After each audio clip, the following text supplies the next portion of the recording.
why Reddit is taking all posts that we're doing and marking them as spam. So all sorts of wonderful stuff awaiting me this morning. I think maybe we're live now. Fun. Gotta love it when Reddit thinks you're a bot. I'd be happy to take a capture. Reverse Turing test is always okay. Okay, I think we're live. Maybe we pop into Twitch real quick and just see. I'm pulling it open right now. All right, that's what I like to hear. What about through Discord? Yeah, Discord looks fine. Yeah, it looks good on Discord. I'm seeing. Yep, it's live now on Twitch. All right.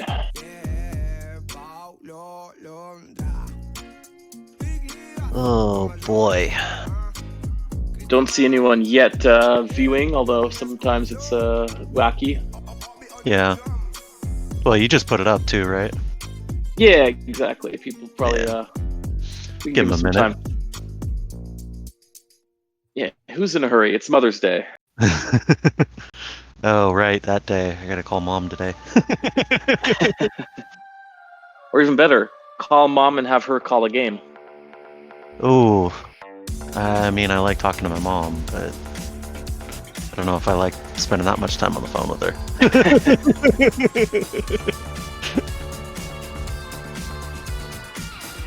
Well, I'm seeing a couple people trickle in here. We always get good participation on our roster move show. So, well, we got a lot to cover today. Yeah, Big Fun was saying we got, what, 6 or 7 teams we need to look at? Yeah, somewhere in there there was a most urgent. Chicago White Sox, CHW or CWS, depending. And I believe the big news there was Eloy Jimenez. Yeah, going out on into the injured list for about 1 or 2 weeks. That is a absolute bummer. I always enjoy watching Eloy Jimenez play. Hey, while you're on the injured list, will you take a look and see what D. Gordon, well, I guess you're not there, is going to see how long Gordon's going to be out for? He is going to be out for 56 more days with a torn MCL. Ouch. Damn, that is...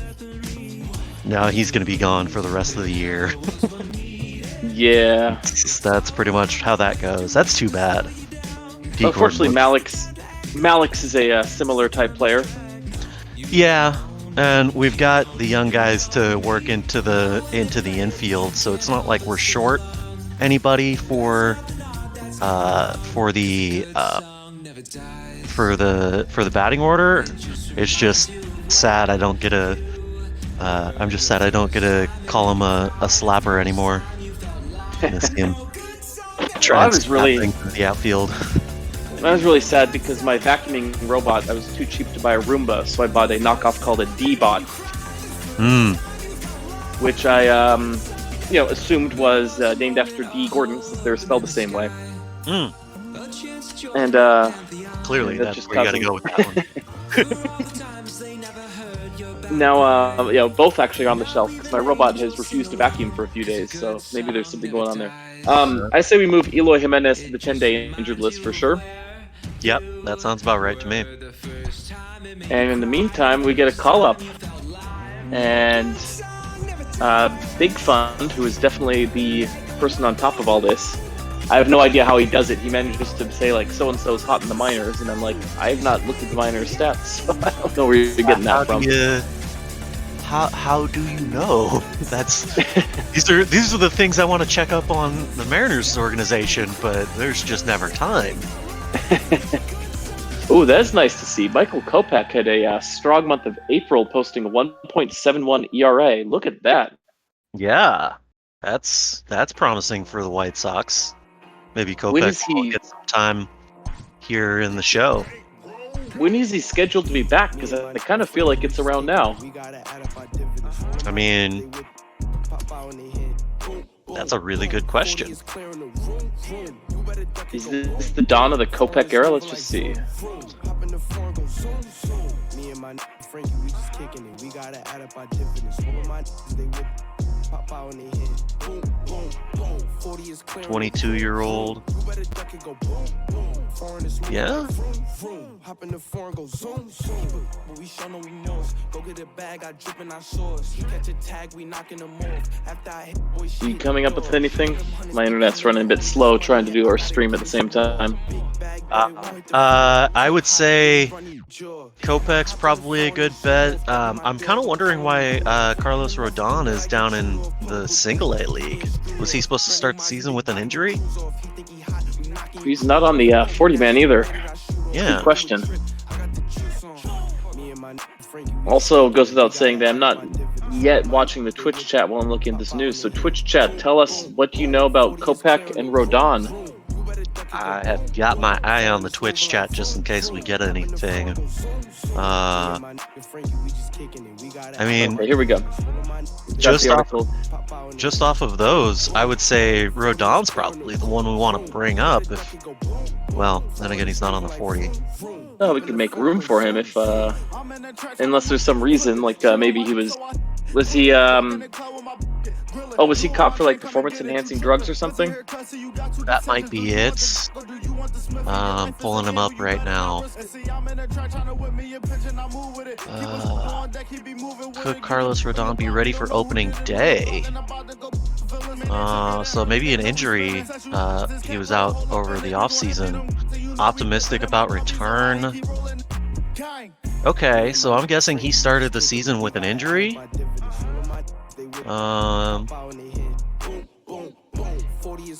Optimistic return to baseball.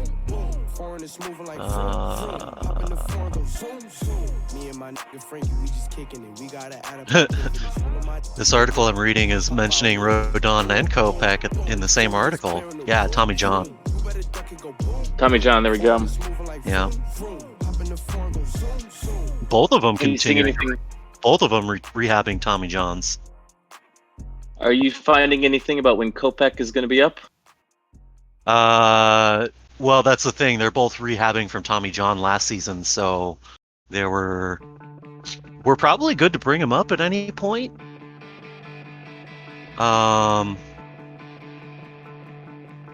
It looks like, obviously this is writing in real world terms. They're expecting him to be ready for opening day. 3 days a week, it's spring training, bullpen sessions Mondays. Okay, so he was working in spring. So I would say we're probably good to bring Rodon up. You mean Kopech? Kopech, yes. Yes. Alright, I'm gonna post this to our internal Discord where everyone should be until the Twitch chat heats up. I'm assuming there's been no word from Twitch. Yeah, Twitch is bizarrely silent. Yeah. It's still early. Thanks everybody for showing up so early in the day. Happy Mother's Day, because we haven't gotten that one out of the way. Don't forget to call your moms.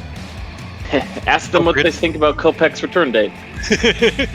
Don't forget to call your grandma, because she's a mom too. Oh yeah. Alright, I will sit on the question until we hear anyone smarter than me confirm. You also are smarter than me, but let's get another piece of Well, I mean, I don't know about that, but thank you. In the meantime, urgent is San Francisco. That is always true. Let's take a look at San Francisco, because they always need some help. Looking for their 10th win on the season.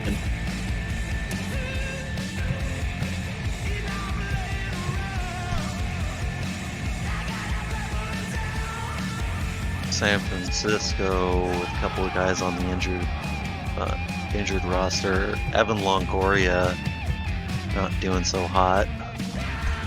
It was sad to hear. It's not like, you always hope that the teams that are winning are the ones that get injured. The teams that are losing. Yeah, at that point it's like kicking a man when he's down. But that being said, there's probably someone in their farm system that we can call up. Let's see. What are they missing? Is the real question. They need another bat on the bench, I guess. We could have throw up one bench bat. They have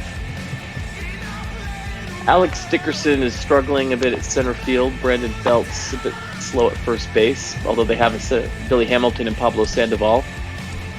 We should probably look at the not DH rosters for the National League. That's a fair point. See why I say you're smarter than me?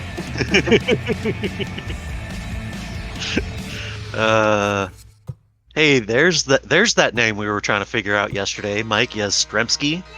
Mike Yastrzemski, yeah, he's I know that there's a lot of potential for him. Okay. So, looking at this, I wonder. They got 4 bench bats. That could be good. Yeah, I wonder how their rotation is doing. Ouch. Oof. Oof. Ouch. Oh. That's the one with on fire? Yeah, I was gonna say their fire tag goes to 4.78, the 1.48 whip. Wow. He must have had a good couple of last games, because that doesn't look like on fire to me. I don't think they'd send anyone down except maybe Kevin Gosman, but they're bringing people up anyway. Yeah. Oh my gosh. Logan Webb, their long guy, has gotten 10.47 ERA and a 2.33 whip. And they get to pitch at that pitcher-friendly park. Yeah. And their short relief guys are not getting the work at all. Maybe we should bring up an extra arm for them. No, let's just see who they got. It's Yolmer Sanchez. Looking pretty good. Jalen Miller. Okay.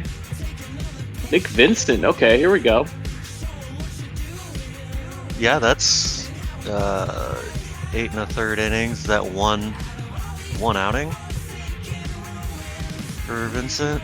That's 8 1/3 innings. Yeah, that to say. I mean, that would be one long outing or a couple of short guys. Either way, that's pretty good.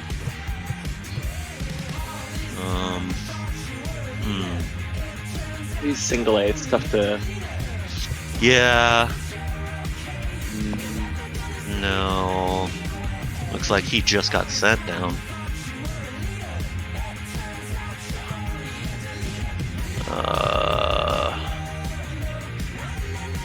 7.52 makes him a little better than some of their pitchers, but.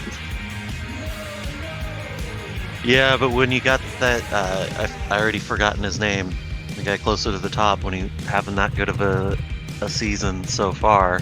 I think it was Vincent. Yeah, I think Nick Vincent would be the one. I mean, he's just to see potential, but might as well call him up, see what he can do. And I remember, he's not on the 40-man, so we'd have to do some tweaking. I remember Reyes Moranta actually played some for San Francisco last year. So I'm not sure why he's down in single A, but at the very least maybe bump him up to triple A.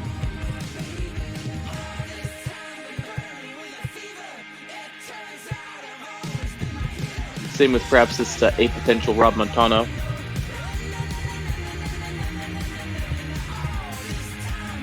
Yeah, I would probably agree with that as well. It's just a question of who gets the bump to the big leagues. Yeah. I suppose we could do an arm and a bat. Yeah, we've got 2 spots on the Major League roster, so an arm and a bat would probably do well. Bring in either a starter at a AAA level or a long reliever, and switch them around that way, and then bring a bat up to supplement their bench. Probably Yolmer Sanchez would probably be either Sanchez or Miller there. Sanchez being 27, Miller 22. See, shout out to Twitch chat. We see 9 of you lurking out there. Would you rather see Yolmer Sanchez, Jalen Miller, Nick Vincent, Reyes Moronta? If you're out there, let us know.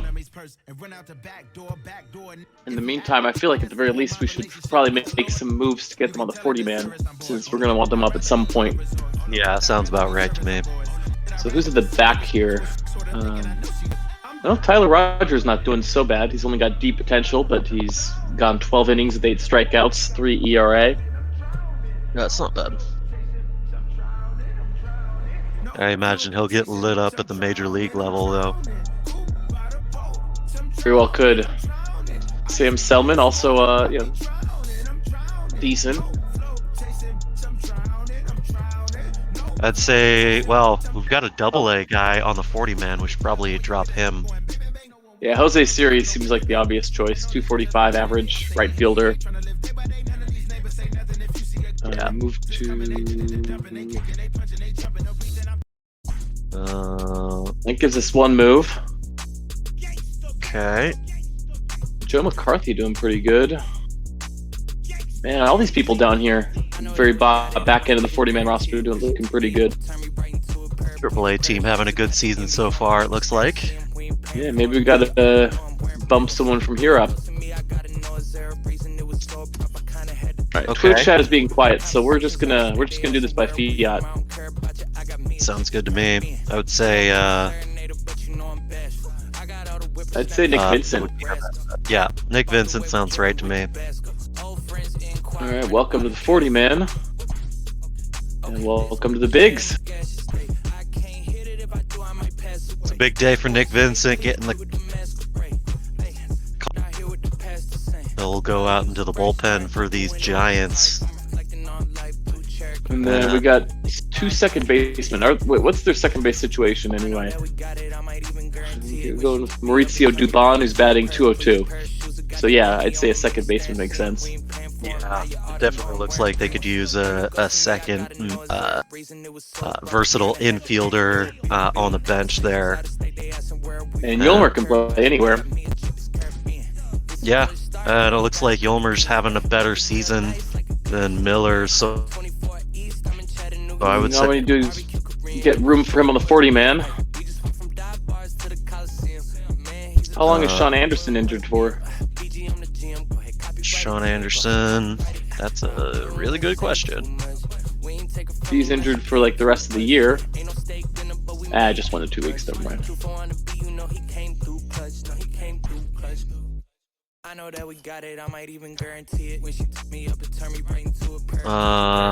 Let's see.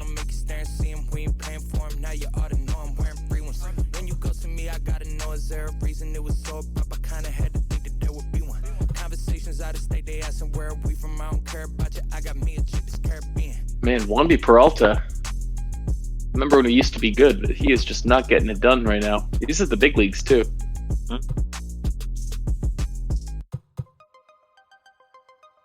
And I remember last year, Andrew Suarez was pretty decent for San Francisco, so it's surprising to see him struggling like this.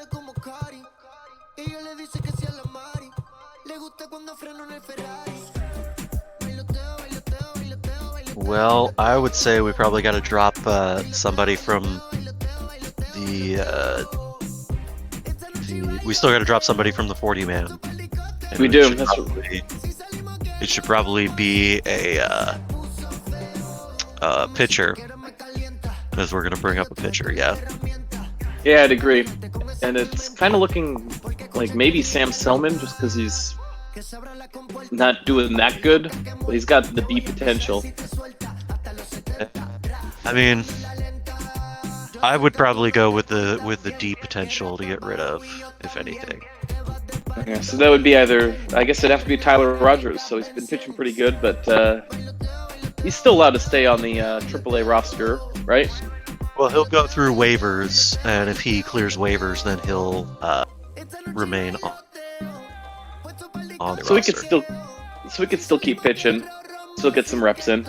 Yeah. All right. Nothing personal, Tyler. Yeah, and if he gets picked up, then he gets picked up. Meanwhile, Yolmer Sanchez also. Oh, sorry, go ahead. Yes, Kami, we're doing the rosters. Happy Mother's Day. Welcome to the roster show, everybody. Making the move. Feel free to get into the chat and give us some suggestions if you have anybody you want to see come up to the majors. We'll be doing this here for the next about 40 minutes or so.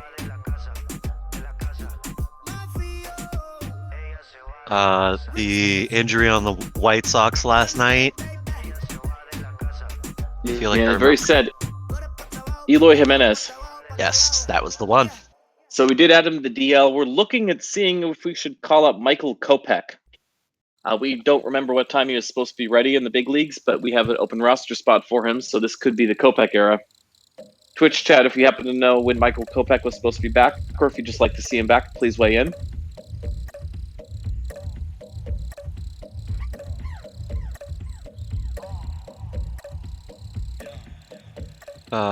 So the other urgent ones were the Dodgers, the Red Sox, the Mariners, and Toronto. Well, you are definitely the Mariners guy. Should we touch the Mariners while we, Sure. Why not? Got a couple of Seattle people here. Can we start with the roster? Or with the lineups, I mean? Oh, yeah. Kelenick's crushing it. I'm trying to remember if there was anyone the GM of the Modesto Nuts said. I've got my eyes on those guys. Once we get into the full organization, we'll see what their lines are looking like. So I've got go ahead. I said I've got a perspective lineup for these Mariners. We want to do a little bit of shuffling. Ooh, absolutely. I want to move Shed Long over to second base and put him up into the second spot. Drop Mitch and below down. So Malik Smith, Shed Long, Mitch Haniger, Vogelbach, Seager, Lewis. Yes, that one. And then switching defensive positions with him and Lopez. And then switching first baseman, bringing in Evan White to play first base. Because it's kind of crazy seeing a couple of short second basemen playing first base. It's tripping. Okay, there we go. All right, let me make the rosters all look like this. Oops. In the meantime, you keep our Twitch chat popping. Twitch chat, if you've got any suggestions, please throw them in the chat. We will analyze and see what we think, what everybody thinks here. Of course, these Mariners going to need every last bit of help they can. These guys, not doing so hot lately. Last night getting absolutely shellacked by them Houston Astros. They got another one coming up today. Everybody's busting out the pink bats today. That'll be fun.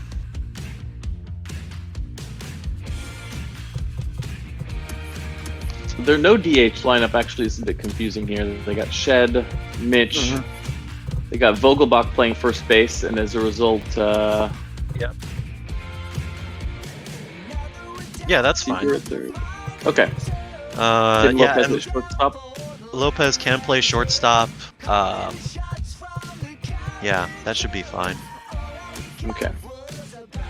In that case, let's keep this going. Yeah, Lopez should be in there against the lefties. Yeah. Okay. Let's see. We still gotta switch out Evan White. Oh, okay.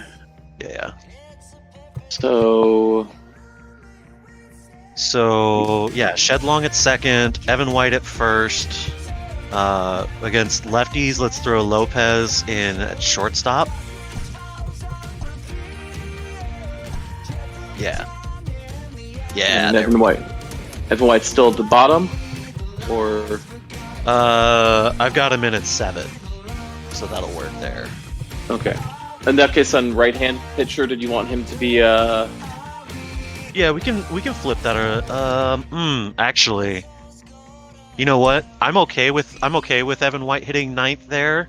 That gives the left, right, and then the right, and then left at the top of the order as well. I'm okay with that.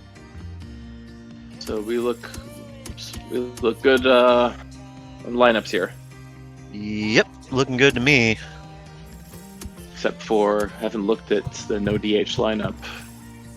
Lefties, as if that may never even come up, but Right. I mean, it happens. We do have interleague play. we do. Big guy in the chat. How is O'Neill, Cruz, and Kebrin Hayes doing for the Buccos, and are they ready for call up? Ooh, we should look at the Pittsburgh lineup. Yeah, we'll have to get over to them here next. Yeah, that's looking all good to me.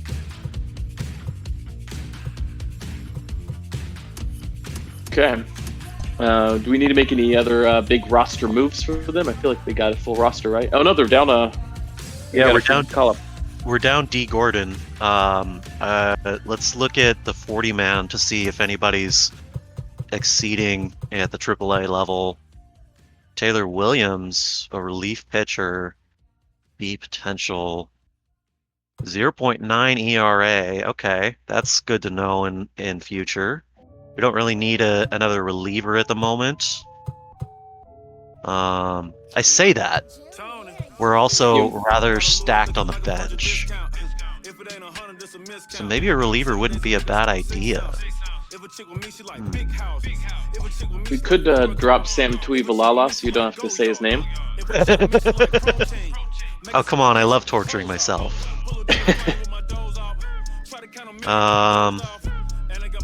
We could look at dropping him. No, we don't actually have to. We got free move, so no need to drop. Yeah. We could throw some starting pitcher type in long relief and see how they do. Since I believe we still got Wei Yin Chen in AAA, right? That's true. We could look at that. And you may want to move Justice to long relief as well, since he's kind of struggling. Yeah. I mean, that whole bottom that rotation are struggling. So we could look at Kirby's going to be great moving forward in a couple of years. Not yet. I want to give him time to develop and work. You see, he's not doing so hot right now with the 5.6, but yeah. Way not too bad. Yeah, that's not so bad. 33 innings of work. That's really not bad. Connor Yeah, that could be interesting. That could be really interesting, actually. A bit concerning. That whip doesn't support the ERA. And then you got Nick Morgavicic is doing pretty good too. I remember he got some starts last year. Yep. Okay. I see Twitch chat is finally heating up. So Twitch chat, any interest in promoting Wei Yin Chen, Connor Sadzak, or Nick Margavicic, or anyone else you see?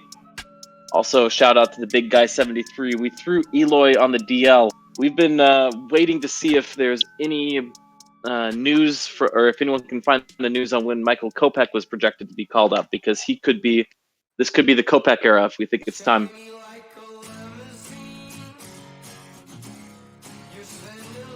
But Brother Beard, I would suggest I'd be down with Nick Margavicic. Yeah, I would be okay with any of those three. I would say Margavicic or Wei Yin would probably be our best bet. With the 40-man. Wei Yin, those numbers don't necessarily look so great. 25 strikeouts to 6 walks, though. My hesitance for Wei Yin Chen is when he was with the Marlins, despite having kind of the more impressive contract, they bumped him to a long relief role because he wasn't doing very good as a starter. Yeah, I'm also right on that cusp of if he's this is a bona fide veteran that is sitting in AAA at the moment. You know, either it's really kind of one of those situations, use it or release him. It's fair. But here's his numbers with Miami: 1.54 WHIP, 6.59 ERA.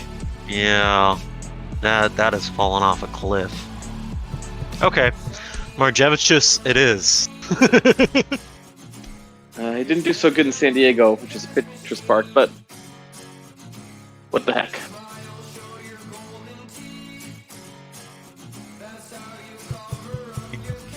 Let's ride the hot hand.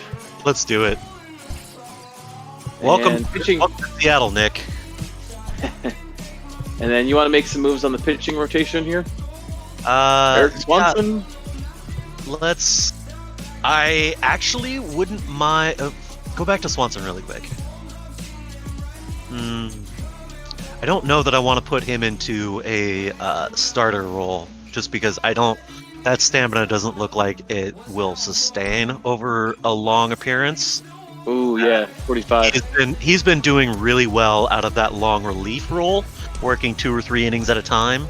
I'd like to kind of keep him there. I would say, if anything, either Johan Ramirez or Justice Sheffield would probably need to go into a relief role, and I would lean toward.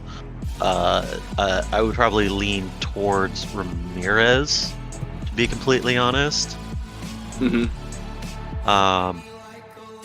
Yeah. I think I would lead toward Ramirez. He's got that super fastball and some good off-speed stuff to work with in shorter relief situations. Yeah, I'd say that's probably a good swap right there. Okay. All right, I'm excited to see what happens here with these IMs. And we're seeing in the chat that in the White Sox sim, they're teasing Kopech, so let's do it.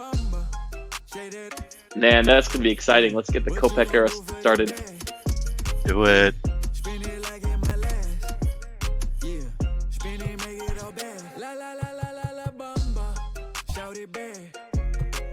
While I do this, what's the next team we got to look at? Should we head over to the Pittsburgh Pirates? Since we got some Pittsburgh fans in the chat. Bucktown, here we come. Let's do it. It's either that or heading on north of the border to Toronto, or out to the Green Monster, or down into the valley, down in the City of Angels. I've been everywhere, man. I've been everywhere.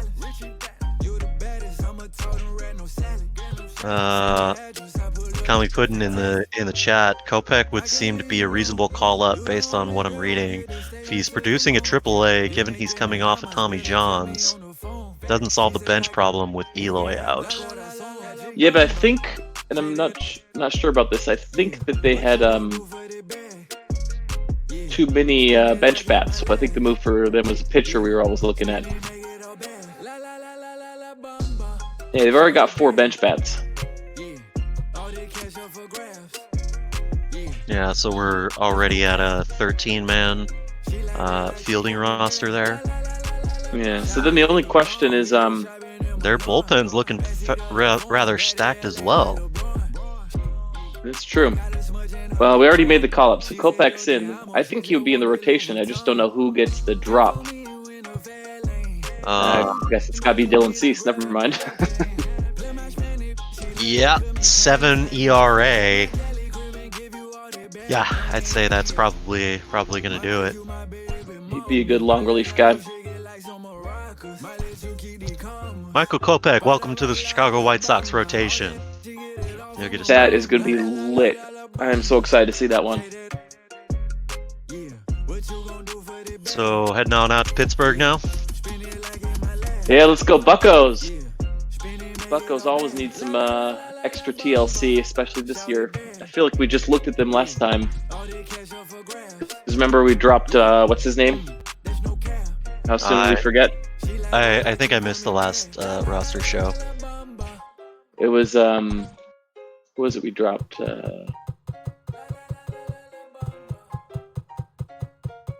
Oh, Kevin Newman got dropped to AAA. Ah.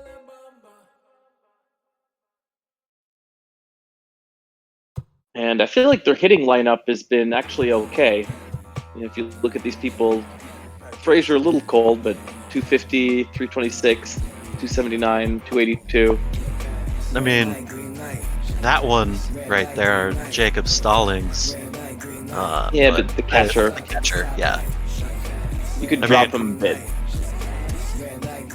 There's no reason to have him hitting 6 while he's cold, but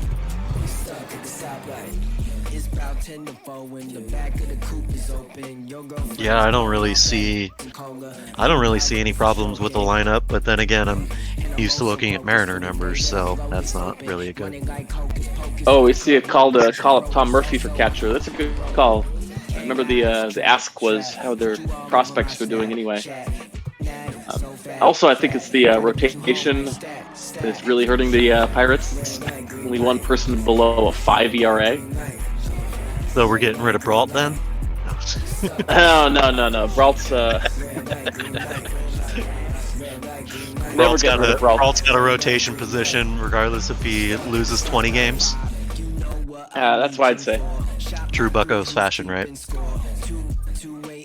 But, I mean, geez, Chris Archer, 6.18. Trevor Williams, 7.09. I can't imagine in real life them getting dropped. Damn. I mean, Derek Collins, 7.06. So they need some pitching help bad. Yeah, that's definitely true. Anyway, let's see what we got on the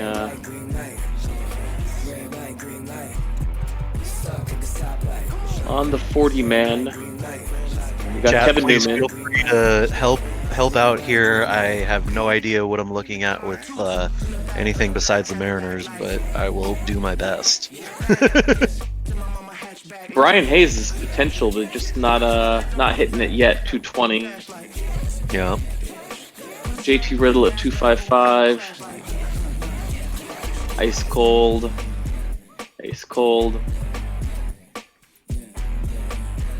Nothing doing Will Craig.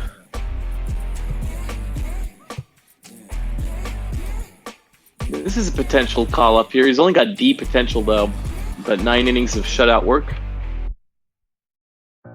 So Blake Cederland. It's a possibility. Ooh, I like this JT Brubaker. That looks like a helpful arm for these Buccos here. Said it. Chris Stratton, also looking pretty sharp. Yeah. Clay Holmes is the potential, but not actualizing yet. In relief, I could see Yaxel Rios. Okay. I'm not familiar with Neverauskas. And this is just on the 40-man. Who's the? Where's Murphy? Murphy's got to be hiding here somewhere. There he is, right here he is. John Ryan Murphy. He's not on the 40-man, but 241. Yeah.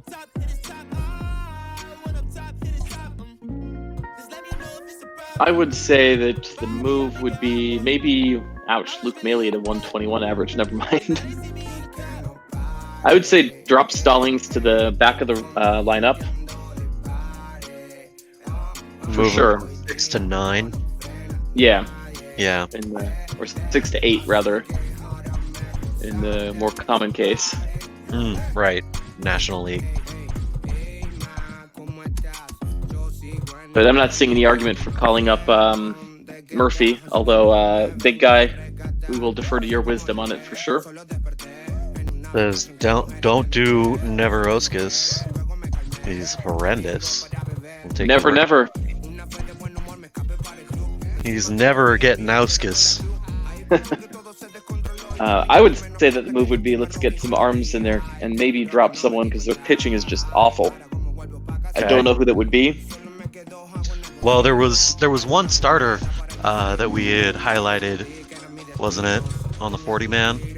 Yeah, my choice would be, let's call up what's his face? No, it was yeah, JT Brubaker. I'm good with it. It's a big guy. You know much more about the back end of the Bucks talent farm system. Is it JT stand for just in time? Save the Pirates. Looks good. And who gets the drop?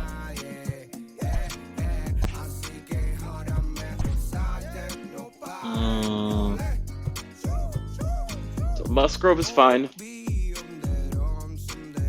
I mean, Archer's got to work through that. Maybe Williams?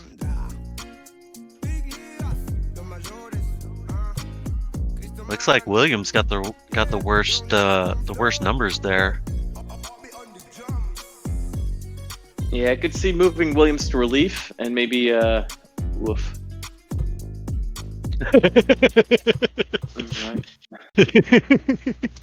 Someone's got to get dropped to AAA, and they've got ample people to do it. Maybe somebody from the pen then. That's what I would think, and then they're probably going to need a couple of long relievers anyway. I mean, we got a request for the Reds next.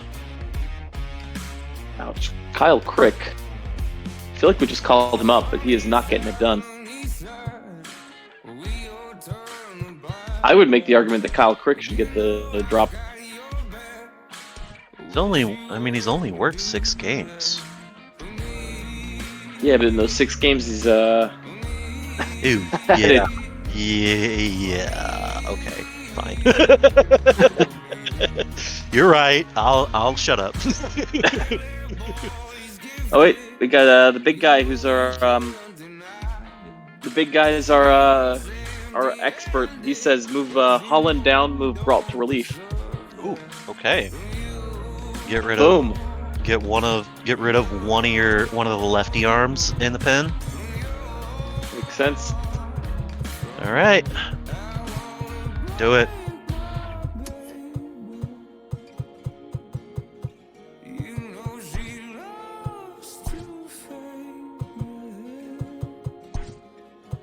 And Brault, we're gonna keep you around, but we're gonna let you work out of the pen for a bit, which means we'll probably get to see you more often than less.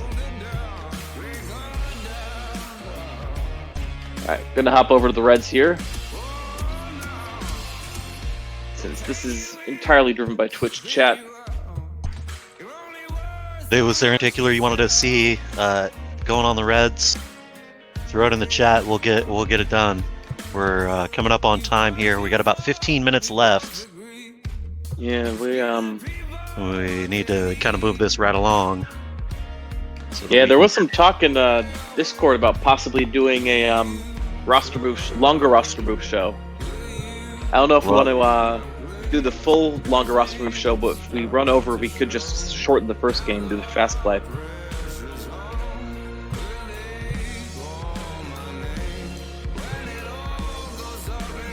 All right, the big guy. If you see, yeah, thank you. We do appreciate the help. If you have other thoughts for what we could do with the Pirates, let us know in Twitch chat. For now, we're going to focus on the Reds here. Oh yeah, sorry, Bladed. Your stream dropped. If you're asking something we can't hear, I don't know about the stream dropping, but I don't see anything obvious that's broken with the Reds except for possibly tweaking the lineup. And their starting pitching's been fine. Yeah, those all look rather okay. So for me, yeah, that's not looking so hot, but that can always work itself out over the season too. Yeah, okay. Bladed, the only kind of chinks we see is maybe Michael Lorenzen or Matt Bowman. Not doing so hot. And lineup-wise, You know, Nick Senzel's struggling a bit, but so is Moose. But I feel like they're just natural 2 and 4 hitters.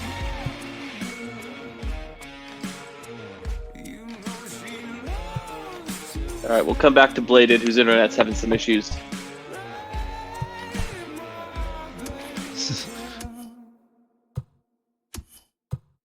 Best You of need luck. Internet issues there, Bladed. Yeah, if you need internet here at ML Botball, we recommend anybody but Comcast. If you can find an alternative to Comcast, go for it. Seriously, just write down the 1s and 0s on an envelope and send it through snail mail. It will probably be quicker.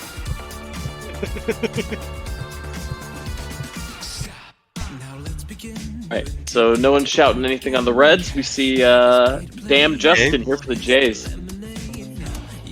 Heading north of the border, eh? Heading on up to the Great White North. Checking out them Blue Jays. And let's not forget the Ryan Dull. Absolutely lights out with a 0 ERA. Yeah, just 8 innings of work, though. No. I mean, a 0 ERA is a 0 ERA. That is true. Nothing to sneeze at there. Can you pitch 8 innings of shutout baseball? I can. Depends who I'm going up against. Okay, I could probably pitch 8 innings against you guys, but... Damn, Justin, give us a shout if you see anything you would like us to look at. But here's the aforementioned Ryan Dull. We also might want to get at least Alek Manoah into the AAA organization, since he's been doing pretty good AA. Just looking at that, it looks like both of those guys need to get called up. Dull up to the rotation, up to the pen. 29-year-old putting up those sorts of numbers. You know, we should probably look at him moving up to the big leagues. Could also imagine Trent Thornton finding his way back. Yep. Damn Justin says, I see McGuire and Jansen in the same lineup.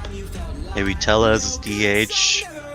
And Nate Pearson's in the bigs.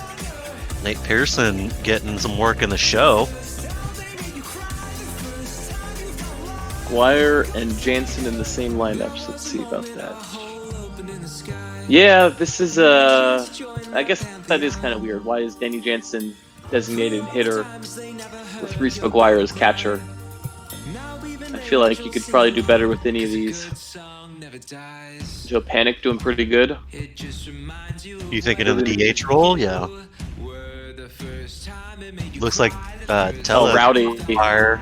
Yeah, I'd say that's your natural DH right there. And then would be who's a better defender, Tellez or Shaw?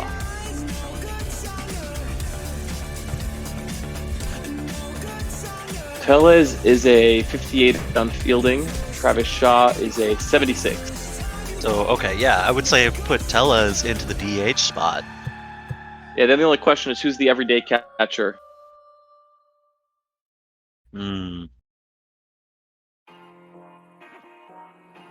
Because we got Danny Jansen, who's got 4 homers and 12 RBI, but atrocious batting average.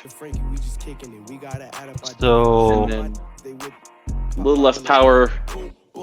Big guy saying Tellez should be DH and a platoon of Jansen and McGuire for catcher. Oh, there you go. Reese is better at righties. Danny better at lefties. Yeah. Marginally. So just go righty-lefty. Yeah, that sounds good to me.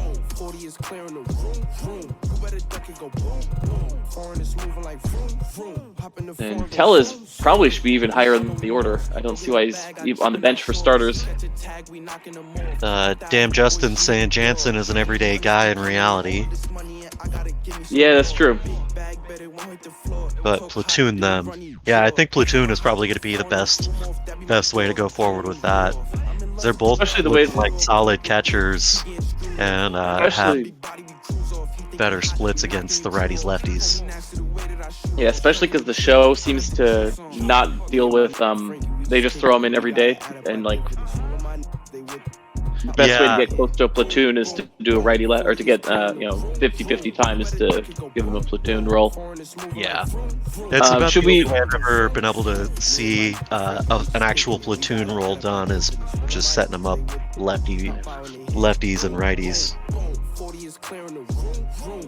And then do we want to Sorry. Do we want to move Rowdy Tellez up in the lineup? Because he's got the hot bat, and Vladimir Guerrero and Randall Grichuk kind of not doing so hot. I would say maybe throw him in at 5. I'd think up to 4. You think you're thinking 4? Just pop everyone down 1, put Tellez in at 4. Yeah, I'm going to defer to our expert on the Blue Jays, and we probably want to get Mark Colley to weigh in at some point.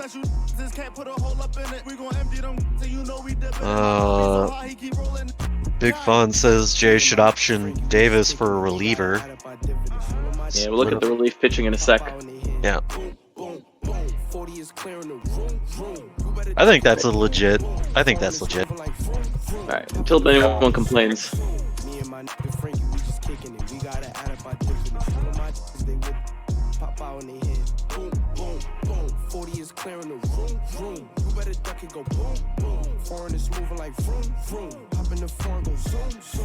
Alright, Dan, Justin, here's what we did. We just moved Rowdy Tellez up to the 4 spot. We can move Grichuk up to 8. Ouch. Yeah.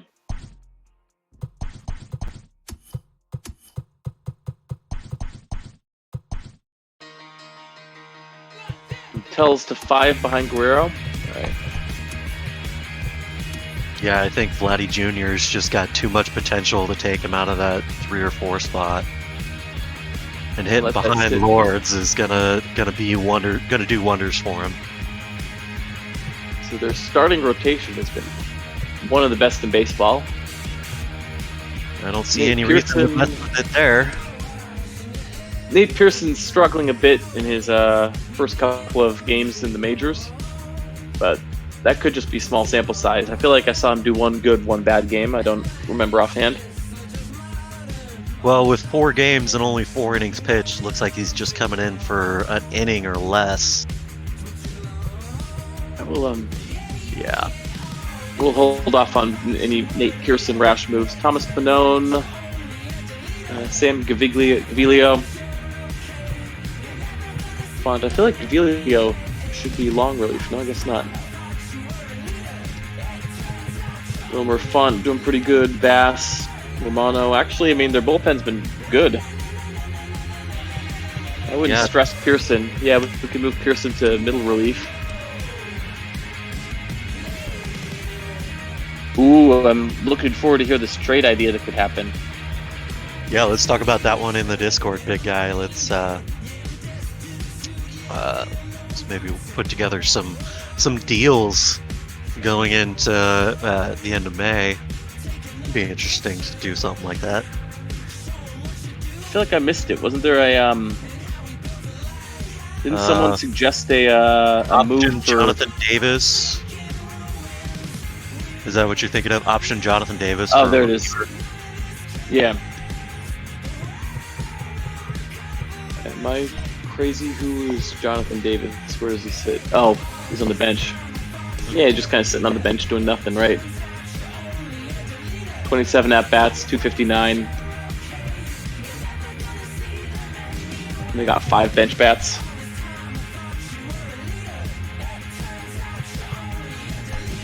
You got 2 infield bats, 2 outfield bats, and an extra catcher sitting on the bench.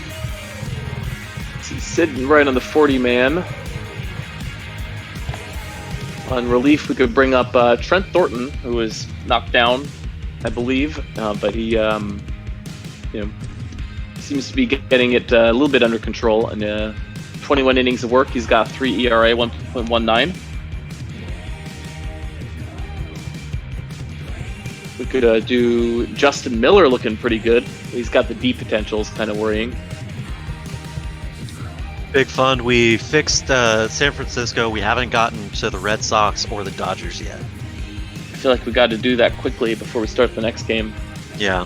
Anthony K is looking awesome. Look at this. 25 strikeouts in his 41. Strikeout not so good, but 1.31 ERA, 1.04 WHIP.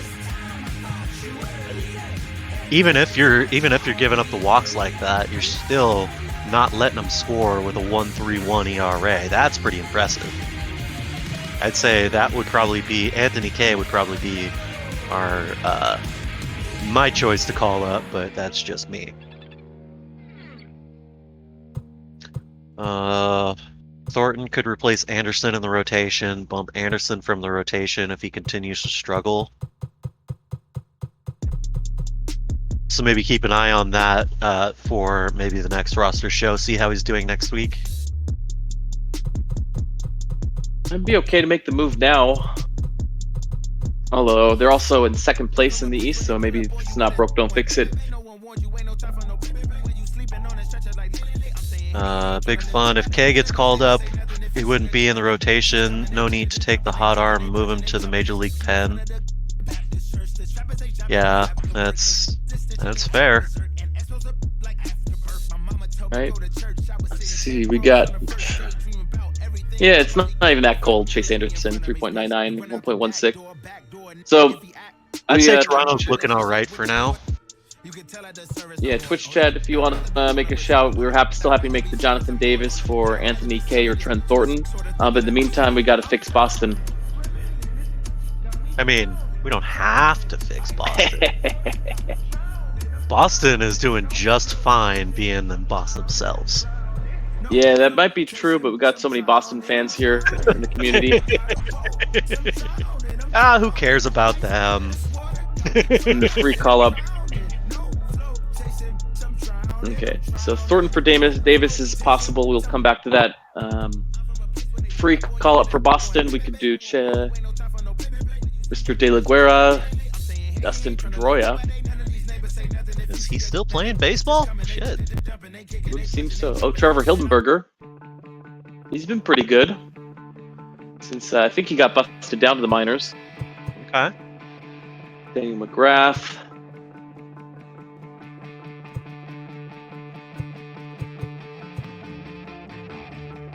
I don't know what the Red Sox need. Oh, a bat. They only have 12. Yeah, any Red Sox fans chime in, help us out here. Bobby Dalbeck. Okay, here we go. Ken Platt, Josh Tobias. I didn't realize Lucroy was over with the Sox. Getting down pretty low. 40-man roster. Sox need a bat. They only have 12.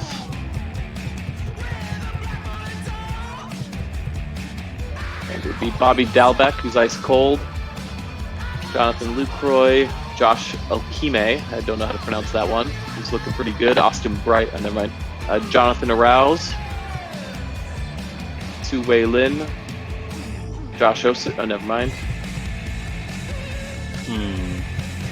Su-Wei. Yeah, he's got the experience. 186 average, though. Is that what Boston needs?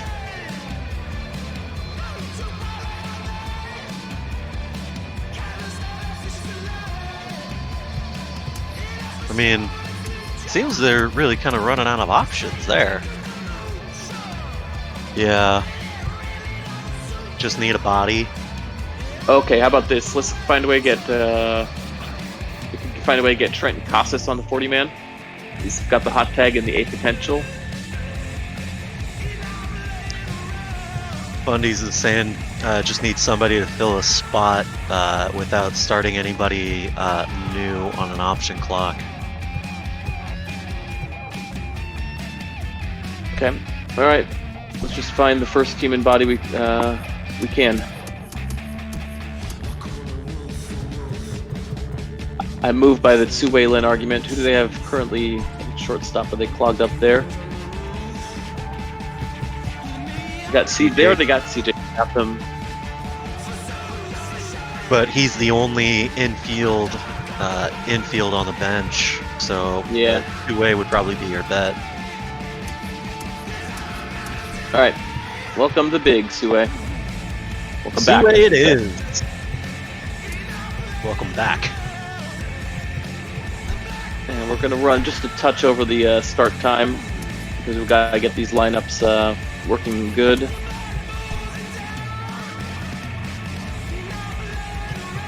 Okay, so did I miss it? What happened to Xander Bogaerts? Must be the injury. Yeah. So I guess we just slot in CJ Chatham at the back of the roster, move everyone up. Does that sound good?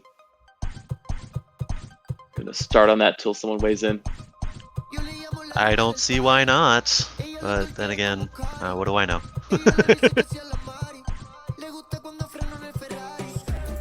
I'm sure PK and the rest of them will have something to say.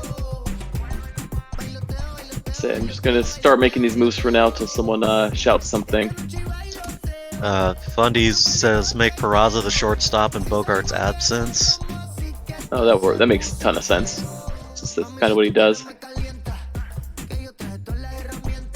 So Peraza at shortstop and who over at second base? Would that be Chatham or Suwei? Or I guess Chavis. For some reason, Peraza's DHing, and I thought he was good at fielding. He's like their best fielder, and he's on the DH. I feel like you want JD Martinez in the DH spot, since he's the worst at fielding. Yeah, probably.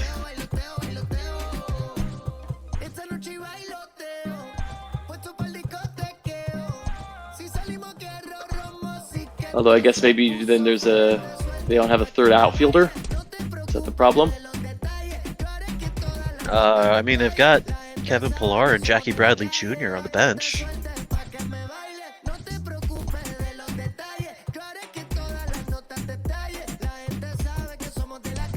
Dude, we don't actually need Chavis in the lineup since he's not very good.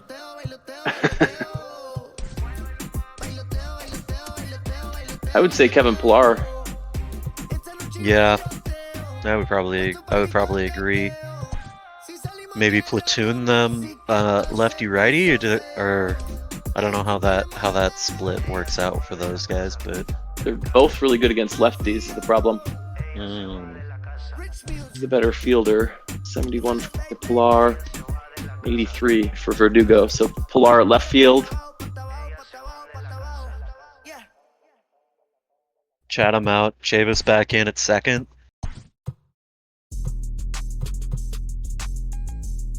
Pillar in left. Peraza at shortstop. Chavis at second. I think that covers it. Kind of looks like a reasonable lineup. Any last minute requests for this Boston lineup? We need to keep it moving here.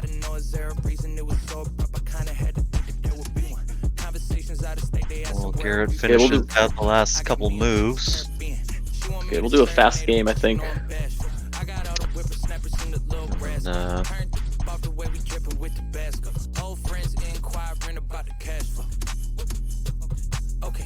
Devers, Mitch, Chavis, but dropping him. Fine. Okay, Peraza to shortstop.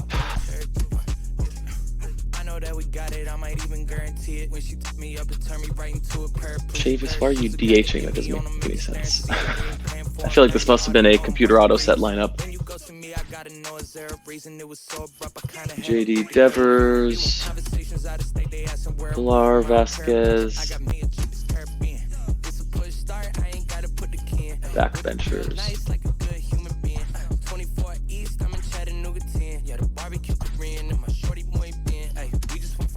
Yeah, it looks like it'll do for now. We had to do Dodgers still? Yep, we still got the Dodgers to do. Does this cover everyone that we talked about in the Discord too? I do believe so. Well, at least of the urgent group. Let me get back to the roster thing. The other group was Detroit, Minnesota, Oakland, Texas, Miami, and Philadelphia. That's a lot. Yeah. Well, let's take a quick look at all of them if we can. So looking at the Dodgers now. Big Fundy's saying not ideal, so Big Fundies, please weigh in for what would be ideal. We'll go back and hit that lightning round here. So, for taking a look at the Dodgers lineup, They just really get a free sure. call-up. Oh, yep, that's right. We need to fill that 26 spot. And I feel like, I don't know, but I feel like I've heard the most complaints about their bullpen. So that my hunch would be bringing up a pitcher. Besides, Okay. Dodgers have the Dodgeritis thing anyways, where they, cycle through pitchers like nothing. Except for Clayton Kershaw. Oh yeah. But I am persuadable. So the numbers here. Let's see. Where's our Vince Scully when you need him? Cookie, get in here. Figure this out. I'm seeing 13 pitchers. Need a bench bat, says Fundies. Alright, so let's just pull up a bench bat for whoever's next up on the 40-man. Which looks like Hebert Ruiz. Then you really need another catcher. Terrence Score. Okay. Zach. Interesting. Their catcher situation. They got 2 catchers, so I don't see them needing a third. I don't see a third need in there either. Looks like maybe whoever's on top of that. Was that DJ Peters? I saw Terrence Score. Like Oh, right there you go, above TJ Peters. Oh yeah. Yeah, gotta be DJ Peters. That hot 209 average. That's a bench bat if I ever saw one. There we go. The DJ launch party. DJ Peters, welcome to the show, my friend. Okay, name those other teams. Say them real quick. Detroit, Minnesota, Oakland, Texas, Miami, Philadelphia, all with 12 bats. One at a time. Detroit. Tigers need an extra bat. And they don't have room either. You have to drop someone to do it. I would say then let's not. They look like they got a lot of bats. They don't need an extra bat. Alright, Detroit, never mind. Next. Minnesota, the best team in the league, apparently needs some looking. You're looking to get better. I don't know where that's coming from. They got 5 bench bats. Yeah, okay. So maybe this is fake news. Oakland, Texas. Oakland, again, the best in the West. Sean Murphy on the injured list at the moment, so maybe a backup catcher bring it up. Not 1 to 6 days, though. That's not that bad. Yeah, that's true. They got 5 bats. I'd say roll with it. Okay, sounds good to me. Is it Texas? And they also, I guess, Rougned Odor. How long is he out? Do we need to move him to the IL? Possibly. Bruised foot, 1 to 6 days. He'll be fine. Quit whining. He can't walk, but he can't do that anyway. A smelly boy. Get him out of here. All right, I think we are set. I think it was Miami, Philadelphia were the last 2. Oh yeah, since they're actually playing the first couple of games. Let's start with Philly. Okay. Well, there's the Marlins. Yeah, we'll swing back around to them since they're the first game. Okay. Okay, what needs to be done with the Phillies? They have a good-looking MLB roster. They have 13 pitchers. They got 5 bench bats, and I feel like no DH. They got 6. One of their pitchers on the injured list? No. Saw one injury in their roster there, but I could be wrong. Alec Boehm's going to be on the shelf for about 4 more days. Yeah, I think that's all right. I think we looked at them pretty recently too, because I remember Tardis has been making some tweaks there. I feel like Tardis is pretty on top of these Phillies lineup, so I'll let him deal with that whenever he decides to show up for a roster show. 13. Miami. I'm not really seeing anything that really needs addressed here. Nor I. I mean, they're above 500, which is better than they expected.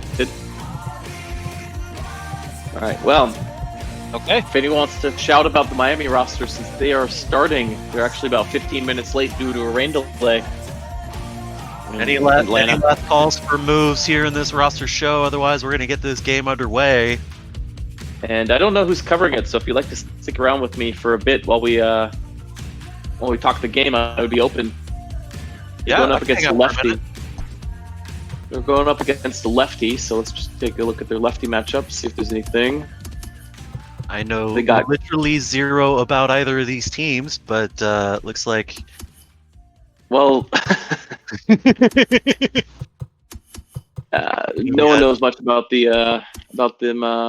Let's see, we got no great people against lefties, so we'll see what happens. All right. It's Miami Marlins. Jordan Yamamoto taking on one Cole Hamels, and these Atlanta Braves. Should we throw them in something more fun, seeing as we don't know anything about them? Sure, why not? Make it colorful. Ooh. Anything pink for Mother's Day? I mean, there will be plenty of pink on the field for Mother's Day. Don't you worry about that. Should we match them with some field blues here, then? Yeah, I'm digging it. And what do we got for the Braves here? Find an old Milwaukee Braves uniform to throw them in. That'd be fun. What do you think about 72 here? Ooh, hey, there you go. That's nice. All right, as we head on down to Atlanta to get this game kicked off. And they're catching that rain, but it's magically cleared up to the clear skies that Google Forecast is showing. And I think we're okay for a hybrid game, so we'll go a little bit quicker, but we don't have that kind of rapid speed, as we'll see Jordan Yamamoto facing off against the lefty Cole Hamels. Both pitchers pitching well in the season. Yamamoto with a 3.2 ERA, Cole with a 3.89, both of them, though, with the losing record. Yeah, equal amount of strikeouts for both of these guys. Yamamoto giving up a bit more in the walk column. Should be an interesting little pitching matchup here in Atlanta.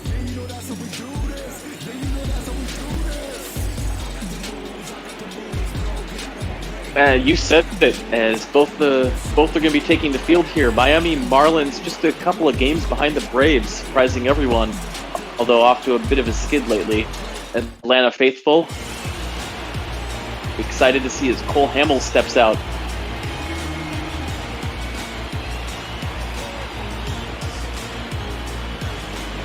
Cole Hamels getting the start today, his 8th start of the season, 2-4 record. As we said, a 3.89 ERA. Hamels, of course, looking to put in another illustrious season here for these Atlanta Braves, spending a majority of his career working around the National League. First pitch from Hamels misses for ball 1. First pitch in there at 2:15. A little bit of a delay here to get started this morning. This afternoon, I should say. Yeah, but thankfully the rain is gone and now it's clear skies. And nobody in the stand was afraid of that rain, as I see 0 ponchos out there. Some brave souls facing this weather. 2-1 the count now to VR. He's hitting .253 on the season so far. Leading off, that's not such a great number for a leadoff hitter. He'll be looking to bring that up a bit. 2-1 pitch from Hamels. Gets him to swing through it low. 63 degrees here in clear skies. Wind blowing in.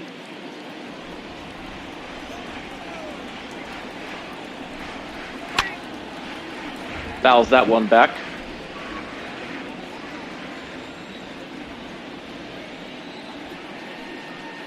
As VR deals, gets him looking.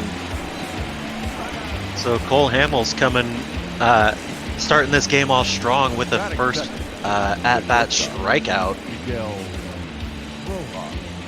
Jonathan VR not able to pull the trigger here.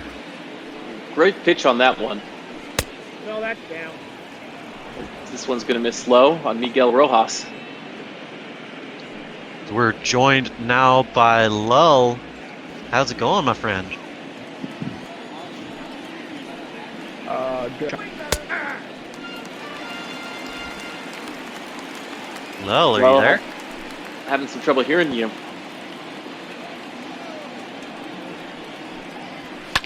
Well, Miguel Rojas. While he gets that figured out, we'll continue with this game here. 1-2 pitch from Hamels. He kicks and delivers. Fouling this one off. Staying alive is Rojas. Maybe you know better than I. What's the CIR pitch that he's been throwing pretty effectively here so far? The circle change? Circle change, interesting. That's the one he got the strikeout on the first one. It's been a beautiful pitch to watch. Cole Hamels has a really pretty fastball changeup combination that he has been rather successful with throughout his career. That circle changeup coming in at 81 miles an hour. Not exactly the fastest throwing pitcher. Doesn't have a lot of power. Of course, Hamels getting up there in age. He's well seasoned, as you might say, without being offensive. Yeah, he's been around the league, starting his career with Philadelphia, then making his way over to Texas for a few years with the Cubs last year, and now he finds himself on this Atlanta squad in the playoff hunt. You see that circle change again as the count remains full. Full count pitch. This one's grounded up the middle. Second baseman's there to make the easy play over at first for the second out. That is third. The left fielder, number 43. Cole Hamels is a pretty good at bat for Rojas, as Cole Hamels is now up to 16 pitches. In steps the left fielder Corey Dickerson now. He's been bringing that big Dickerson energy with a .315 batting average. Hey. Swing and a miss with that big Dickerson big bat. Of course, everybody rocking the pink today for Mother's Day. Hope all of these guys brought their moms out to the ballpark to watch them play. Take them out for a nice dinner after this ball game. Absolutely. A big shout out to everyone's mothers out there. Happy Mother's Day indeed, everybody, especially our illustrious janitor's mom. She's almost certainly not listening to this, so. This a lazy fly out. So the third out here, coming on the fly ball out to left. Miami's not getting anything done here in the top of the first. Hamels moving right along. Atlanta coming up. Let's take a look here at Jordan Yamamoto.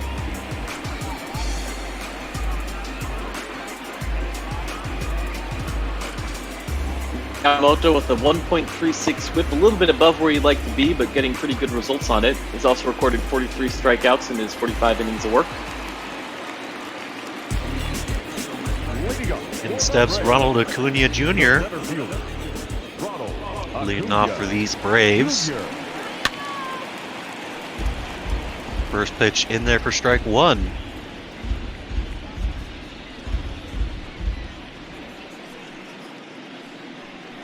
Yamamoto, 23 years old, born in Pearl City, Hawaii. This one fouled off over into the opposing dugout. Sending a little present down there for the Marlins. Welcome to Atlanta. And this one will get fouled down the line. Strike two. 0-2 now to Acuna. Oh, that's out. Missing outside, ball one.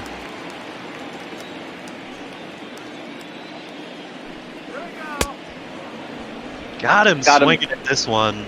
Slider outside, 80 miles an hour from Yamamoto. The second baseman. Good pitch, just fooled him badly. Tried to get his bat on, to foul it off, but couldn't get his arm out there.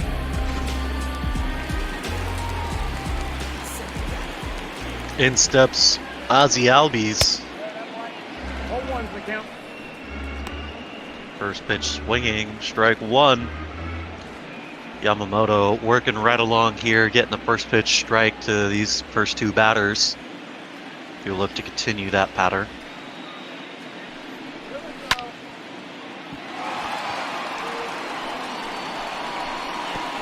This one will that'll get down for a double. He'll come in easily with the two-bagger.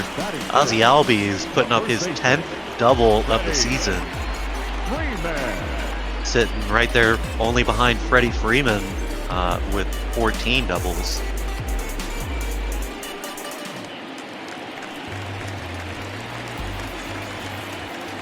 Speaking of Freddie Freeman, here he steps in now.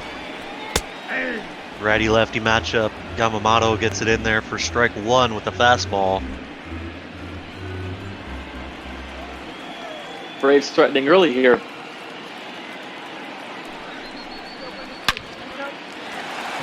This It's going to be one, lifted into left field, and that's going to be potentially run scored. They're going to send him around and stand up sliding double.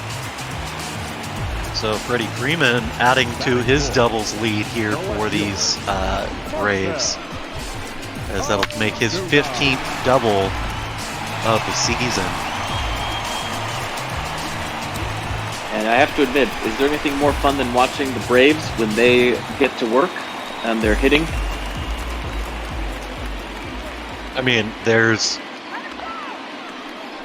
if we could change the uniform on them and put them in Mariners uniforms, that would be more fun. But no, I suppose probably not. Though I don't get to see my king pitch today, you know, you do what you can.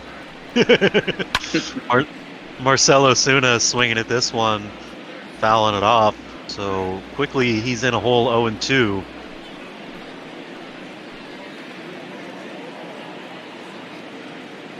Runner out at second. Freeman takes his lead. Got him swinging at the third strike here. That slider coming back from Yamamoto. That slider is going to be key for Jordan today. Racking up his second strikeout, getting him out in front of that one. Yamamoto has been a pretty good strikeout pitcher. Last season when he was called up by the Marlins, he pitched 78 2/3 innings, got 82 strikeouts in them. Nick Markakis absolutely turning on this one, but it goes foul right at the wall. So a missed opportunity there from Markakis.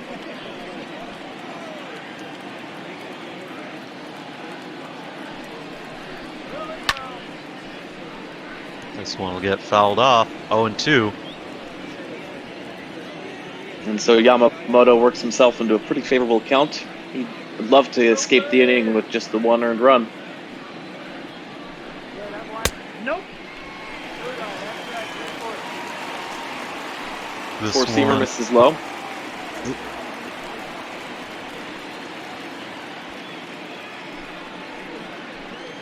Markakis crowding the plate here.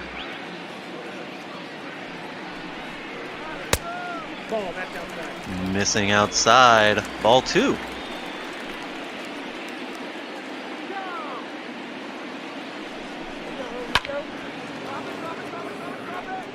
This will be lifted down the left field line. Foul. 2-2 is the count. About seasoned players, Markakis at age 36, still productive. Yeah, 2018 15-year veteran is Nick Markakis. Starting with the Orioles and playing here with the Braves now.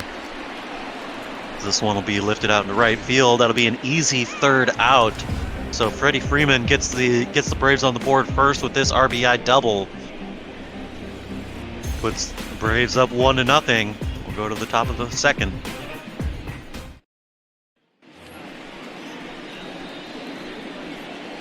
Leading off for the Marlins, the first baseman, Jesus Aguilar. Take a look at Jesus Aguilar.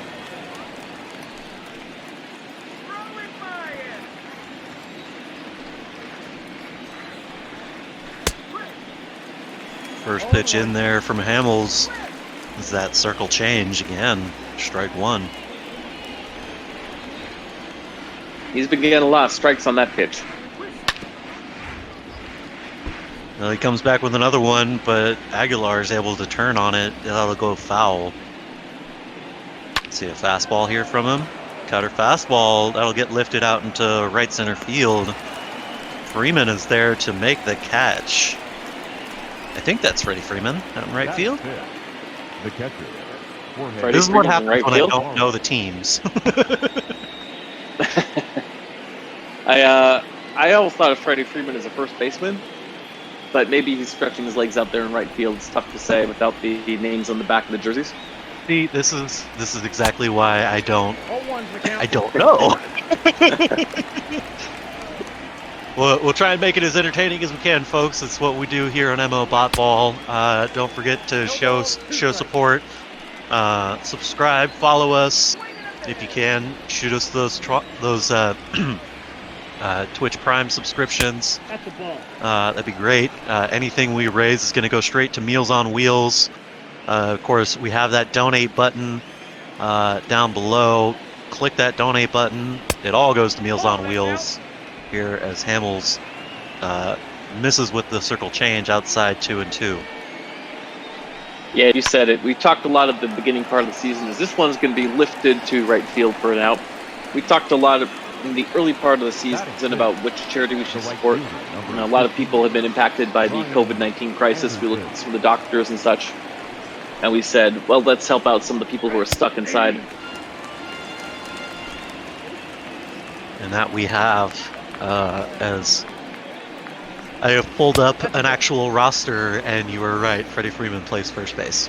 So I was wrong. That was Acuna out there in right field. Of course, Braves fans will know this, and they'll be slapping their heads, wondering who the hell is calling this ball game.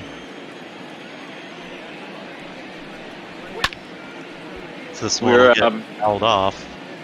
Yeah, we're basically substituting here.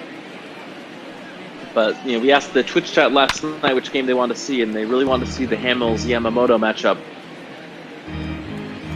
I mean, I always love seeing Cole Hamels pitch. He is proven time and time again that he is a outstanding pitcher at a major league level.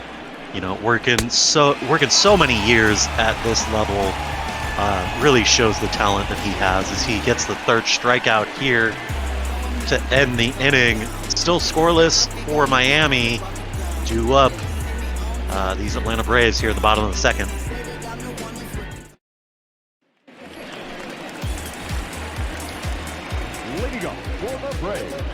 Tyler Flowers stepping in. Of course, he sent some flowers to his mom this morning.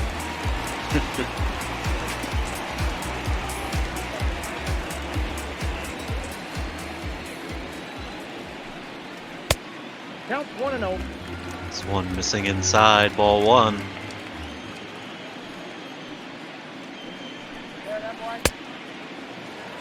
Yamamoto pitching with a 1-run deficit here in the bottom of the second.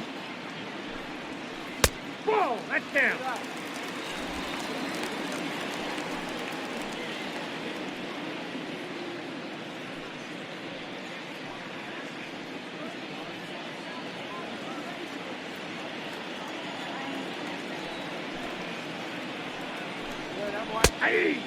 Yamamoto throws one right down the heart of Broadway. 4-seamer. 2-2 the count. Count is 3-2.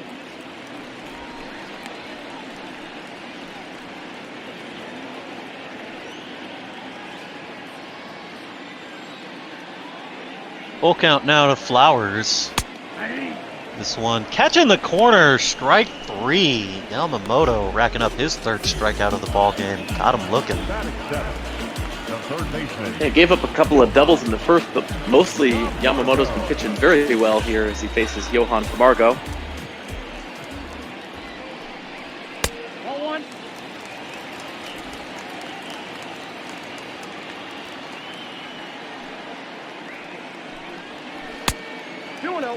Just low and outside. 2-0 the count. Margo's showing patience. 2 balls, 1 strike. Nah, I say as he swings and misses. They talk a lot Never about fails. that. They talk a lot about that curse. Is this one's gonna be lifted in left field, but an easy run for the Freddie Freeman doppelganger will be the second out of the inning. Batting eighth, the shortstop. Freddie Freeman doppelganger. You mean Marcelo Zuna? Who I'm Isn't pretty he the sure one? nothing like Freddie Freeman? Well, we got a different vantage point up here in the booth.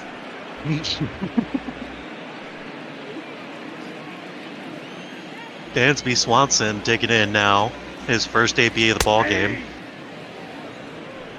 Strike 2 to Swanson. So just like that, Yamamoto sneaking in a 79-mile-an-hour slider. It's not often I see a slider coming in that slow. This one missing low. 1-2 pitch. This one's in the dirt. 2-2 to Swanson. Gotta say, that's just a great name. Dansby Swanson. That is a great name.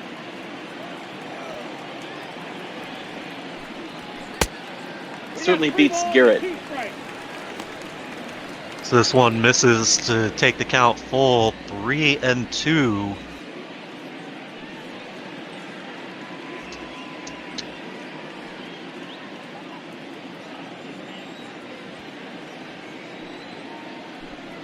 Here's the full count pitch. That'll get foul, so staying alive is Swanson. Dansby staying alive here with that foul ball. This one will be grounded up the middle. He'll make the play over at shortstop in time with the throw, so that'll be the third out. We'll see the bottom third of the order here for these Marlins.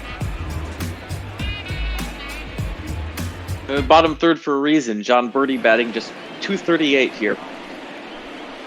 Leading off for Miami. And it only gets worse from there. John Birdie. I mean, that'd be good enough to put him in about fourth on the Mariners lineup, so, you know, get what you can, I suppose.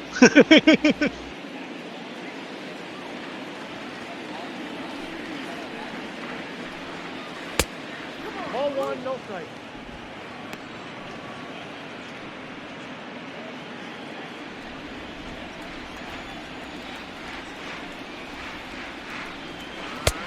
Two balls, no strike. So Hamels working into a 2-0 count here. That's ball 3. 2-0 pitch. He's trying to catch that outside corner, but not able to, says the umpire. 3-0. Not a great way to start off here to John Birdie. Fastball coming in there, 92 miles an hour. 3-1.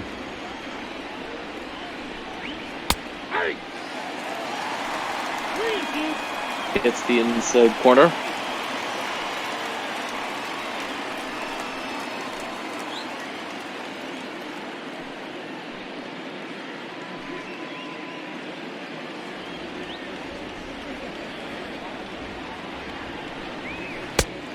Three-two pitch. Got him swinging. That'll be the first out. Full Hamels getting his third strikeout of the ball game. The second base. And there's that circle change that we talked about. Just been fooling the Marlins all day.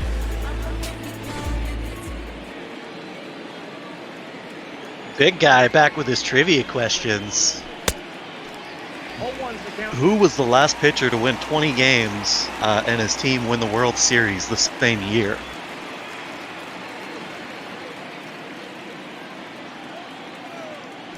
Last pitcher to win 20 games and the World Series. The count, Yep, 1-1. in the same year. I wouldn't have a clue. This one will get lifted out to center field. That one's going back to the wall all the way. That one is gone. A solo shot here from Diaz puts the Marlins on the board. 423-foot shot.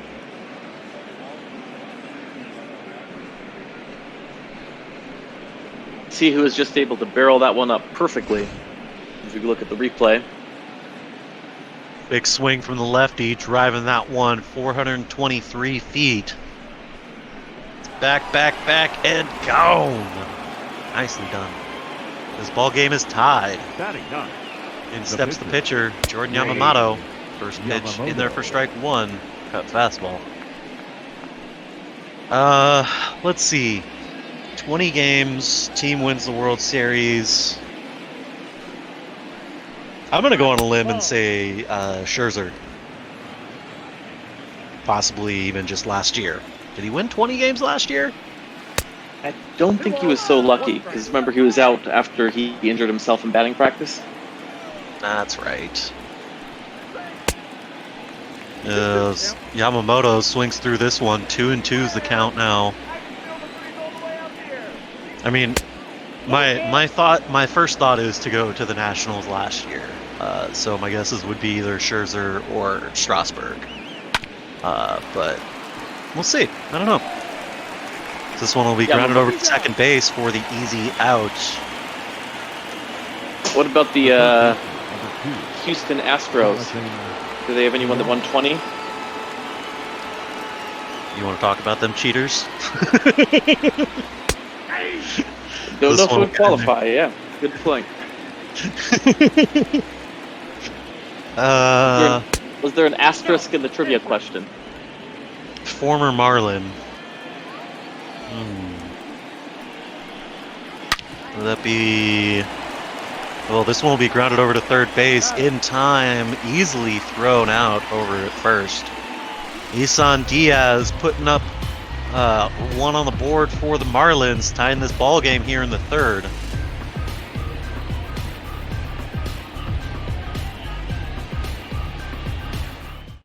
A former Marlin that won 20 games and won the World Series. Heidi knows, but we cut her mic to prevent spoilers.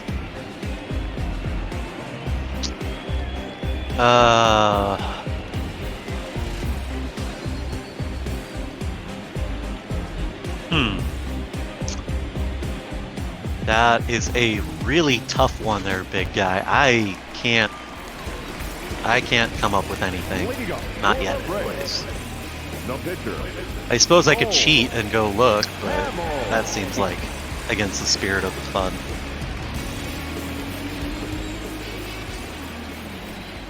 So we'll see Cole Hamels digging in here to lead off the third. First pitch catches the corner. All right. That's a strike. If the umpire says it's a strike, it's a strike. That is how that works. Yes, that is exactly how that works. No one listens to me. Big guy with another clue. I think the 2000-2009 time frame. 1 ball, 2 strikes. Okay. EB with a guess of Josh Beckett. Yes, that would be the correct answer, Josh Beckett. In 2007, is that with the Red Sox? So strikes out his counterpart, 4th strikeout in the afternoon for Jordan Yamamoto. Yeah, nice pitch there by Yamamoto, getting him swinging right through that one. Yeah, Josh Beckett winning the World Series with those Boston Red Sox in 2007. 1-0.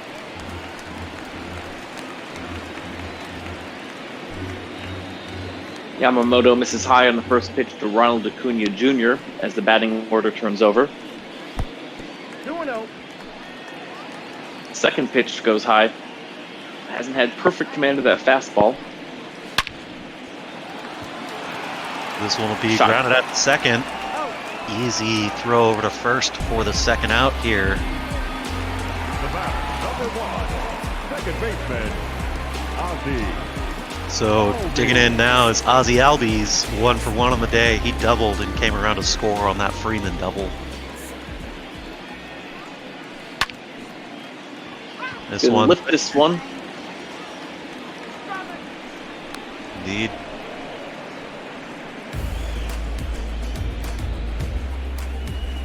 Just like that, the inning is over. We're through 3. High score here in Atlanta, 1-1.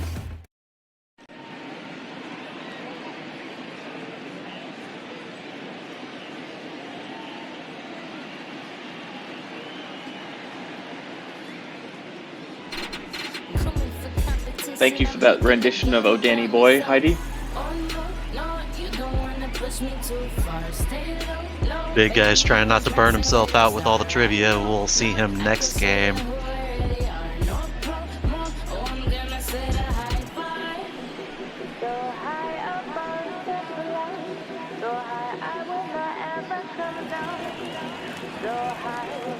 As we're going to get our second look at Miguel Rojas. Of course, former Dodger. Stay tuned after this one, folks. We'll be heading out to Pittsburgh, as it'll be the Battle of Pennsylvania. Philadelphia coming into Bucco's territory to face off today on Mother's Day. We got Mike A making the call here. That's at 3:45 Eastern Time, 12:45 Pacific, or whenever this game gets over. Stay tuned here all day long. We'll have baseball for you all day. Of course, I will be back here tonight for Bot Ball After Dark as we try and finish out this series down in Houston. We got a full lineup today, folks. Stay tuned. Enjoy your Mother's Day with some Bot Ball action here.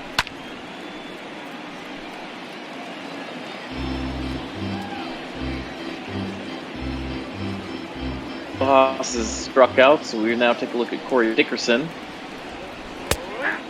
Dickerson's been all over the MLB, starting his career with the Rockies, then made his way over to the Rays. In the trade which the Rockies acquired German Marquez. Then Pirates and Phillies, before he signed a 2-year deal with the Marlins here, as he's going to fly out. The first baseman, Jesus Aguilar. That'll bring up the first baseman, Jesus Aguilar.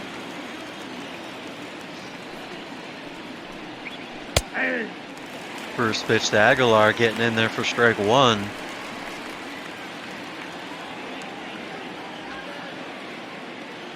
Big guy trying to get us to think about what these Marlins would look like if they had kept Christian Yelich, Ozuna, and Giancarlo Stanton. Well, I don't know. That would be one hell of a team. Although, I do seem to remember each one of those guys saying, "Get me the hell out of here." So I don't know that would even really work.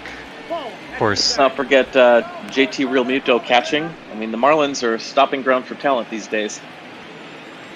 Yeah. And I was about to say that, EB, the death of Jose Fernandez really shook this franchise to the core. And unfortunately, it's just so tragic, losing Jose Fernandez in the prime of his career like that. It truly did shake up the baseball world, and this Miami team specifically. Now batting. You know, everything I ever heard about Fernandez, he was the heart of that organization. As Hamels walks the first baseman here, so we'll see Jorge Alfaro.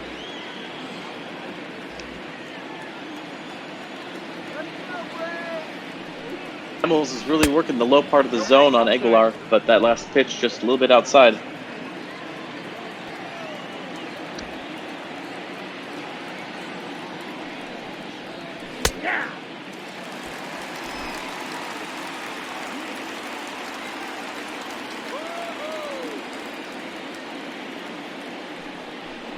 And I believe that's the first free pass given away today by Hamels, is that right? Yeah, I think so. Both pitchers have done a good job of limiting the walks. Cole Hamels working all the way up to 70 pitches already here in the 4th. 1 and 2 now. And that's what you got to do if you're the opposing team going up against a good pitcher, is just go deep into the at-bats and make him work, hope they get out of the game early. especially against somebody like Hamels, who is doesn't have the power to overpower you. He's got the movement and he's got the control, so he's going to dance around the corners, and really you just got to be patient and let him miss. Let him throw 80 pitches in 5 innings, and that'll be enough to chase him, and then you can finally do something, as this will be an easy ground ball out to shortstop. Braves taking it the short way, getting the 3rd out. Still tied here in Atlanta, 1-1. Freddie Freeman's leading off to start the bottom of the 4th.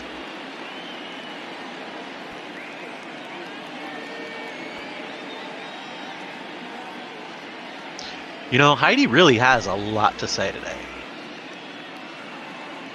He is very chatty. I know one thing you could say about Heidi is that she never shuts up. Well, this being Mother's Day, we figured we'll let Heidi get a little bit more work in here.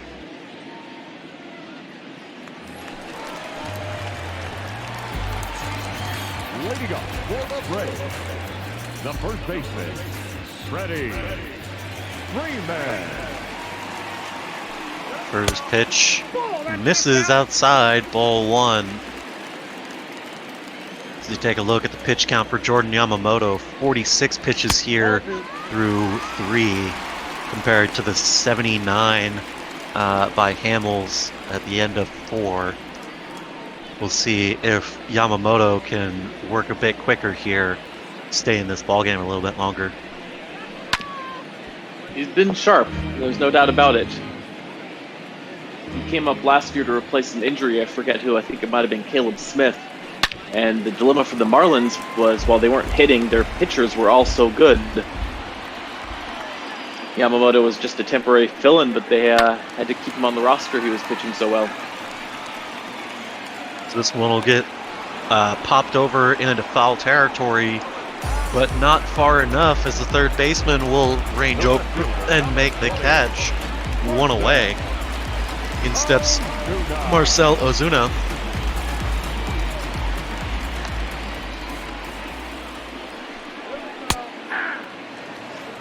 First pitch in there for strike 1.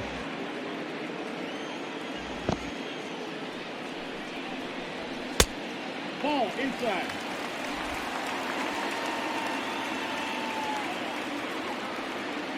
Yamamoto kicks and delivers the 1-1 pitch.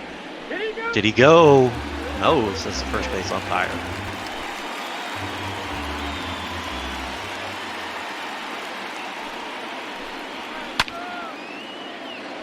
This one will get foul. 2-1. 2-2, excuse me. This one's in the dirt and off the catcher's gear. Nick Markakis, you give the ball boy a little bit of help here. Pick that one up. Thank you.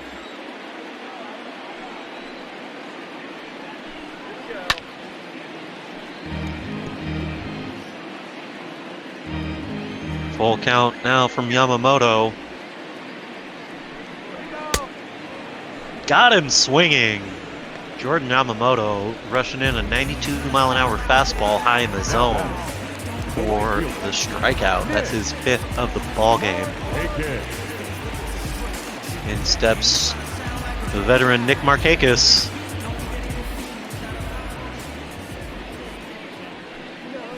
Ball that time. Missing high.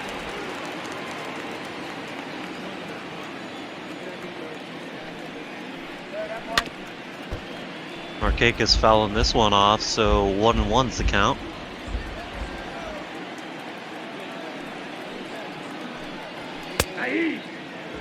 Catching the outside, that outside of the zone is seeming to get a little bit wider, says the umpire. This one will be fouled off. 1-2 is the count.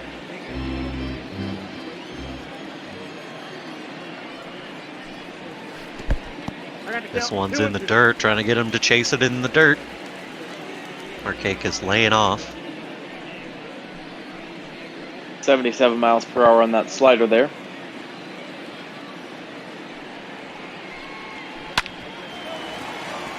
Oh, through the gap. It was an extremely athletic play there out at second base, but not enough to stop it.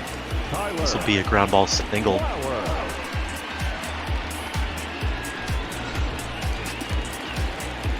So 2 outs, 1 man on. We'll bring up the catcher, Tyler Flowers. First pitch in there for strike one. 0-1.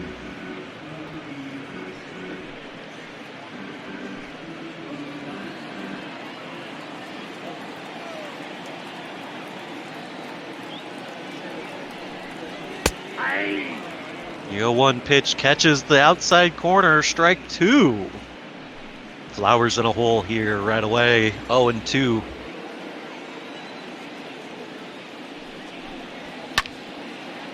This one will get fouled off.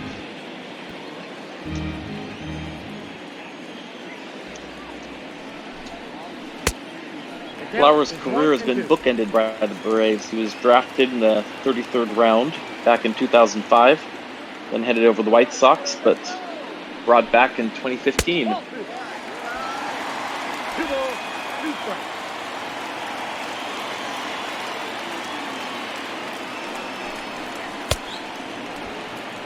Got him swinging here. That'll be the strikeout to end the inning. Yamamoto racking up his 6th strikeout of the ball game here. Score still tied. Atlanta leaves a runner stranded out on first as we go now to the top of the 5th.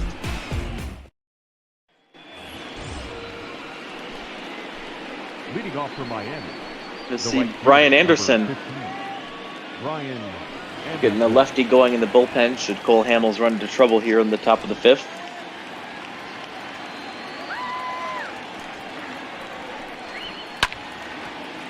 An interesting call here to have Hamels lead off. Looks like he'll get some more work in the bottom of the 5th. I say that, they've got a lefty out in the bullpen.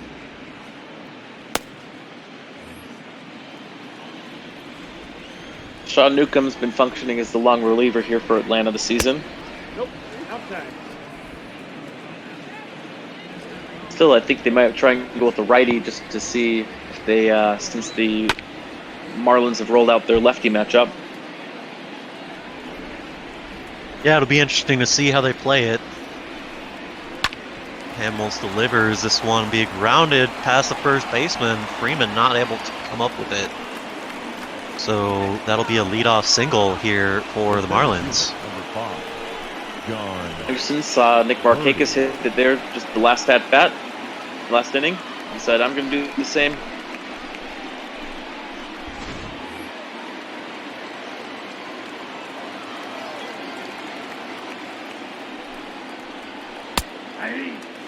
First pitch in there for strike one against John Birdie. Big guy in the chat. It's crazy to think the Braves just never have to rebuild. Beginning of the decade, they had Brian McCann, Dan Uggla, and Chipper Jones. Now they have Freddie Freeman, Albies, and Acuna. Just such a well-organized franchise. Yeah, it's those Braves have been competitive my entire life. You know, you talk about Brian McCann, Dan Uggla, and Chipper Jones. Let's go back to Schmaltz. Let's go back to the beginning of the 90s when they were absolutely dominant. This Atlanta Braves team have always been competitive at the very least. And the Atlanta fans are some of the best fans, of course. We're very proud of the partnership we have with the subreddit R Braves.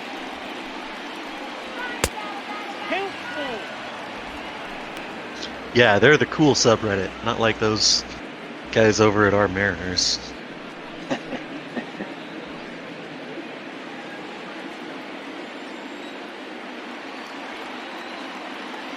Hamels. See if there's anything like a. Go ahead. I was gonna say Hamels kicks and delivers, missing high with that curveball, so that'll be a walk. Runners on first and second now. Hamels digging himself a little bit of a hole. Could be some mop-up work for Sean Newcomb with yet to record a single out here. That will do it. They'll bring out the lefty. Hamels' day is over. Leaves a couple stranded out on first and second. He'll be on the hook for those guys. And we'll see if the Braves can pull out a hold here. Now pitching for the Braves. Newcomb coming in, making his 13th appearance of the season. 25 and a third innings pitched, 3.55 ERA. Better against lefties than righties, but both hitting sub 275. He's been pretty effective. I think it was another bot ball game I was listening to where they were pointing out that all but one of the Atlanta relievers has recorded a save in just the most recent years. Interesting. Just a lot of people closing experience. Yeah, any one of them they could trust in a kind of tight situation. Sean Newcomb started some games last year.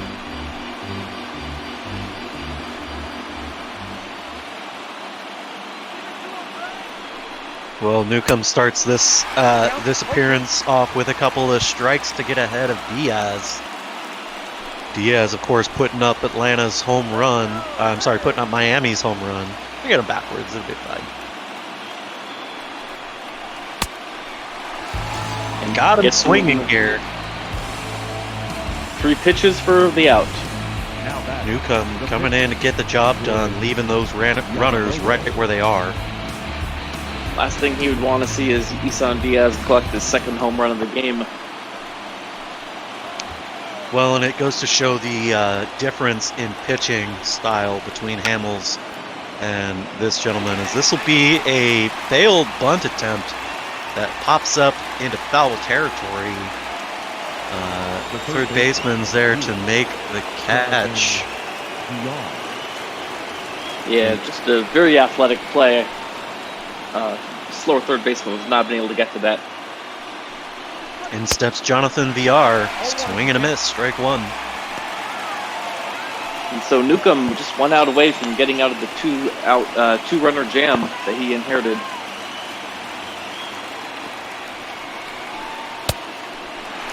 Swing and a miss, strike two. One strike away. Working very efficiently here in the top of the 5th. Nope, that's the ball. Newcomb with a bit of a waste pitch, low and inside, maybe trying to get VR to chase it in on the righty's knees. Yeah, why not? You're ahead in the count. Yep. Takes a look back at second, delivers, got him swinging. Wow. Just like that. Newsome coming in to make the relief appearance. Stranding those runners out on first and second. Nothing doing here for these Marlins. Just a great inning of relief there. 2 strikeouts and the bunt out for the pitcher. So in steps the third baseman, Johan Camargo. He made that athletic catch in foul territory on the failed bunt attempt.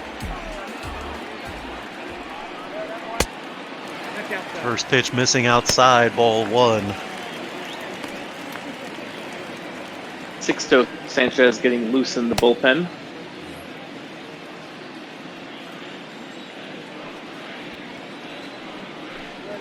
One 1-0 pitch, missing outside again. 2-0 now. Perhaps just some caution on behalf of the Marlins. They let Yamamoto bat last inning, of course. You got 2 balls, 1 strike. He 72 pitches. gets a strike over here for strike 1. 2-1's the count to Camargo.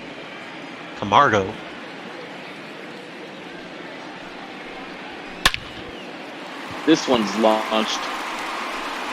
That's going to be extra bases. That'll be off the wall. And he'll come strolling into second base for an easy double off the wall. First season. Well done, kid.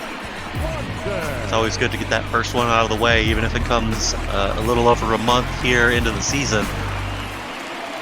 And I might be mistaken, but I think they had Austin Riley starting off the season at third base. And wasn't getting much going, so I believe that's why they brought Camargo in. Well, in steps one Dansby Swanson.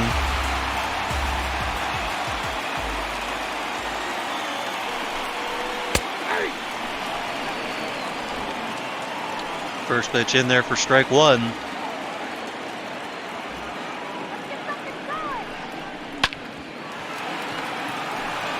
This one will be over to shortstop. Runner stays right where he is. That'll be an easy throw over to first for the first out. We'll see a pinch hitter here for the pitcher, I believe. And so Newcomb will just do the one inning of work. Ender Inciarte is going to step in. Great shot out to left center field, and that's going to be out at the plate. Ooh, base running mistake here as he rounds third to try and score. The throw in from left field is in time to make the play.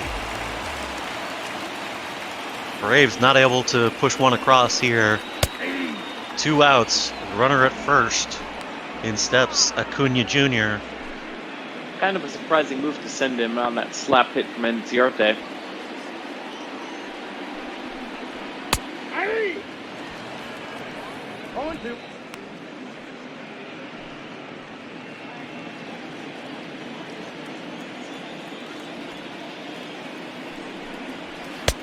Ball, left out. 1-2 the count on Acuna. Still a 1-1 ball game here at the bottom of the 5th. Lifted. Center fielder runs over at the wall. In the warning track, makes the catch. Yeah, it was a nice catch out there in center field. We'll go to the top of the 6th. Still tied here as Atlanta was unable to score. In comes Shane Green to take over pitching duties. His 18th game of the season, working 16 2/3 innings with a 6.48 ERA. Not exactly impressive. He'll look to get those numbers back down. He has collected 19 strikeouts in his 16-some innings of work.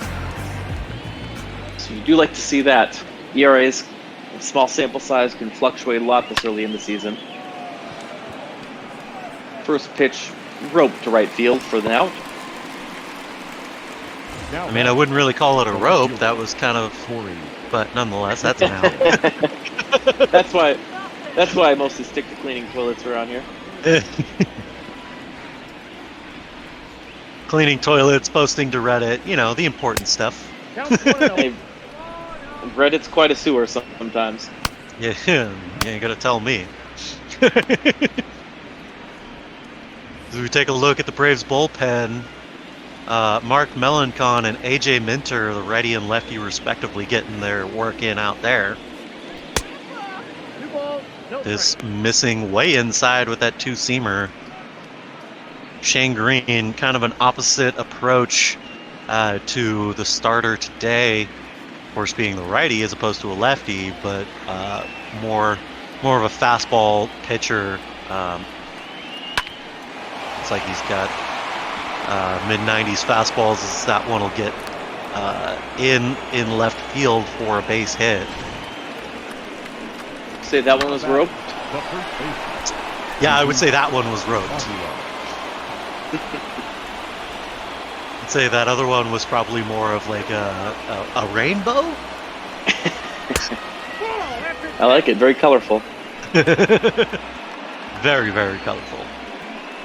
Shane Green, of course, from the Tigers. He was their lone all-star representative in 2019, then made his way over to the Braves. Green delivered. Trade. Yep, go ahead. Oh, please.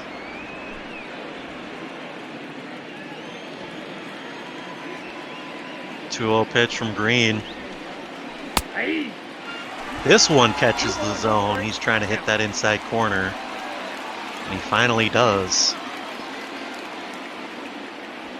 Green was initially brought in to hold the closer role. It was kind of a carousel for the Braves in 2019. It was first held by Aroldis Vizcaíno, followed by AJ Minter and Luke Jackson. They brought in Green because he'd been lights out for Detroit, but he then struggled. And that's when Mark Melanson inherited the position. Bullpens are always, well, rotating, as you might say. But you wouldn't say they're roped. Revolving door, perhaps. Inside. No, I wouldn't say the bullpens are roped. I would just say that line drive out to left field was probably roped. This one will be lined down the left field line, but foul. A little dribbler.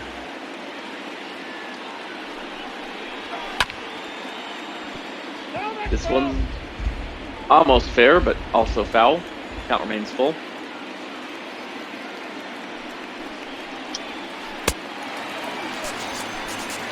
Got him swinging here. 79 hour. Changing it up real quick, as that will be a strikeout for the second out here. Runner still out at first base. Miami trying to get something rolling here.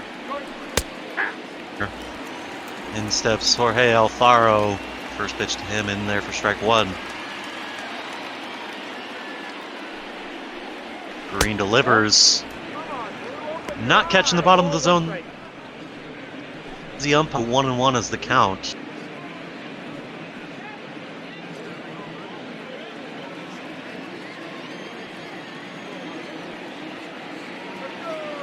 Alfaro, of course, coming over in that Real Muto deal. I got to count 1 and 2.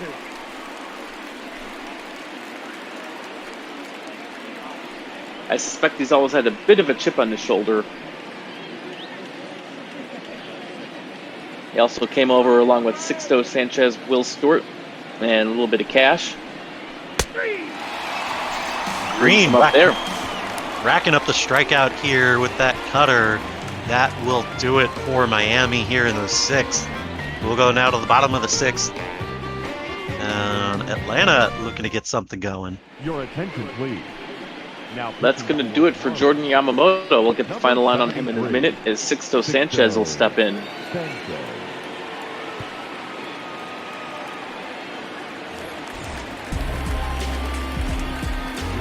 Ozzy Albies stepping in for these Braves to get it going. Mentioned Sixto coming over from Phillies and that Real Muto deal. Been a lot of hype around him. I mean, with a name like Sixto, I feel like there's got to be a little bit of hype there. That's just a fantastic name. This one missing. In 2018, he was listed as the Phillies' #1 prospect. He was playing for Clearwater, drawing comparisons to Pedro Martinez. Ooh. Okay. So we'll see. 99 miles an hour on the gun there. Yeah, I could see why maybe they might make that comparison. Oh, that one just a bit slower at 95. Just keep your eyes on this one, folks. Yeah, velocity is great, but when you also combine that with the control that he's been able to show, really deadly combination.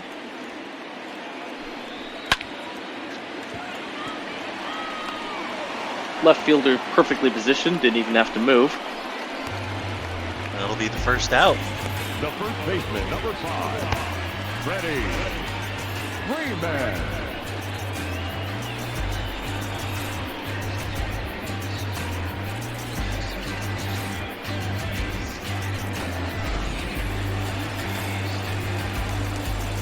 In steps the first baseman, Freddie Freeman.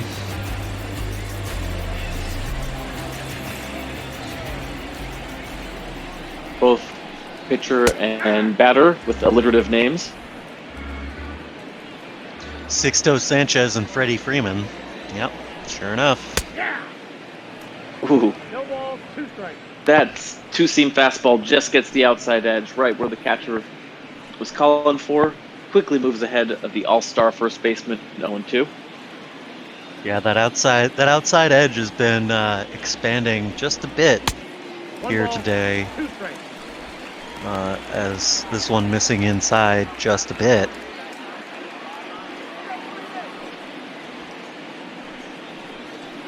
One-two pitch, got him swinging. Freddie Freeman not happy with himself there. Is that looked a little silly, chasing that slider way inside. You can see he decided to swing before that one started breaking. We'll see Marcell Ozuna stepping in now, 0 for 2 on the day. Strike one. 96-mile-an-hour fastball running in there. Ozuna, a couple of strikeouts today so far.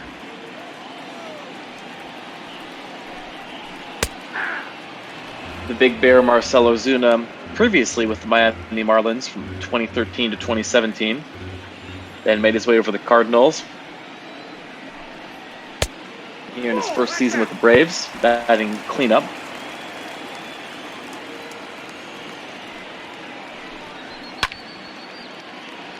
This one fouled off down the first baseline, 1-2.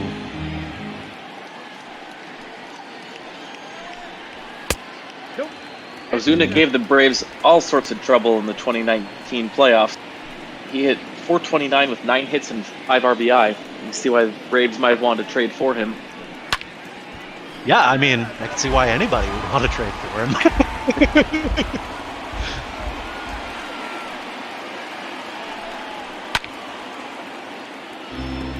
Working a pretty good at-bat here against Sixto.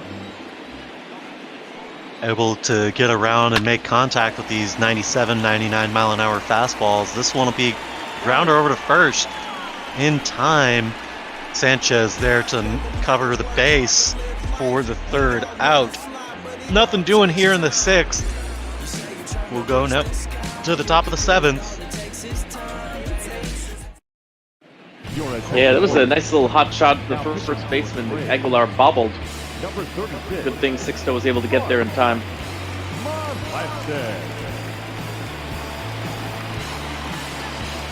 So Mark Melanson.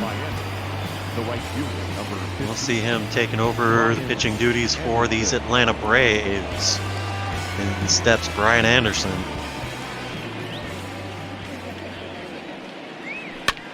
Mark Melanson on the alliterative first last name party. Former Giant.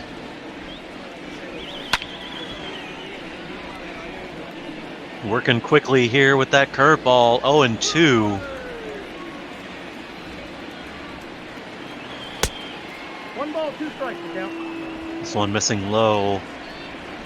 That cutter almost in the dirt there. Melanson not wasting any time. Working right along here, 2-2. This will be a ground ball over to second base. Easy play. The center fielder, number 5. Melanson getting one of his trademark ground balls. It's not going to blow you away on the gun, but one of the best control pitchers in all of baseball. Ball 1, no strike. As of course he misses low there on the knuckle curve. Ball. This one missing also low, 2-0 now.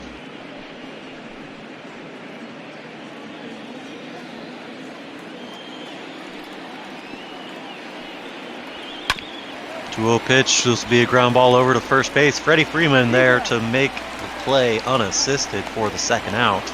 The batter, number 1. Birdie. Second baseman, Isan Diaz. So the only person to get on the board for Miami is Isan Diaz. He steps up. That's out. That home run back in the 3rd inning, I believe. Yeah, he'll look to put another one up on the board here as he watches this fastball in there at 92. 1-1 pitch. That's ball 2. Missing inside and high.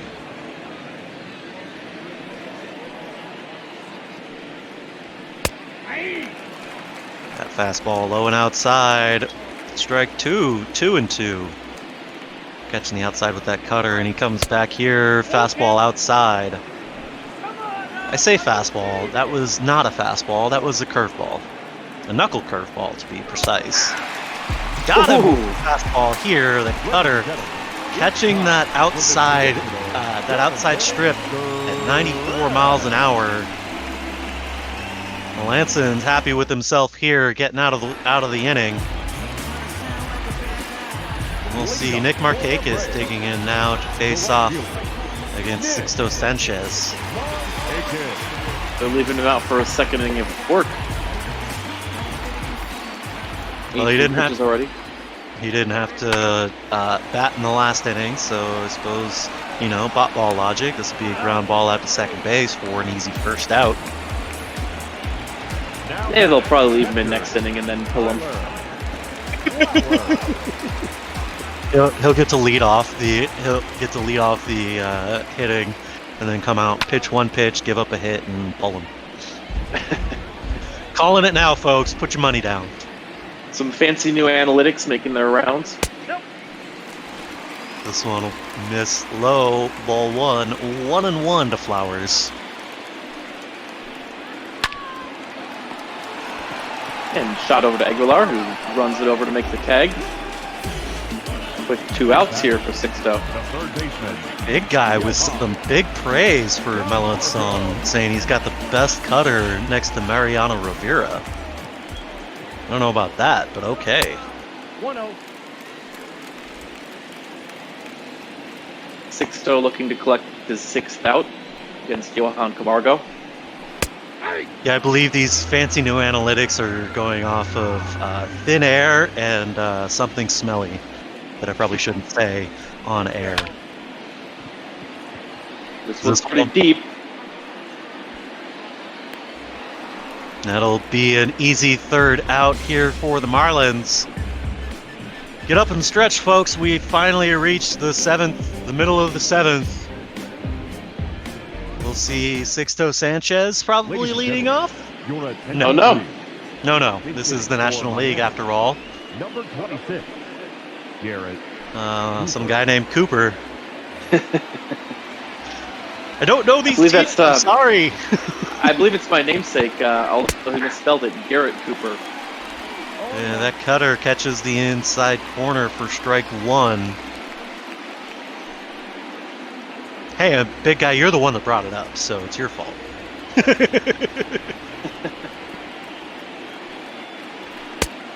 Off the plate. Tell you what, though, I will take Mariano Rivera's cutter and Randy Johnson's slider any day. Garrett Cooper here started his career in the minor leagues with the Brewers. He was sent to the Yankees in exchange for left-handed pitcher Tyler Webb.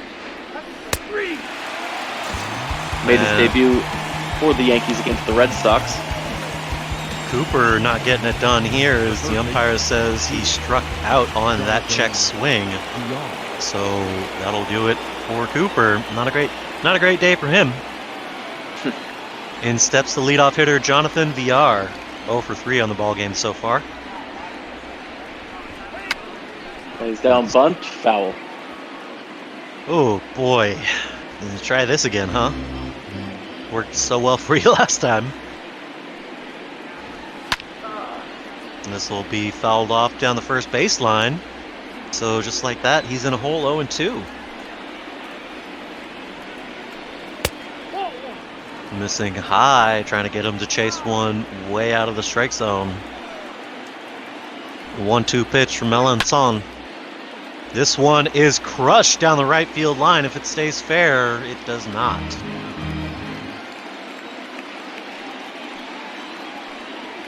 Melancon delivers. This one's just a bit inside, getting VR to dance in the box.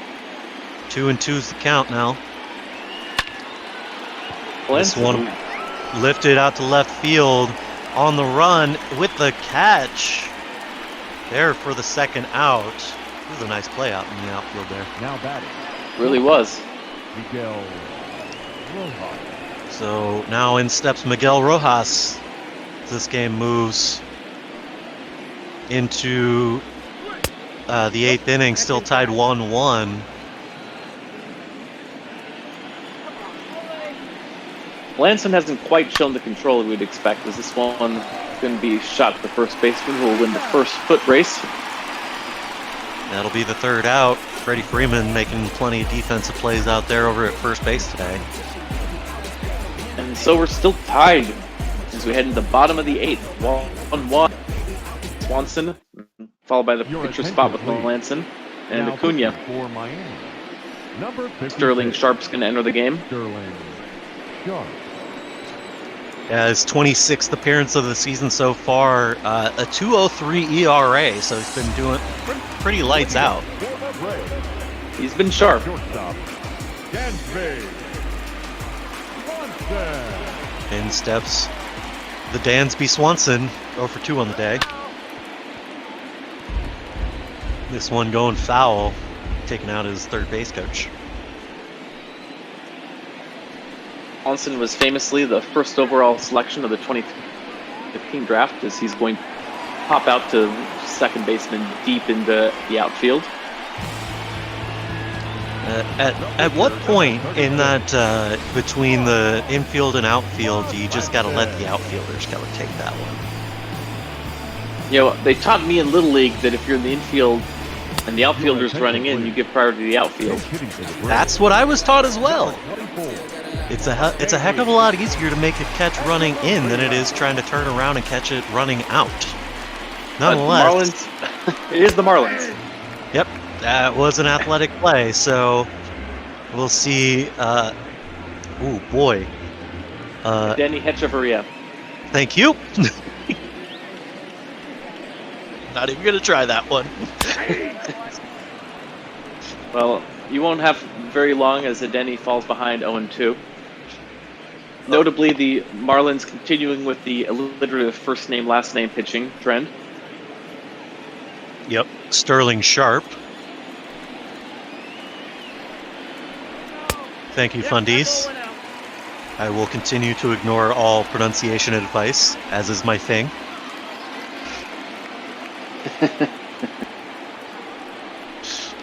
I think we have a motto here, which is if you don't like the pronunciation, then come in here and call a game. 3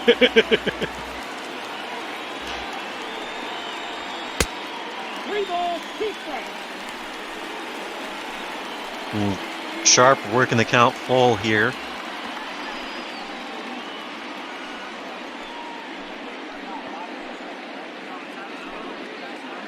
Yes, Fundies, you'll have plenty of opportunity to mess up all the names, just like I do. This one's lifted out to left field. That'll be, if it stays fair, it does not, but he's there to make the catch for the second out. And so you're off the hook unless Denny Hechavarria happens to stay in To pitch? the extra innings. Well, you know, we'll see as Ronald Acuna steps in to get a base hit here. Inside, ball 1. Just a surprising struggle to start the season for Acuna. Batting around 220. Still in the leadoff spot. Golfs this one.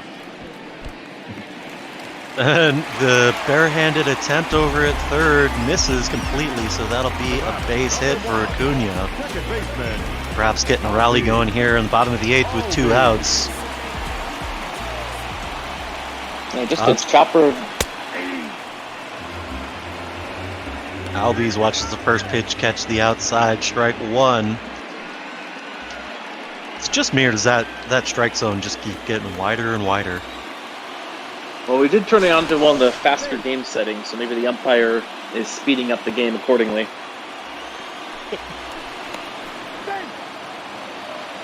As we'll see, keeping an eye on Acuna over at first base.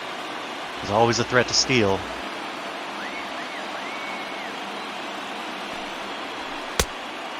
Terrible pitch there. Good work by Alfaro to get a glove on it.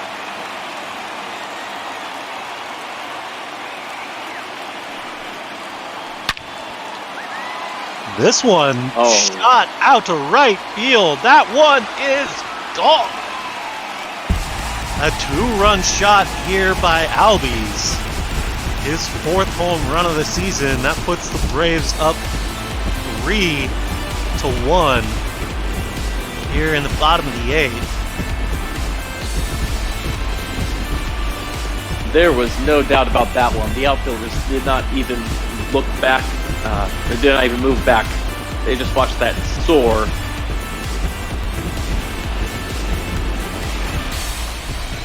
What an absolute moonshot, sending that one out to the chop house out in right field there.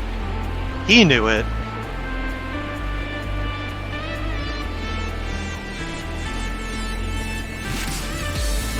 What a beautiful shot. As you see out there in the right field, fans in the stands practicing social distancing. We hope you all are doing the same, staying healthy, staying home. Freddie Freeman digging in now. Speaking of staying at home, folks, make sure you hit that donate button. We're raising money for Meals on Wheels so that they can get meals on wheels to people who cannot leave their home. And on this Mother's Day, let's be a little bit more generous for those mothers and grandmothers and grandfathers out there that can't leave their homes. Go ahead, hit that donate button, folks. We really appreciate it, and we appreciate you staying here all day with us, watching ML Bot Ball. Count it 3-1.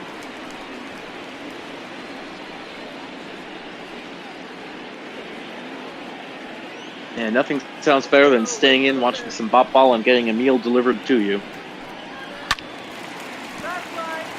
This one will get fouled off, so the count is full to the first baseman, 3-2. Freeman looking to join the hit parade here, missing outside. Ball 4 is Sharp. That changeup nowhere near the zone. No, you gotta wonder how much longer they're gonna leave Sharp in. He looks a little bit rattled after giving up that 2-run homer. Well, he'll face one more at least as in steps Marcell Ozuna.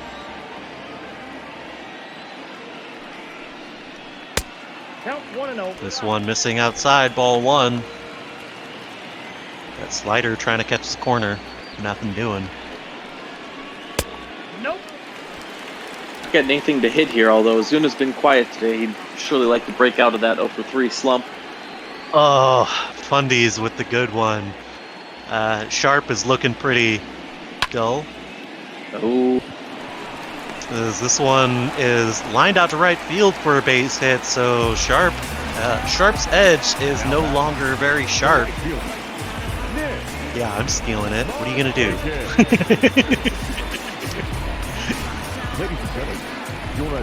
That will do it for when Sharp goes flat. When Sharp goes flat, it's only natural to bring in a reliever. Yeah, Adam Conley getting the call here. His 24th appearance in this season. A 3.5 ERA. He'll look to get this third out here in the 8th. Nope. Ball 1. Ball 1, no strike. Conley delivers a ball for his first pitch. Nick Markakis stepping in 1 for 3 on the day. He's looking just a little flat. This one will get lifted out to left field for an easy third out. So Ozzie Albies able to put these Braves out in front here going into the 9th with this 2-run moonshot out into the chop house. Braves lead 3-1.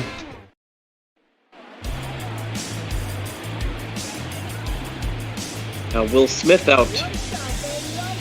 Will Smith has been fantastic this season.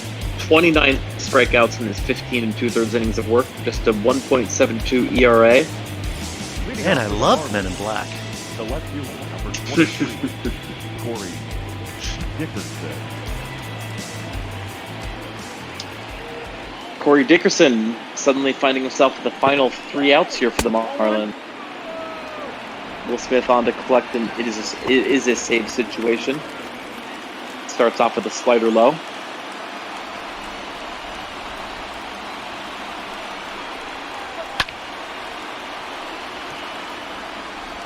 Bring that fastball in there, Big Willie style.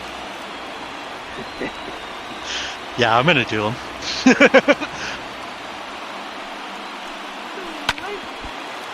Oh, right off the shin. Oh, and nobody's there to cover first, so he will beat out the base hit. Kind of limping around there. Will Smith, of course, picking that one off the shin. And he waves the trainer off, so he'll stay in trying to get some work. Well, why not? This is his millennium. Where's Agent K? 0-1's the count.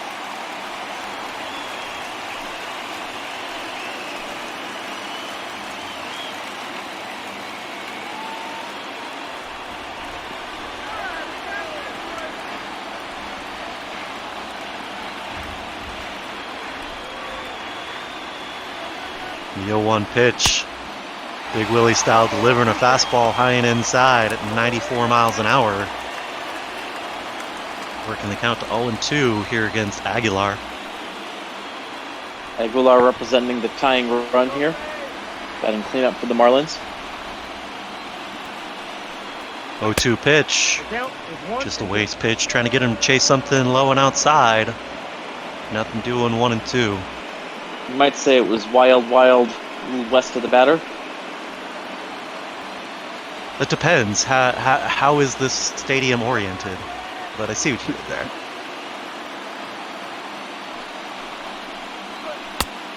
Two balls, two This strikes. Well, if deep. not, it goes the other direction.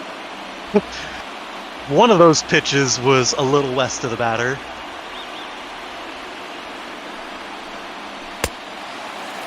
Got him swinging, so racking up a strikeout here is Will Smith. His first of the ball game. That was a monster swing from Aguilar, but just couldn't connect.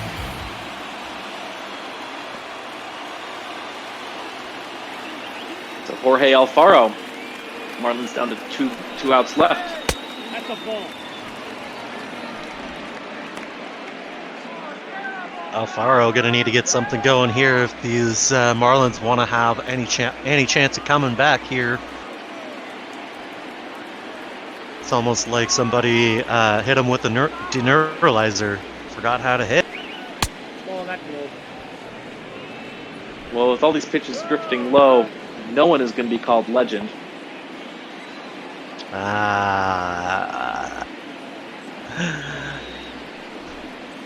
Ball. Damn. You know what? As long as they're in the pursuit of happiness, they'll be just fine.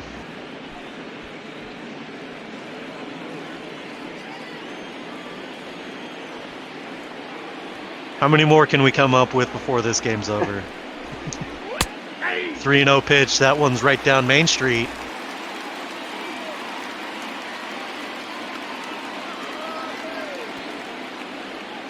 As he yells to the cabbie, "Yo, home, see you later." This one will be lined out to right field for a base hit. Runners round base. That'll get down for. That'll take for 2. Runners coming around to score from first. Not in time on the throw, so Miami able to put one back on the board here with that double by Alfaro.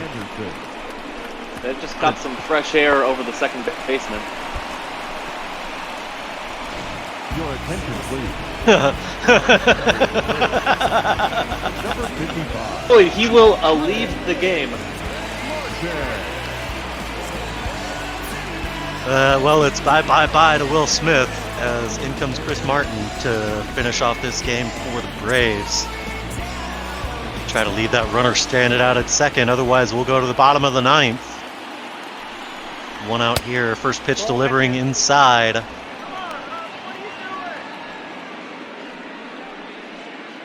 He was a bad, bad boy.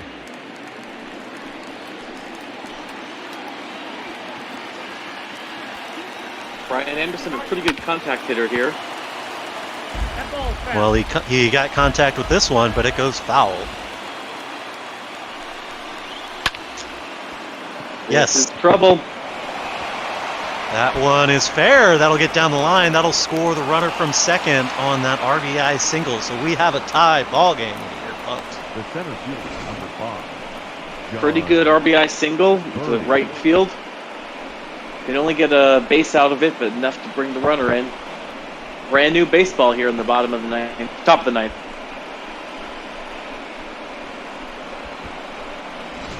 Your attention, please. Now running it. And that's going to end Anderson's day as they're going to bring in Lewis Brinson to pinch run. Lewis Brinson. Marlins are definitely getting jiggy with it here in the top of the ninth, trying to create a rally, which they have. John Birdie.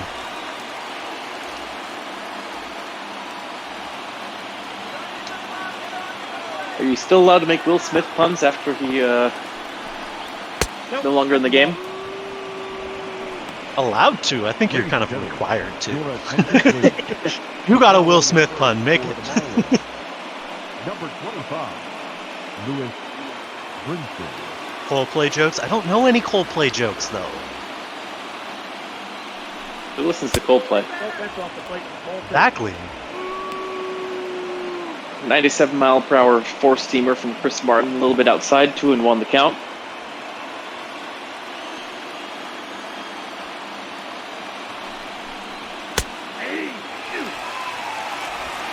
.98 down the heart. Yeah, 2-2 here against Birdie. He'll look to do something with this pitch here.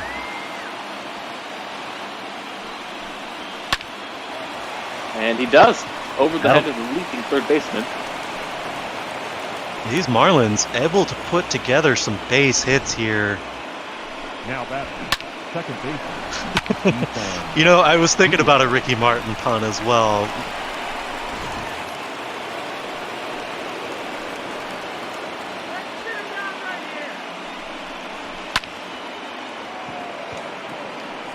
This one will be popped out to center field, so runners will go halfway and retreat, as this one will be fired back in.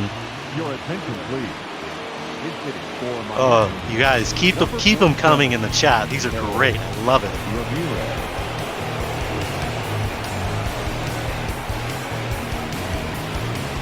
So we'll see Harold Ramirez stepping in for the pitcher. Pretty good choice here. 340 on the season. Runner in scoring position. Fundies, it does line up with Joey, doesn't it? And we are, well, we're in Atlanta, so I guess. Martin misses high. I suppose if you wanna conflate the Jacksonville and Atlanta as like one area, I mean, it's far enough away from me. I can consider it one area, right? So this one will be grounded over to second in time to get the out at first, and that will do it. So the Braves stopping the bleeding here. They'll get a chance to walk it off here in the bottom of the ninth. If not, what better Mother's Day gift than some free baseball? Your attention, please. This change for Lewis Brinson will remain in the game in right field. Number 25, Lewis Brinson. Now pitching for Brandon Kinsler's going to come in. number 20. Looking at a good 14-3 strikeout to walk ratio, but only 14 strikeouts in his 26 innings of work so far. Picked up a 2-1 record on the time. Leading up for the Braves, the catcher. As far as predictions for tonight, guys, I really don't know. I haven't been paying attention to the main roster that much to make predictions, but should be interesting. I actually completely forgot that we got Money in the Bank tonight.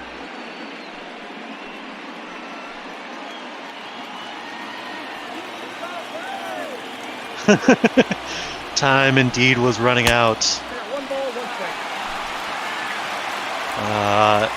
My prediction will be to tune into ML Bot Ball, as I'll be working the After Dark game probably shortly after Money in the Bank concludes. Don't forget to come right back here to Twitch and check it out for Mariners Houston. And don't tire out your vocal cords. You got a full day of work. Oh, I got Kinsler looking sharp. Kinsler getting the strikeout here. The third baseman, Johan. He'll face off against Johan Camargo. We've got a pretty full slate of games here all day long. After this game, stay tuned for Philadelphia at Pittsburgh. That's going to feature Vince Velasquez against Mitch Keller with the always talented Mike A.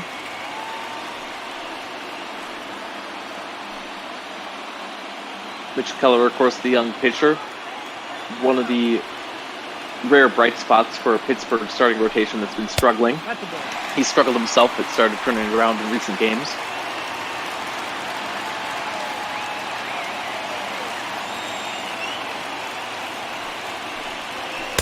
Following that match, we'll see two division leaders, the Washington Nationals at the Chicago Cubs.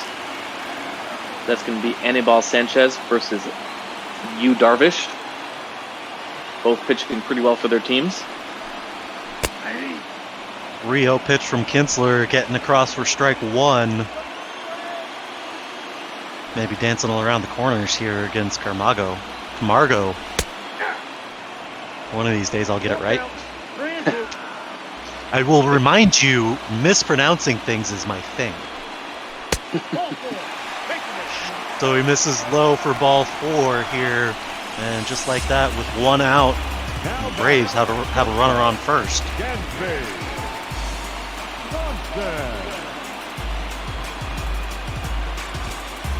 It's going to bring up the... Oh, that's Camargo's day is done, so you don't have to worry about saying his name anymore, as Duval will be pinch run for him. Oh, that'll be much easier. Dansby stepping in. You already expressed how much you like Dansby's name, so no troubles there.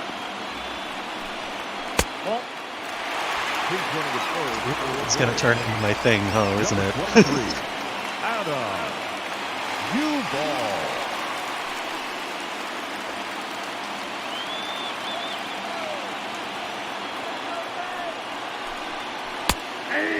Ooh, could you, not to get away from the baseball for a moment, but could you just imagine Heidi Watney taking the 24/7 championship off of Rob Gronkowski?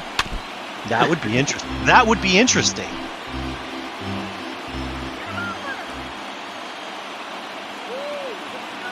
One-two pitch now from Kinsler.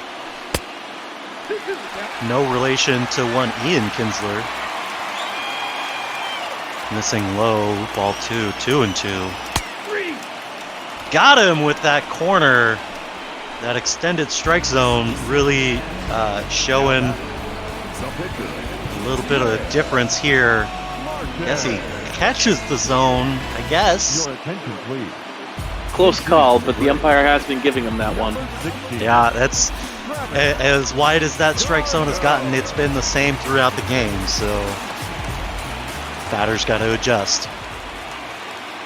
Heidi, we believe in you. You can take the 24/7 championship, I promise.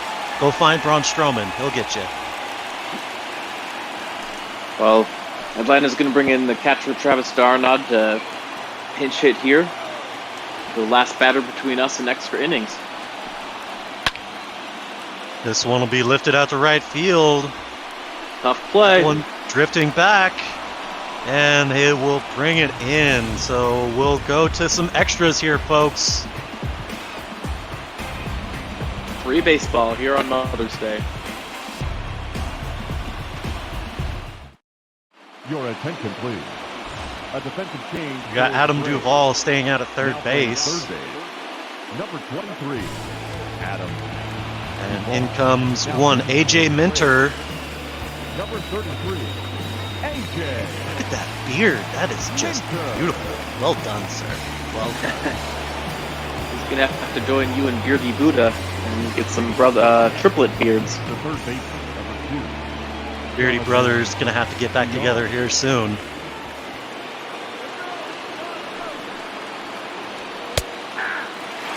First pitch, Good pitch. right. 97 mile an hour's on that fastball.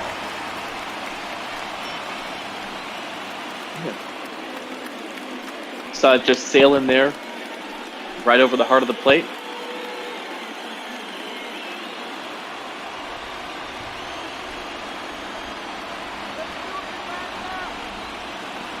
Something, something, something, free baseball, something, something.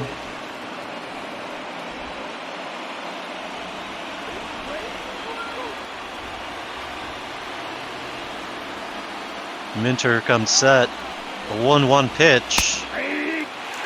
Catching the corner, says the umpire. Strike 2. That looked a little questionable, but umpire, I guess, eager to see the next game start.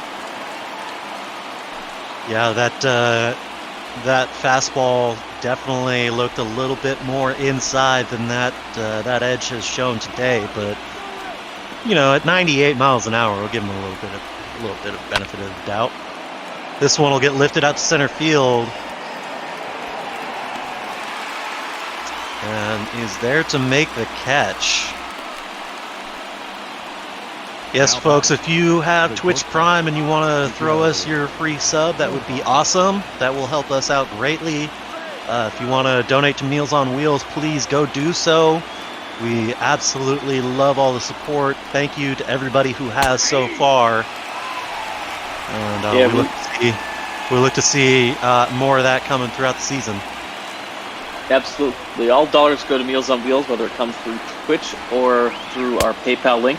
But if you do the Twitch subscription and we get up to 25 subscribers, we can create one custom emoji. Ooh. Everybody get in there. Subscribe right now. Do it. Could be anything. That could be a mustard bottle. That could be Heidi Watney. Yes, Jake, a custom emoji, but we need 25 subscribers before we can get there.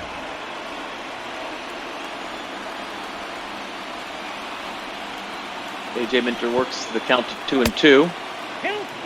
And it's going to run full as that one goes outside. I feel like if we're going to go with a mustard bottle, we've also got to break out the rye bread, right? No doubt. Yeah. I mean, it's only fair. This one will be grounded down the third baseline. Do it again here at the top of the 10th. Miguel Rojas still not on the board for the game. This will be over to the third baseman. In time to make the play. Up next for the Marlins. Some good wheels going down the first baseline, but not enough. In steps Corey Dickerson. 2 outs here, but it's been a productive day already for Corey Dickerson. Let's see if he can keep it going. Turns on this one, but that goes foul.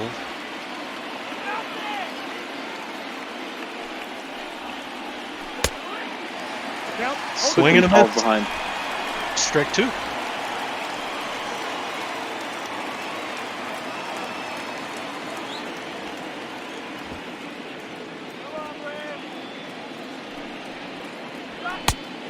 Misses inside on that one.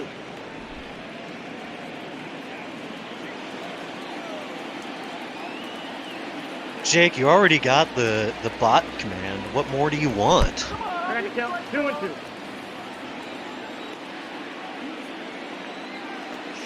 Step on snakes. Step on snakes. As all of a sudden the count moves full here with 2 outs in the top of the 10th.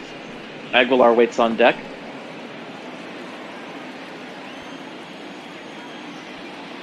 Here it is, the payoff pitch. This one's lifted out to left field. Going back to the track. Just caught before the warning track, so that'll be the 3rd out here for the Fish. We'll go now to the bottom of the 10th. Be the top of the order due up for Atlanta. Leading up for the Braves, the center fielder, PD Ronald Acuna Jr. Acuna Jr. But Heidi, what about the snakes on a plane? Did you forget about the snake? These snakes on this plane? Did you really? Exactly, Jake. This one will be a grounder up the middle. Shortstop there, not in time to make the throw. That'll be a base hit. Second baseman, The slow chopper out of reach of the pitcher. No chance to make the play with the speed of Albies. Or Acuna, that is. Bang bang play right there at first base, but he does beat it out, so runner on at first. Ozzy showing bunt. It'll go foul. You say that, Jake. You say that there aren't any snakes. But how do you know? How do you really know?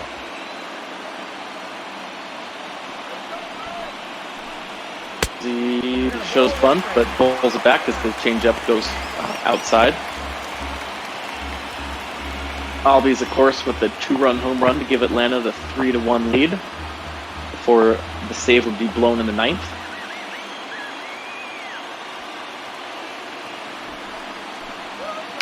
Showing And bunt lays again down. here. First baseman Thinks about the play at second. Yeah, fakes the throw, but goes for the unassisted tag. That'll go down as a sacrifice, 3 unassisted. So runner in scoring position now for the Braves. We'll see what Freddie Freeman can do with 1 out, bottom of the 10th. Good person to have up to bat in this situation. All this talk of snakes, and we've got a baseball game going on. And he is safe at third. Wow, what a play. Showing some cojones here, stealing third. Very aggressive base running. But we'll see if that pays off, as the winning run is now just 90 feet away. 0-2 is the count. Freeman trying to drive them both in here with 1 swing. You don't need to swing that hard, just get something in play, and the shallow outfield will be enough. Hell, fly ball out to right will do it. Ground And ball that's up going to middle, do it. That's going to be the ball game. Atlanta walking it off here with this RBI single up the middle from Freddie Freeman.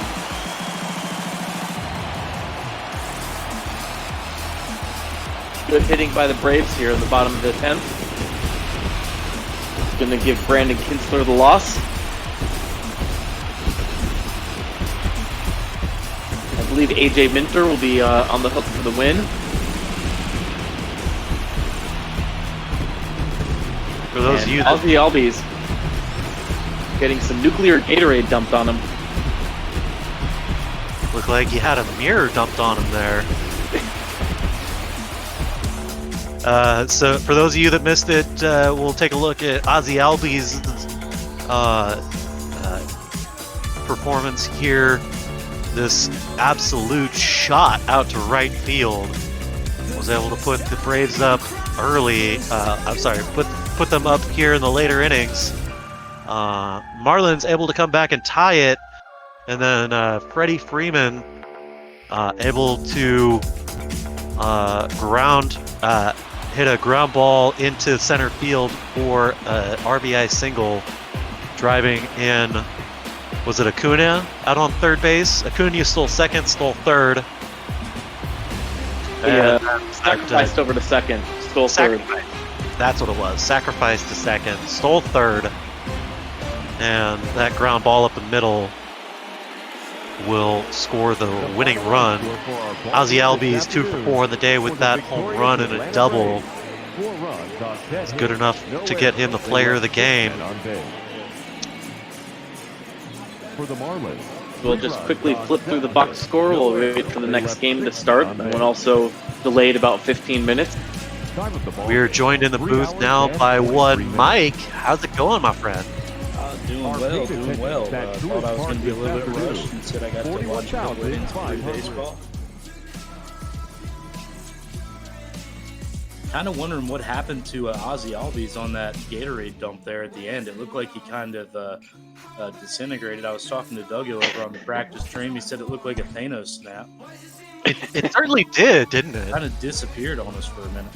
That's what I was saying. It looked like he got a liquid mirror dumped on him, but nonetheless, he looks to be okay. I hope. Yeah, we'll check the injury report after the game. Make sure he's still with us. I hope that wasn't like boiling mercury. So that's gonna do it for me here this morning, folks. Don't forget to tune in all day long here on ML Bot Ball. I will be back for Bot Ball After Dark.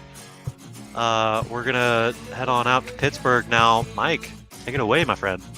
Thank you, Brother Beard. Garrett, I think we're good on just the regular roads, unless you have something crazy planned. I was just looking to see if there's anything pink. No. They would have the pink bats out in full force. The Phillies, one of the first teams to ever go to the green caps on St. Patrick's Day for spring training games back in the day, but we missed out on that. The pink bats for Mother's Day. Are you okay with the hybrid speed, a little bit faster? That'd be fine. I think it's just me in the box. I enjoy. Invite anybody who's listening out there in the Discord universe. If you want to come join me, feel free to. But other than that, yeah, I can speed it up a little bit if it's going to be just me. Yeah, the hybrid pace is not too bad. Fast pace is definitely a little aggressive. Hybrids seem pretty good. I would love to join you, but I've already been on for several hours, and so. No, you've done enough. You've done enough. But here we are joined by the convergence of the Three Rivers in Pittsburgh, the Ohio, the Monongahela, the Allegheny, as we get ready for the third game of this series between the Phillies and Pirates, an interstate rivalry. And you can see there in the dugout, Bryce Harper getting his teammates going. They've got plenty of reason to be happy. They're going for the sweep here this afternoon in Pittsburgh. And they'll have Mitch Keller to deal with on the mound for the Pirates. The Pirates struggling, languishing in the bottom of the AL Central. And Keller trying to dig him out of the hole in the series today, anyways. And he's got a tall task in order as he faces a Phillies team whose offense has finally been coming around over the last couple of weeks. Some of that has had to do with some tinkering in the lineup, most notably over the last week, that of Roman Quinn being inserted not only into the lineup but to the top of it. He's succeeded so far, and he'll be your leadoff batter today, taking one up at the letters for an 0-1 count. Nice sunny day here at PNC Park, one of the most scenic parks in all of baseball. Unfortunately for the Pirates fans, the baseball action on the field not as scenic the last few years, and off to a rough start here over the first month and change for the Pirates.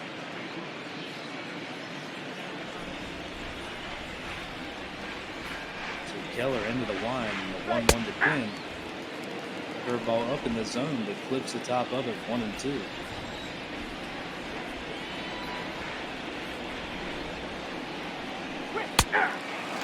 1-2 pitch, check swing by Quinn, doesn't matter. That one breaks off at the knees, and Keller's got himself a strikeout to begin the afternoon. As Quinn unsure of himself there, but that curveball drops right in. Keller knew it, pumping his fist right as the ball hit the mitt.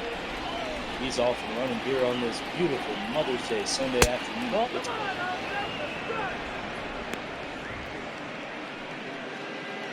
That'll bring up JT Realmuto. Mentioned the shuffling of this lineup. It was Realmuto who's in the top spot in the order for the last couple of weeks. Wasn't able to do much, but here he's going to get something done as he finds wide open spaces in right center. That one's going all the way to the wall, and Realmuto coasting in with a stand-up double.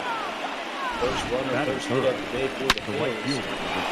As their all-star catcher goes shopping up the gap, finds plenty of room, and the Phillies are in business here in the top of the first.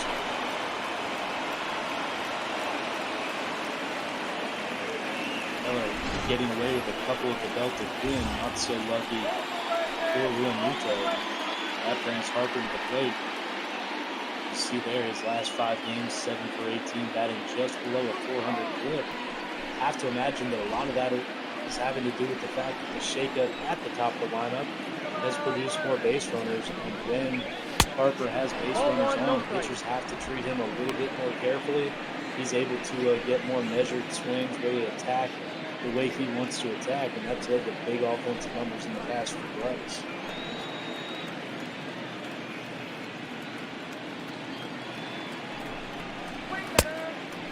Right, ball 1-0 two. to Harper, and this is inside 2 now.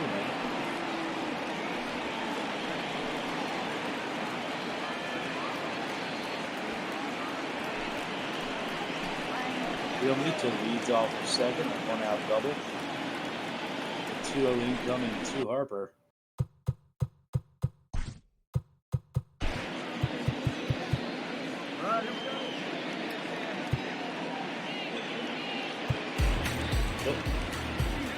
I had my Twitch muted, but it seems like I may have been competing with some more familiar voices in the booth. As Garrett fixes that, we are all going to wait in suspense as it looks like Harper got that one. No, he swung over the top of it. And it'll be 2-1. Keller trying to get back into this one against Harper. The 2-1 pitch incoming. Nope. That one misses low, 3-1. 3 balls, 1 strike. Phillies looking to get things going here in the month of May. It's been a great start to the month so far for the Phils. Bouncing around the 500 mark for most of the first month as Harper swings through that one, 3-2. Keller right back to work, setting at the belt. Payoff pitch to Harper. No, that's the ball. Take the base. That's going to miss upstairs. Harper draws the walk, and the Phillies runners on first and second with just 1 out here Batting fourth, in the the first first inning. baseman, number 17, Reese. Phillies, I mentioned, bounce around the 500 mark. They've now shot up to about 6-7 games over 500. They're in second place in the NL East, but it's looking like that might be one of the most competitive divisions in all of sports. 0-1. As 4 teams entering the day and will finish the day over 500 in the NL East. As Hoskins steps in, Reese Hoskins still trying to get things turned around personally for him. Ball. He's been on a losing battle with the Mendoza line for most of this season. Currently sitting at 188, plenty of pop, but not much else getting done for the young first baseman as there he swings over the top of a breaking ball. And that's the reason for that paltry average. He swings it too many out of the zone and does not make contact. Here down in a 1-2 hole as Keller fires, low and away again. Hoskins lays off of it. So a chance to do some damage here early for the Phils, looking for the sweep today. Hoskins dribbles that one off foul. Count remains 2-2. Keller trying to work through some trouble. 3 balls, 2 2-2 strikes. misses low. That's where everyone has gotten Hoskins out so far this season. Showing some discipline there, and have to figure with the red-hot Didi Gregorius on deck, he'll have something in the zone to hit here. Payoff to Hoskins, swung on and ripped down the third base line to foul. Another off-speed pitch, Hoskins out in front of him.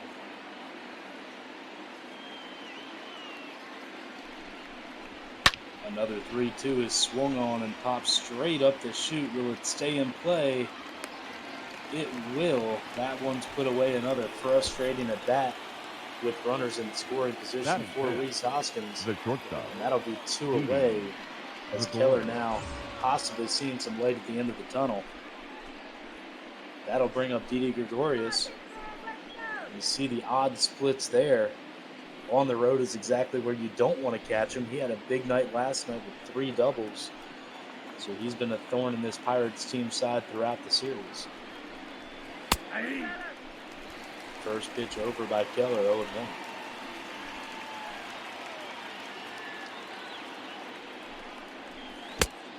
One and one.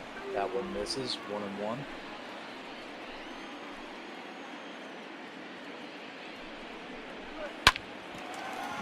Gregorius swings, shoots that one. Great diving play, knocked down by Bell over to Keller.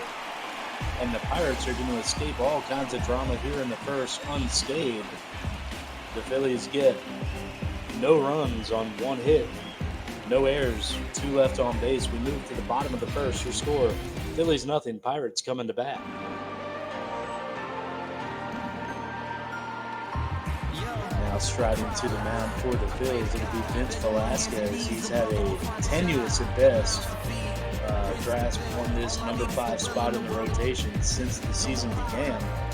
You see there the record of 3-3, not bad. The ERA up north of 5, creeping towards 6. That's a little bit worse, and you have to imagine that might be something the Phillies considers. You've got guys like Nick Pivetta, Cole Irvin in the bullpen who have been performing well and are stretched out enough to bounce into that starter's role. Another name you might consider, Ranger Suarez, who got the win last night, coming on in relief of Zach Eflin.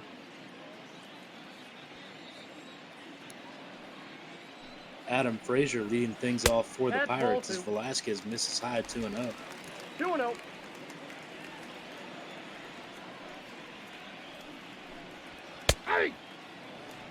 Velasquez clips the inside corner, 2-1.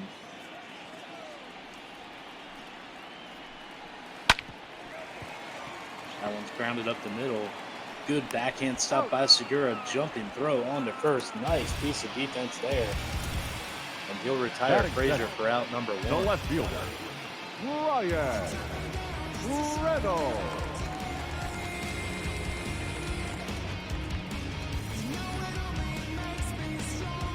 Ryan Reynolds now stepping in for the Pirates. Velasquez once again into the line, drops one low, 1-0.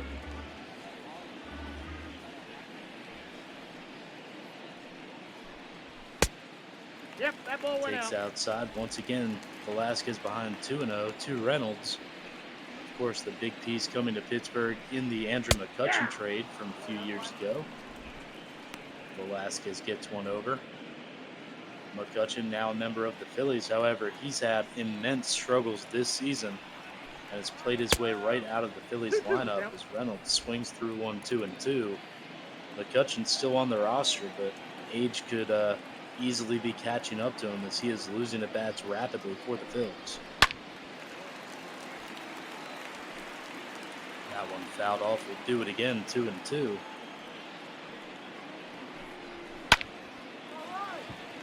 That one's going to be lofted into left. It'll get down for a hit. Went over the field, but Reynolds reaches first with a one-out single, and the Pirates have their first base runner of the afternoon. Good piece of hitting there, nice and low and away fastball by Velasquez, but Reynolds not fooled. Goes with the pitch, just throws that barrel at it, and sets things up for right fielder Gregory Polanco.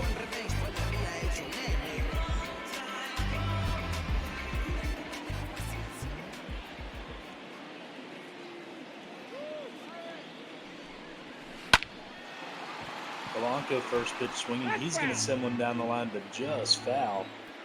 Could have been trouble, but Leake just left of the line. Velasquez back into the stretch. Polanco, an excuse me swing. Will it work out? No, it won't. It's going to hang up in the air. Hoskins able to turn tail from his position, holding the runner on. He gets back and makes the easy grab on the pop-up. And that'll bring Colin Moran to the plate.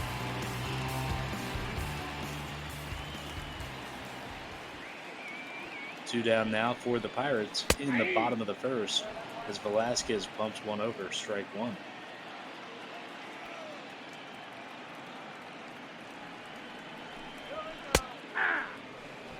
Oh, 0-1 burns across the top of Moran's kneecaps, 0-2. Seen a lot of new designs on these pink bats, getting creative with things as they've been doing that for over a decade now. Swinging the pink six on Mother's Day.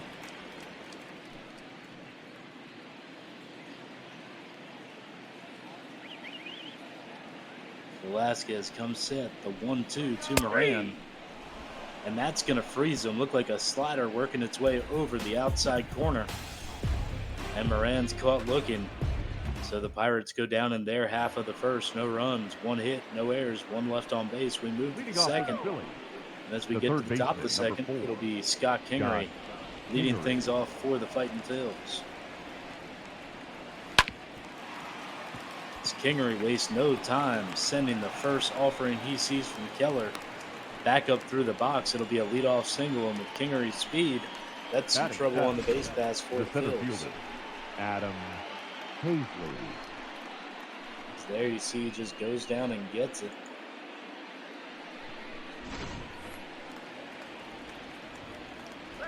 And that'll bring up Adam Hazley.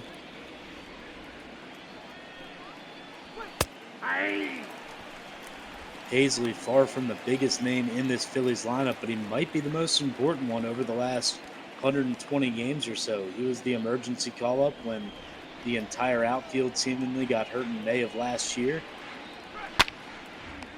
As he rips that one, and it's going to turn into a bad luck double play. Josh Bell, once again today, saving a run last inning, and there with the fast hands, fast reflexes, turns what could have been a double down the line into a double play, and the Phillies' threat seems to be mitigated here in the second for the time being as Segura steps in. Hey. Gene Segura has fallen all the way down the order. He was your opening day leadoff man. Was bumped to the 2 spot. Hasn't really produced in either spot. They need his glove there at second, so for the time being, he's down at the bottom of the order, although he has had a couple of nice nights here in Pittsburgh as the Phillies are on their way to a sweep, and they're going to need another solid effort today as Segura is going to try to give him a 2-out hit. He sends that one deep into the corner, and that is going to bounce and rattle around and get over the fence. After bouncing fair, going to take a hard kick right, bounce over the short fence into foul territory, and that'll be a ground rule double for Segura with 2 outs.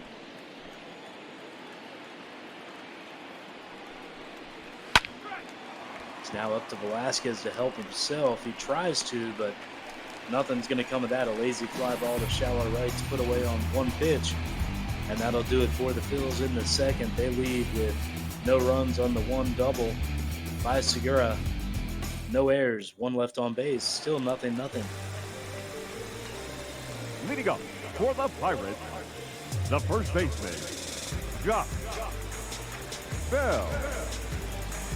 In steps big Josh Bell, biggest power threat on this Pirates squad. And it's power on power as Velasquez likes to work that fastball high in the zone, but there you see him putting one across at the knees for a quick 0-1 count. The count 1-1. Velasquez, a power pitcher. He's capable of running up the strikeouts, but as Phillies fans will attest to, just as capable of losing control of the strike zone, giving up some big innings, and putting the bullpen in tough spots. But here he's ahead of Bell as Bell lines one. He was on that one, but couldn't straighten it out. 1-2. Velasquez fires high. Bell not chasing. 2-2.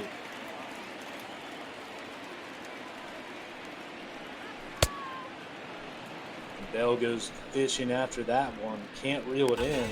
As Velasquez records his second strikeout of the day. The center fielder. Cement mixing slider there. Dyson. Just buries it down and in on Bell. Can't get the bat to it. And that's 1 down here in the bottom of the second as Gerard Dyson steps in. Off the plate, ball 1. 6th spot in the order. An odd spot for Gerard Dyson. Never been much of an offensive threat. The 255 average belies his great speed, but he hasn't throughout his career made enough solid contact to justify hitting at the top of the order even with that speed. Ball. Damn. As he works a 2-1 count here on Velasquez.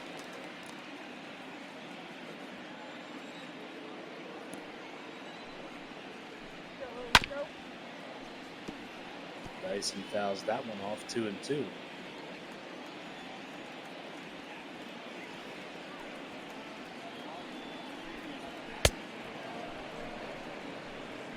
Velasquez runs that one up and in right by Dyson. He's got his 2nd consecutive strikeout, 3rd of the day, as he uses that 95-mile-per-hour bullet he keeps in his side pocket. Runs it up the strike zone, and Dyson can't get the barrel to it. So he'll be the 2nd one down here in the second, and it'll be Kevin Kramer stepping in.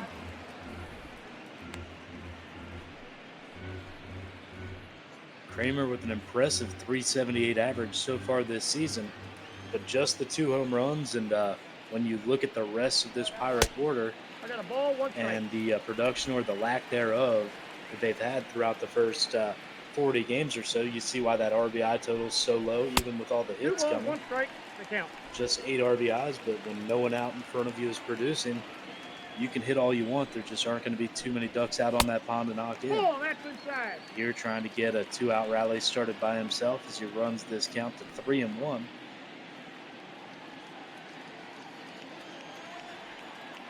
Velasquez into the wind. 3-1 pitch is over at the belt. Strike 2. 3-2. Mentioned Velasquez's historical control issues here, sitting at just 31 pitches on the verge of getting out of the second inning. Pretty good by his standards, but also 1 ball away from giving up what have become familiar walks, and there you'll see it. As he's going to lose that one low and away. Batting eight. And he'll have to deal with at least one more batter here for the Pirates in the second. That'll bring up the catcher Jacob Stallings to the plate as Velasquez takes the long walk around the mound. It just seems to come and go with the control for Velasquez. We see everybody getting into it. Looks like a robust Mother's Day crowd there at PNC Park. I'm sure there are a bunch of moms out there. I'm sure there are a bunch of dads whose gift for Mother's Day to their wives was to just, get away from them for a while. I can relate to either side of that equation. But either way, a great day for baseball here at PNC Park as the Phillies looking to complete a 3-game sweep as they continue to move up the standings in the National League East. However, it's your defending world champs, the Washington Nationals, still 4 games clear of everyone there. That's inside. It looks like there's going to be a lot of good baseball played in that division. As we move ahead with Velasquez here, trying to take care of business. He has Stallings in a 1-2 hole. Man on first, 2 outs, no score, bottom of the second. A wild slider. Good job by JT Realmuto just to get his body in front of that one. Prevent a runner from advancing. And we'll do it again here at 2-2. Velasquez goes right back to the slider, showing a lot of faith in Realmuto, and comes up aces again. He strikes out the side. That walk not included there, but 3 strikeouts in the second to retire the side for Velasquez. Stallings fooled badly by that one. And we go to the 3rd inning. Still no score here in Pittsburgh. Leading off for Philadelphia, the left fielder, number 24. So the lineup turns over for the Phils as they begin their hats here in the top of the 3rd. Mitch Keller pitching well so far. He's danced around a few Phillies hits. A couple of big defensive plays by his first baseman, Josh Bell, better known for his bat, but keeping him in it with the leather so far today. Roman Quinn's going to try to get a party started. The 1-1 pitch to Quinn swung on, fouled off, 1-2.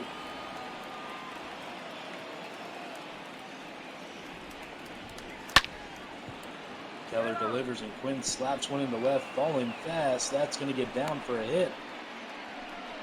That's exactly what the Phillies are hoping to see out of Roman Quinn. The catcher had some gap power last year, had a few home runs, but that is not what they want out of him. He's got the speed to beat out bunts. He's got the bat control to keep the ball in play. And he's got the speed to do exactly what he's going to try to do here as Realmuto into the right center gap for the 2nd straight time.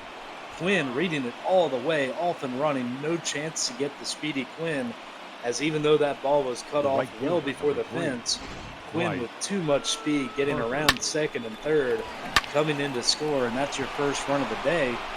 As Realmuto slaps that one into right, Quinn coming all the way around, and it's a 1-0 lead for the Phils here in Pittsburgh.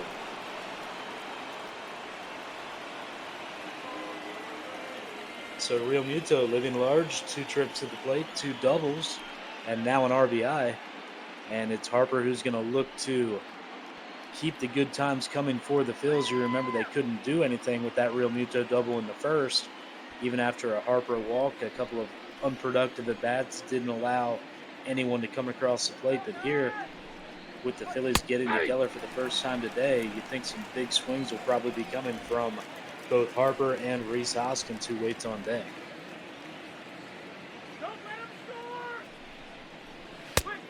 0-1 to Harper, misses wild high, 1-1. Harper just shy of 300 this season. On the batting averages, that one squirts between the legs of Stallings, but pounces on it in time. No chance for Real Muto to move up. Count will run to 2-1.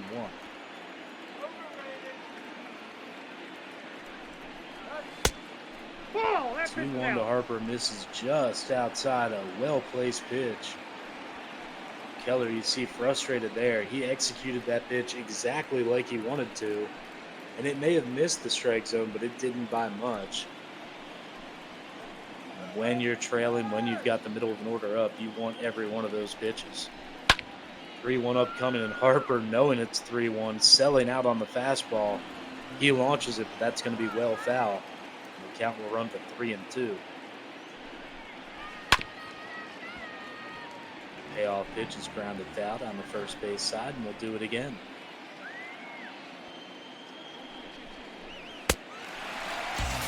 Full count, swing and a miss. Keller, a great fastball low in the zone. Harper looked like he wanted to visit the river with it. Came out of his shoes there, may have pulled off on that one a bit, and Keller's able to sneak it under the barrel of the bat. A big strikeout here for the first out of the third inning. Not out of danger yet as Hoskins steps in and he takes a big hack and misses. Anytime you allow the first couple of runners on, allow a run in, you need that first out just to get something going for you as a pitcher. As Hoskins swinging again, fouling that one off quickly, down 0-2. So Keller showing some fight, trying to battle back here as the 0-2 comes into Hoskins, misses low, 1-2.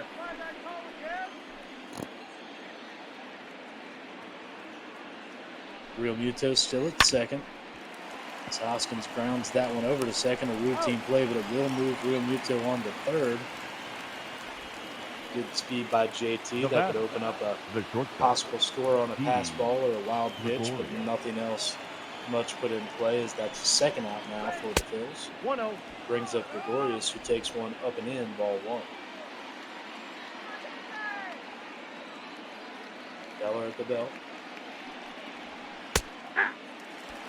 Gregorius takes 1-1.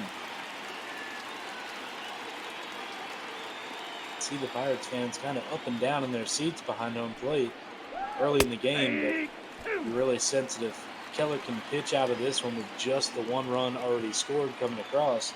You've got to count that down as a bit of a win, especially considering who he had to face even after that first run was scored. This is wild inside. 2-2 to Gregorius. Real Muto at third, 2 outs. Phillies lead it 1-0. Gregorius shoots that one. It's going to be just inside the bag. Fair going all the way down into the corner. It's going to be another double for Gregorius, his fourth in the last 26 hours or so. The third baseman, number 4. More importantly for the Phillies, it tacks on a run as Real Muto comes in to score. Now 2-0 Philadelphia, and Keller's going to get a visit from his pitching coach as things are not unraveling, but definitely getting tougher here in the top of the third as Scott Kingery stands in.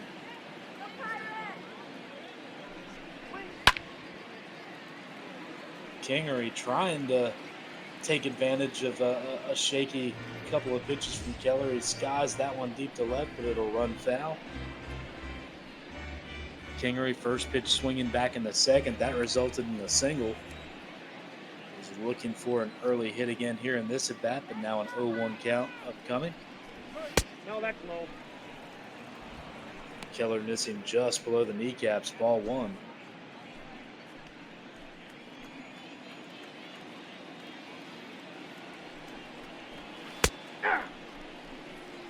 The 1-1, a nice pitch, sliding to catch the outside corner.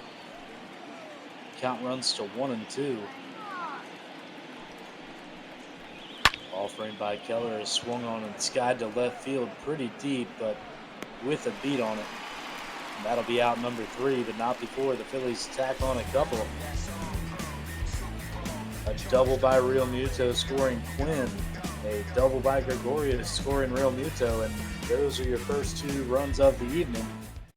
We go to the bottom of the third. Philadelphia on top, 2-0.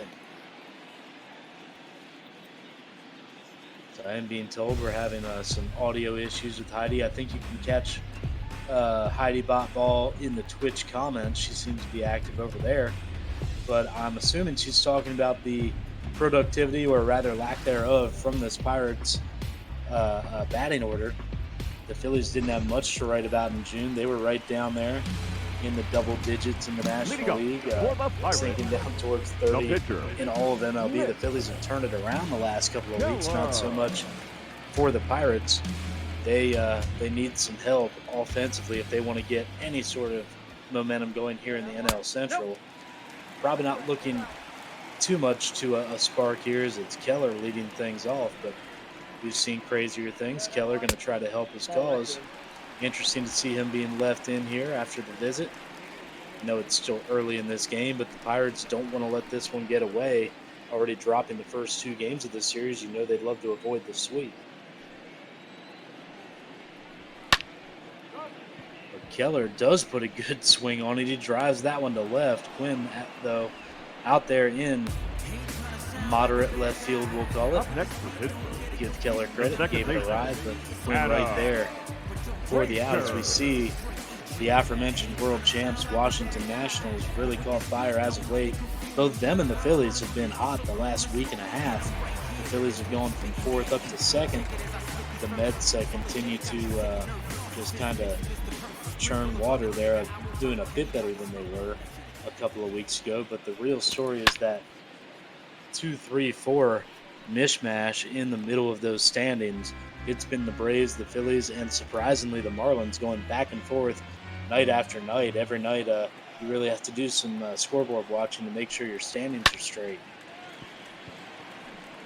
So here we're going to have a fly ball poke down the left field line. Quinn giving chase. That's going to get just foul. Could have been trouble there by Frazier. If that gets down, it probably hops into the stands for a ground rule double. But 0-2 the count now. It's Velasquez, a good slow curve, but just runs inside 1-2. Velasquez goes up in the zone, and Frazier's going to take that one deep to right, but plenty of space out there for Harper. He's got the catch just in front of the track. The left fielder, number 10. That'll be 2 quick outs here in the third as Brian Reynolds steps to the plate.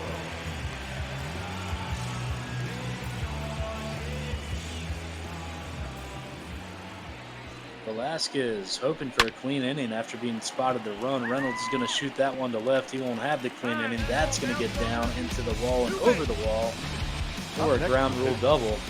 The right fielder. Sorry there to Vince.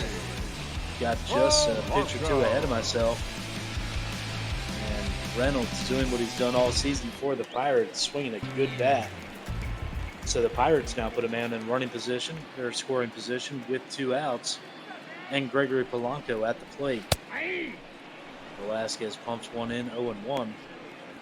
Haven't seen much of the Pirates this season. I haven't. I did see one game here at PNC Park, and it was Polanco depositing a 3-run homer against the Cincinnati Reds well into the seats and right. So plenty of power for Velasquez to be leery of. But there, a great pitch, fastball spotted on the outside black, and quickly 0-2 now to Polanco. Reynolds leads off second with that double. 2 outs here in the third. I got to count 1 and 2. That one runs in, 1-2.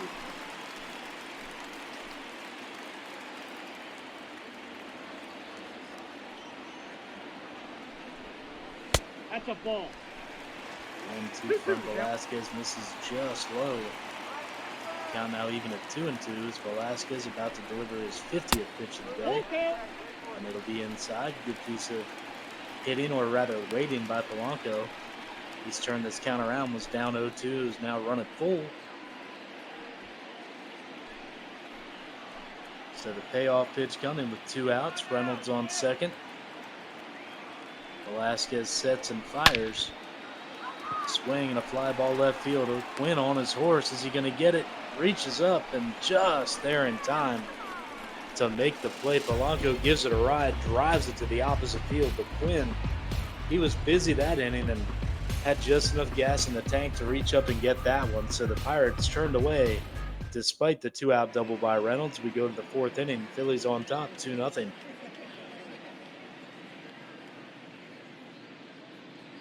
back down with Heidi in her usual lair in the clubhouse tunnel. Still can't hear, but probably saying something about the middle of this Phillies order. They could stand to do a little bit more. Harper has had a good week here and there, but not quite the MVP levels the Phillies are hoping for. And as for the guy behind him, and Reese Hoskins, the Leading off Phillies for the really Phillies, need to figure that out. the center fielder, They look good in second place, but they're going to need a lot more production out of the lineup as a whole, and especially out of the middle if they want to continue to compete and maybe contend for that division title. Here we see ML Botball veteran announcer Stephen Brault getting loose in the bullpen, as it's Adam Hazley leading things off for the Phils in the fourth. Hazley been swinging one of the best sticks of any Philly as of late. A couple of clutch home runs, some timely hits. And here he tries to shoot one through, but Bell again, his third sliding catch of the day for Josh Bell. Do not test that backhand today. He's got it moving. And Bell on to Keller, retired for out number one here in the fourth. That'll bring Segura to the plate. All one's the count.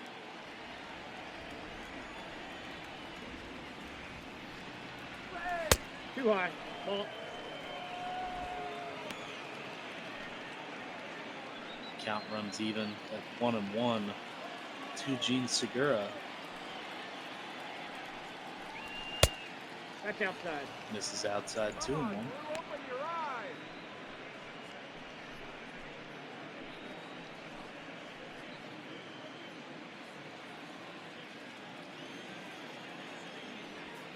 2-1 upcoming from Keller. Hey!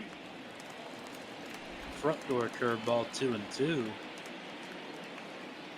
Keller right back into the wind. The count is full. That 3-2. one misses outside 3-2. I'm seeing the trivia question here. What two guys with 600 home runs never hit 50 in a season? Segura spoils that one. I see a guess of Hank Aaron. I'm almost entirely sure that that is right. As Segura swings and misses, down on strikes for the second out here in the fourth. The pitcher, number 21, Vince Velasquez. That'll bring up Velasquez, hitting for himself once again. No reason not to send him up there, pitching a good game so far for the Phils. Out of the other 600 home run guys, just talking out into the void here, I don't think that Jim Thome ever hit 50 in the season. Pretty sure Griffey did.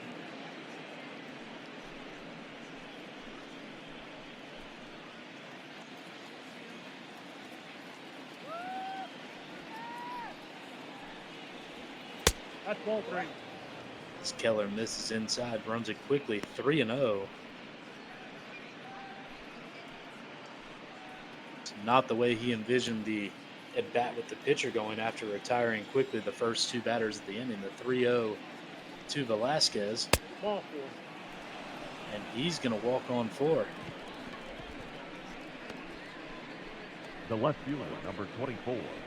All right, so Griffey and Thome both hit 50 home runs. I think. Do you have to go with Pujols? Does he hit 50? And there's only about 7 or 8 guys that have hit 600, so we're running out of names. Outside, that's a ball.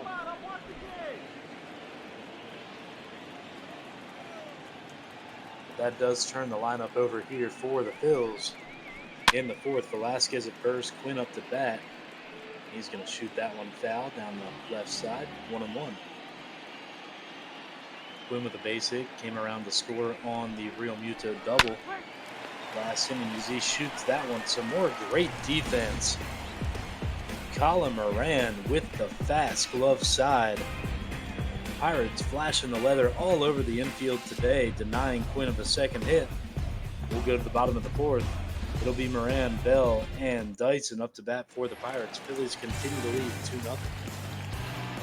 Leading off For the Pirates, the third baseman, Colin Moran. So I guess I was correct. Sorry, I didn't mean to spoil any fun there on the Twitch stream. It was Hank Aaron and Albert Pujols, the only 600 home run guys who have never hit 50 in a season. Velasquez goes to work here in the fourth, quickly ahead 1-2 on Colin Moran.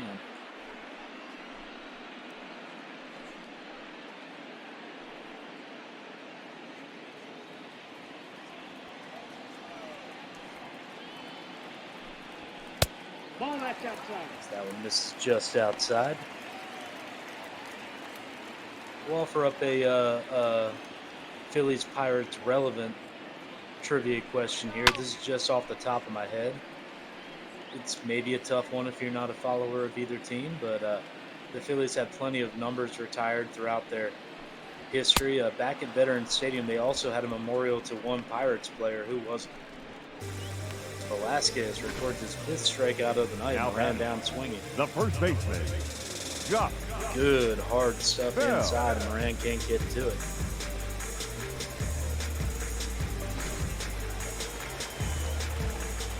That'll bring Josh Bell up to the dish. He's first pitch swinging, rifles one into center. Good work by Hazel to cut it off. He's going to hold Bell to 1. So 1 out single by Bell. He got all of that one. Velasquez just excited that ball was only a couple feet off the ground. If he had elevated that one, it could still be flying. See one guess there on Twitch. The easy guess is Clemente, but it's not him.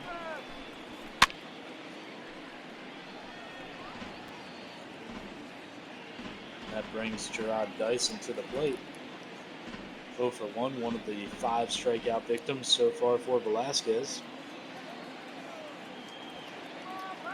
Bell leading off first with the 1 out single. Bottom of the 4th, Phillies leading 2-0. And Dyson flares that one. Great snag by Gregorius. Now nice shot by Dyson, but Gregorius in just the right spot. He denies a hit there, maybe even extra bases. And it's a quick second out for Velasquez and the Phils here in the 4th. As that brings Kevin Kramer to the dish. I see Tardis 16 in there. I would assume that he would know.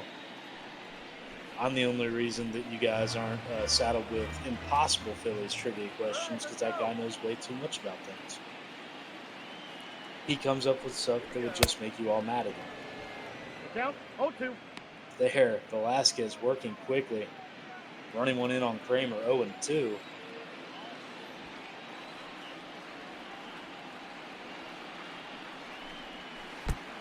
Timeout. 0-2 pitch runs in again, and that time running too far in. The slider is going to bounce right off the hip of Kramer. Velasquez can't be happy about that one. He was 1 pitch away from getting out of this inning. Instead, the Pirates now with runners on first and second and 2 outs. As it's going to be Jacob Stallings standing in, another strikeout victim a couple of innings ago for Velasquez.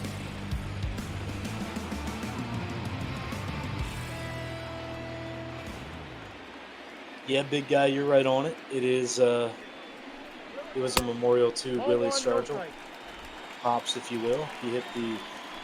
I don't know if they didn't have Stat Track back in the day, but they had to base it off of impressiveness of home runs. And he hit one of the longest ones anyone could ever remember. You remember the old Veterans Stadium? They had 3 different decks up in and around the entire stadium. He's the only one to reach like the second section of the second deck. And it went right through a concourse entry exit. So they had a big star with WS up there for about 30, 35 years. Ball that's off the plate. Velasquez misses away now, 2-2 to Stallings.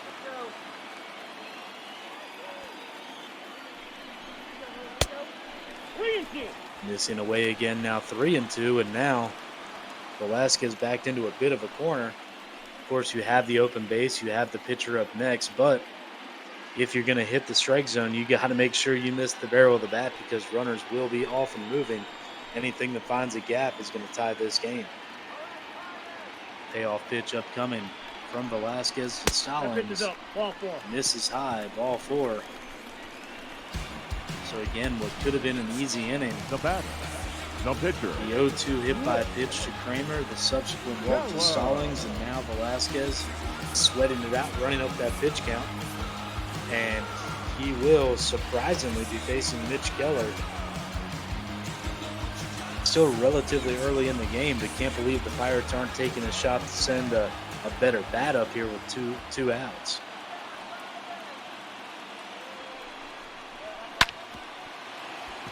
Keller swinging and trying to get his job done for himself, and he will.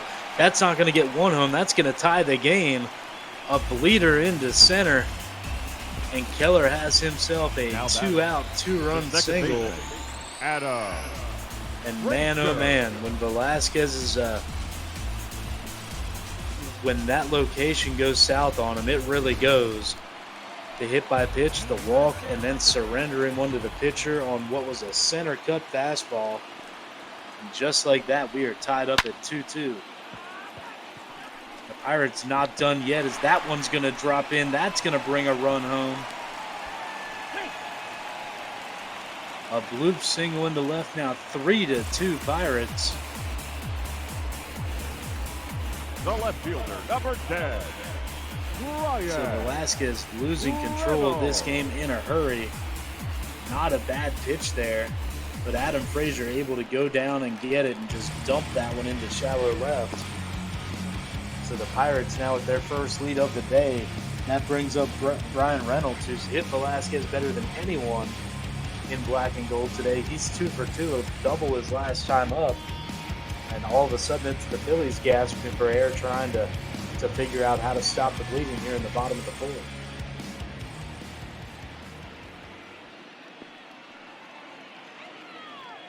Velasquez set and fires.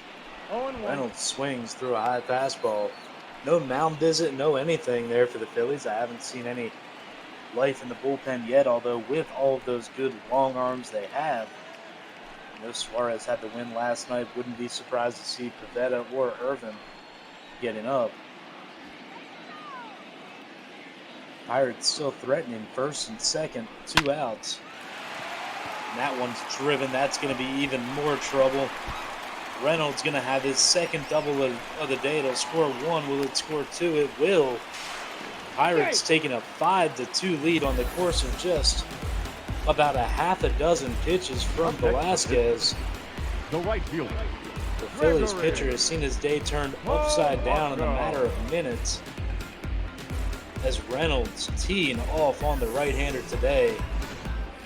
He's now 3 for 3. Those his first couple of RBIs of the day, and now still not out of danger. Still no visit from the dugout. Not sure if they were out to eat or what.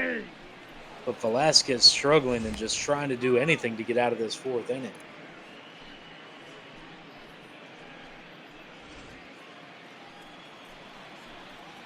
It's now Gregory Polanco at the bat. The 0-1 count to Polanco. That one over at the knees, 0-2. And it just starts as it usually does, so innocently. An 0-2 hit by pitch with 2 outs already, just a man on. Then a walk, then the pitcher gets a hit. Then everything just opens up the floodgates. And just like that, you go from a comfortable 2-0 lead, maybe looking forward to getting over 500 personally if you're Velasquez on your personal record, to now staring down the barrel of another loss, and maybe now staring down the barrel of a 6-2 deficit, but no, that one will hang up. Hazley gets to it, but not before all sorts of damage is done. Pirates nearly bat around there. They send 5 across the plate, and we head to the 5th. It's a whole new ball game here in Pittsburgh. Pirates lead 5-2. Your attention, please. Now pitching for the Pirates, number 43, Steven. So it looks like Keller there going to get the ultimate send-off. Not only did he tie the game up with that great piece of 2-out hitting, but he now is in line for the win, and he'll sit back and see if his teammates can take that home, as Steven Brault now enters the game. He'll face JT Realmuto. Realmuto getting the best cuts in of anyone on the Phillies today with a couple of doubles, including RBI his last time up.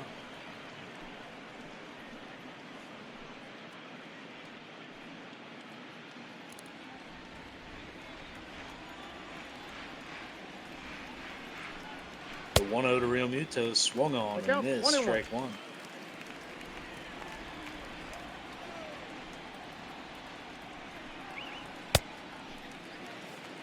Goes chasing again. Brought 2 in a row with the off-speed low and away, and Real Muto couldn't lay off of either. So the count now 1-2 on the Phillies catcher.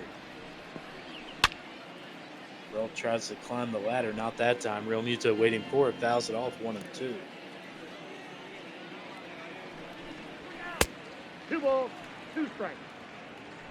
That one misses inside.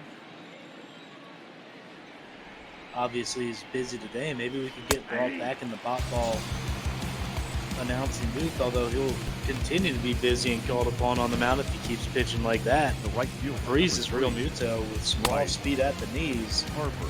He retires his first batter of the day, 1 down here in the 5th. And that'll bring Harper to the plate. Harper not wasting any time. He crushes that one, but it's not going to get out of here. Ball might have been knocked down. Looked like he hit that a little harder than where it ended up, but nothing doing for Harper. That's an F9, and the Phillies now quickly with 2 outs in the 5th as Hoskins stands in. Ball, that's outside.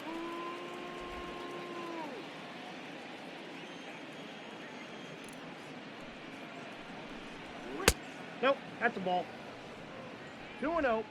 Brault missing away with a couple. 2-0 the count on Hoskins.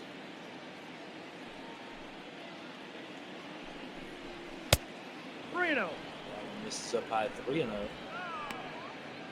Phillies have taken the first 2 in this series, but the Pirates have had their moments. They led 3-0 into the 7th last night before a 4-run rally. One thing for the Phillies is Brault is going to lose Hoskins on 4 straight. Now batting, shortstop, Didi. So the Pirates let down by their bullpen yesterday. They're going to have to rely on them for at least half of the game here. Phillies offense showing a few more signs of life, so maybe they'll be a tougher customer than you might have seen a couple of weeks ago with them trailing by multiple runs. As here, Gregorius steps in with Hoskins on first. 2 outs, 5th inning. Pirates lead 5-2.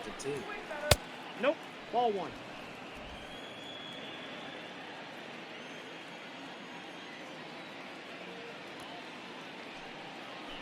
Brault is set. The 1-1 pitch swung on and missed.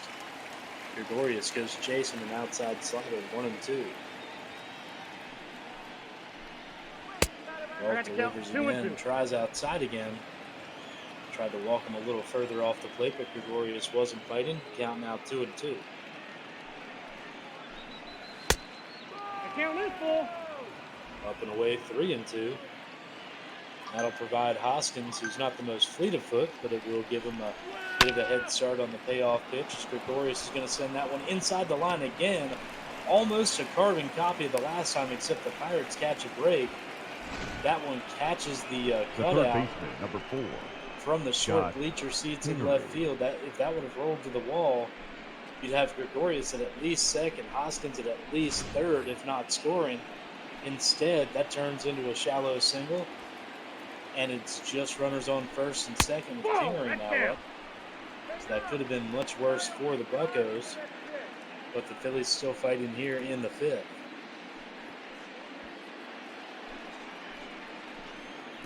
Kingery stands in a breakout offensive season in 2019. Still waiting for that to come around again in 2020. He's had a couple of good individual days, but overall, the numbers outside of the decent batting average have been lacking. Not as much power or runs batted in as he would like, and now he finds himself in a 1-2 hole. Brault tries to get out of this one in the 5th. The pitch misses up high 2-2.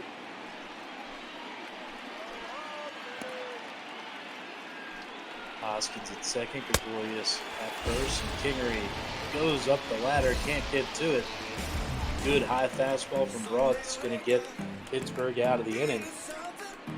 He dances around a couple of hits, but no runs, no errors, 2 left on base. Your attention, We go to the please. bottom of the 5th. Now pitching Pirates for the lead it Phillies. 5-2. Number 47. And right on cue, here comes Cole Irvin. Hasn't been used much lately. He was the go-to guy for the Phillies early on. He's got a 2-0 record. The ERA's bumped up a bit, but he's been pretty reliable in this long relief role. Not too many high leverage situations, but with the Phillies now having a surplus of left-handed arms, anytime it's the middle of the game and you've got some tough lefties, Irvin's been the guy to come on in there and try to get those guys out. That's exactly what he's facing here as the Pirates lead off the bottom of the 5th with Colin Moran.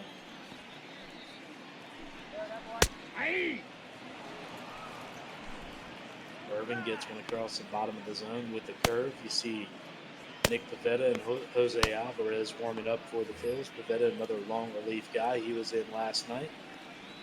Alvarez, a little bit more high-end, high-leverage guy for the Phils as Irvin gets that one across, 1-2. Ball 2. Curveball blowing away, 2-2. Just a reminder to all of our Twitch listeners, I know this game's moving fast. Knock on wood, don't jinx it.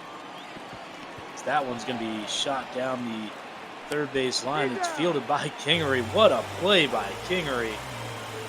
Now batting. Shades of Derek Jeter, albeit from the third base spot. But he backhands that one, goes up into the air, launches and delivers a strike to first to get Moran by a step and a half. And after some fireworks, a relatively quiet first out here in the 5th for the Phils. But as I was saying, everybody watching on Twitch, go ahead and scroll on down. Visit that donate button. Everything we do here at Bot Ball is for Meals on Wheels. That's a good cause we're trying to raise money for. I'm not seeing a cent out of any of this, neither are any of the technical support guys who I can't help that work long nights to make sure that you guys have a good time enjoying the product.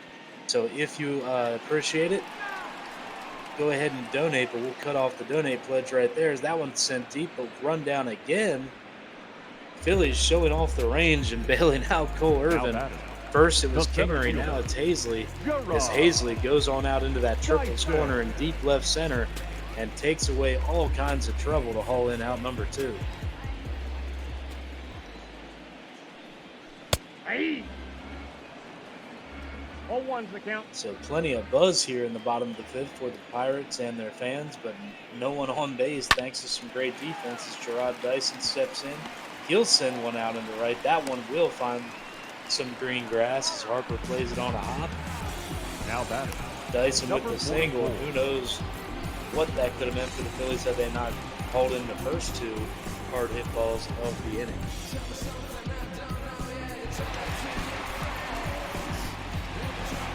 I'll bring Kevin Kramer up to bat. Kramer did his team a huge favor by getting behind 0-2, but then taking a Velasquez slider off the hip. That was the first in a 4 or 5 batter daisy chain of events that took Philadelphia quickly from a 2-0 lead to the 5-2 deficit they're currently staring at.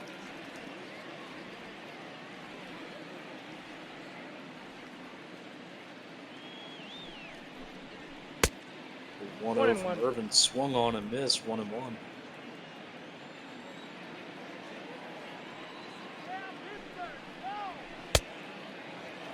1 ball, 2 strikes. Another swing and a miss, 1-2. So Irvin trying to do his job, get the Phillies through this inning unscathed. Good curveball, swung on and missed. He just kept going lower in the zone, kept getting the chases.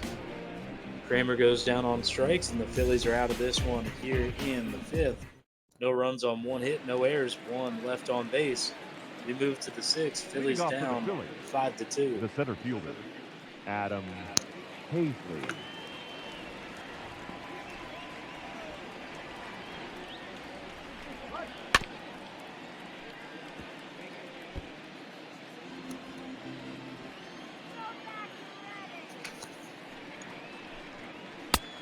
Ball, that's out.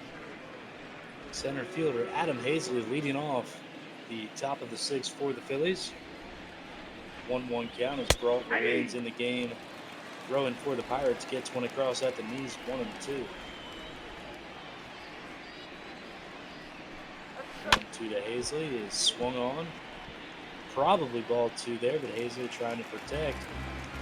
Got to get something going here if the Phils can't just stand back and wait for walks. But 1-2 again fouled off, and we'll do it once more.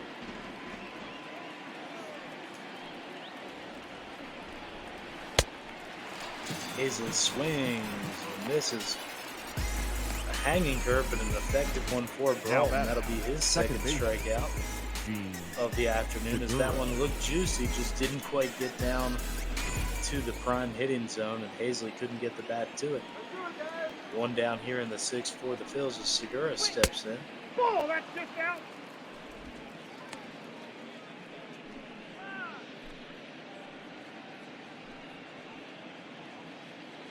Segura batting just .231 on the season. Phillies fans starting to get a little bit anxious about that. As he'll maybe up it. No, he won't. Oh, yes, he will. Digging all the way down the line. He was almost robbed of a hit. Made good contact. Probably deserved the hit, but some great effort all around. First on the catch, then on the throw, and finally on the hustle. That's what makes baseball such a bang-bang game. Segura gonna leg out the infield single just barely. And we'll see what the move is for the Phils. Have to assume a pinch hitter. Your attention, please. It will be as Andrew McCutchen, the longtime Pirate. Number 22. He's going to get his cuts here at PNC Park. I'm sure there's going to be plenty of cheers here, maybe a smattering of boos, but the Pirates fans remember what he did, most notably that 2013 NL MVP season. He sure would love to relive that, but it's been anything but that for McCutchen so far this year. You see the 182 average, upwards of 30 strikeouts this season, and that's been in, as of the last couple of weeks, limited action. So he has not been making much contact at all. There you see fans through 1-1-1.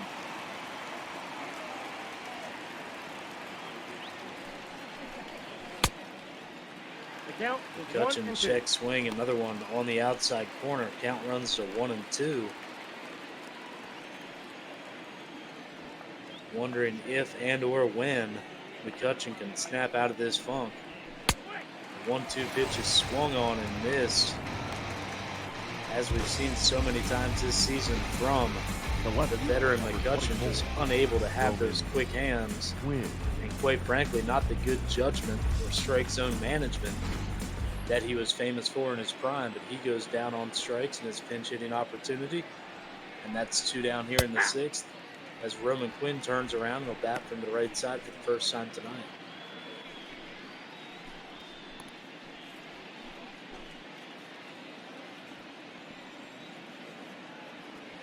Segura stands on first and easily jogs on back on a C+ move by Brault.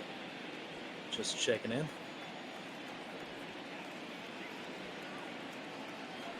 0-1 pitch to Quinn.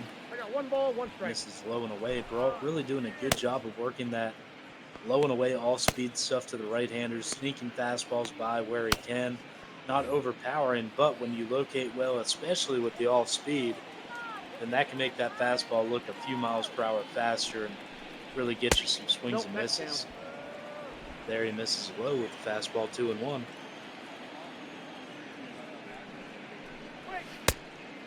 I got to count 2-2. Quinn swings and misses on that one.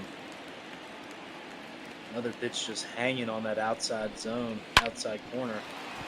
So here he goes inside. Quinn's going to ground that one. He's out. Pirates going the short way to second for the easy out and the end of the inning. So nothing doing for the Phils. We head to the bottom of the 6th. Pittsburgh leads at 5-2. Your attention, please. Now pitching for the Phillies. Be another pitching change for the Phillies as Jose Alvarez comes on for the bottom of the 6th inning, making his 22nd appearance. for the longest time did not give up any runs. I think he went 12, 13 appearances into the season before giving up any runs. Since then, it's been tough sledding. As you see that ERA now standing at 4.5, not incredibly bad, but not by any means good, especially when just 10 appearances ago, it was at a sterling 0-0-0. So Alvarez looking to get himself and the Phillies back on track here on this beautiful Sunday afternoon at PNC Park. 2 balls, no strikes. Jacob Stallings, the Pirates catcher, your first batter of the bottom of the 6th. He stared at 2 balls, stares to the 3rd. Alvarez, not the start he wants there. Quickly 3-0. Would think that the Pirates might send up a pinch hitter. Stephen Brault, 2 effective innings in relief, but he's due up next. Although maybe if he's feeling like a sacrifice bunt, he would be the play here. Now back, Stallings the looks pitcher, 4 out of his own. Steven.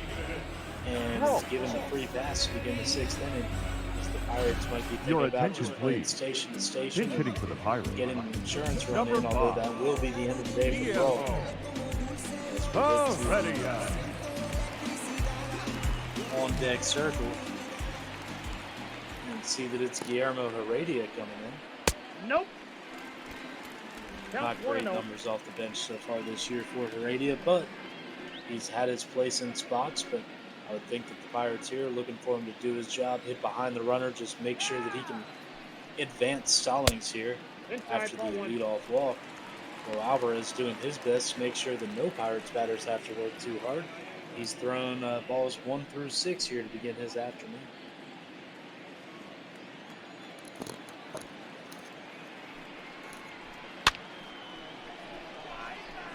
He swung on and popped up, and Heredia, I know you're trying to do your best when you come in cold off the bench. I know you only have 1 crack at it. You got to know the situation. 6 straight balls from a reliever. Got the beneficial right on left matchup. Have the man on first already. Know that they don't want to give up anything. And then you swing after 6 straight balls. That might get you a date in Kangaroo Court. Alvarez trying to work out a mess here, but instead is going to give up flare by Frazier. Frazier's 2nd consecutive hit. The left fielder. Pirates in business once again. Frazier having himself a day. Continuing to just let the pitches come to him, work the opposite way. He is worn out. Roman Quinn and that left side of the Phillies outfield. Got him. Speaking of wearing pitchers out, here comes Brian Reynolds. Exactly the guy the Phillies don't want to see. 3 for 3 on the day. Fouls that one off down the right side, 0-2. Couple of doubles and the game breaker to give the Pirates a lead a couple of innings ago. 2 strikes. So takes that one down in the dirt. Pirates threatening to blow this game open here. Just 1 out in the 6th. Runners on 1st and 2nd. Reynolds at the plate. He's going to ground that one. Could be 2, 4 to 6. Will they have enough to get him? No, they won't. Reynolds getting up and down the line. Up next for Pittsburgh. So he runs himself out of that potential double play. Pirates will move a runner on to 3rd, and that was going to be a tough one all the way. At double play depth, the right-handed Segura trying to go to his left a good 6-7 paces. Just not enough momentum from the hit or from the turn of the double play to ring up 2 on that one as Reynolds beats it out. So Alvarez still with more to contend with as Polanco steps in. Pirates now with runners on 1st and 2nd, 2 out, 6th inning. So Alvarez grooves in a good slider, catches the inside corner, 0-1.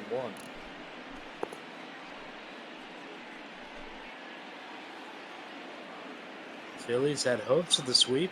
Everything looked good until about 2 innings ago, when in the course of 6 batters, 5 Pirates runners were able to cross the plate.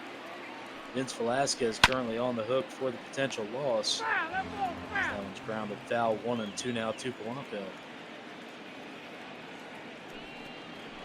Alvarez sets and pitches. Polanco's going to slap that one into right. That's going to be in for a hit.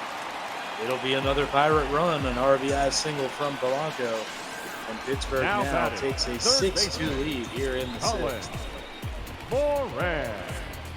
Just good hitting all day from the Pirates bats. Not trying to do too much. They've taken their big swings where they can.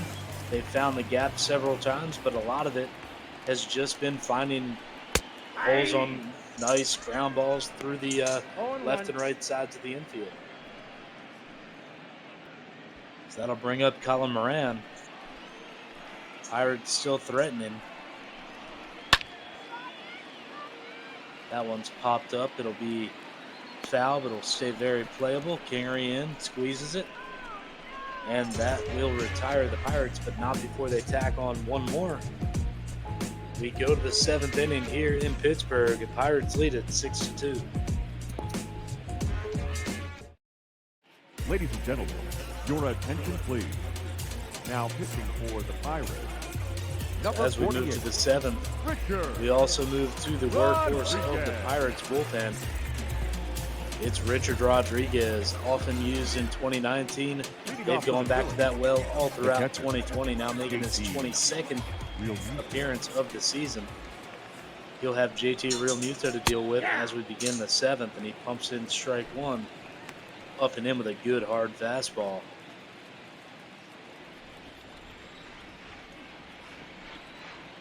Rodriguez into the line, the 0-1.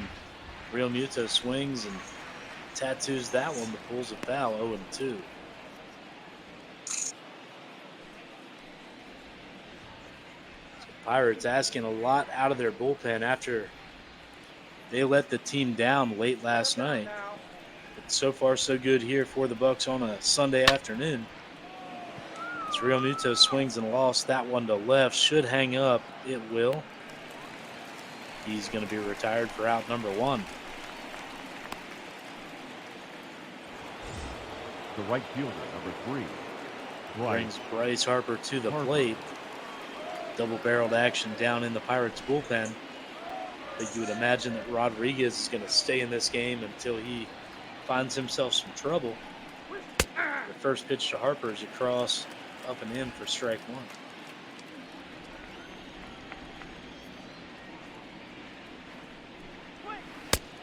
Ball, that's out. That one floats away, 1-1. Pirates trying to get into the win column today, avoid the sweep, and try to do something to get themselves out of that cellar they find themselves in the NL Central. As Harper's going to send that one deep to the wrong part of the ballpark, straight away center field, and that'll be an easy out, number 2 for Rodriguez and the Pirates here in the seventh. The first baseman, number 17. That'll bring up Rhys Hoskins. Phillies, meanwhile, they've had a great week and a half. Haven't quite been able to run down the Nationals. No one has in the NL East, but they have managed to fight to the top of the scrum between them and the Braves and the Marlins. But that seems to change day in and day out. All those teams, a few games over 500 each. It changes every 48 hours or so. So the Phillies are living day to day, just trying to keep their heads above water and try to make sure that after a few seasons of adding on and making this a more veteran and talented team, that they can finally make a run for the postseason. Is Rodriguez trying to work a quick seventh here. He's got Hoskins down 1-2. The delivery swung on and missed, and that'll do it for Hoskins and the Phillies here in the seventh. Quick 1-2-3 inning for Rodriguez. We go to the bottom of the seventh inning. Pittsburgh leads 6-2.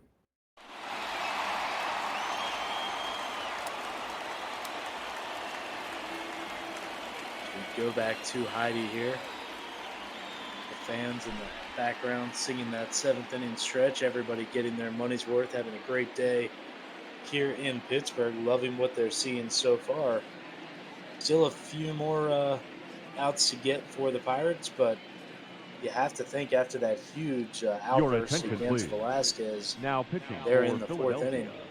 Number 43. The Pirates are on their way to salvaging at least the final game of this series.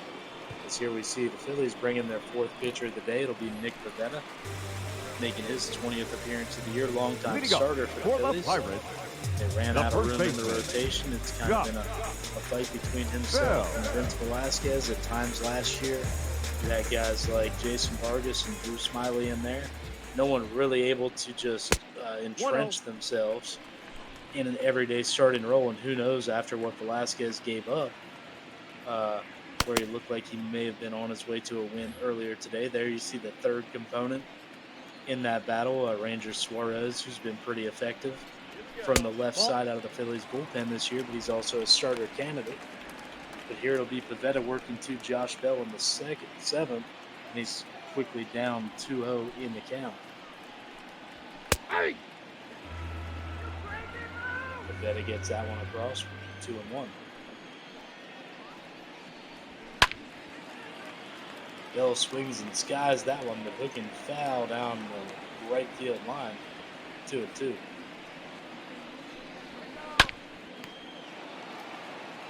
Swings and fouls one off there, went fishing, just barely got a hold of it.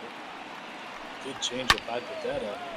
Now another 2-2 goes up and in with the hard stuff. Pivetta doing a good job of mixing speed and location. As another 2-2's on the way. Soft curveball, that one is kept just there inside the left field line.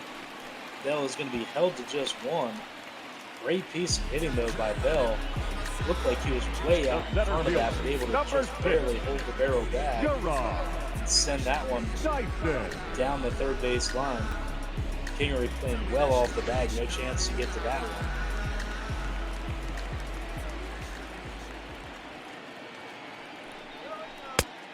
Ball, that's out. So it'll be Gerard Dyson standing in. Pirates would say on the verge of blowing this one open, but with just 6 more outs to get, it's more of a matter of it's a 4-run deficit, and the Phillies just don't have that much time to make anything up. Ball, that's out. Either way, I'm sure the Pirates wouldn't mind scoring a few more here. As Dyson's worked a 2-0 count. Bell on first, the 2-0 delivery is over for a 2-1 count.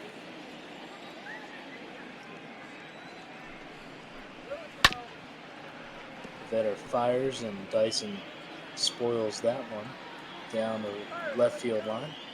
2-2. We got 3 balls and 2 strikes. Fastball gets away from Pivetta, 3-2. See Kevin Kramer on deck. Began that big rally for the Pirates back in the 4th inning.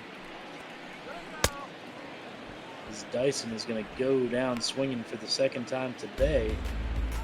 Pivetta's first strikeout victim of the afternoon. Number 44. And it's 1 down as Kramer steps in. You see his line on the day, 0 for 1, but the big thing, the hit by pitch. Vince Velasquez looked to be cruising. That hit by pitch led to a walk, led to a couple of hits, and put himself and the Phillies in a hole as Kramer flies one out to center field. Hazley under, gets it back in quickly. Now batting. 2 quick outs for Pivetta here in the 7th. Going.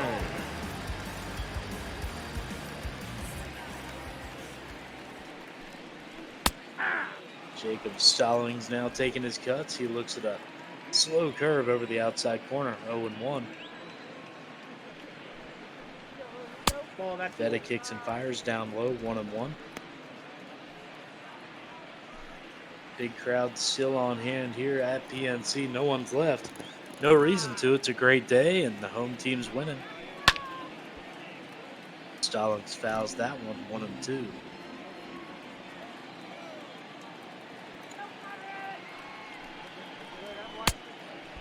Swing and a miss. Pivetta gets him going up the ladder to get Stallings chasing.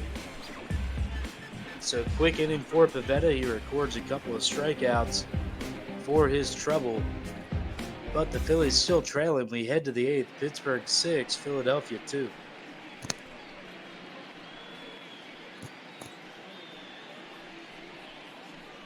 Here we'll see the PNC Bank call to the bullpen. Looks like it might be a double switch as we head to the home plate umpire. Number 72. But it'll be Robbie Erlin coming on to throw from the left side for the Pirates Number 14. here in the 8th. Luke. He'll face Didi Gregorius, who's got himself a double on the day. Had a single, could have been a double, could have been a much bigger rally for the Phillies, but Pirates got a little bit of luck with that thing kicking off the third base stands as we see Kyle Crick also warming up in the Pirates bullpen.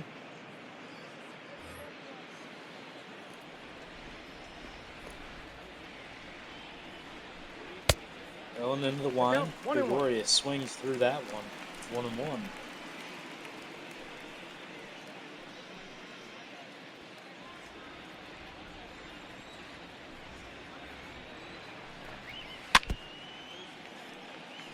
Erlen staying with the all-speed stuff. Gregorius can't quite barrel it up. It's 1-2.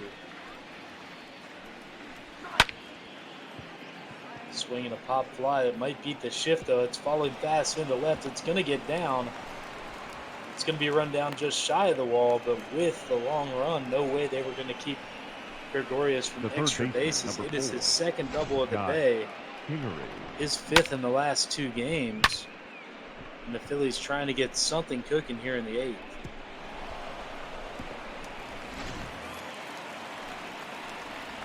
Just so much room vacated down the left field line due to the shift, and Gregorius got jammed on it, didn't hit it well at all, but he couldn't have stood at home plate and thrown the ball out into left any better than that. That'll bring up Scott Kingery, nobody out. Gregorius on second. Phillies 4 behind, need to make something happen fast if they have any chance of completing this sweep against the Pirates. Kingery swings and drives one pretty well, deep right. That might be enough to get Gregorius over. He's going to test it. Throw's going to come in. A solid throw, but up the line. So, now batting. Sack fly will call it for Kingery. Gregorius advances to third. Phillies 90 feet away from putting one more across the plate. But here in the 8th inning, I'm sure the Pirates will trade that out for not even a run, but for just 90 feet. The Phillies down to their last 5 outs as Adam Hazley stands in.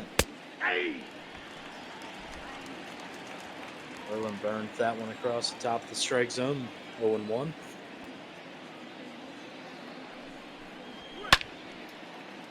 Swing, miss by Hazley. 0-2.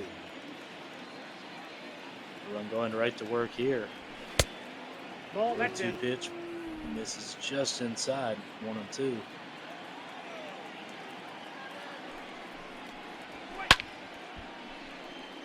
Hazley swings, gets a piece of that one and fouls it off. Count remains at 1-2. Gregorius standing on at third. Hazley takes a hanging curve, doesn't get all of it, but sends it out to center. That should be plenty deep enough to score Gregorius. Throw comes in a little bit closer than I might have thought, but Gregorius in there with the third Phillies run. But again, if you're the Pirates, you're happy to trade outs for any sort of movement for the Phillies. Now 2 outs, nobody on in the 8th. Phillies still trail by 3 as Gene Segura is going to step up to the plate. 2 for 3 on the day. 1-0. Erlen deals high, 1-0.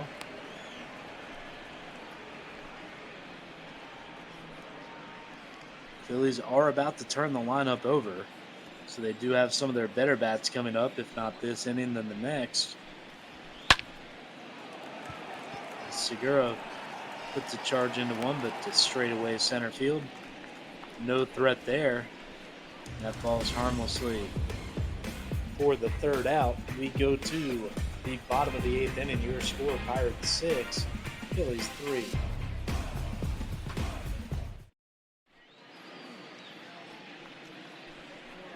Game of moves here in the National League. It always is. Phillies probably leading the universe Ladies in and double switches your as far as I attention, can please. tell this season. These changes for Based on the games I've Philadelphia. called here on the Bob Now Ball pitching Network. and batting But in they're the at eighth it again. Not sure who's Number entering in the 55. field. Now What I playing can tell you second is that it'll be and Ranger batting ninth. Suarez hitting mountain Number 7. the 20th time John already this season. Harris.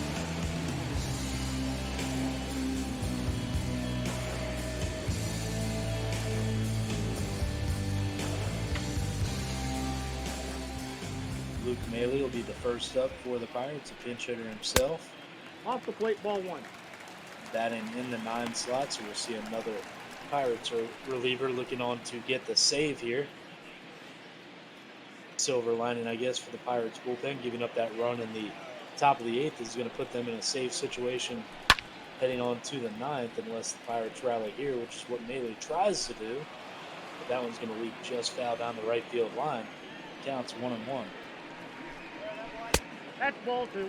Suarez misses at the knees. 2-1.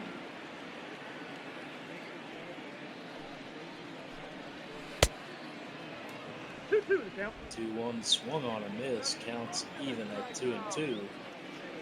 Suarez right back into the windup. Swung on and grounded right back through the box. That's going to be a leadoff single for Melee and the Pirates. And they are back in business. Seems Now like that's back, about what second they did baseman, for the Adam last hour and a half of this Ranger. ball game. Pirates just continuing to put pressure on this Phillies pitching staff and defense, working counts deep, getting guys on early in the inning. Although that one's going to be as tailor-made a double play as you'll ever see. Now back, Runner was left moving. fielder. It was Gregorius covering on the steal. Instead, he finds a hot shot right to him. One hop straight to him. He's already standing on the bag.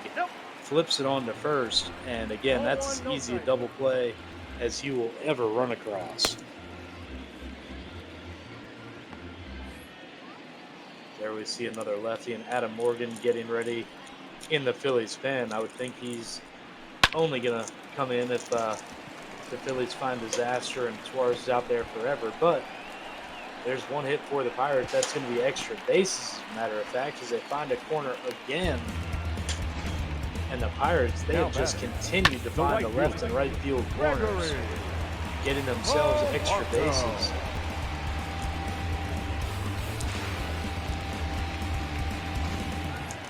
As now Suarez will have to contend with a runner in scoring position, as it's Gregory Polanco coming up. He had an RBI single his last time up.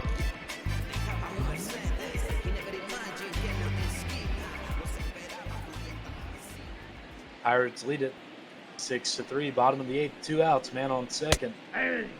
Polanco takes that one over the inside black, strike one. Get that ready. Suarez trying to hold him right here for the Phillies. Polanco taps that one on to second. Could be a tough play. Segura up with it cleanly over to first.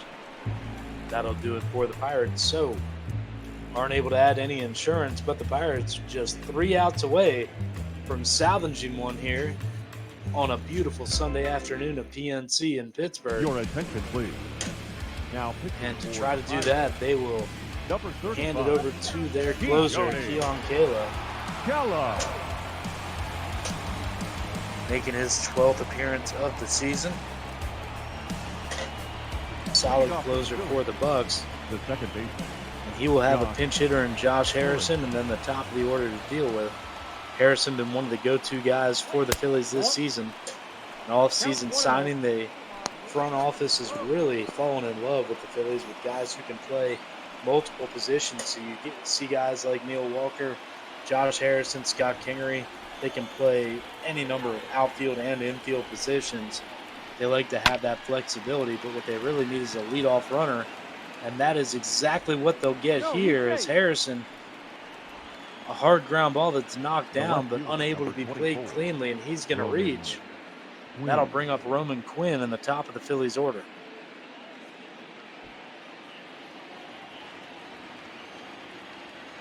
Any other time, Quinn would probably be a prime prospect for a bunt, but they don't have those kind of outs to give. He's got to swing, and he was doing it with authority, but can't catch up to the Kayla up and in fastball there.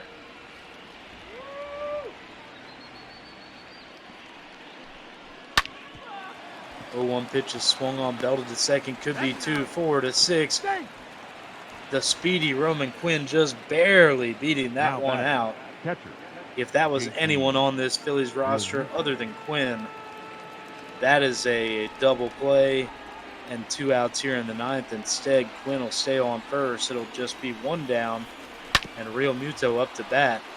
He's hurt the Pirates so far tonight, a couple of doubles, but they're going to need more than that if the Phillies want to stay alive in this one. The 0-1 pitch from Keller. Nice slider, catches the outside corner, 0-2.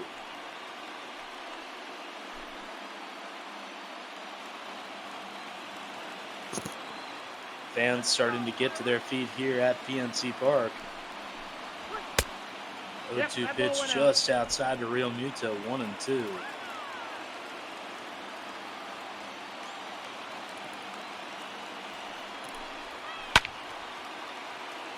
Real Muto rifles that one, but it's going to hook foul down the right field line. Almost had his third double of the day.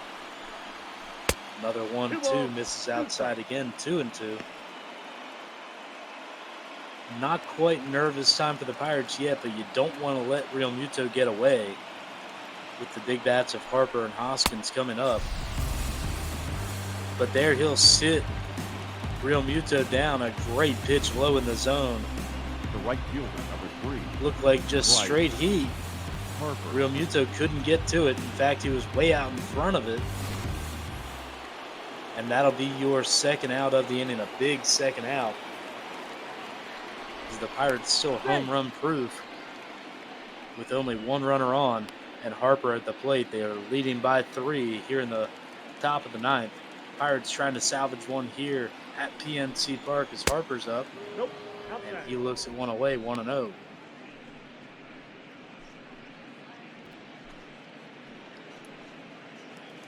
Harper hasn't done much today. 0 for 3 so far. There he takes a big hack. Comes up empty. Looked like the Phillies wouldn't have to do too much offensively.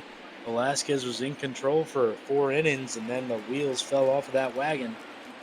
Pirates scoring 5 in that frame, and they haven't trailed since. The 1-1 to Harper.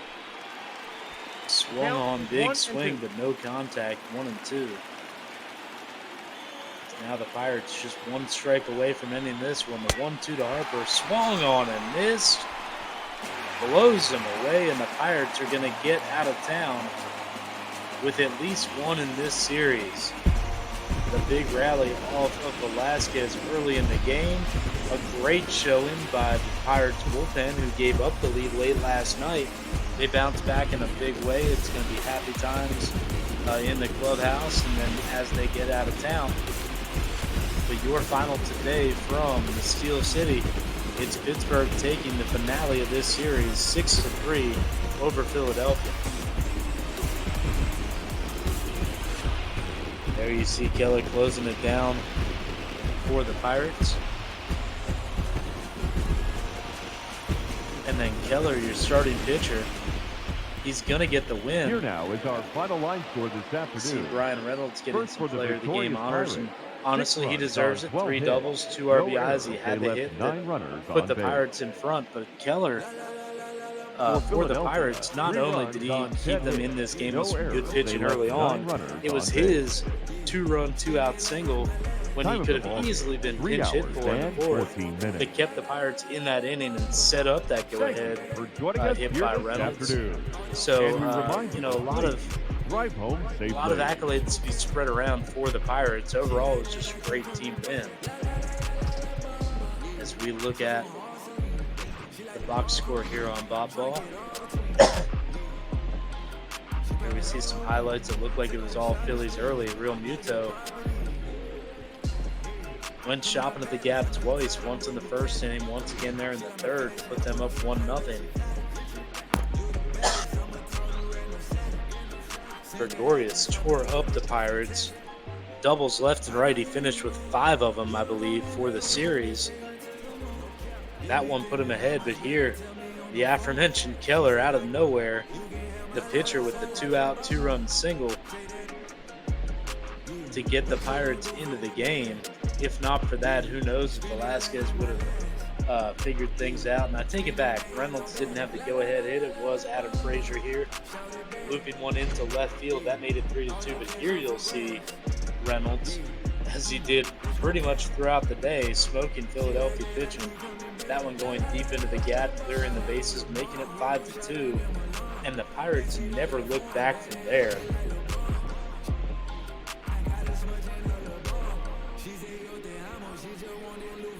And we see one more RBI single.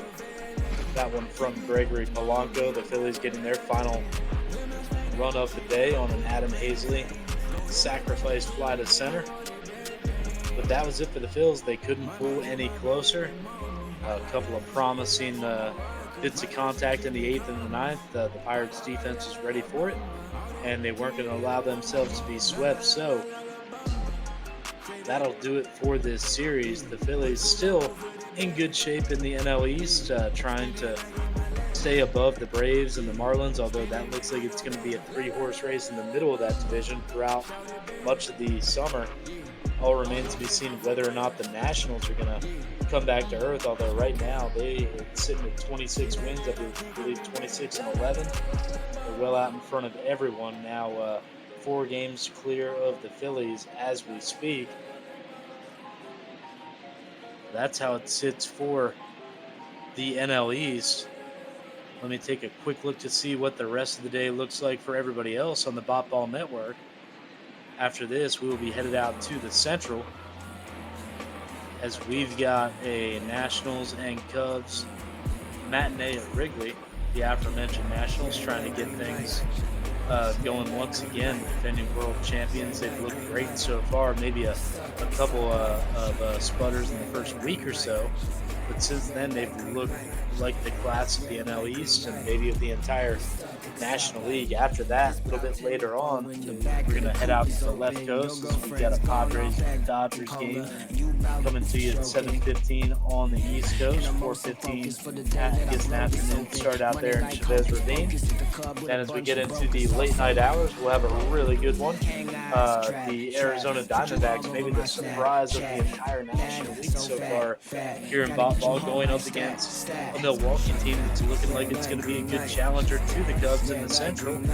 That'll be your 9 o'clock game, and then as we get to the late night hours, we'll go out to Houston, where it'll be Seattle at Houston with a good matchup there as well. Seattle struggling a bit, but also so is Houston. A lot of people would not have seen the Astros sitting at just, I believe, 16, 17 wins here as we get into the second week of May. So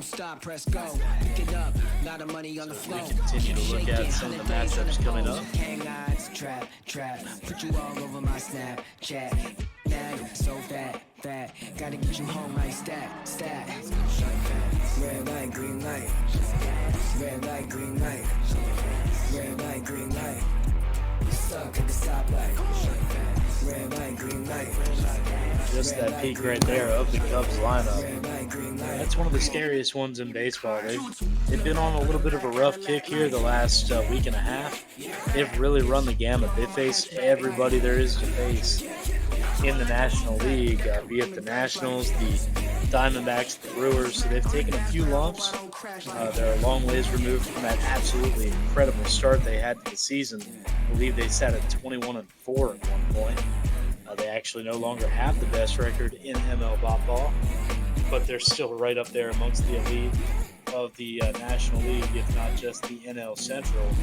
And I really think that once that weather starts to warm up, you look at the bats in that lineup, the field that they get to hit at every day, I think you're going to see some more lopsided scores. And it wouldn't surprise me one bit if the Cubs ended up being your top seed out of the National League this season.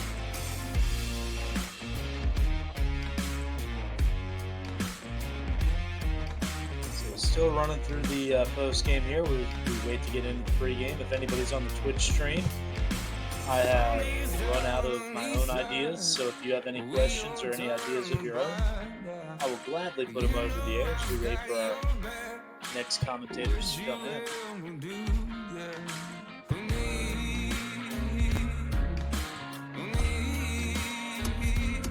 Also, another reminder to everybody viewing on Twitch or anywhere you may be viewing this, get on over to the Twitch page. You'll see right under the action, there's always a PayPal donate button. That doesn't go to me, that doesn't go to Garrett or anybody putting this whole mess together. That goes all to the people at Meals on Wheels who are doing a lot with your donations. Every cent, every item that's contributed is much appreciated. I know it's tough times for a lot of people. We're all privileged to be able to sit here and enjoy some Bop Ball here on this great Sunday. But if you can, if you've got the time, if you've got the money, we invite you to all go over and donate what you can.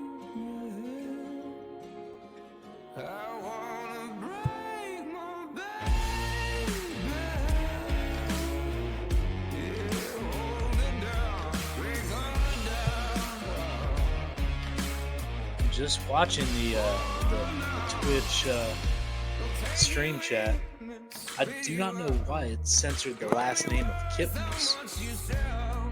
Showed up as all stars. I didn't know what was going on there.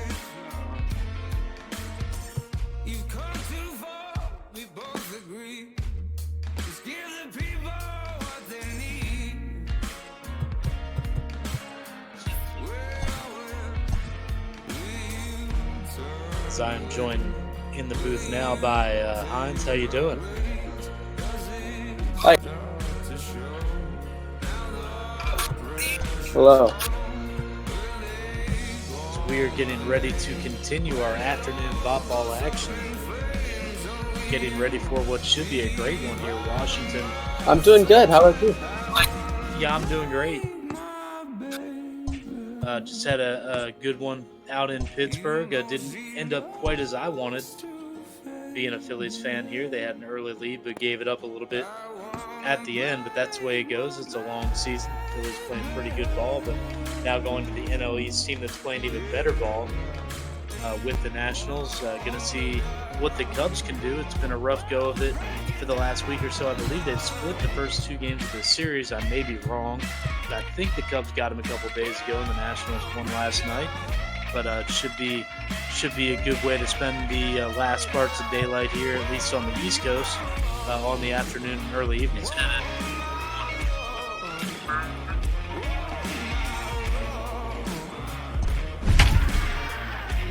Yeah, well, I'm looking forward to this game, as I'm a Cubs fan, so I'm looking to hopefully see them turn it around here after that game yesterday. Yeah, and as I mentioned just a couple minutes ago, I think that when you look at that lineup and, to a lesser extent what they've got on that pitching staff, it's only a matter of time before those red L's on the schedule start turning into green W's, or I guess in your case, blue W's. Yeah.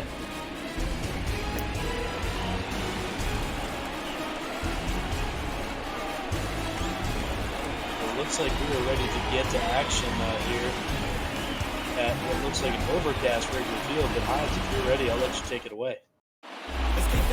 All right, we have Darvish on the mound today for the Cubs. Struggling a bit with that record, but ERA at 3.97, not too bad. He had a really bad season to start last year, but then really picked it up at the end. His walks at the beginning of the year were absolutely abysmal.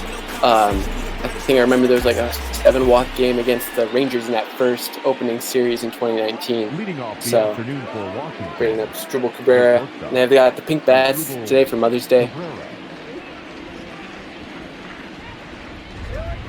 All right. And first pitch here to Asdrubal Cabrera is in there for strike 1. All right. First pitch, 120. Asdrubal Cabrera at the plate.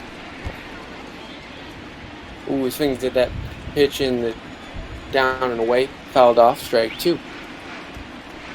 As I said, Darvish picked it up a lot at the end of last season. Managed to command all of his many breaking pitches he has. I think they've said he's got about 12 different pitches. And so he's doing pretty well.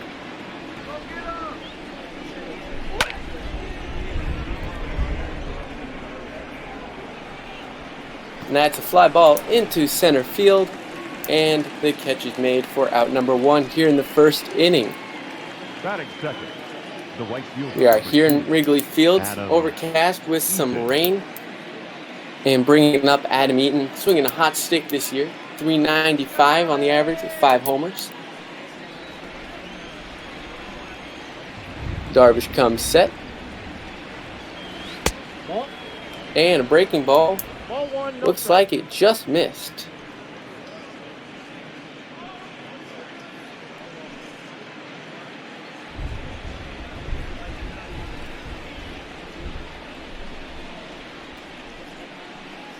And the second pitch in there from Darvish. Backdoor breaking balls fouled off.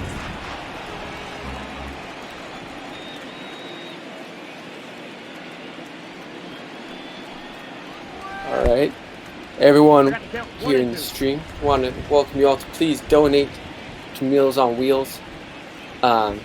support all those people who cannot, are struggling with food at this time.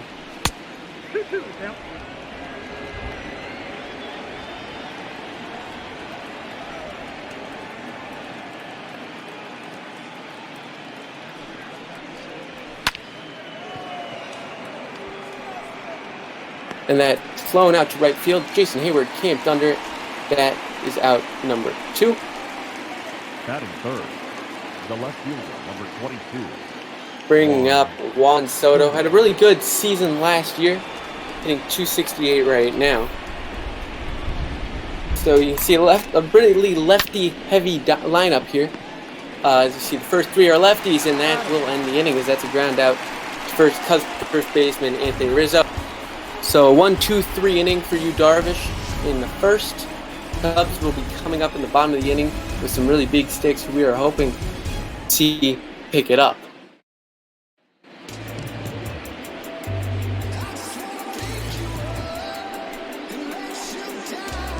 Got Anibal Sanchez on the mound. ERA of 5 this year, 4-2.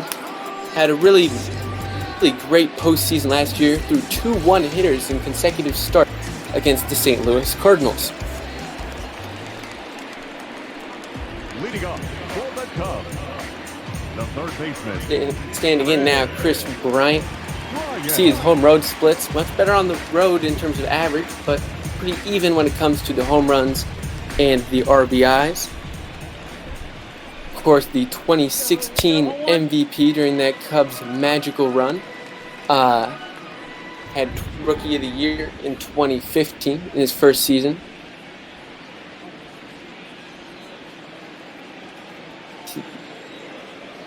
The Nationals come into this game in first place. Both these teams do. Check swing.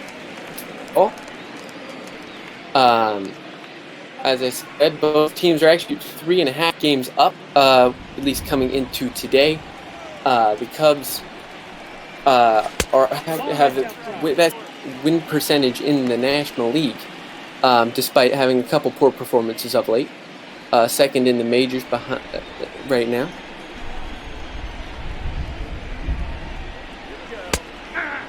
And pitch, that is a cold strike.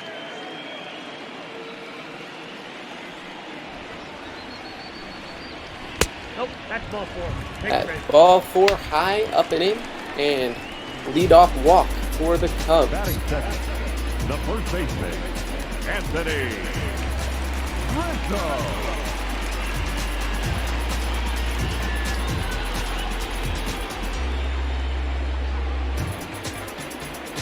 So Anthony Rizzo coming up. He's hitting .271 this season.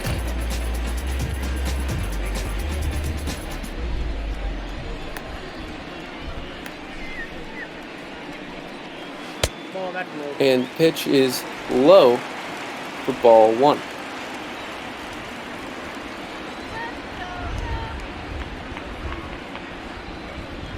Anthony Rizzo, one of the big leaders in the Cubs organization and one of the longest, I believe the longest tenured Cub as well.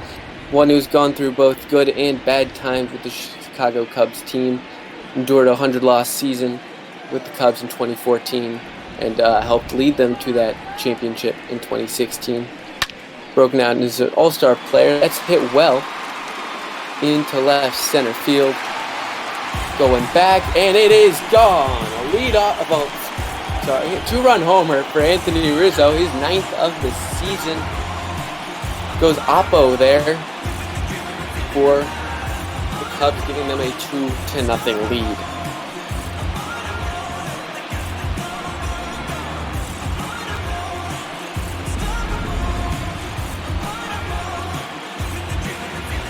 Now, normally most teams play Rizzo to pull, but here takes it the other way.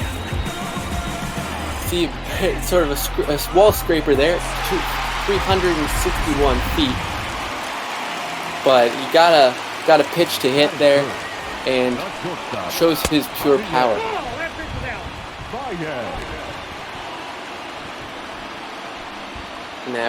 And now we have Javi Baez at the dish. hitting .315 this year.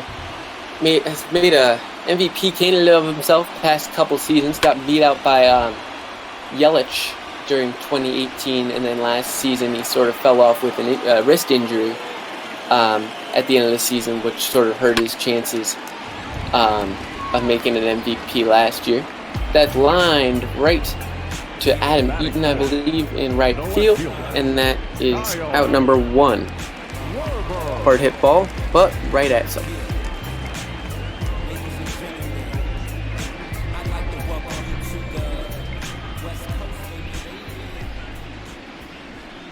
Kyle Schwarber at the dish here. Watches fastball up and in. Coming in at 92 miles an hour. That's around where Anibal Sanchez will sit for the most part. Nope, outside. That pitch is down and away. Kyle Schwarber had a really good season last year. He had 38 homers. Oh, that's good. Did a good job there, but in his average it was around 250, which is about where you're going to see him pretty much sit for the most part. A lot of people think that he would be best suited for an AL team. He draws the walk here as he's not known for his hitting per average, and a lot of people make the argument that he's a below average defender, though I think in the previous years he's shown his arm is definitely good from left field. He's throwing out several runners trying to extend singles to doubles.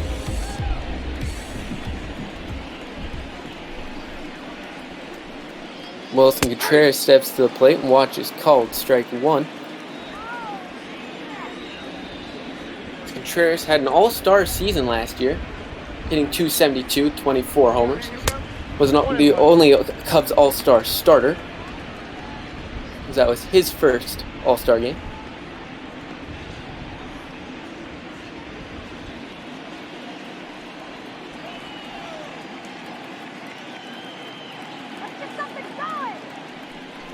Pitch number 18 coming in. That's cut on and missed right there.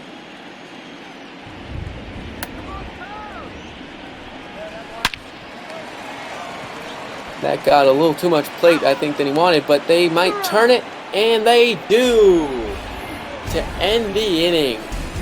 But Anthony Rizzo hits a 2-run bomb, and through 1, it's 2-0.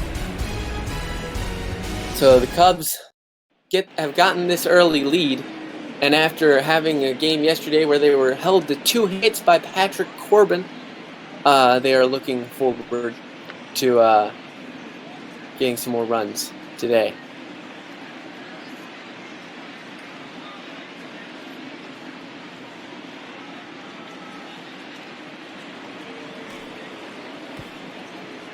Here comes Howie Kendrick. The second baseman. Was the postseason hero twice for the Nationals. And what was really a great run for them. They almost didn't make it. Got a little lucky in the wild card game with a misplayed ball by Trent Grisham, and to get their go-ahead run in off of Josh Hader. And then a big moment for Howie Kendrick. Grand slam against the Dodgers in Game 7 of the championship series, or no, of the Game 5 of the division series, and then had the go-ahead homer in Game 7 of the World Series. There we go. And that's fouled off again.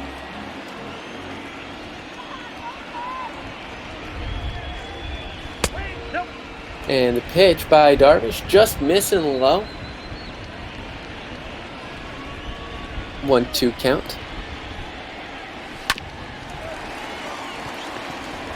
That is right to the second baseman, thrown to first, and that is going to be out number 1. That is good. The catcher, number 28, Kurt Suzuki.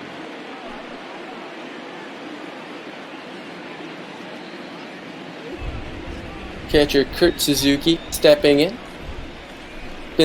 Was their main catcher last season. They also have Yan Gomes on the bench. He fouls off the first pitch.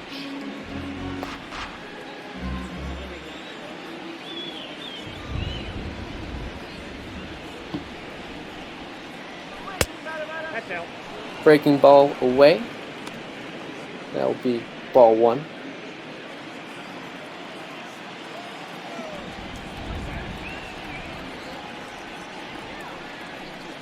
Darvish comes set and pitches, and that is going to be ball.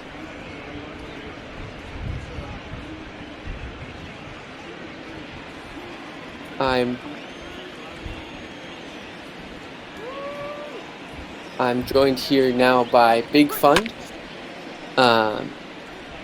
Here in the booth. Oh, and he's left the booth.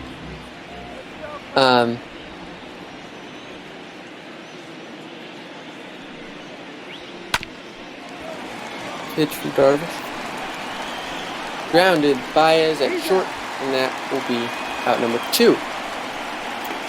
2 pretty quick outs here in the beginning of the second inning, and that will bring up Starlin Castro here, former Cub, played with the Cubs through the 2015 season as pretty much their everyday shortstop or second baseman. He got some time in at second base as well.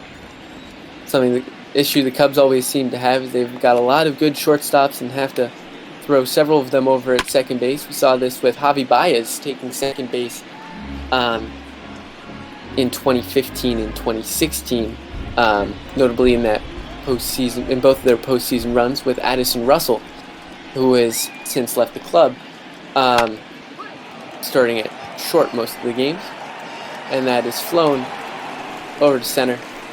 That will be caught for out number 3 by Ian Happ. So Hayward and Happ and Bodie are leading off this next inning. Nationals haven't gotten a hit yet off of Yu Darvish. Showing some good stuff today. We have Jason Hayward, who will be stepping in.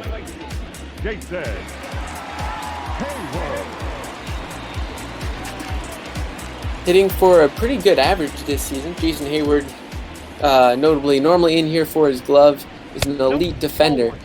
And he normally gets knocked for his offense, especially against lefties. But with the righty Anibal Sanchez today, he is in the lineup. So he watches ball 2 in there.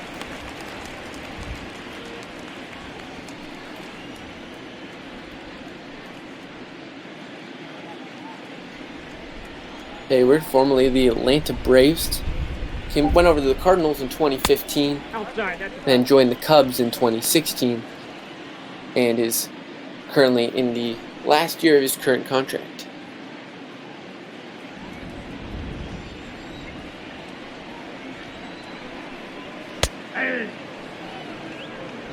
That's called strike.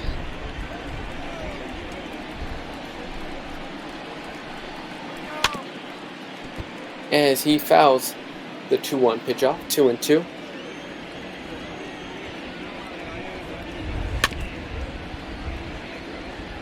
That one is also fouled off. He's staying alive here.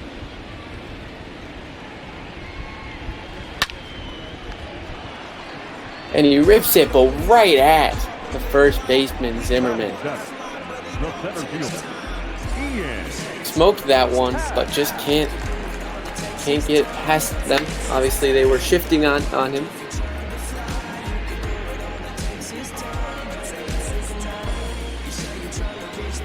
Ian Happ stepping into the box, switch hitter from Pittsburgh. Had a little bit of time with the team last year, though he notably didn't start with the team. Trying to tweak his swing a little bit and get things figured out. But he did seem to figure it out a little bit. Hit 11 homers last season in the 58 games he ended up playing in towards the end of the season.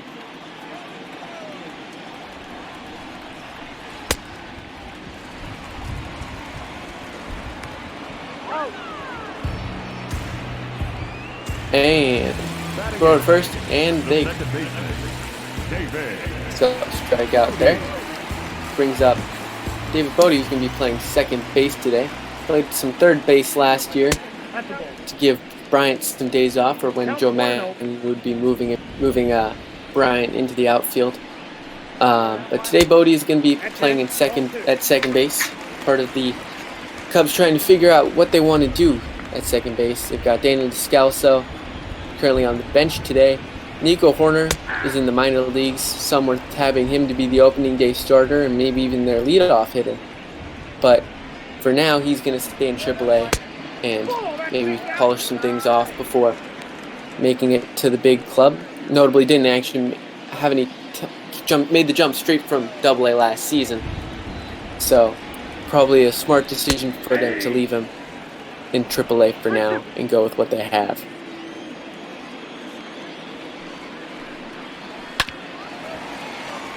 That is grounded to short. Throw it from Cabrera to first, and they got him. And that will end the inning. The Cubs have no hits in the inning. Be Zimmerman, Robles, and the pitcher's spot coming up. We've been going quick here. We are in the top of the third inning. Both pitchers doing pretty well, besides the one walk and homer being the only offense we've seen from either team, and that has gone the way of the Cubs.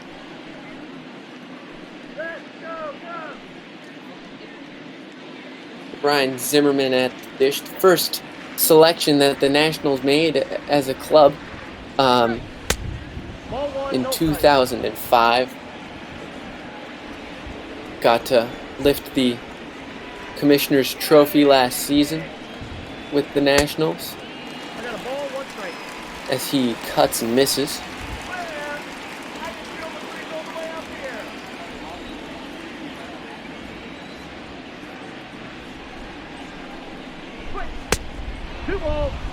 High for a ball.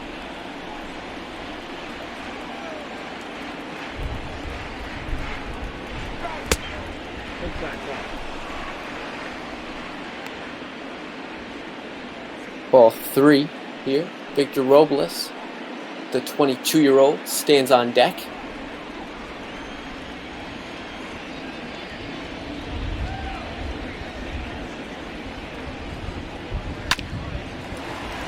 That's grounded, and it's through.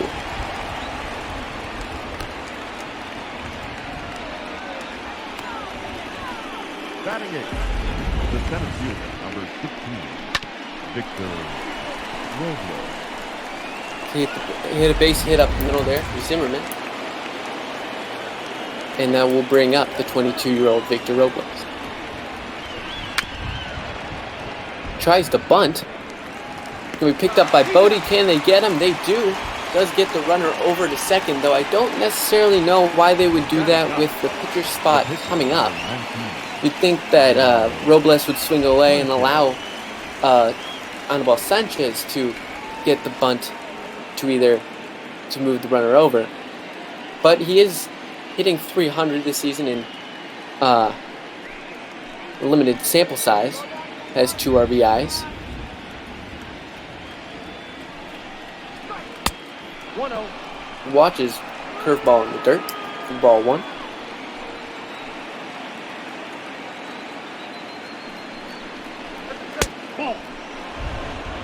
Ball high. 2-0. Sanchez working the count against his opposite number.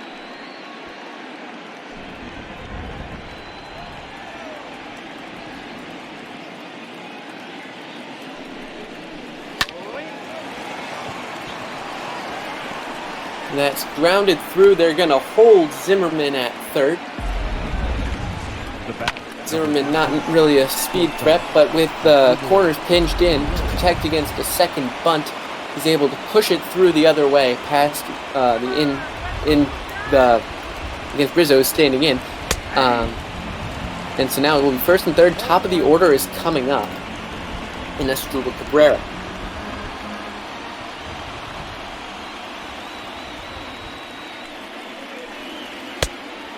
One ball, one strike.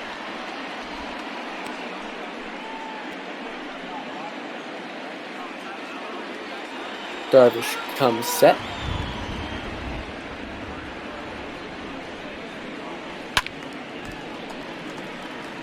Looked like a cut fastball, fouled off by Cabrera.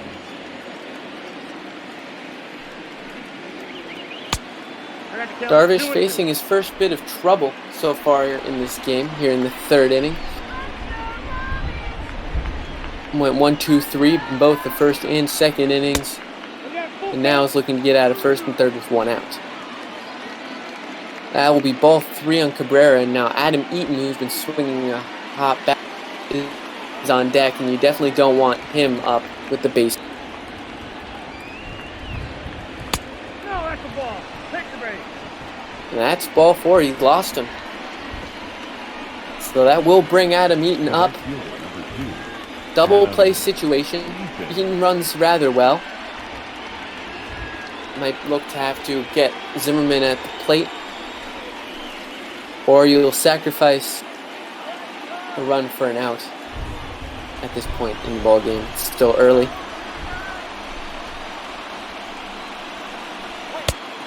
Count 1-0.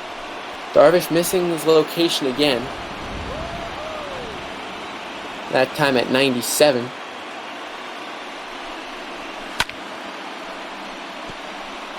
Pitch is fouled back.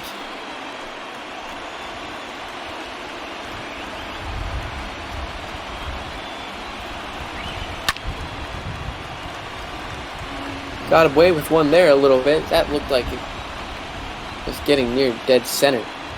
But it's fouled back again by Adam Eaton. That's grounded to Rizzo. 3-6-3. They get it over, get out of the inning somehow, and both the top and the bottom of the third inning event did the same way with a 3-6-3 double play. So Darvish gets out of a major jam there, bases loaded and one out. And now he will be coming up in the bottom of the inning, trying to see if, like Sanchez, he can get himself on base, try to help his own cause.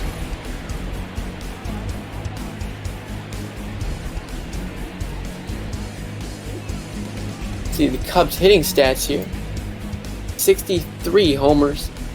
Ranks first in the National League. Otherwise, they are top 5 in pretty much everything except for the running game, which, being 6th with 17 steals, is pretty impressive given the fact that the Cubs are not really known for their speed. They'll occasionally steal some bases, but it's more tactical than exploiting an advantage that they have in terms of speed.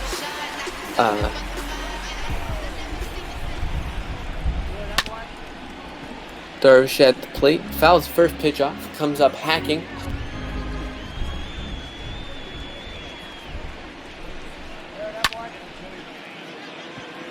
Oh, and he pops that way up, and under it is Cabrera. That will be out number 1.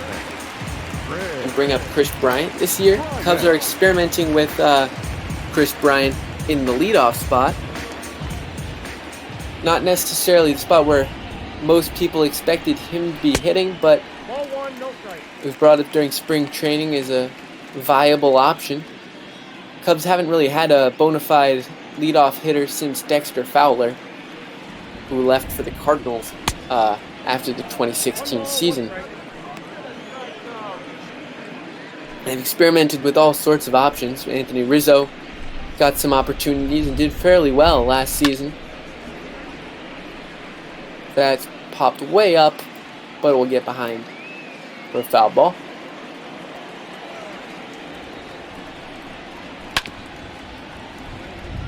That is ripped down the line, but it's going to just get foul.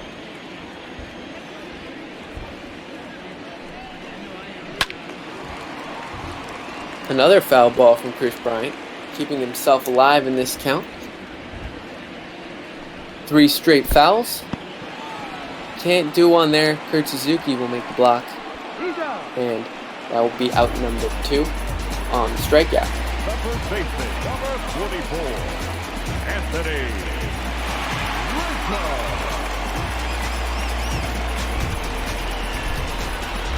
That'll bring up Anthony Rizzo here with 2 outs.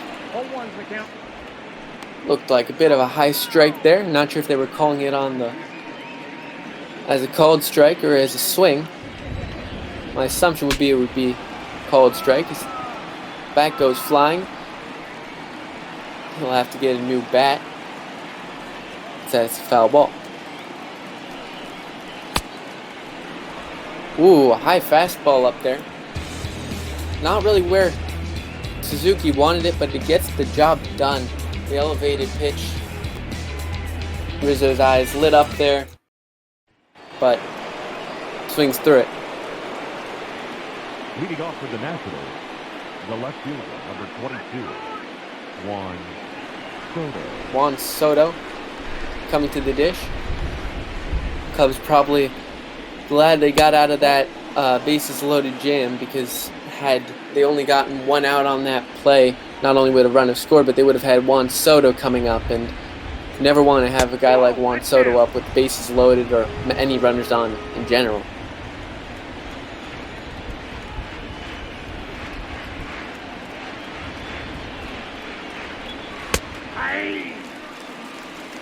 That's gets the top of the zone, called strike.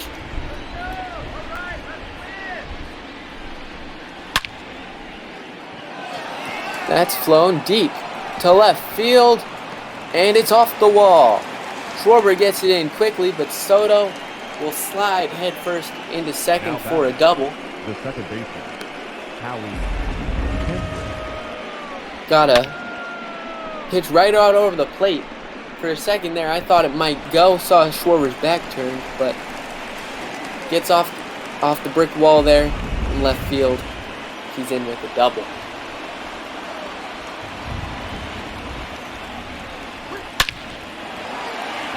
Kendrick serves that one into the right field gap. And that's off the wall. Hayward's going to get it in. Soto scores. And just like that, back-to-back doubles. And that is going to make it a one-run game. Opposite field has been key so far through the 3 extra base hits we've seen so far. The opposite field homer by Rizzo, and then these 2 doubles here.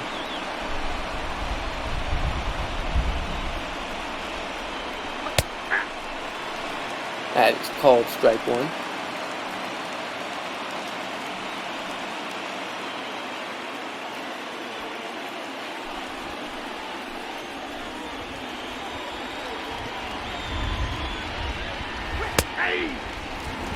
Looping curveball up in the zone to Suzuki.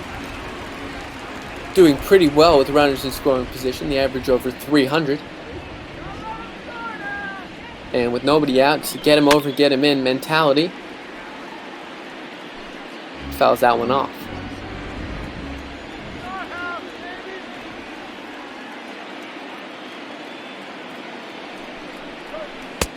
The count is 1 and 2. Misses low there. And that's going to be first ball.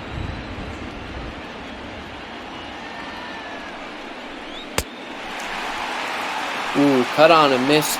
Strike 3. Great breaking ball there. Down and away. The third baseman. Pitch looks good out of the hand. Looked like it'll be on the edge of the zone there. But bottom just falls out of it.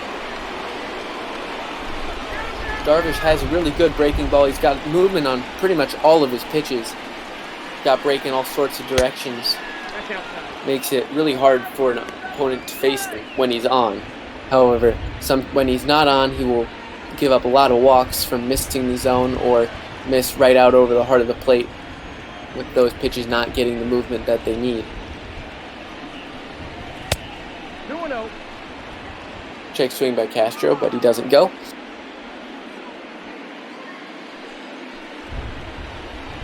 Here in the 4th inning, Darvish pitch count up to 56. And after the quick first 2 innings, he's had jams in these past 2.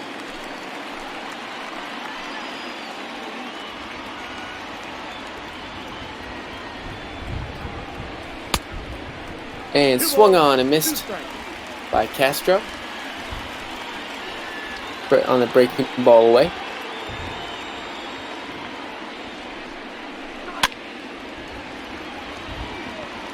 And lifts it, and no one can get there.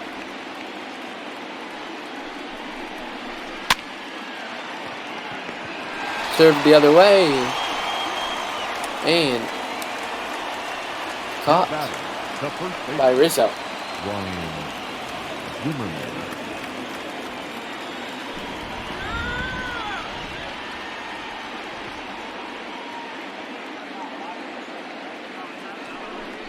I'll bring up Ryan Zimmerman. Grounds it short, and Baez will fling it over to first. And they out to get out of the inning. Howie Kendrick knocks in the first run of the day for the Nationals. They now have a few more hits and 1 run on the board to show for it. Cubs have the heart of their order, 3, 4, and 5 coming up here in the bottom of the inning.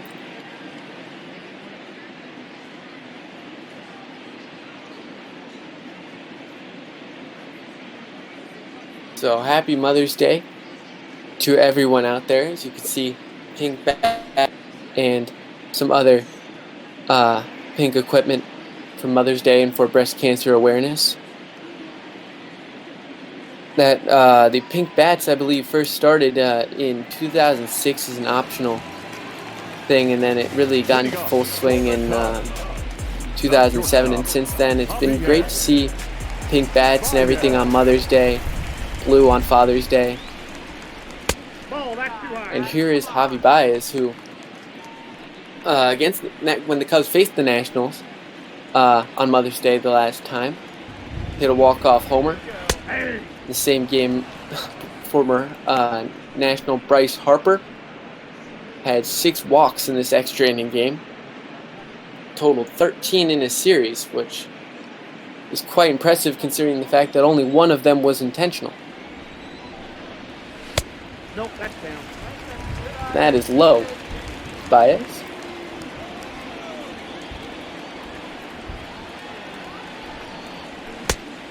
I got 3-1. 3 balls, 1 strike. That'll make it a 3-ball count. Kyle Schwarber will be standing on deck. That's ball 4. And that is ball 4 inside. And Baez is on first. The Cubs will be looking to start something here with a leadoff walk. Leadoff double in the last inning led to the Nationals' first run. We'll see if the Cubs can punish the walk to start off the inning.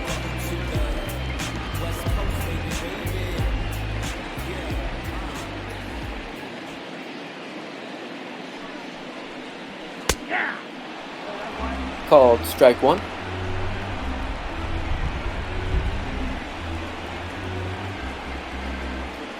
Baez this season, 4 of 7 stolen bases. Wouldn't expect him to go at this point in the game with nobody out. Power hitter and Schwarber up. So he takes a cut and a miss.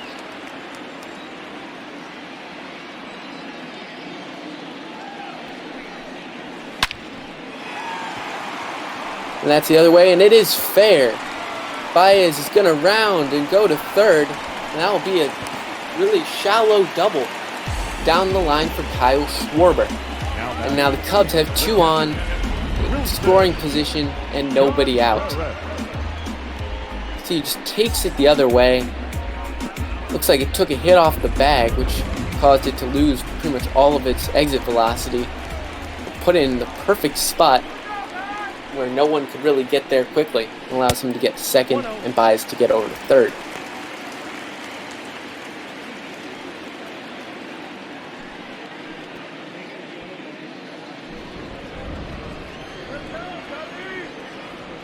Contreras at the dish. Sanchez is going to have to get out of a jam here. That looks like it'll be deep to get the run in. And they will send both runners on Eaton, and throw is up the line. So Javi Baez will score. That is the 3rd run for the Cubs on a sac fly by Wilson Contreras. And now the Cubs will have a runner on third with 1 out, and another productive out would be able to make it a 4-1 game. If Hayward can get the ball in the air or hit a ball on the ground that it's not too hard.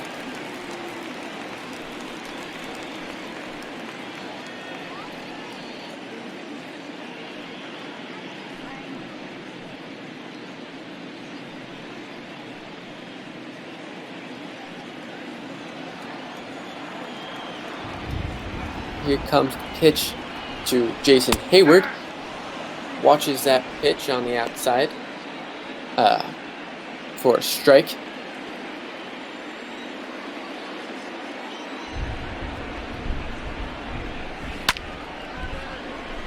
Ooh, that some really solid contact on an elevated pitch, but just rips it foul. A little early on it.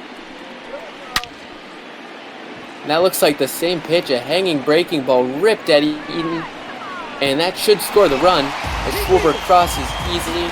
Was lined right at Eaton, didn't really have a chance to get behind it or, get any momentum to try to make a good throw home. So the second productive out of the inning will give the Cubs their 4th run of the game.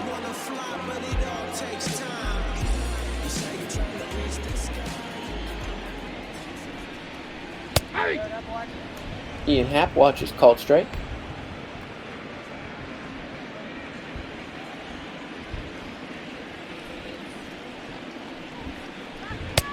One and one.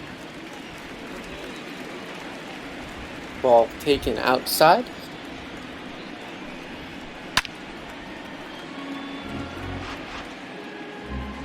Cubs been doing a pretty good job of getting some longer at bats and working the count here as that's hit hard. Castro knocks it down, but can they get the throw across? He's safe. A bang bang play at first. Now if he ruled a base hit, though, I don't know. It looked like Castro probably, I would think, should have done better, but I'm not the official scorer. Pitching coach gonna come out, talk to Sanchez here. Got 2 relievers up in the bullpen, Voth and Elias. Righty and the lefty up. Yep, that ball went out. Ball outside to David Bodie. So 2 outs, 2 in already in the inning. Cubs have a runner on first.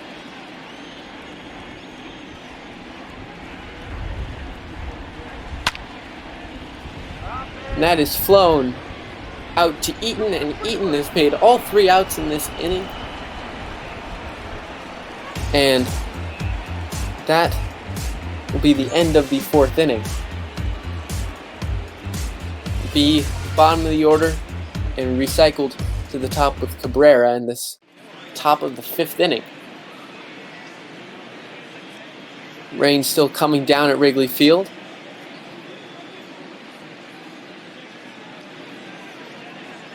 Darvish looking to maybe get a good quick inning here after some of his earlier struggles.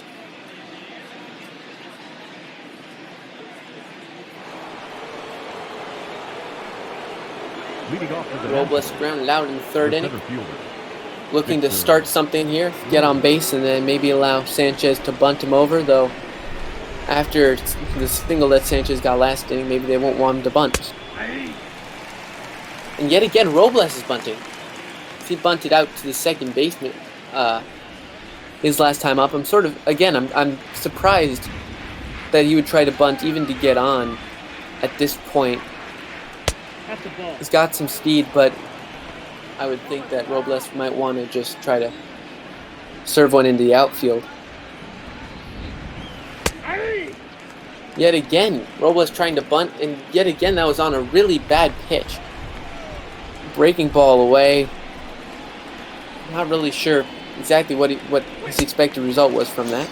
And he swings and a miss. So Robles strikes out. 19. Anibal Sanchez. Breaking ball away. Didn't really get exactly where he wanted. It looked like it got up in the zone a little bit. But after 2 breaking balls away, he was able to strike him out. And that will bring up Sanchez, who singled to right in his first at-bat. Looking to continue to help himself out here and maybe kickstart something in this offense. Yet again, he serves one into right field. Jason Hayward can't get there in time. That is a base hit for Sanchez. He goes 2 for 2. Number 13, shortstop Sanchez, not necessarily known as one of those great hitting pitchers, spent a fair amount of his time with Tigers in the AL. Did have some time, I believe, with the Marlins earlier in his career, so not completely new to hitting, but not really exactly what you expect from him.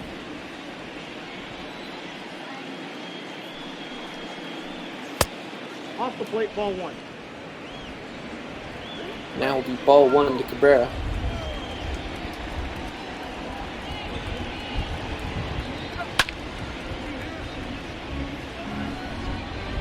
Foul back.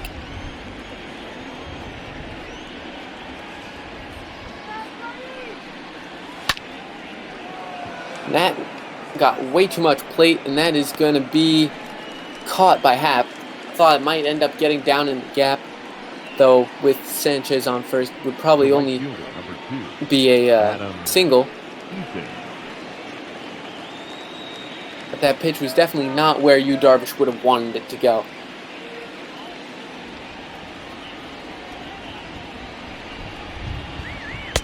Nope, outside. That'll be a ball outside.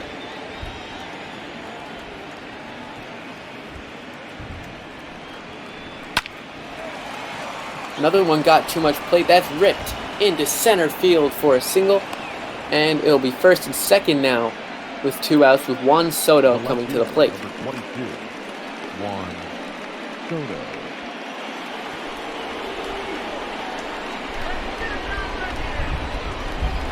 Darvish starting to lose a little bit of his command. Though he does put a curveball on the plate, on the paint right there. Normally, you want to miss outside of the zone. Darvish has gotten away with a couple pitches up in the zone, which have only been hit for singles or in other cases fouled back. That swung on and missed to Soto. 2 really good pitches there from Darvish. When you go up, Soto doesn't want to bite.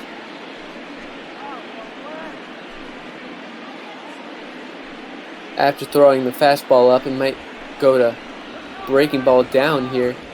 Try to change the eye level again. And that's exactly what he does, but it's chopped. Bodie makes the play. And the Cubs get out of the inning with no damage. A couple of singles in the inning. Currently the Nationals with 6 hits. Out hitting the Cubs. But Cubs are leading in the only important column. And that's the run column. 4-1. Leading off for the Cubs, the pitcher,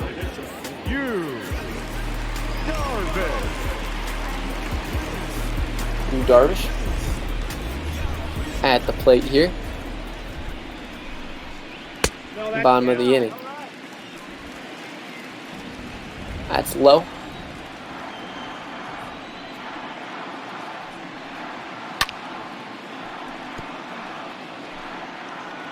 Hack fouls it back for Darvish.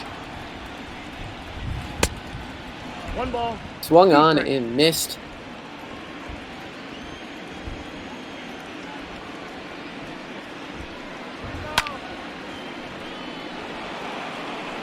Ball cut inside on Darvish, and that's fouled off.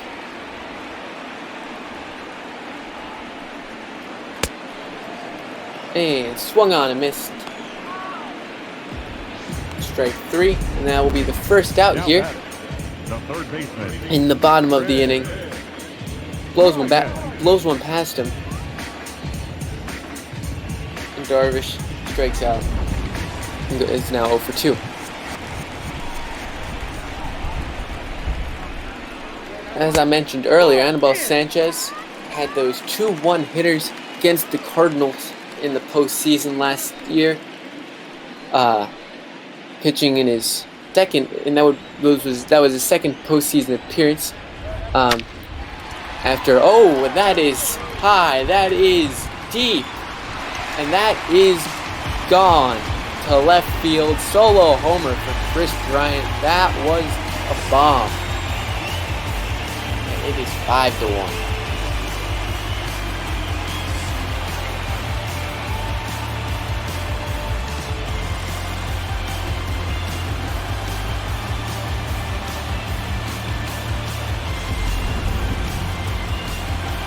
Now both pairs of Rizzo have hit homers in this game. Bryant here, and Rizzo, who's about to come up, hit one in the first. That goes 414 feet. He knew it once he hit it. Now have Anthony Rizzo. He watches called strike one. Has a homer and a double play in this game.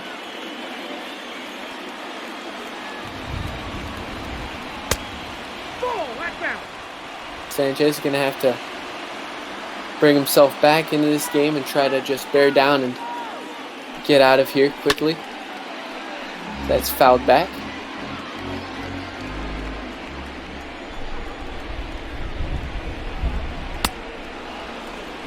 Swung on and missed. Strike three. Rizzo is another strikeout victim for Sanchez.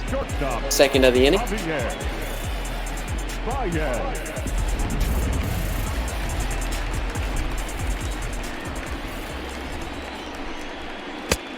Count 1-0.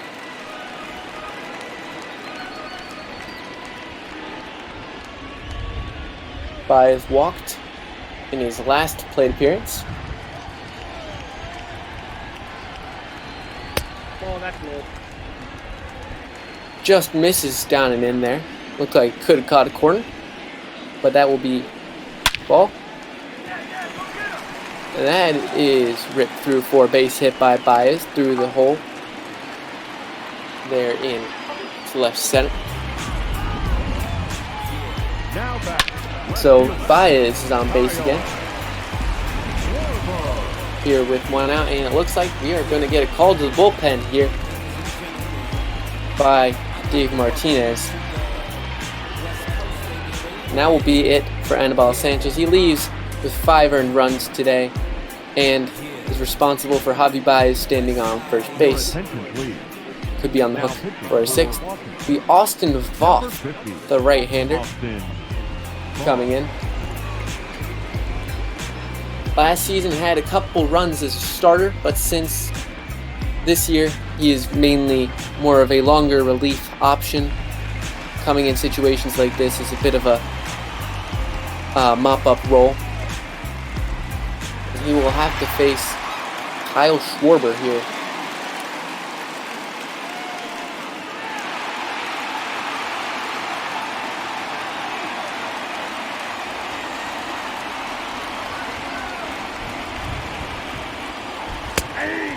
And the first pitch of the game for Austin Voth is a called strike.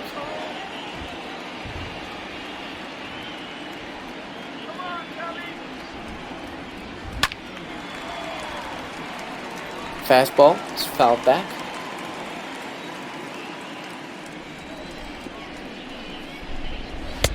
Oh, that's out. Try to get him to chase fastball on the outside part of the plate, but he lays off for first ball. The count. Oh, that one's up and in. Now it'll be ball 2. We got a 2-2 count.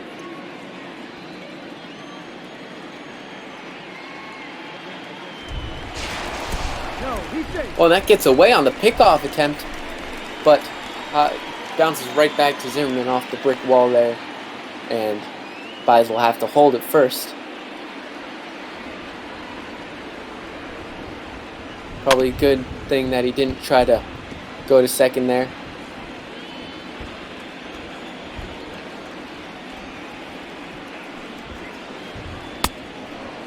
Ooh, Schwarber chases a bad one there. Is that cut in on him? That ends the inning. Strikeout. 3 strikeouts in the inning. But one big blast from Chris Bryant makes it a 5-1 game, and it'll bring up Howie Kendrick batting cleanup today.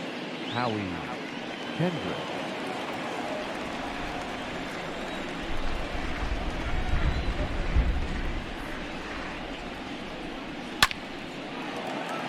Well, that's ripped into right field, and that will get down for the former Angel.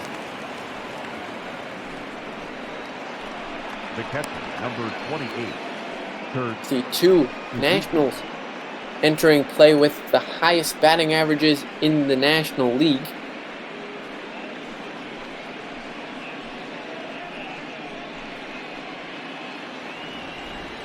Howie Kendrick has had a lot of postseason experience. I mentioned his amazing year last year with the Nationals, but also was part of the postseason run for the Dodgers previously, which they lost in the World Series.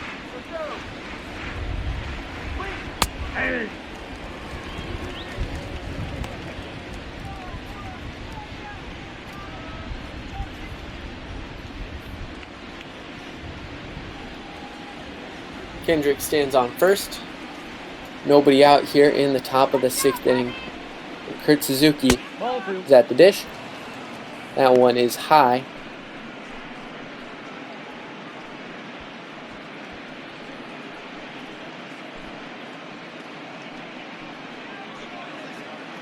Five to 1 is our score.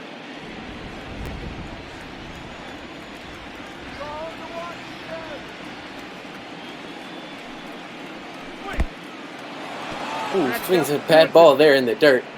Blocked, though, by Wilson Contreras. Kendrick will have to hold there at first. And it'll be a 2-2 count.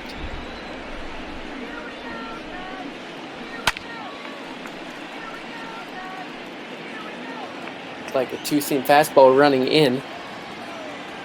Fouled off, though, by Kurt Suzuki. Whoa, that was right over the heart of the plate. Definitely not where you want to be throwing it. Suzuki, though, looked like he might have been expecting a breaking ball or something because he fouls that one. It was way late.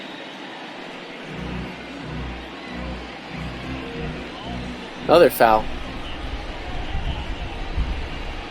Nationals working the pitch count a little more here than they were earlier in the game. That's another foul ball here for Kurt Suzuki.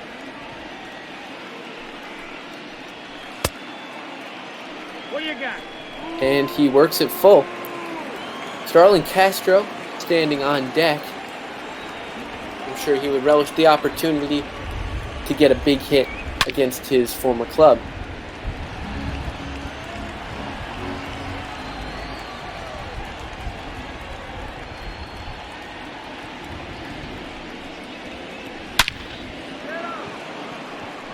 And that is into center for a base hit. First and second now, with nobody out. Darvish and another pickle here. And we'll see how much longer the manager wants to stick with him.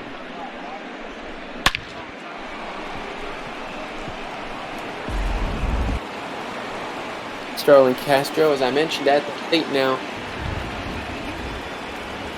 Double play, still in order. That's just outside for a ball.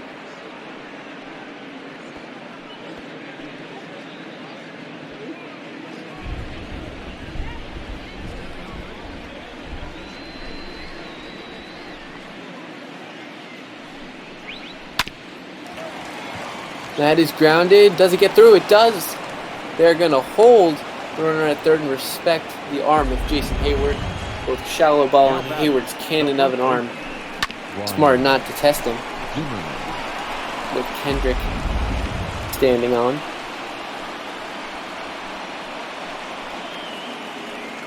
And now the face of the franchise for the Nationals, Ryan Zimmerman, at the plate.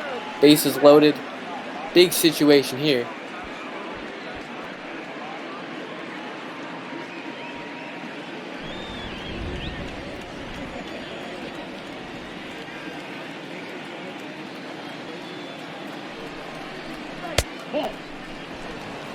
Like that was a strike, but not called by the home plate umpire. That'll be ball one.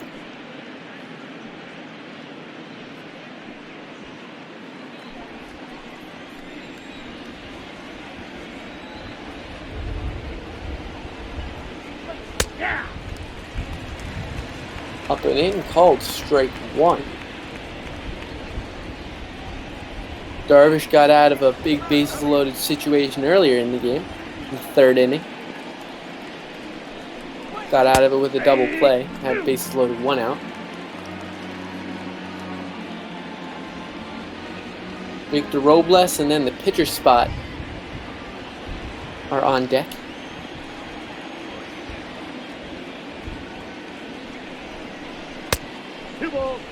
That is ball 2. Haven't seen any notification that there's anybody warming in the Cubs bullpen. Looks like this will be all Darvish for now. To get the foul ball.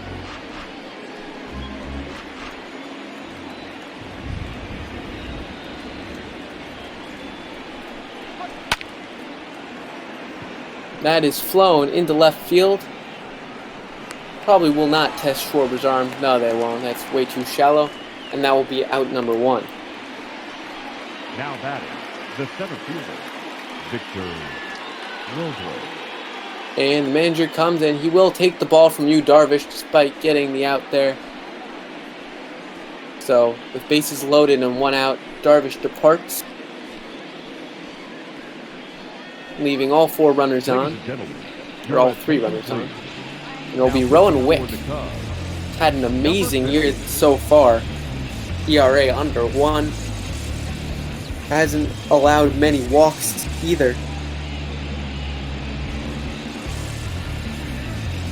Wick really emerged last season, coming in as one of their big arms in a really sort of poor bullpen for the Cubs. They'd hoped Kimbrel would be closer for them, and he had some struggles and an injury problem. So in a bullpen that really lacked consistency, Rowan Wick was a really good pitcher for them.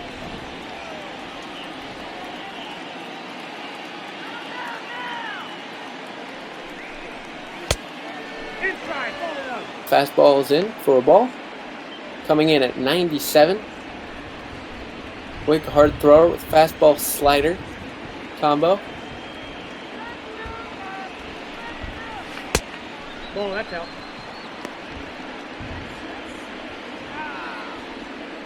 That is going to be ball 2.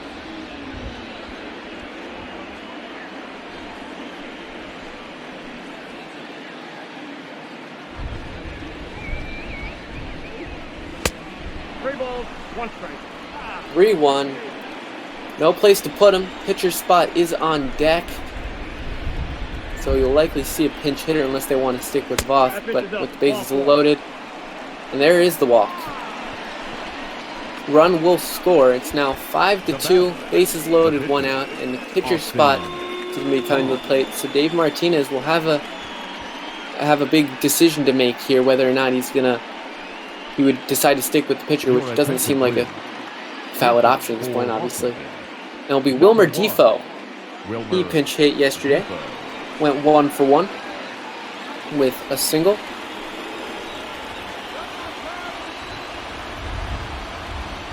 He will be looking to get the Nationals back into this game.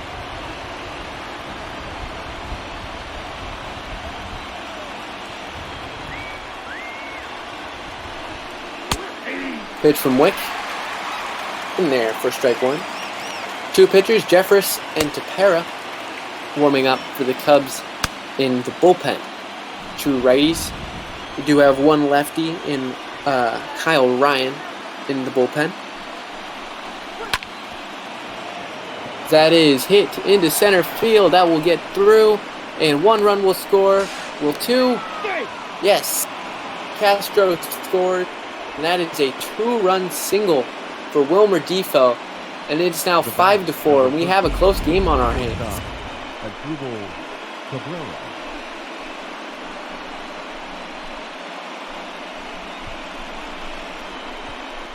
That's just hit through right up the center, and no way you're going to get Starlin Castro at the plate. Hit a little too softly, and with Happ in center field, doesn't have the same kind of arm strength that you see from Kyle Schwarber and Jason Hayward. I'm sure there would have been a chance had it been hit to one of the corners. They'll bring up the leadoff hitter, Cabrera. Watches. Called strike.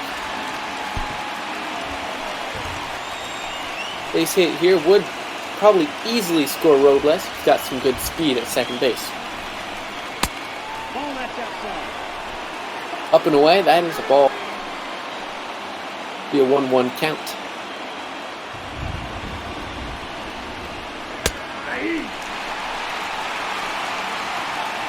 And that'll be strike 2. 2 on, 1 out here in the 6th inning. It was all Cubs for a little while, but the Nationals in this inning have pulled 3 back.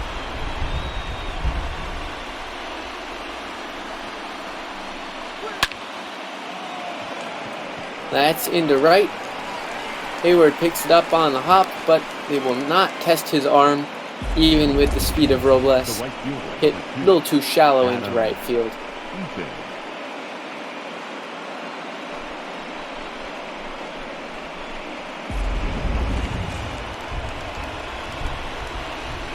That brings up the hot Adam Eaton. It's the highest batting average in the National League thus far in the season. That curveball just drops at the top of the zone. Surprised Eaton didn't offer it that one, even if he was trying to look all the way.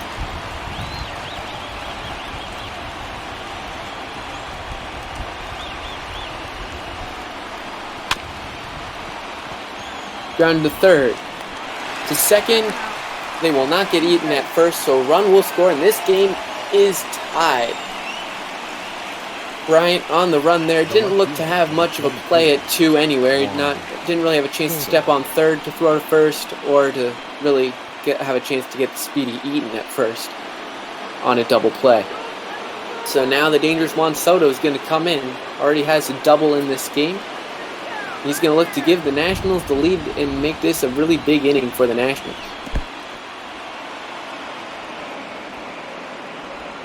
Good block there by Wilson Contreras.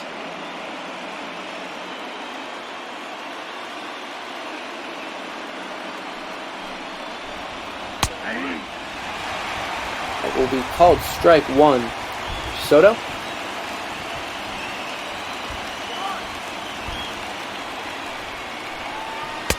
I got 2-1 to count.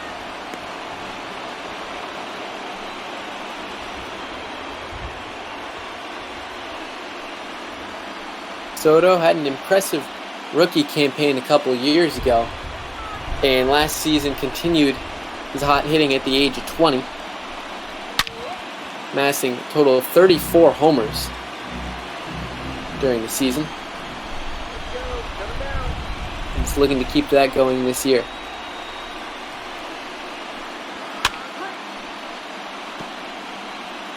Jam shot fouled off.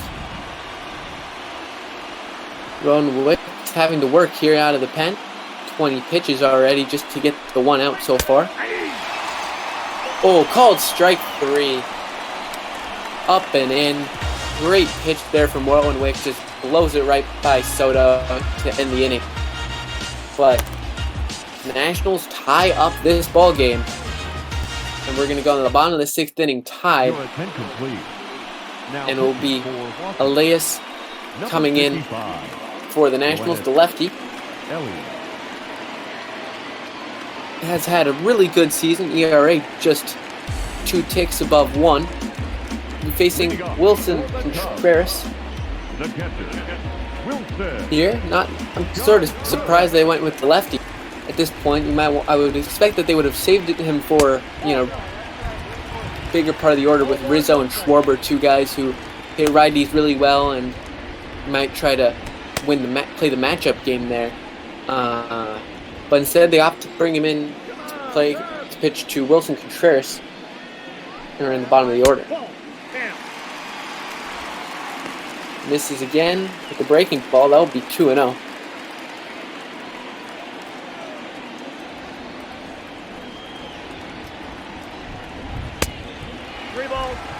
Fastball up for a ball, and it'll be a 3-out count Jason Hayward on deck.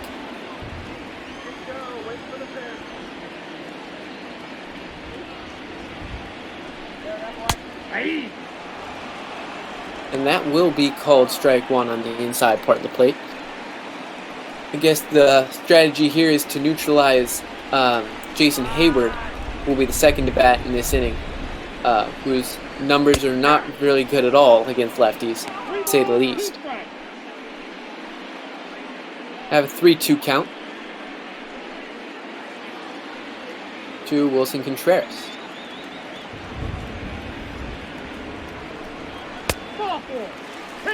Misses ball 4, brought it back from 3-0, but loses him on the 3-2 pitch. So that will be walk for Contreras.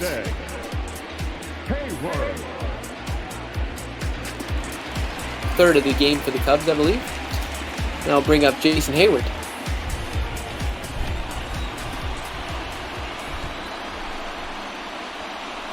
I think the big key here is to avoid a double play ball. Hayward doesn't run as well as he used to back in his Braves days. And would probably like to shoot the ball the other way against the lefty.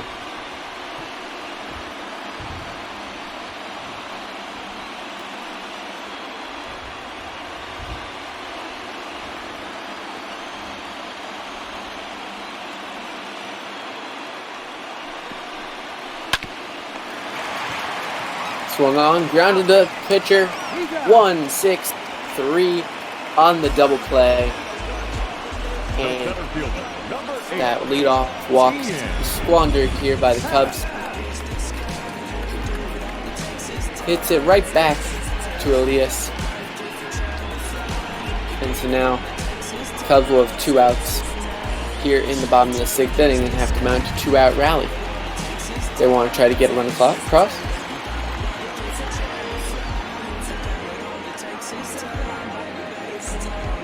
Ian Happ batting for the first time from the right side of the plate. That's a called strike. Happ, known more for his hitting as a lefty, has much more pop, at least from that left-handed batter's box. And he hit that into center field, and that's going to drop. Thought Eaton might have a beat on it, but it will drop in there for a base hit. And the Cubs have a chance here. Keep themselves alive in the inning.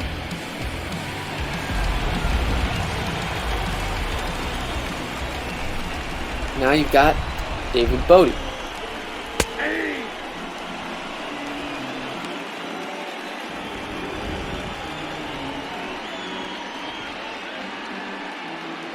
Bodie this season hitting .257, 7 homers and 17 RBIs. Not a bad season.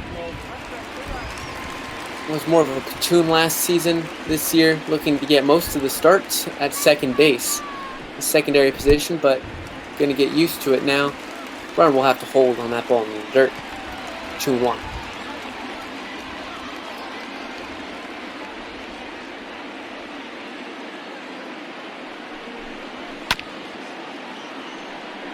And he fouls that one away. 2-2.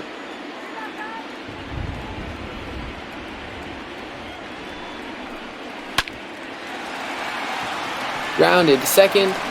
Flipped to the shortstop covering Guerra, and that will end the threat. Still 5-5 here through 6.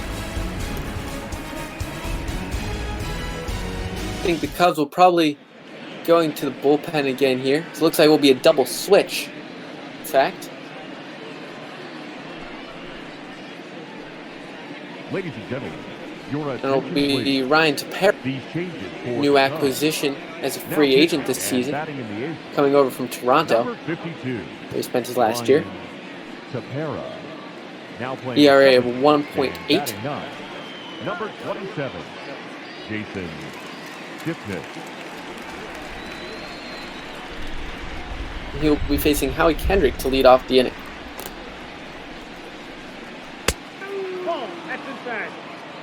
That's a ball inside.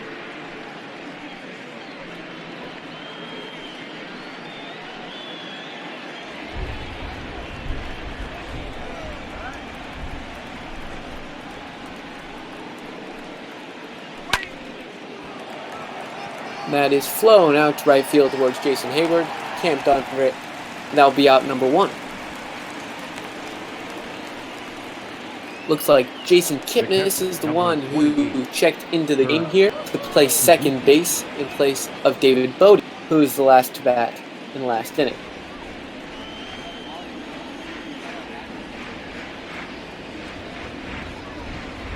Ball. That breaking ball is down and away for ball 1 for Kurt Suzuki.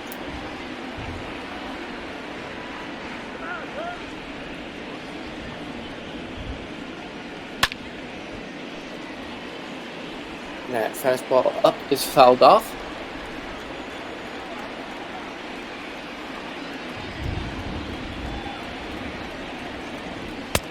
Ball. That pitch is out.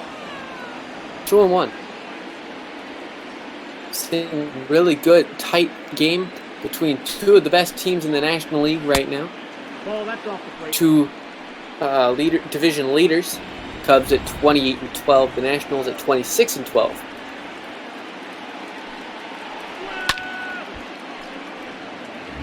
That's fouled off, and we'll see a full count to Kurt Suzuki.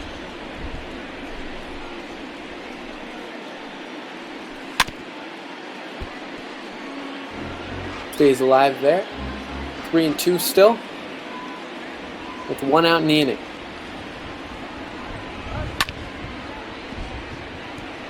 Pitch right down the heart of the plate. It's fouled off. Got a little lucky there, Terry. Can't throw that on a 3-2 count.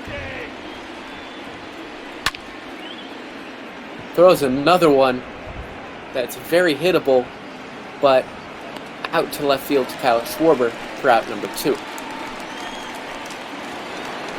next for Washington, the third baseman, Starlin Castro. Starlin Castro kept quiet today. 0-1. Kept pretty quiet in this series.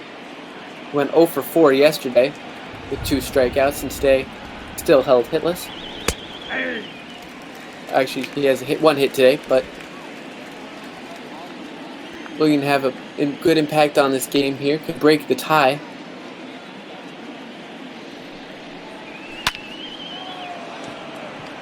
Ooh, front door cutter there, but that will be flown out to Kyle Schwarber. So quick inning for the new pitcher to Para, and will be Jason Kipnis, who just entered the game in the double switch, leading off.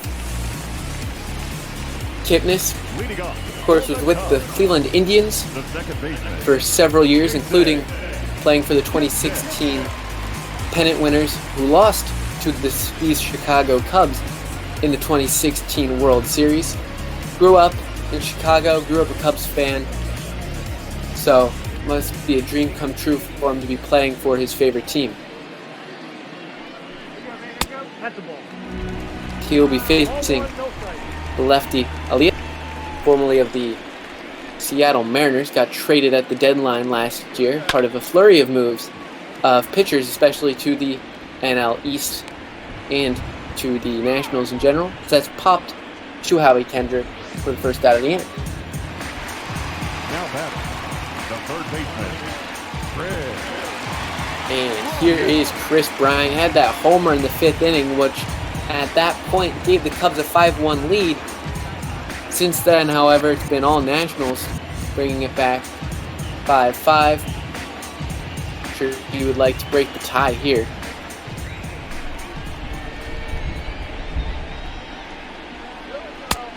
That's out. That's ball outside.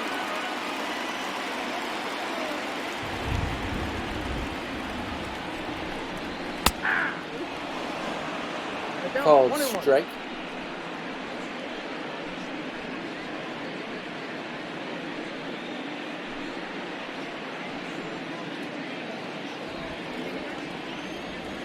And the next pitch to Chris Bryant.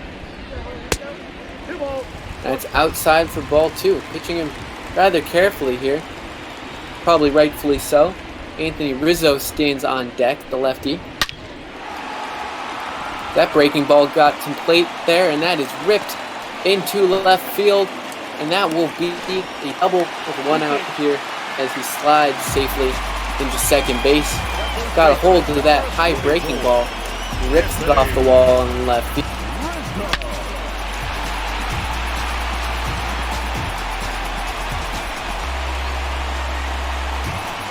Bryant last year hit 282,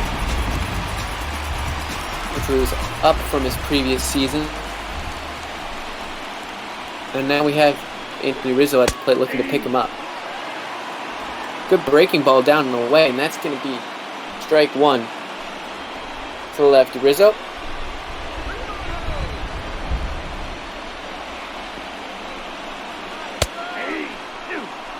Called strike 2. And that fastball in.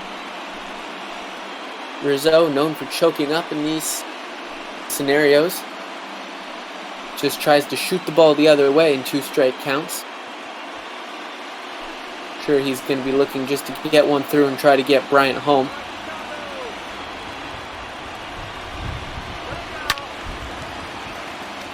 As he grounds that pitch foul.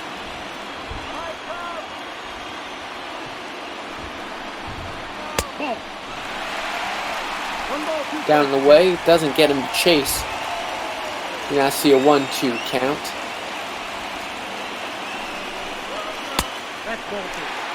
Ooh, that's another one down. Good pitch down. Can get a lot of guys to swing and miss at that pitch right, but that drops down below the zone. And goes back to it and gets him to strike out. Could be another strikeout for Rizzo, his second of the day.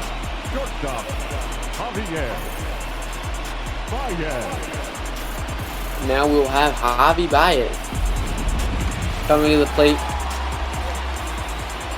And he will get the intentional pass, bringing up Kyle Schwarber. So matchups being played here. Javi, a great hitter, had 2 walks yesterday, getting sort of the respected treatment there. And that's going to bring in Ryan Harper. I'm surprised that they're going with this move with Kyle Schwarber at the plate. Elias has pitched 1 2/3, but I'm surprised just by going to a righty in this situation. Kyle Schwarber is known for really crushing right-handed pitching. So this is an interesting move, and we'll see if it pans out for the Nationals. Breaking ball misses just barely. Looks like Dave Martinez is not too happy with that. Looked like it could have been a close pitch. Martinez, the Nationals manager, a former Cub player in his playing days. That's shot foul. Was the Cubs bench coach in 2016, and then moved into the managerial position of the Nationals thereafter. The count is 1-2.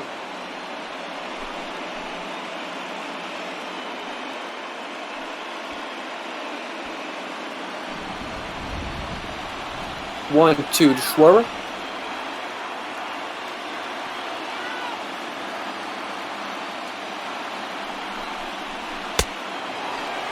Ooh, swung on and missed. And they got out of first and second there, and this game will remain tied. 5-5 going on to the top of the 8th inning.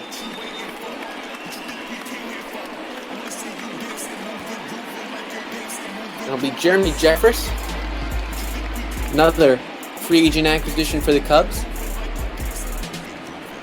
who was formerly with the Brewers last year, had a bit of an injury, which saw his numbers spike when he came back.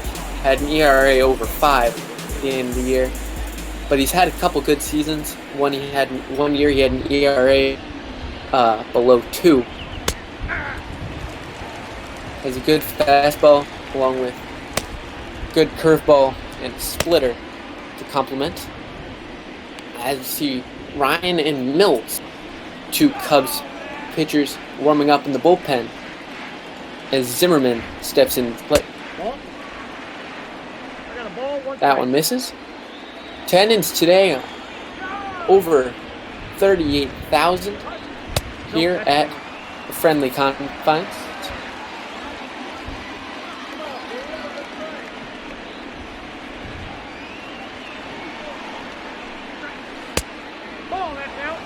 That curveball misses outside. Robles on deck, followed by pitcher spot.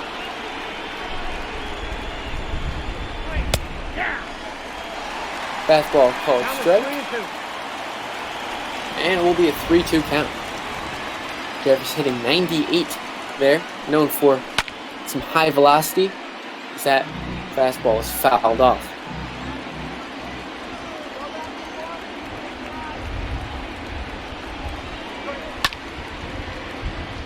Another fastball, going 3 in a row there. Wouldn't be surprised if he tried to throw something a little slower, having thrown 3 fastballs, all been fouled off. Takes a little bit off there, 93. Pitch number 9 of the at-bat, coming to Zimmerman, and he misses. That will be a leadoff walk. The center fielder, number 16, Victor. And bring up Victor Robles. Last time up, walked with the bases loaded.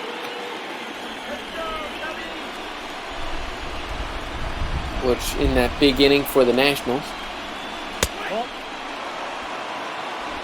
And that just misses for ball 1.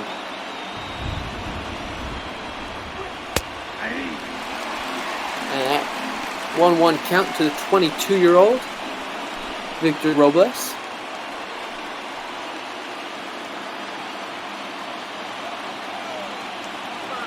Robles, like Soto, one of those players who is breaking out on the scene very young. A couple young players with an older core to their team. Currently, their lineup featuring several players over 30. The only 2 that are in their 20s are Soto and Robles, who are both 21 and 22, respectively. Strike. 3-2 count yet again for Jeffress. Pitcher spot is on deck, so we will likely be seeing a pinch hitter. Thames, Taylor, and Jan Gomes currently on the bench for the Nationals. And that's swung on and missed. Gets worn down by Jeffress, and that will mean 1 out in the pitcher's spot up. That's a big strikeout there for Jeffress. If he lost 2 batters in a row, pitch counts going to get much higher.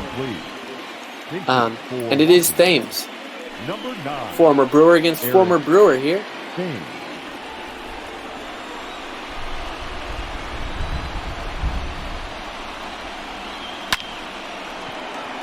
That's hit out into left field, and they'll be caught by Kyle Schwarber. And now we have 2 out, and the leadoff hitter, Asdrubal Cabrera, at the dish. 1 for 3 on the day.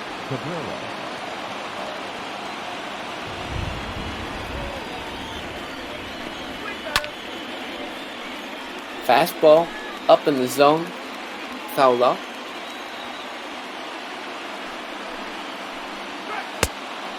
One ball, 1 strike.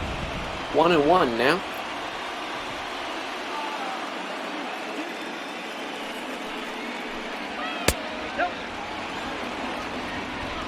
Just missed, according to the home plate umpire. It'll be a 2-1 count to Cabrera. Well, that's down. This is again another 3-ball count for Jeremy Jeffress. Command early in the count has not really been there. He's got lucky past two batters, got a strikeout, coming back to a full count, and then first pitch flyout. And this is popped up. Second baseman Jason Kipnis is under it in shallow center field, and that will end the inning because they're going to look to get a run here in the bottom of the 8th inning. One walk does not hurt Jeffers. 5-5 right now. Ladies and gentlemen, your attention please. And Now another new pitching pitcher for the Nationals, will be Wander Suero, Number 51. high velocity Wander relief Suero. pitcher for the Nationals.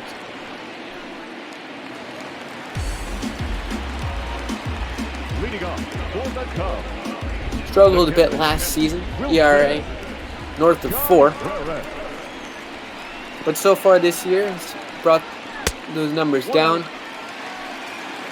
Looking towards having a good season. Hunter Strickland, the former San Francisco Giant and Mariner, is out in the bullpen, warming up for the Nationals.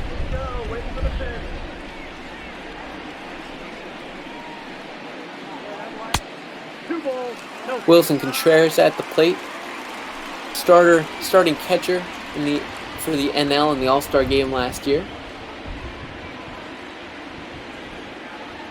Had a successful year,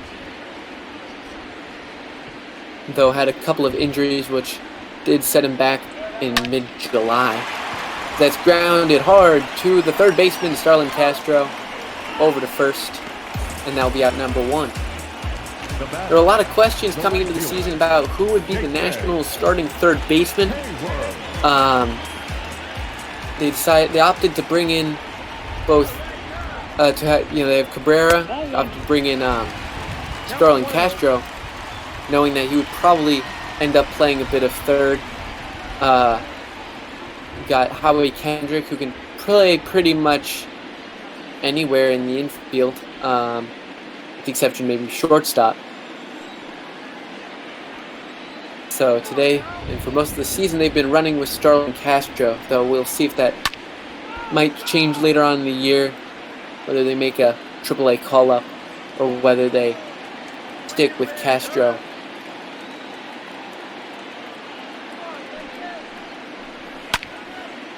One to Hayward, fastball fouled off.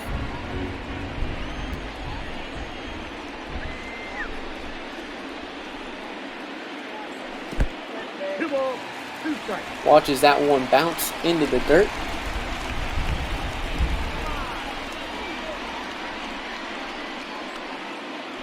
And the pitch from Suero. That's a ball. That pitch was called a strike earlier in the game, I believe, to Juan Soto in, I think it was the 4th inning.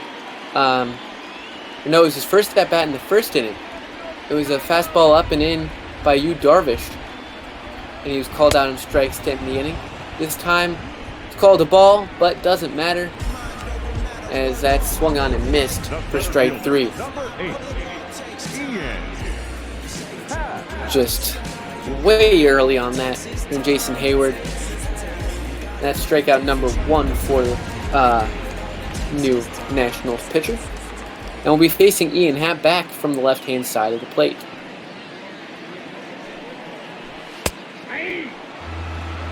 Backdoor pitch, and that's going to be a cold strike.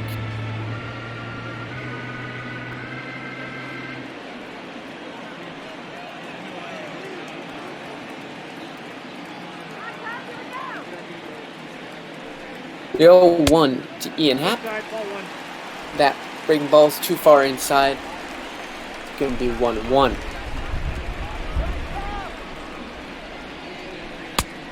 Count is 2-1. 2-1 now. Suero coming set.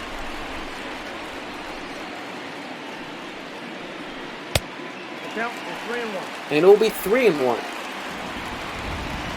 Pitcher spot is on deck. Cubs have Caratini, Descalso, Steven Souza on the bench, having used Jason Kipnis. 3-2 pitch to Happ. Swung on a miss. Strike 3. Got number 2 from square. Back-to-back Ks to end it. Another hitless inning for either team. The Nationals are still out hitting the Cubs 11-7. And it looks like it's going to be another Cubs double switch. Made one earlier for Tepera and Kipnis to come into the game. Your attention, please. And it will be Kyle Ryan Now pitching and batting in the come in. The lone lefty in the Chicago Cubs bullpen. Was a good pitcher last season, coming into some mop-up roles. Used a little bit as a lefty specialist, which is with the new rule. Can't come in for less than 3 batters unless you're ending an inning. That one's up, and that's going to be called a ball. So he's going to be facing Eaton and Soto, 2 lefties, and then Howie Kendrick. That's lined and chopped, actually, to the pitcher, Ryan, who throws over to first. And that's a quick out number 1.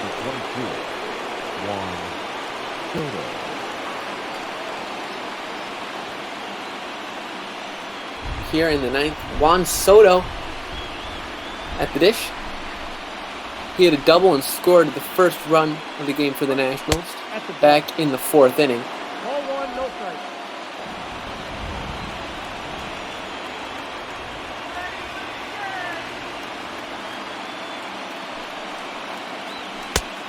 Ball. 1-0 to Ryan. That's ball 2.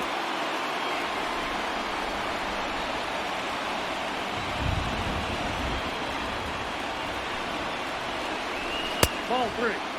And that is 3-0 to Juan Soto. Kendrick stands on deck. He has a couple of hits today. Ball 4. And that just misses. Looks like it was just outside. And that will be a 4-pitch walk to Juan Soto. Looked like he could have caught the corner, but home plate umpire says no. Had a little bit of a squeezed strike zone today, more favoring the hitters. This will be Michael Taylor pinch running. Interesting choice of player to replace in Juan Soto. Michael A. Taylor, not necessarily known for having a big bat, hitting .071 this season in his limited efforts off the bench. He hit .250 last season.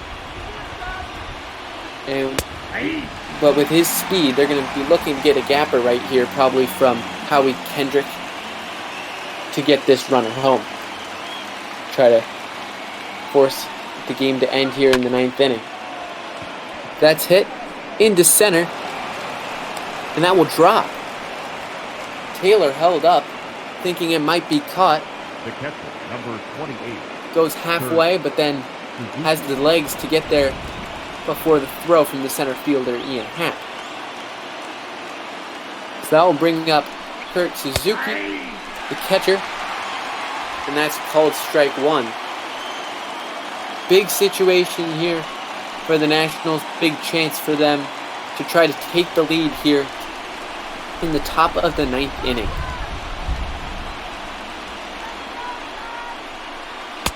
One ball, 1 strike. Ooh, that was inside, almost hit him.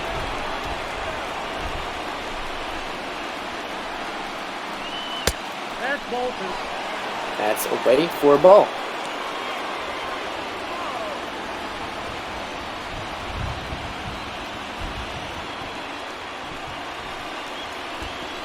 Big pitch here. Hitters count for Kurt Suzuki. And that's ripped foul. 2-2 pitch. Looking for a strikeout here, Kyle Ryan. And that one is low and in the dirt for ball 3. And Starlin Castro looms on deck.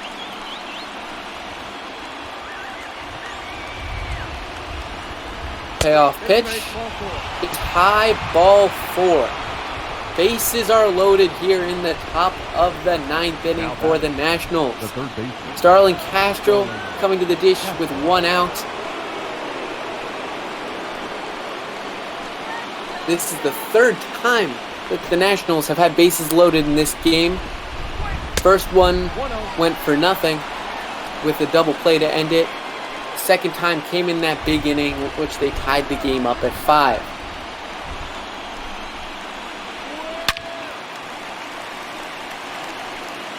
That's fouled off by Starling Castro. Cubs want a double play or a strikeout here. And that's grounded. 6-4, 3. Inning-ending double play again. And Kyle Ryan escapes a jam. Great play there by the Cubs middle infield. A barehanded grab by Kipnis off the flip from Baez. Thrown over to first. And they get out of the inning. So Michael Taylor will stick around in left field after replacing Soto. And it'll be Albert Almora Jr. who's the double, who got double switched in. Going to be playing center and replacing Ian Hack. And that is hit well. That is deep. It is gone. Walk-off homer. Albert Almora Jr. pinch hitting, or actually came in last inning as a defensive substitution. And he hits the walk-off homer for his first homer of the season.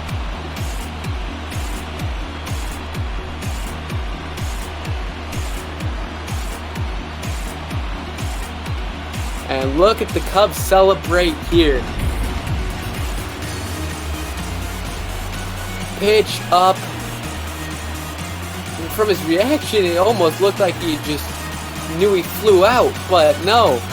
He launched that ball into left center.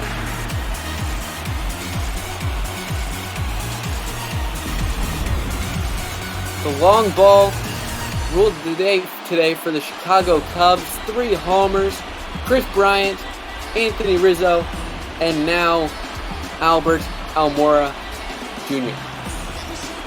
Chris Bryant wins Player of the Game honors. Had a homer and a double.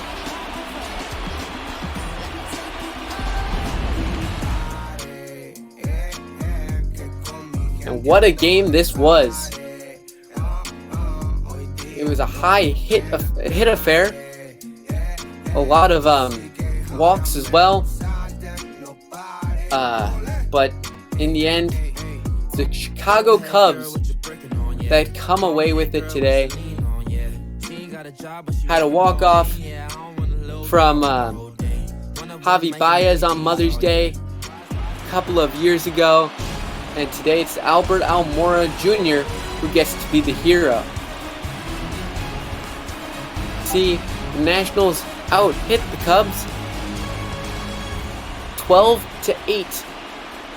But they'll live to regret those 2 bases loaded opportunities which were squandered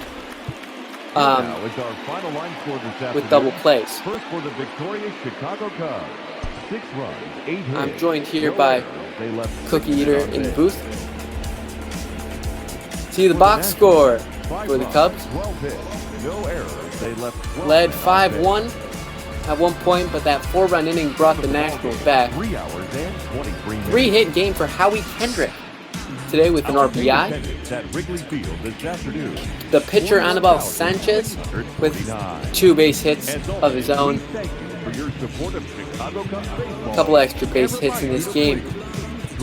But as you can see there, the 2 grounded to double plays, both with the bases loaded. Darvish only went 5 1/3. Will not pick up the win. That will go to reliever Kyle Ryan, which will bring him to 2-1.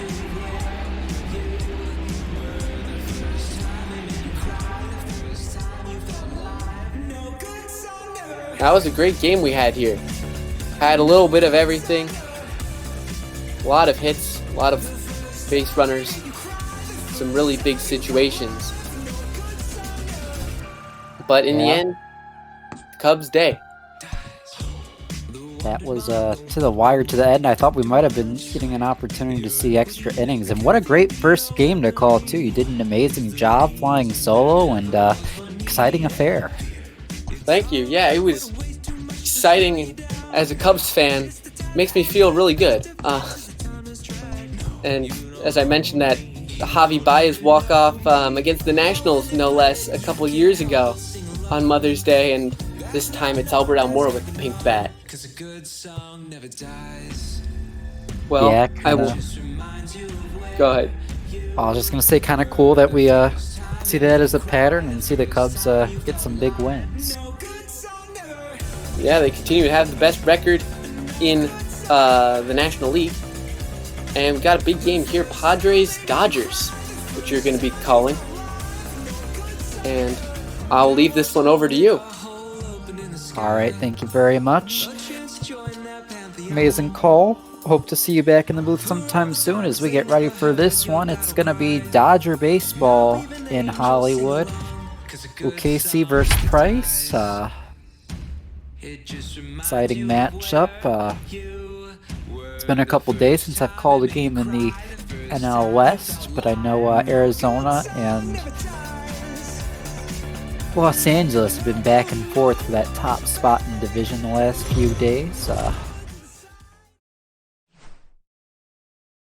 We're going to go ahead and get this one started. Should be exciting stuff. I'll be flying solo tonight on this Mother's Day affair. See, Dodgers 22-16. Padres, well, I don't remember their record. It just flew by. We're going to see them all get warmed up on the field, and we're going to get ready for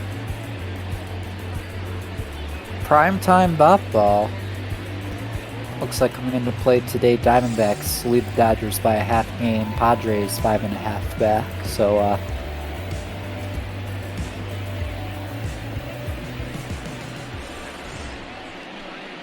Manny Machado going to lead things off. Diego, the third baseman, Manny Machado.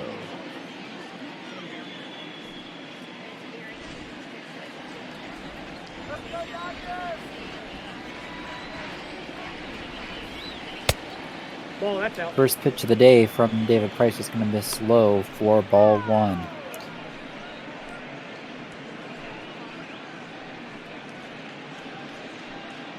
First pitch, 111.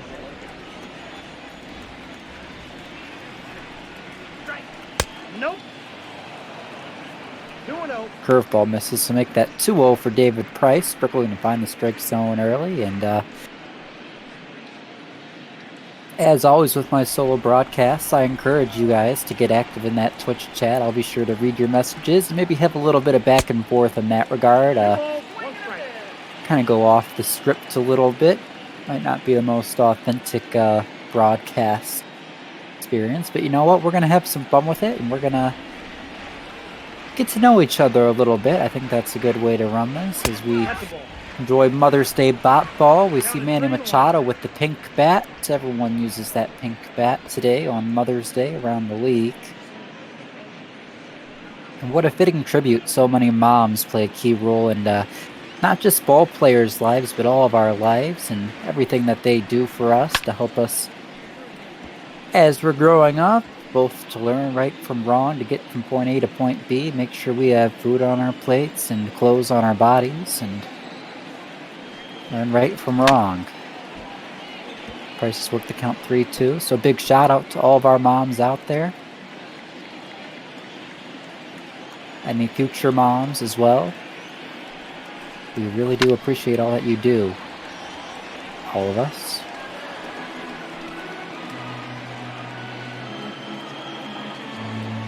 Machado's done a great job working the count. Going to see pitch number 8 here from David Price.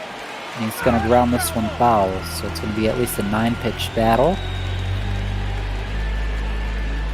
Something great to see out of the leadoff guy. Make the pitcher get some work in, make sure the guy on deck, all the guys in the dugout see his pitches, get an idea of what you're looking at for the rest of the game, and also just help tire him out because, well, if you can work into the bullpen fast, that tends to work to your advantage. 3-2. It's going to be a fly ball. Mookie Betts handles it in right field for the first out of the inning. Batting second, the left fielder, Tommy Pham. So Tommy Pham going to get his cuts now, batting second.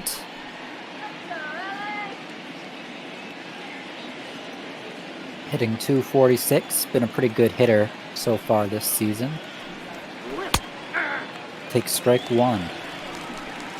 Price maybe, well, I don't think maybe, definitely looking to get it out a little bit faster this time around. Doesn't want to have another 10-pitch battle, I can assure you of that. 0-2. Get that 0-2.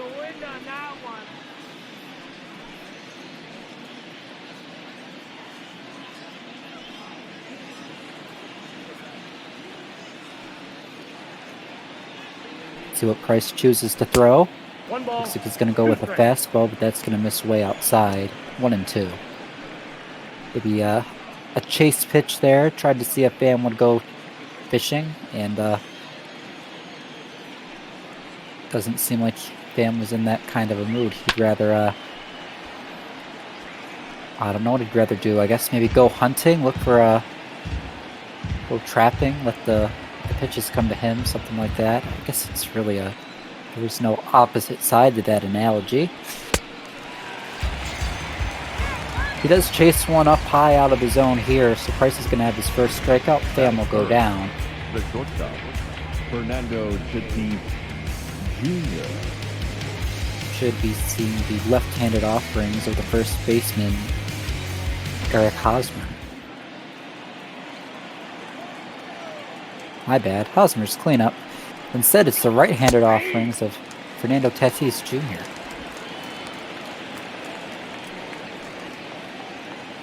Rising star, busted into the scene last season, and he's been an elite talent at that shortstop position.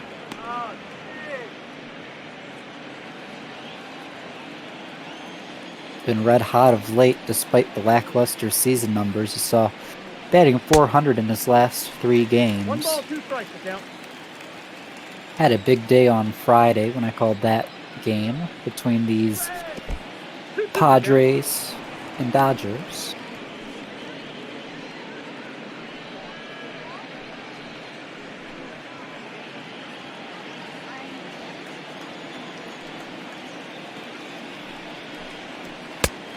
We got a full count. 2-2 will miss high.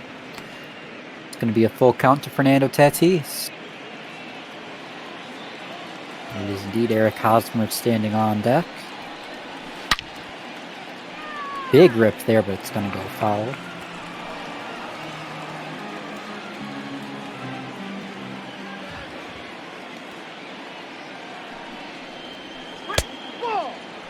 And the next 3-2 misses low, so it's going to be a 2-out walk for Fernando. Batting fourth, Going to be a the base first runner baseman, for Eric Mr. Hosmer, the former Royal.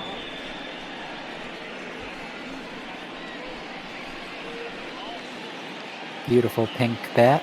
A little bit of pine tar up near the handle for Hosmer. On a 4-game hit streak. Batting .260 with only 2 home runs. Not much power in the bat, but hitting for good average. Double here would score a run. Ball 1, no strike. First pitch from Price is going to miss high. So he's at 23 pitches already this inning. Not the efficient first inning he was looking for, but on the bright side, at least to this point, he's been able to limit the damage for his squad. And that he's yet to allow a run. Hosmer will foul that one off.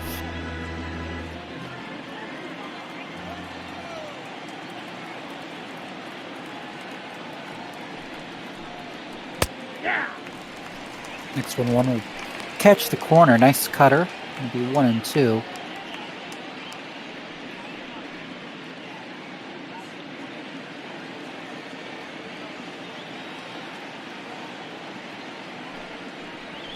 That's ball 2. I got to count 2 and 2. Changeup misses low, so it's going to be a 2-2 count. Evened up.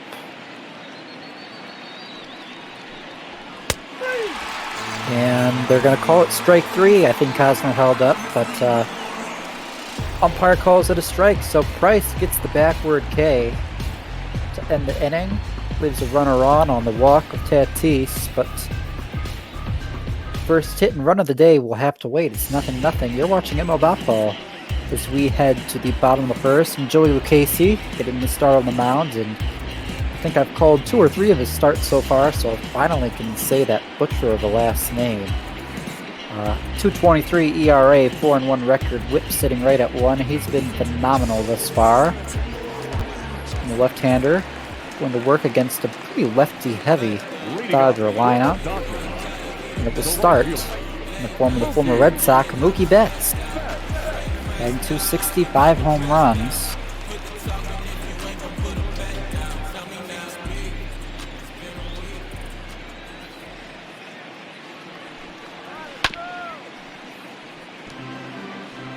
He's put up consistent above average numbers in that leadoff spot. Definitely think there's a bit more power in that bat that we'll maybe see as the season goes on. Maybe another tick up in average.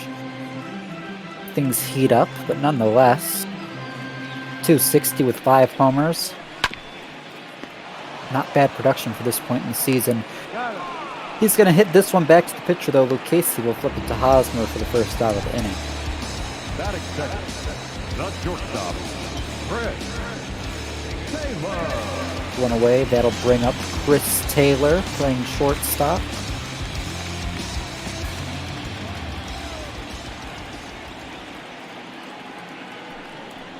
Ball 1. That one nearly hits him. They'll say that's ball 1. Taylor typically sits playing right-handers, and there's a lot of right-handers in this National League West, but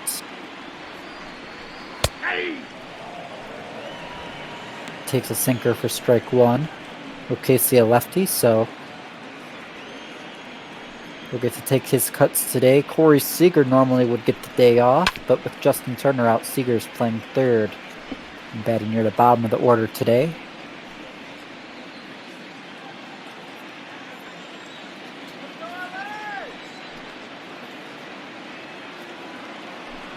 One, 2 to Taylor. Taken, strike 3, so he goes down. 2 quickly away, Lucchesi working quick.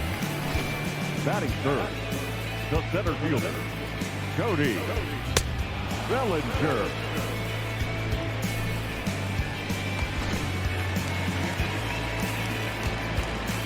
Brings up Cody Bellinger, reigning MVP.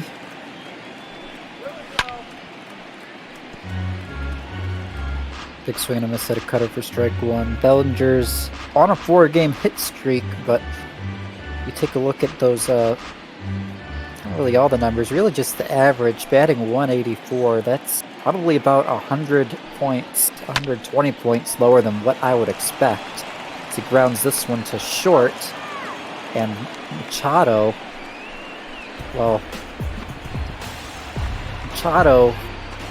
third baseman playing where the shortstop would have with the shift on, makes a throw over. So what looked like a 6-3 put out with the shift is actually 5-3.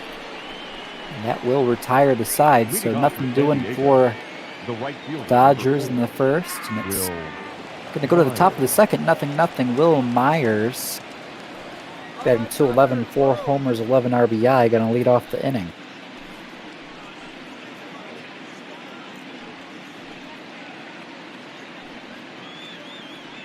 Price threw 27 pitches in that first inning, looking to be more efficient here.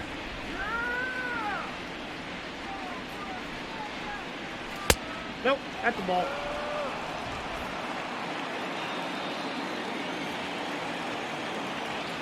Myers 1 for 5 in his career off Price. Price has gone 2-0 for Myers.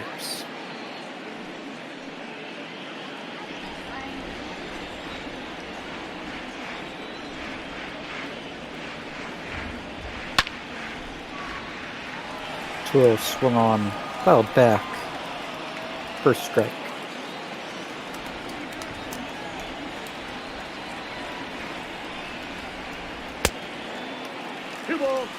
strike.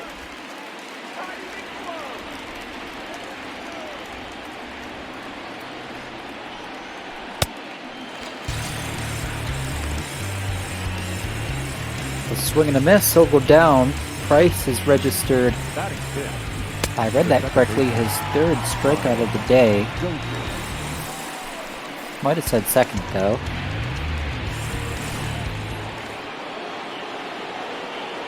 Regardless, there's one away. Brings up Brian Dozier.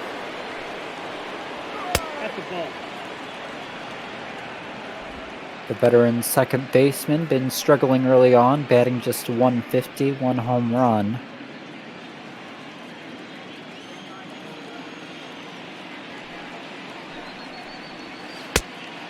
One and one.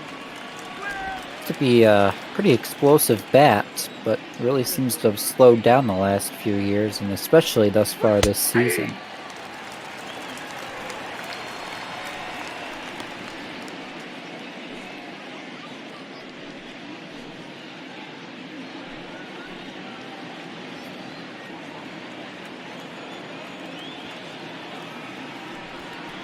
The 1-2. Nope.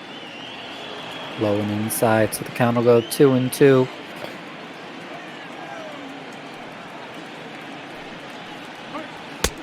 The count is full. 3-2. You know, I'm wondering if for Mother's Day, maybe instead of the San Diego Padres, we should call them the San Diego Madres. For those of you who don't know, Padre, Spanish, translates to dad. As looks like we'll see this one drop in front of Bellinger for a base hit. So Dozier reaches base. Nice piece of hitting to hit that back up the middle. Madre in Spanish, as one might guess, would translate to mother or mom.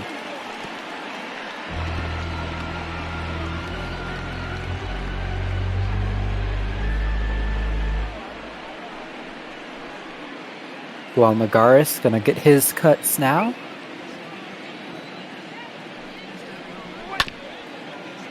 He grounds this one. Max Muncy handles it at first base. He'll throw it down Taylor at short, and the return throw to Muncy's not going to quite be in time. So Lagares reaches, shows off the wheels.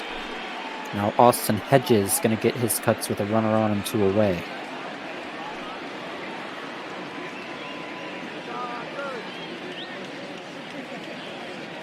Price so far been pitching a bit better this inning. 13 pitches so far.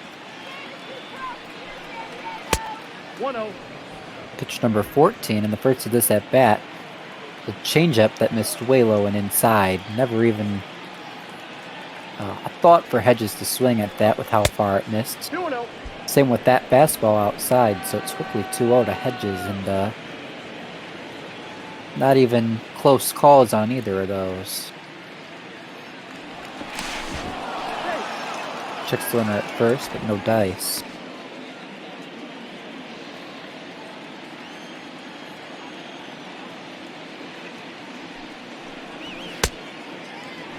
Count is 2-1.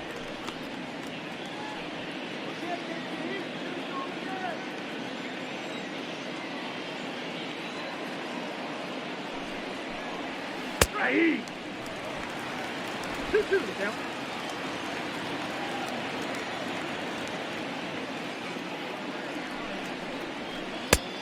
Count full. 2-2 had a chance to get out of the inning there, but it misses outside. So it's going to be a full count with 2 away. That runner at first base will be in motion, and the 3-2 is going to miss for ball 4. So Hedges works the 2-out walk. We're going to have 2 runners on base now for the pitcher, Casey. And deuce is wild. We got 2s all around. 2 on, 2 out, and of course, here in inning number 2. Casey's batting average, though, more of a 1s all around situation, batting 111. First pitch swinging, fouls it off. Betts tried to get there, but didn't really have any chance.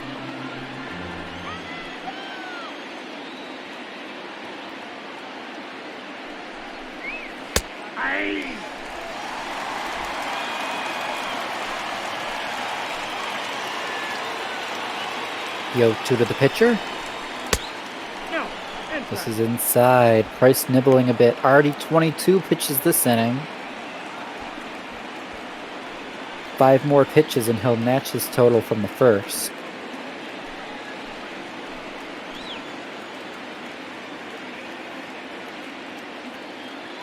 The 1-2. Swung on, and it's going to be a pop-up. Chris Taylor will handle it on the grass, and that will tire the side. So Price improves by 4 pitches in terms of his pitch count this time around. A walk and a base hit, but San Diego still doesn't score. A.J. Pollock now will lead off the bottom of the second for the Dodgers.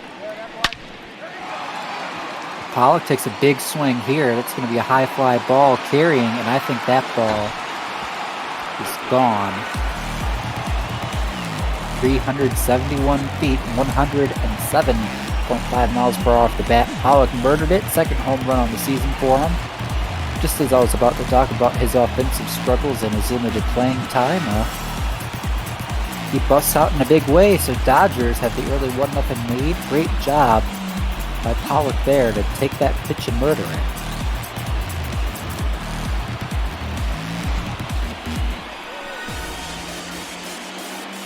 In there, beautiful Mother's Day pink bat, and gotta think maybe hit that one for his mom, maybe for his wife. I don't know if A.J. Pollock has, well, A wife or B children with said wife, or suppose it is 2020, could just be a girlfriend, fiance kind of thing. We see a lot of people moving more towards that kind of a less traditional sort of a marital decision. I don't know.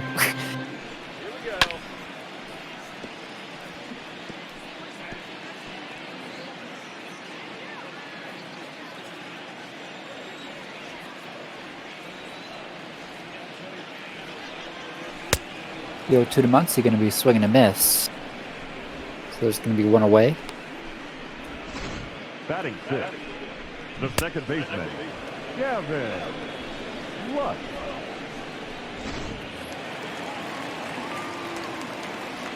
Muncy usually bats second, but down in the 5 hole with the lefty on the mound. Gavin Lux, another lefty. He's batting 6th today. Been the everyday second baseman for the Dodgers this season, and he's capitalized on that opportunity, batting .250 with great power numbers. And, you know, it does seem like these Dodgers every year can just call someone up from the minors, will bust out in a big way. We saw it with Cody Bellinger. We saw it with Corey Seager. We've seen it with Max Muncy. David Freese also did pretty great. Walker Buehler last season. And Lux gets a little blooper there over the second baseman head in the right field, so he'll be on with 1 out.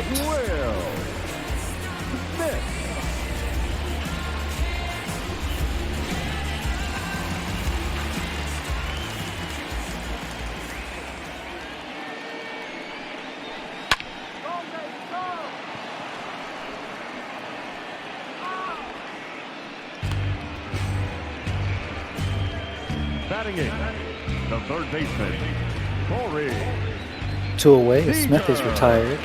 Now Corey Seager batting 8th.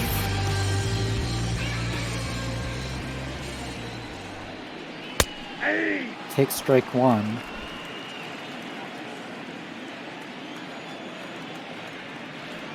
Corey normally the shortstop for the Dodgers, but he's getting some reps in at third base with Justin Turner out. And funnily enough, Corey Seager's brother, Kyle Seager, is a third baseman for the Mariners, I believe, in the American League, Seattle Mariners. So I do have to wonder if maybe Corey calling up his brother Kyle, asking for some tips transitioning over to that hot corner. Check on Lux, he'll get back in time. Differences between short and third, obviously shortstop, you're a bit farther back. So a bit more time to react to the ball, and you have to cover a lot more range. Third base, you're in a little bit further, so less time to react. Don't have to move as far, but have to be able to move a lot quicker. And also need a little bit of a stronger arm because you've got to get that ball all the way over to first base. That's out.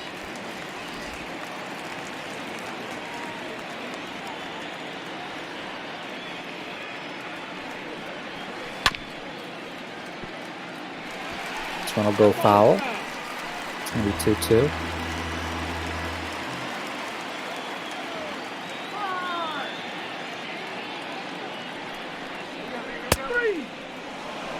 And strike 3, so Corey Seager strikes out. Lucchesi gives up the solo blast to Pollock, but limits the further damage to just a little blooper that basically comes down to luck for Lux. But nonetheless, damage has been done. Dodgers up by 1 as we head out of the third inning. You're watching. I know Bot Ball is Manny Machado going to lead off the third, getting his second cuts of the day, and the big guy 73 in chat has a trivia question and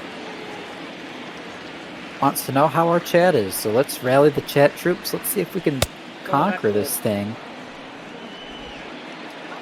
Be a lot of fun. Also, EP2, I saw that earlier, but just haven't got the opportunity to mention it yet.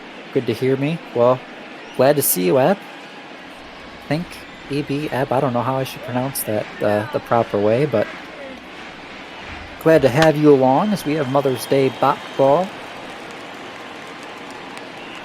Machado will pop out to, Machado won't pop out to Manny Machado. He'll pop out to Max Muncy over at first base for the first out. You see there the National League West standings. Dodgers a half game back of Arizona. San Diego 6 games back. So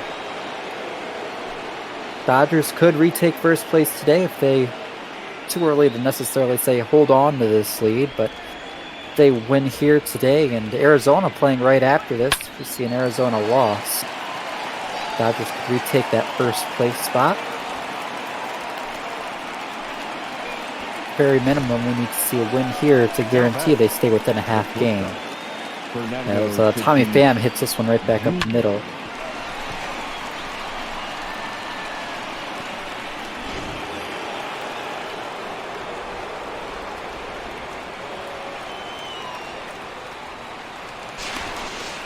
I'm going to keep a close eye on Pham.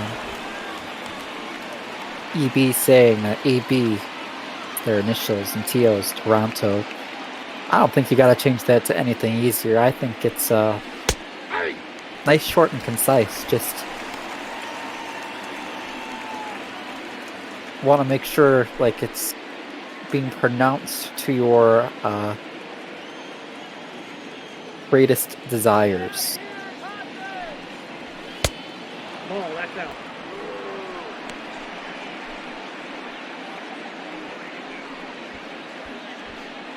Really struggling with thinking of words in the English language today, but what else would be new from a Cookie broadcast is Price going to check the runner at first base so he'll get back in time.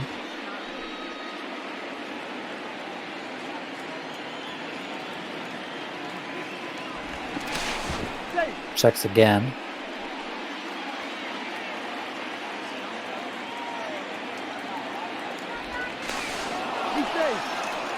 And again. Definitely seems to think something's up over there.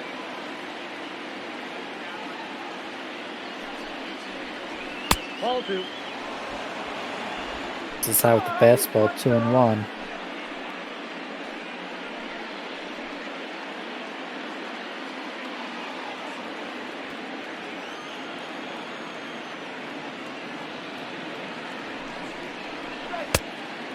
Ball, 1 strike.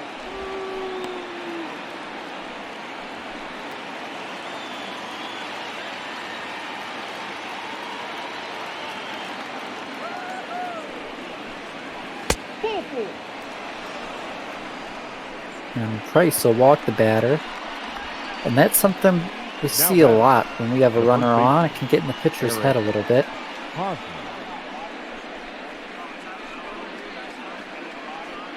So it'll be Eric Hosmer with 2 on and 1 away. The big guy's question for the day: 3 players have this lucky honor that they played for 4 decades in the time frame 1980 to 2019. Who are they? So those are players, for the most part, who would have been making their debut in the late 80s, retiring sometime in the early 2010s. In general, would be my assumption on that, as there's only 4 decades in that time frame. This one misses inside 2-0. I'm pretty sure Omar Vizquel is one of those 3 players. Could be wrong, but...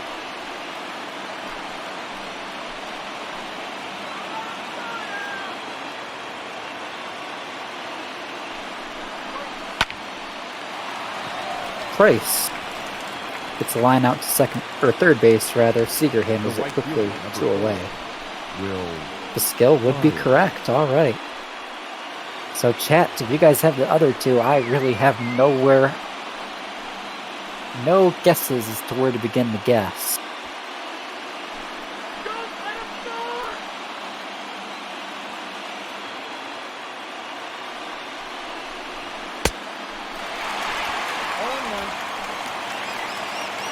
Swinging this from Myers, so it's 0-1. Price looking to work out of trouble again. He's got 2 on with 2 away.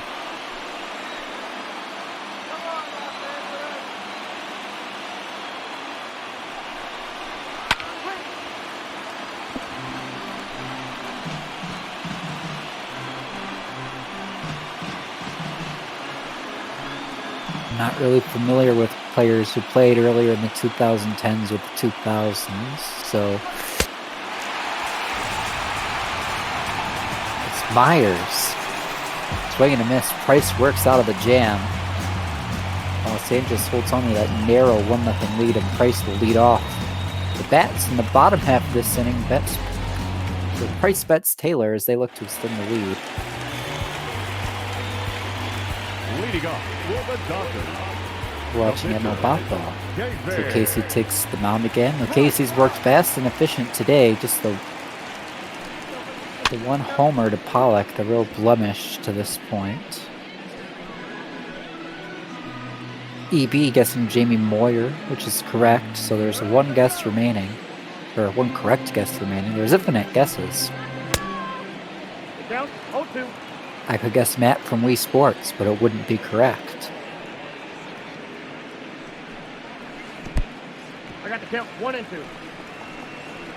Change up low, so it'll be 1 and 2. I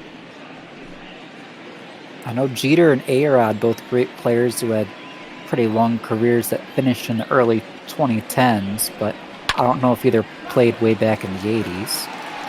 So we have a fly ball right field, handled by Myers for the first out.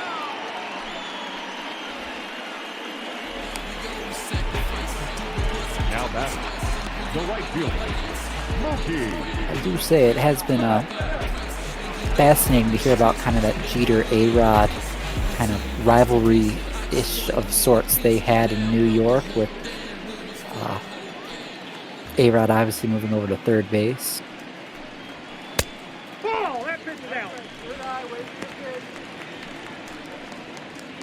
Ball 1 to Betts.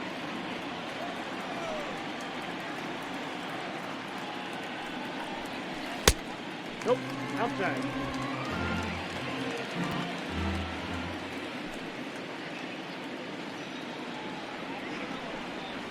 Ball.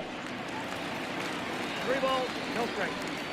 Rio to Betts now, so Lucchesi struggling with his command a little bit here in the 3rd inning with 1 away. Ball 4, take the base. Lead ball 4, so there's going to be a runner on with 1 out. Update on our guesses in chat. We'd be guessing Clemens, but it was a negative. Retired in 07. Matt from Wii Sports, which I guessed, just was a miss. Retired in 09. And also a no to A-Rod and Jeter. Sounds like both of them came up in the 90s. Doesn't surprise me in the slightest.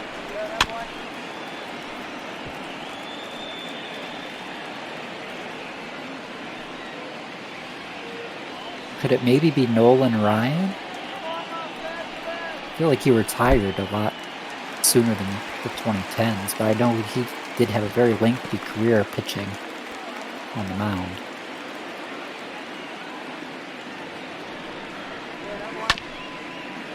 Chris Taylor fouls this one off.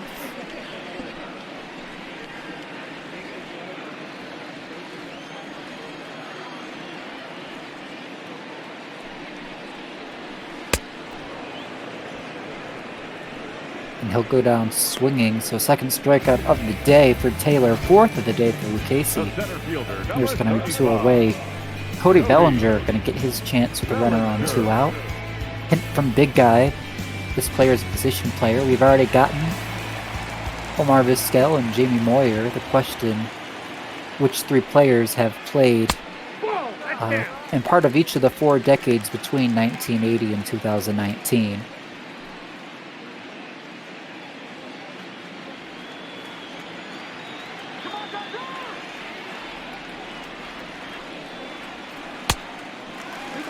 No strike.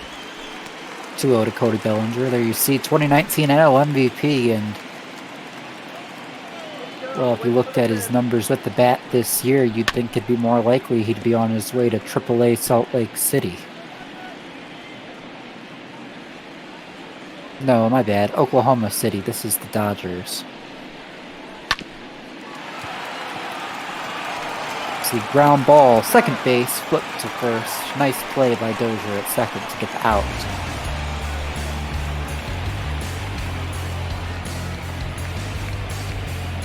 So, Dodgers get another base runner, but still only have 1 run on the scoreboard. It's 1-0 Dodgers through the first third of this one. We're watching ML Bot Ball. Brian Dozier going to lead us off in the 4th inning. Jimmy Nelson up in the pen. His price is already up to 65 pitches.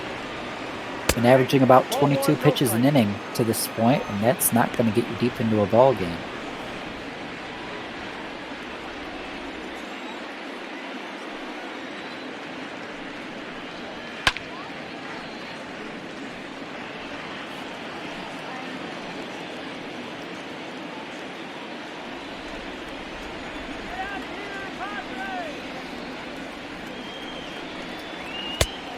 Nope. That's inside. There we see Jimmy Nelson in the pen. Getting some throws out there, warming up. Should David Price continue to allow a stream of base runners on? I do have to commend David Price, though. He has pitched inefficiently and he has allowed a lot of base runners, but so far he's kept a 0 in that run column, and that's really all that matters at the end of the day. I mean, not really, because your bullpen will come in earlier and then you're going to be tired going forward. So you really do want to eat innings. Of course, that 0 on the scoreboard is about to go away as Brian Dozier kills one. 440 feet. That was demolished. And this game's tied. See the Padres fans who made their way to Hollywood getting up on their feet to celebrate that dinger.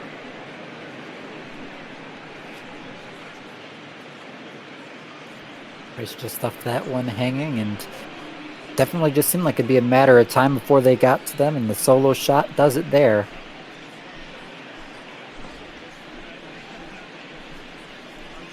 Demolished to center field. That was an impressive at-bat, and Juan Lagares will get his chance with bases empty, still nobody away, and he hits a high fly ball too. This one, though, playable for bets.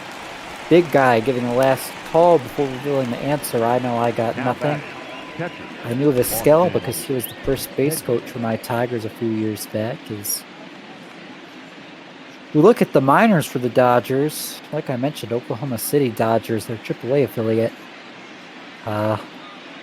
They've had some prospects really lighting the world on fire, but overall they've really been struggling of late, the minors. That's a ball. Count 1-0.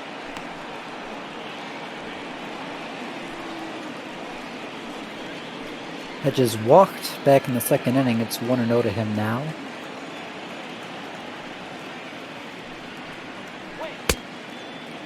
Oh, how do you forget about this name? The big guy reveals the final answer, along with Omar Vizquel.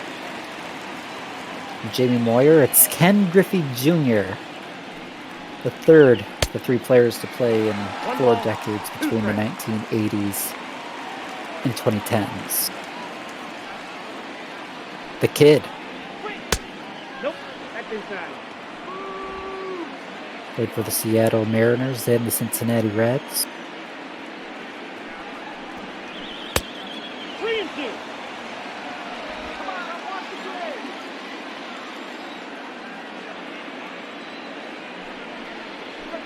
That's ball 4. Take your base. Price, ball 4. Walks Hedges, so that'll bring up Lucchesi. The runner on, one away. Probably going to see a bunt here.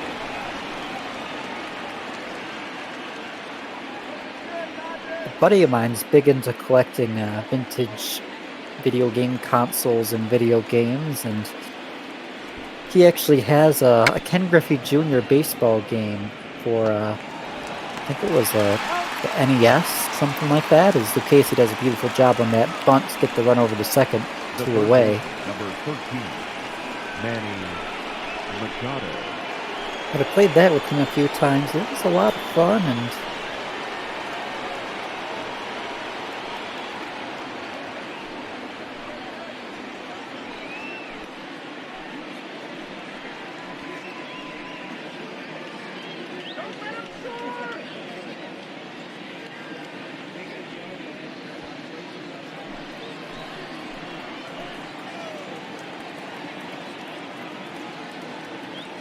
Manny Machado now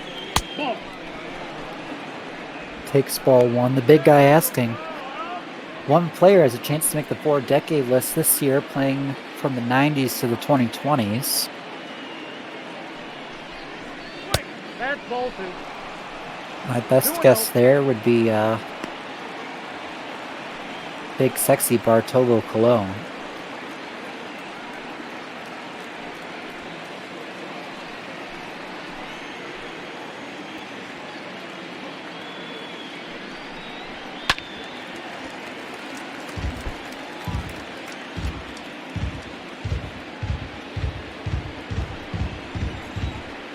Two 1 to Manny.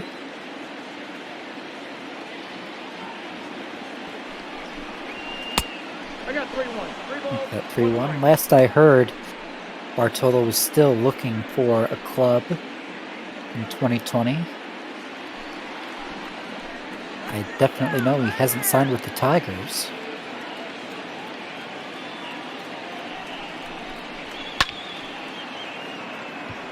See, fly ball.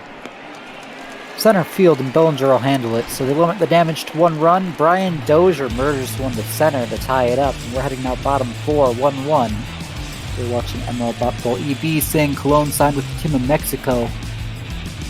And it really is a shame we didn't see an MLB team try and sign him, because he's always a hoot to watch as a fan, especially I remember when he played for the Mets a few years back, hit that home run, and that was a majestic moment.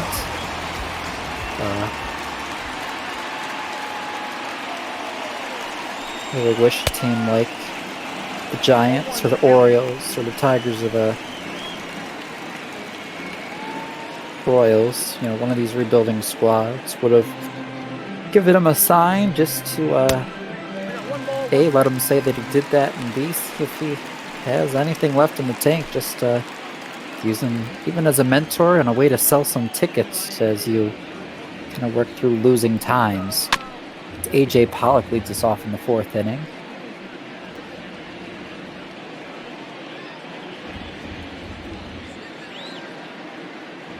He asking, do you know who holds the record for playing for the most MLB teams? As we see this one grounded out to shortstop. Tatis makes the throw for the first out. Pollock's retired. Now batting, the first baseman, Matt empty. The big guy has the answer. Nice and quick, Edwin Jackson. I think he's played, I think it's been like maybe 13 teams, 14 teams now. Now he's had a couple of separate stints with my Detroit Tigers. He's right up the middle, shortstop handles it over to the first baseman Hosmer for the second out. Second baseman, Gavin Luck.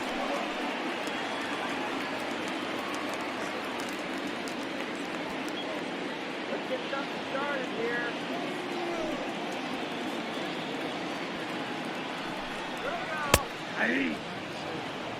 Strike one to Lux.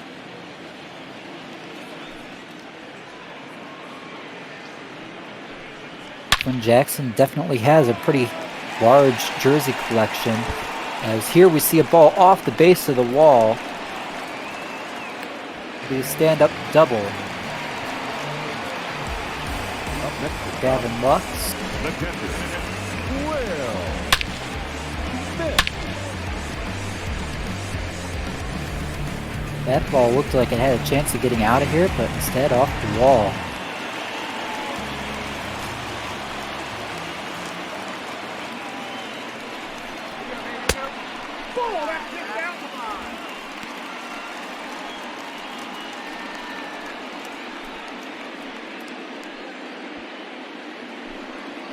It's 1-0, Will Smith. The runner on second, 2 away. Is outside, 2-0. Will Smith batting 160 with RASP.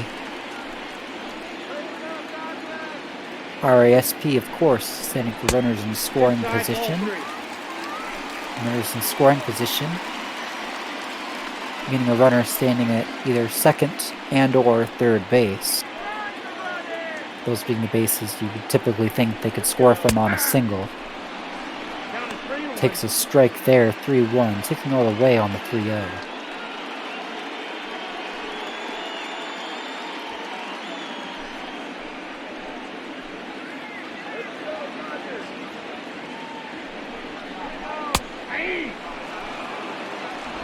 Strike taken, so full count.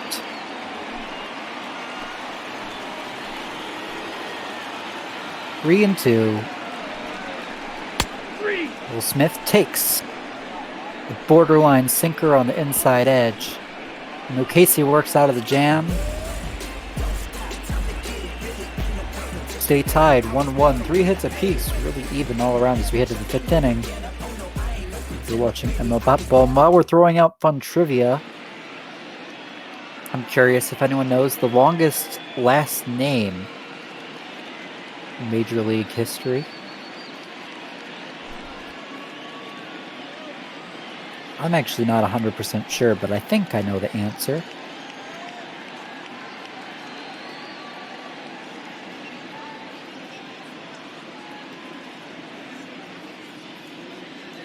Your attention, please. Now, Jimmy Nelson going to come in to pitch. number 40. Ending the day for David Price. Nelson. 4.38 ERA so far for Nelson. He'll face Fam Tatis Hosmer lead off the inning. San Diego. The left-hander. EB has the answer I was looking for, Jared Saltalamacchia. The longest last name in MLB history, and that last name definitely looks a little bit funky on the jersey. Kind of has to go down the sides of the back a little bit, it's so long.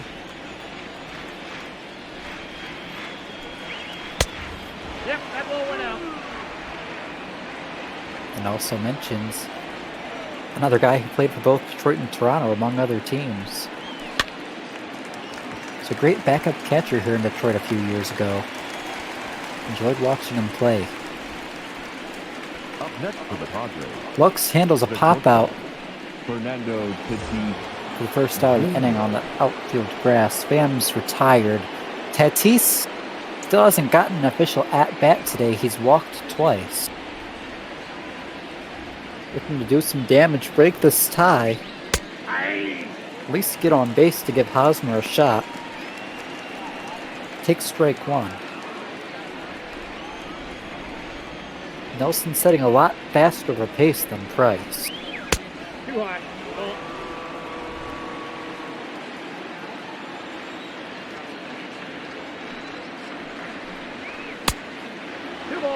One strike.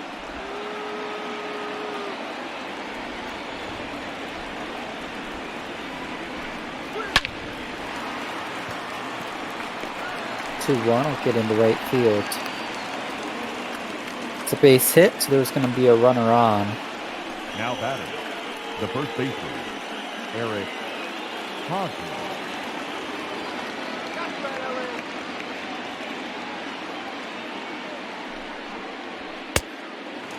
0-1. Break one from Nelson to Hosmer. Double play in order. Big guy wondering if the ML bat ball higher ups would give Bartello a chance for an underperforming team to let him play for 4 decades, and my answer to that is probably a possibility, but it would take an injury in the rotation, and even then I'd say it's probably a bit iffy because the number one goal with these rosters is to try and keep them as realistic as possible. As Hosmer's retired, Nelson gets his first strikeout, so 2 away. Comes up Will Myers. But, you know, a team with nothing to lose and a hole in the rotation, no one readily available in AAA. He's going. There's definitely some sort of a possibility. Throw down the second base just in time. So great throw, Smith to Lux to nab the runner stealing and get out of the jam.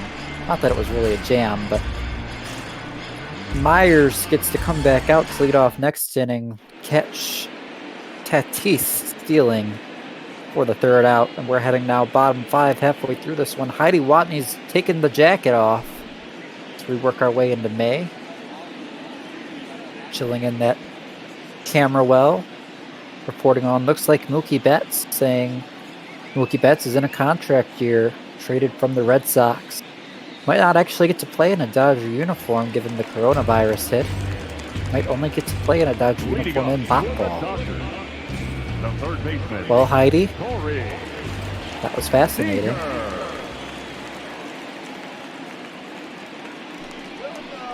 But Betts is still in the hole. It's Corey Seager leading off the inning, followed by the pitcher spot.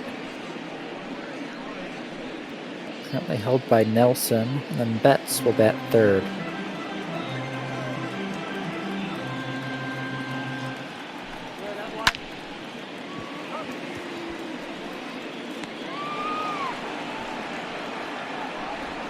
Fly out to right.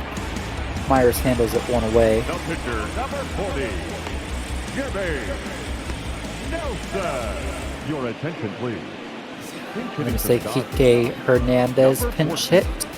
Kike Hernandez.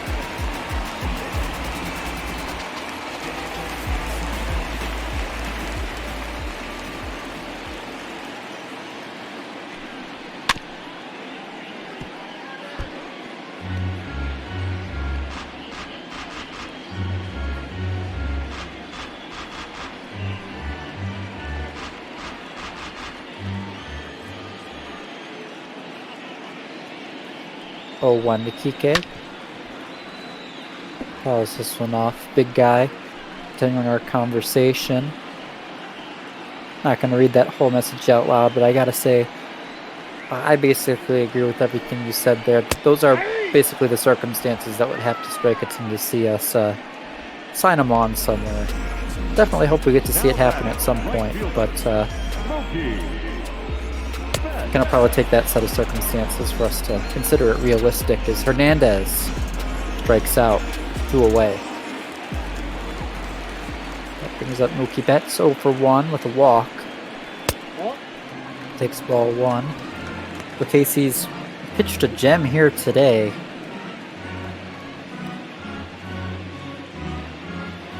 About to throw pitch number 60, almost through 5 innings of work.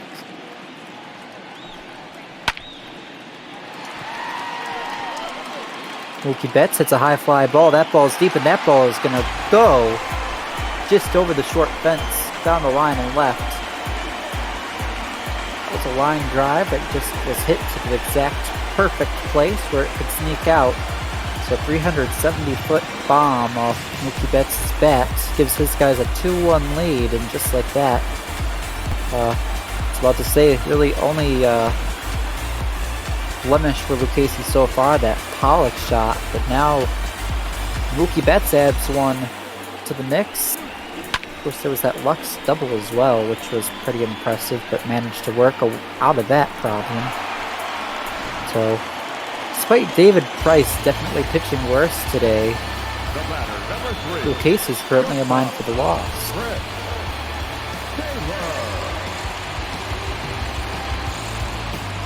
Chris Taylor, 2 strikeouts so far today, going to get his cut with 2 out.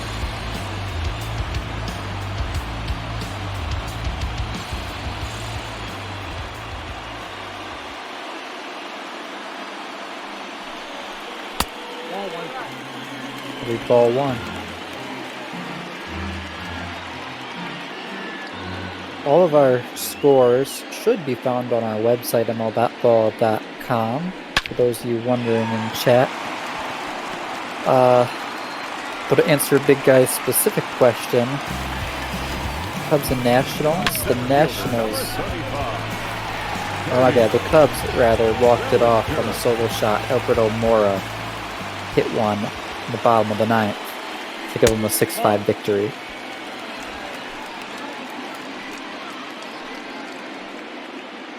Taylor reaches base. Cody Bellinger now.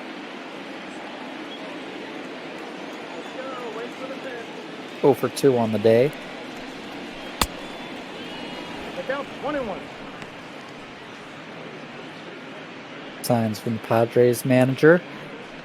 Lucchesi got the 2 outs in the 5th, was looking strong, but home run, base hit, getting in a little bit of trouble. Good news is Cody Bellinger's been struggling at the dish, and it's a lefty-on-lefty matchup. It's a good opportunity to work out of it here. The 1-2. That's low, going to be a 2-2 count.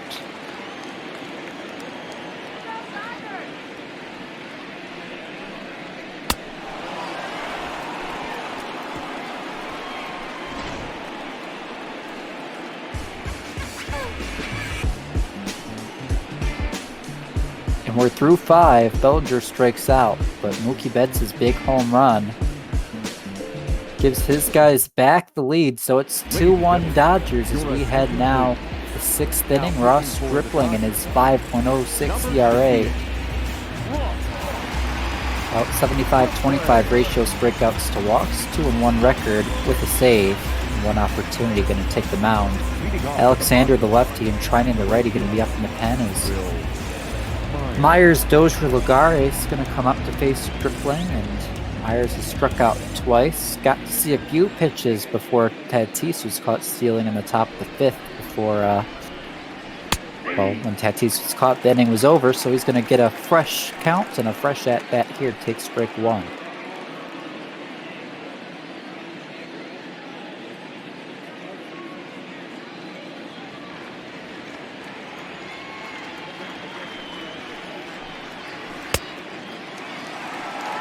Curveball going to be a swing and a miss, strike 2 as we take a look out to Alexander and Trinan in the bullpen. For those of you who follow Botball all day, as a reminder, later tonight at 9 Eastern, it's going to be Arizona at Milwaukee with It's Your Good Friend Don and Duggo.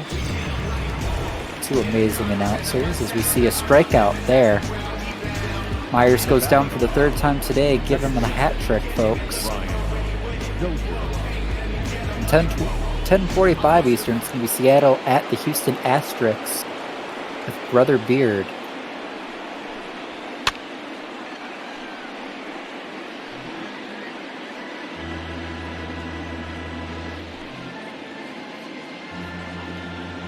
Dozier's 2 for 2, only RBI for the Padres on the day.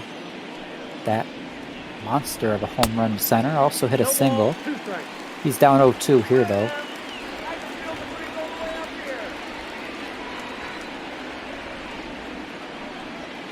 Nope. And this will be high, 1-2.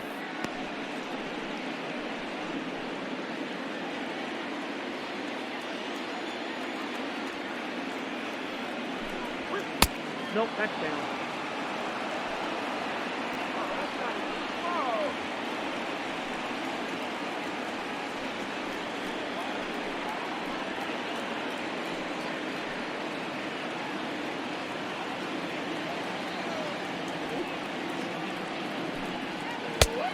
Count full.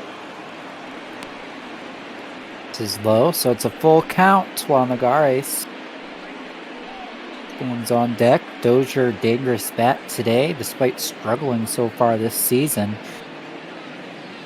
Let's see what Stripling goes to with the 3-2, one away. Sits and delivers, protecting the one-run lead, and it's going to be a ball in the dirt for ball 4. The center fielder, number 7, Juan Lagaro.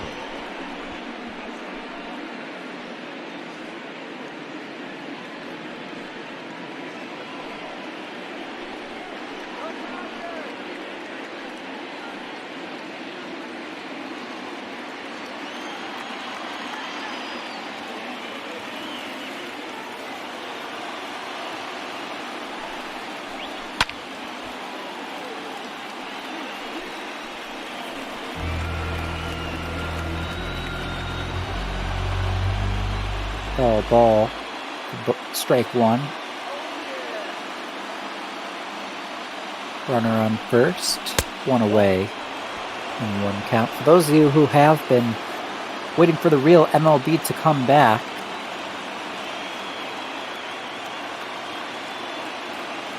wait to finish until after this next pitch. The 1-1's going to be a curveball inside. Changeup rather. 2-1. I have a source. Can't really comment on the reliability of it at all, but I just received a message that lines up with what Trevor Plouffe tweeted earlier this week, that the plan right now is Spring Training 2 will start June 10th, with the season beginning sometime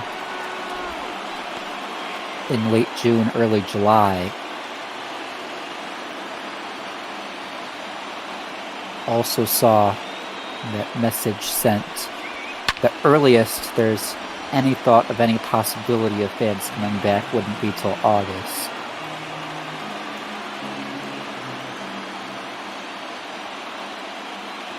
Of course, I think it's more likely than not we don't see any fans at all in any capacity this season.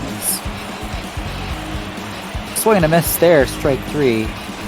Velasquez goes down 2 away, brings up Austin Hedges, the catcher, who's been pretty good with the bat so far today, if my mind doesn't lie to me.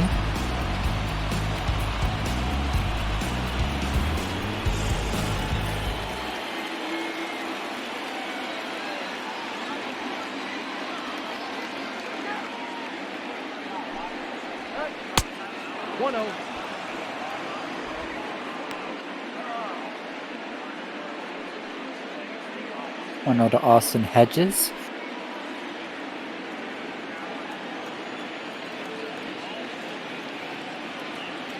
Questions popping up in chat. Well, one of them not really a question. Big guy saying 4th of July start would be epic, and I definitely agree. I think 4th of July weekend would probably be I think the 4th of July is on the weekend this year, but that would probably be my guess as to when we see it start. Assuming all these rumors we've been hearing are correct. Ignator bit asking if we're going to stop bot ball if the season starts. There's been discussions of that internally, and there's no real answer yet. It's probably going to mostly depend on you guys in this Twitch stream. If you guys are enjoying it and want to see what we started through, then that's what we'll do. But if nobody's really interested in us at that point, then it doesn't really make much sense. As we see a pop-out handled, so Dodgers hold the 2-1 lead. We're heading now bottom 6, watching ML bot ball. So it's also possible maybe we see a reduced schedule, only having 2 or 3 games a day, just to leading off for the Dodgers, the left fielder, AJ. Do something more of that nature. Ball down.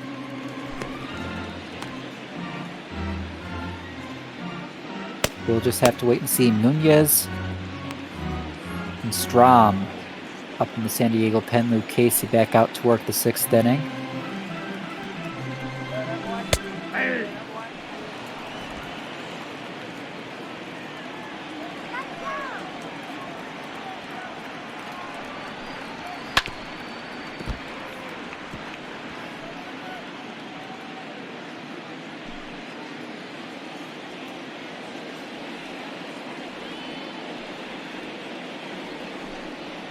1-2 to Pollock. Outside, that's the ball. Outside.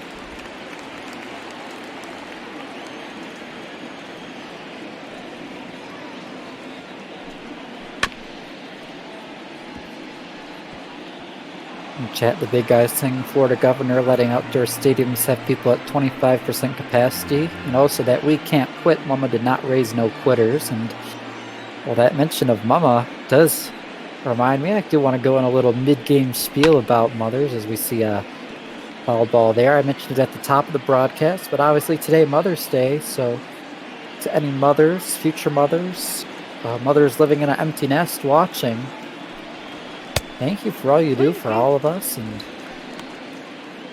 it does mean a lot, everything you guys do to make everybody's life special. Same thing if you're an aunt, a grandma, really all the women in our lives as we see caught line drive to the second baseman Dozier for the first out. The first baseman, Matt Muncy.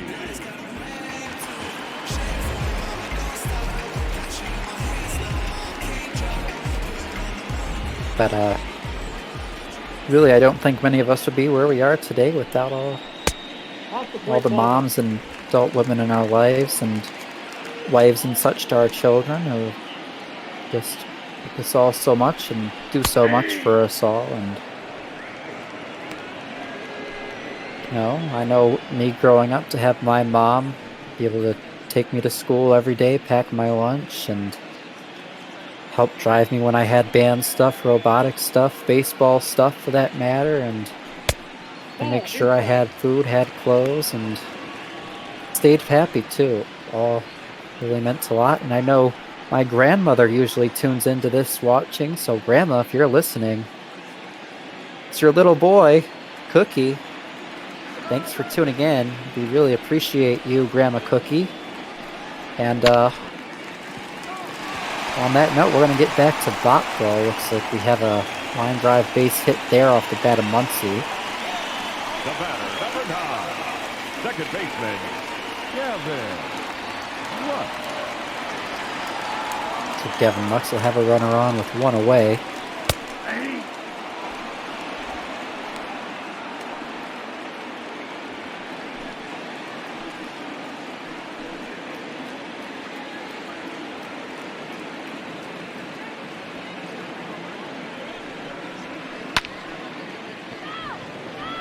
Be a liner right to second base, and Dozier will hop up to grab it for the second out. That's 2 plays for 2 outs this inning that have gone to Dozier. He's had the handle on the line. Dozier's also made a few other nice plays today. Really solid defense from Dozier, plus the home run. He's been doing it all for these Padres. Will Smith, 2 out, going to get his cuts.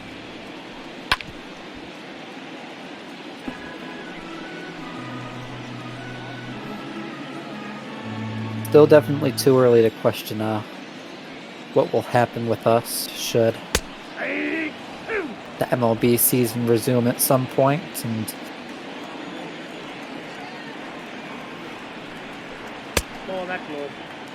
rest assured, you guys are our number 1 priority, and we'll do what we can to keep you entertained and at least see this season all the way through in some capacity. Is definitely the goal. Whether that be reduced schedule, expedited simulation. I don't think anyone other than my brain has thought about an expedited simulation version of it, but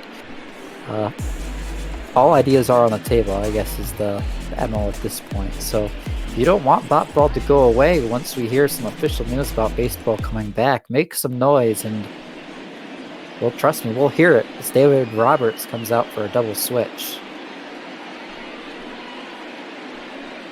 Your attention, please. These changes for the Dodgers. Blake Trinan taking the mound, And batting checking in the one-run lead. Number 49, Blake Trinan. Akinator Bit saying, I want to see ball playoffs. I definitely do as well. Greg Garcia is going to get to pinch hit. Where's number 5? That's the number I wore when I used to play baseball. You know, the playoff bracket could be exciting. We've seen some surprises early on this season. Ball 1 to Greg Garcia. I don't think anyone expected the Diamondbacks to be quite as good as they've been. I don't think anyone really expected them to be bad, but they've really been lighting the world on fire. The 1-0 is going to be a big swinging foul ball. Cubs been absolutely killing the NL Central after seemingly looking like their window was closing the last couple seasons.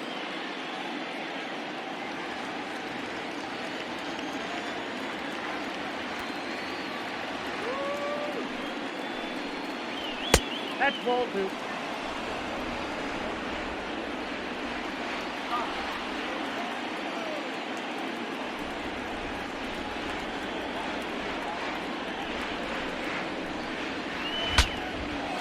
To one to Greg Garcia. We see a ground ball, third base. We're going to see a long flip over the first.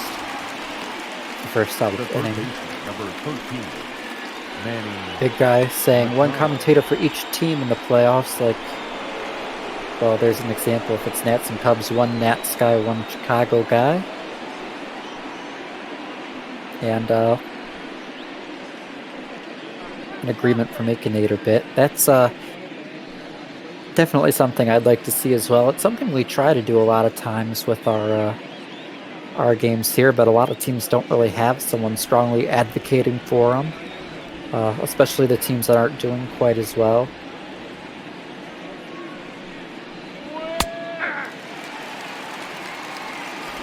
Trinan takes or delivers strike 1 to Manny Machado. You know, I'm looking forward to when the Dodgers play the Arizona Diamondbacks, as I'm sure we'll probably see some booths of Duggo, our voice of the Diamondbacks, and me, the voice of the Dodgers, together, and we'll have that kind of one of each dynamic. And I know my Tigers, the other team I cover extensively, often play Twins in the AL Central, and I get to call a lot of those with Twins, the Twins' own Beardy Buddha, and me and him get a lot of fun back and forth going on as well. Nope. Ball 1. Ball 1, no strike.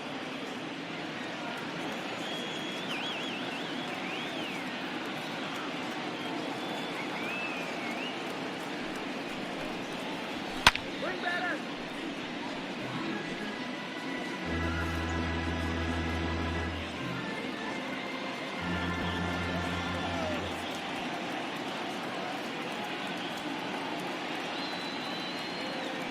One 1 to Tommy Pham with 2 away, taken for strike 2 up in the zone. 1 and 2.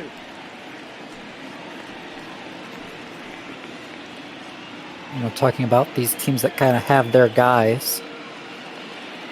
A couple matchups we have coming later tonight. We got Duggo and it's your good friend Don. Nope, that's off the plate. Ball 2.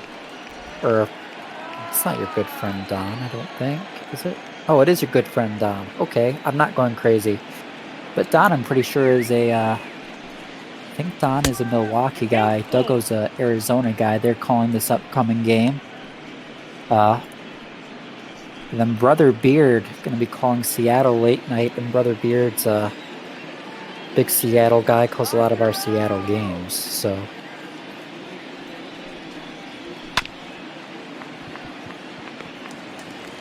seems to work out that way, as we have 3-1 put out. Taylor handles it, and there's going to be the end of the inning.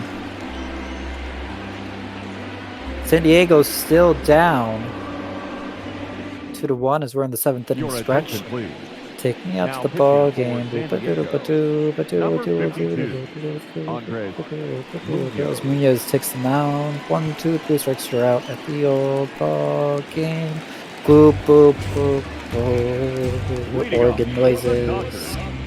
The third baseman. And after that horrible 7th inning stretch sung by me, Corey Seager is going to take the plate. It'll be what used to be the pitcher spot, and then Mookie Betts to follow. If I had to put money on it, we're going to see Austin Barnes, who's in at catcher, batting 9th in place of Will Smith, who probably got subbed out. That's typically the first double switch Roberts will pull in a game, but he never seems to want to tell me.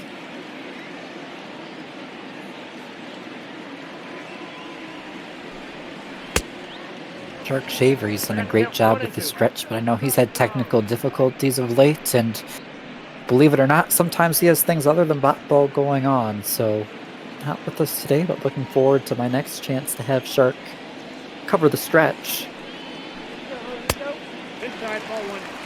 2-2 to Corey Seager.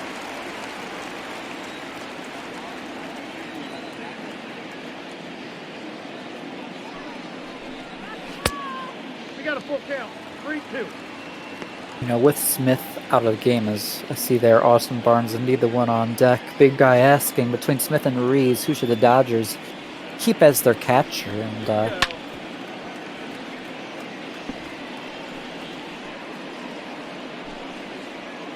well, it's a difficult question.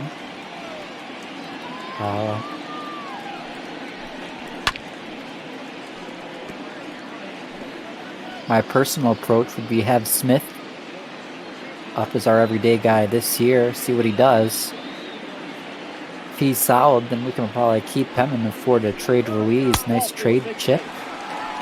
Seager works the walk. Of course, if you think Ruiz is the better guy, don't want to gamble seeing Smith fail in the majors and lose all value. Maybe you want to trade Smith now while he's still got some and go with Ruiz. So Austin Barnes going to get his first at-bat of the day, batting .346 with a runner on first. Nice walk by Seager.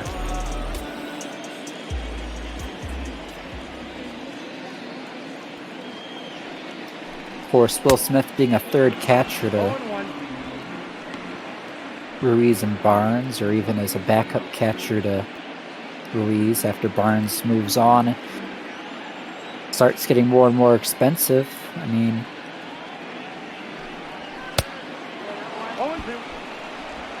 we'll just have to wait and see. There's so much talent development that goes into baseball and prospects. It can be hard to predict, and some guys can look phenomenal all the way up the majors, but then all the way up to the majors, but then kind of flop once they get there. So difficult. See a ground ball. Be a 3-6-3 double play. There's 2 away. Barnes grounds under a double play. Mookie Betts going to have 2 out, nobody on.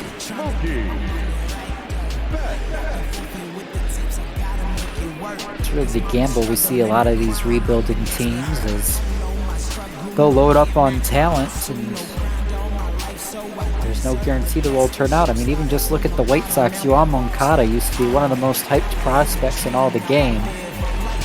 And he still really hasn't broken out into an MVP-type player. He's been up in the majors for years now. Big part of that Chris Sale return.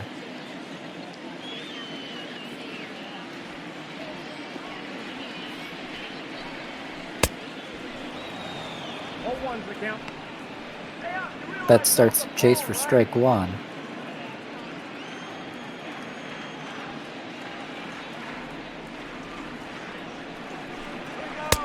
Upstairs.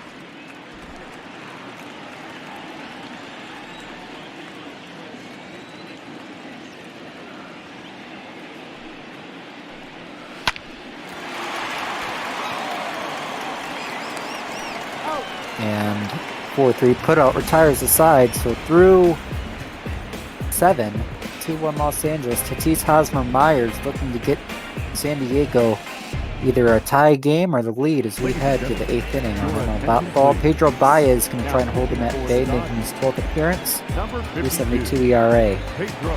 Pringle and big guys saying Moncada had a great year last year. That is true. He is definitely starting to become a bit more of that star we imagined. But I mean, look at how long it took him in the majors. It's been, like I said, years. So even the most hyped prospects, the best guys, it can take years and just the right development to see them turn into an all-star caliber kind of guy.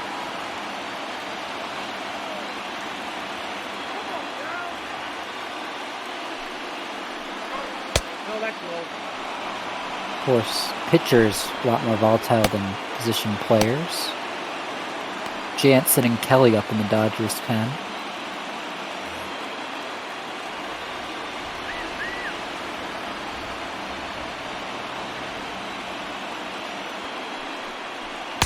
Ball that's outside.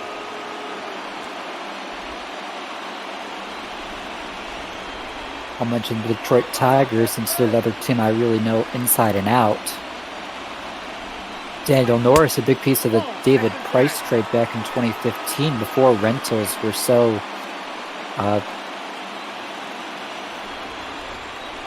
before rentals were really valued as they should be in trade deadline trades, and Tigers got a pretty monstrous return for 2 months of David Price. Daniel Norris was one of the top arms in the game, right up there in the top 10, 20, 30 or so on the top 100 prospects list, and he's still yet to put together a healthy, successful season in the major leagues. Now batting, the first baseman. And that was about 4 or 5 years ago now.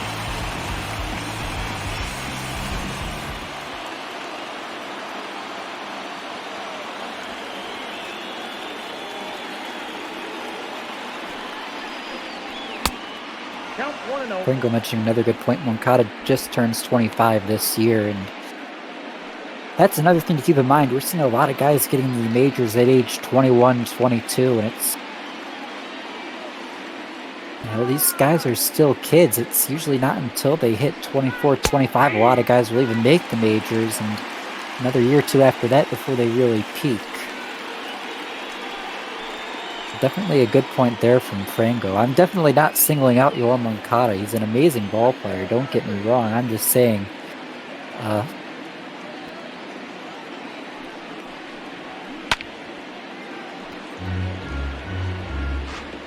even top prospects aren't necessarily going to turn into immediate stars. So, Dodgers have 2 catching prospects. Why not hold on to both?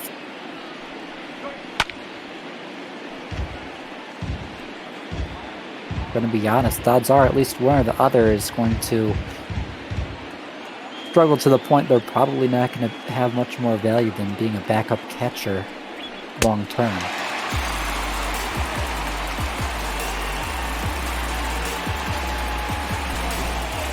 The right fielder, number 4, Will Myers. Bias punches out Hosmer, 2 away.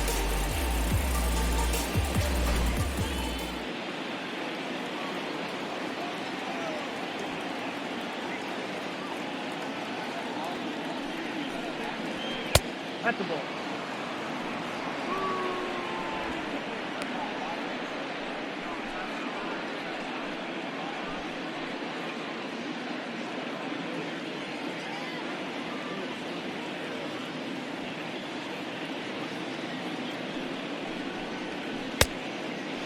I got a ball, 1 strike.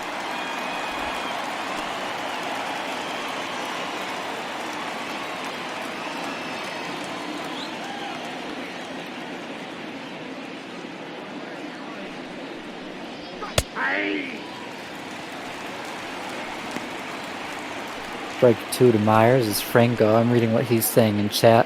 Expectations hard to deal with early on, and also the big dollar amount to sign with the Red Sox. And then after that, I mean, you're the centerpiece of a trade for one of the best pitchers in the game, Chris Sale. I mean, how much more pressure can you put on the guy? And there's definitely something to it.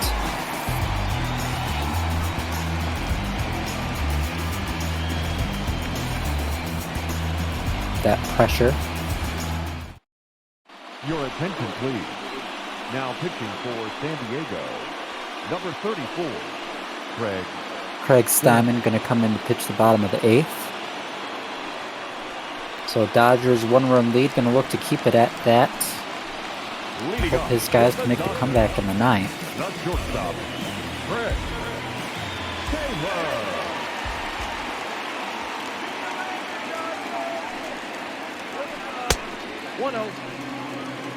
Gringo makes another good point there. Team struggling in 2018. That can play another big part in a guy's development, and it can really play on both sides. If you're coming up on a team about to go to the playoffs, you can feel a lot of pressure to have to step in and be a contributor and feel successful. Whereas on the opposite side, if you're coming in on a team struggling, you can feel like the games are pointless and have, I don't want to necessarily say a toxic culture in the clubhouse, but it can definitely make coming every day and competing and everyone around you struggling, it tends to make you struggle as well when you're not getting as many cuts in the game, and it can be challenging. I got to count 2 and 2. Suppose that means you just want to be a mediocre squad when you call up your prospects. Not going to the playoffs, but also not struggling. Full count.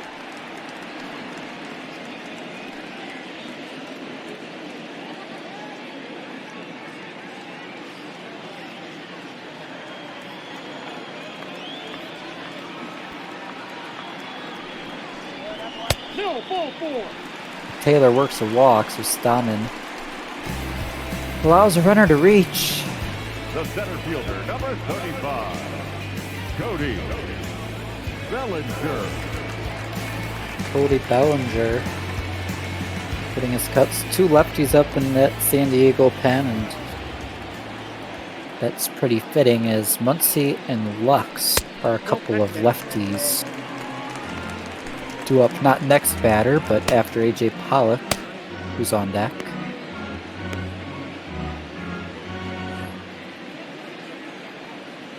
Big guys saying Padres and White Sox, dark horses for the playoffs this year. I gotta say, those definitely would be the 2 dark horse picks to go with. Padres only 6 back in the NL West, and well, odds are if they're going to make it, they're going to need to get a wild card, as both the Diamondbacks and Dodgers have been lighting up the division so far. Rockies have been competitive as well. White Sox are in a pretty weak AL Central, but the Indians are middling, and Minnesota coming off a 100-win season, so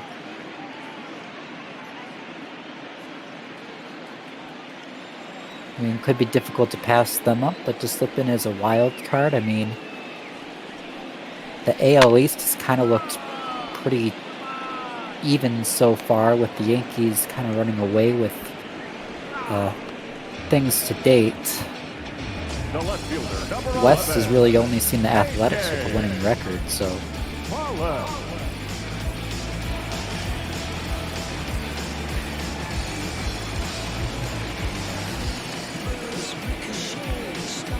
Still way too early to look into the standings to make these predictions for the playoffs, but the White Sox are definitely trending in the winning direction in their rebuild. They're on the rebound and close to be breaking through that AL Central. Cleveland's window closes, and they'll get to see what they can do as the Royals and Tigers work through their rebuild. Could get very crowded there in a few years as Pollock's hit. Put 2 on with 1 out. The batter, the first baseman, Matt Muncy.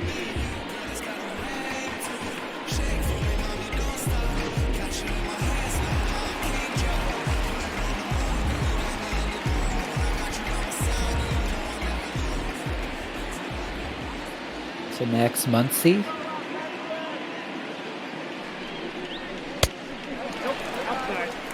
Ball 1.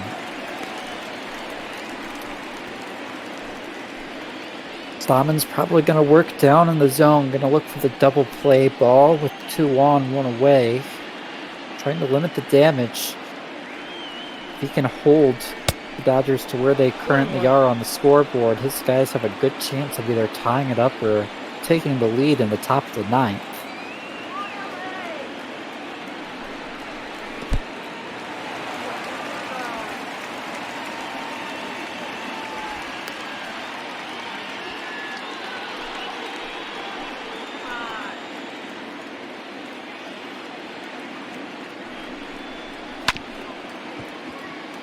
fly ball.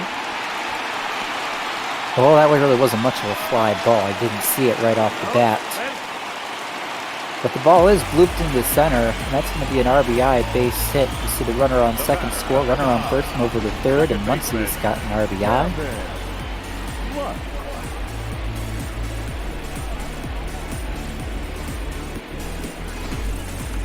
I think awesome saying you guys are making Frango's day. Which made Frango laugh. The big guy.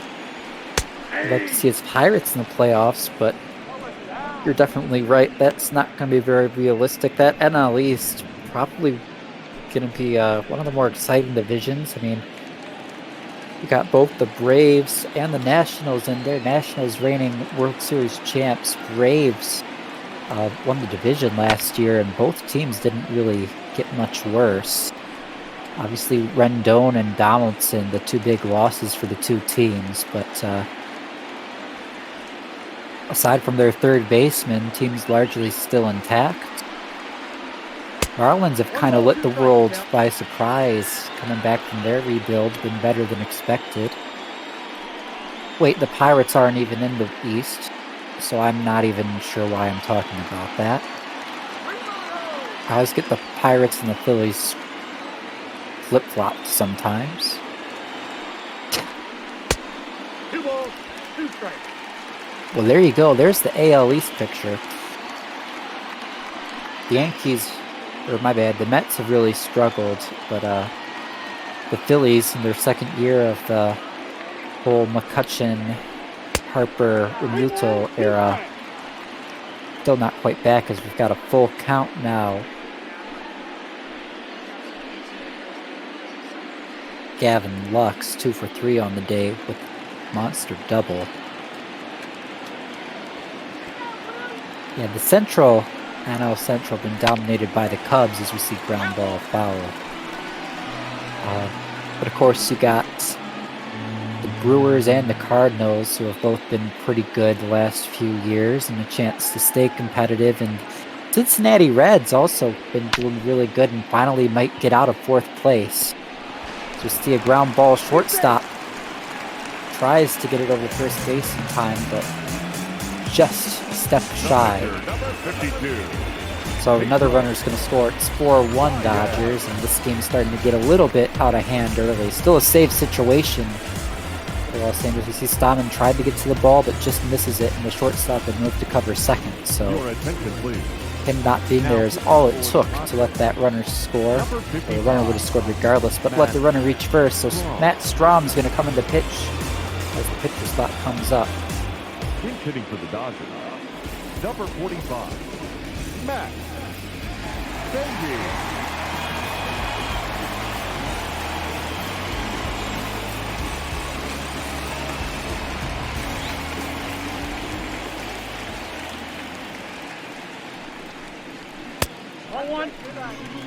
Matt Beatty's going to take ball 1, but I'm really excited to see. I think the Cincinnati Reds could make the postseason as a wild card team. They definitely have a good shot, and they've really put together a great team over the years. Joey Votto, Eugenio Suarez.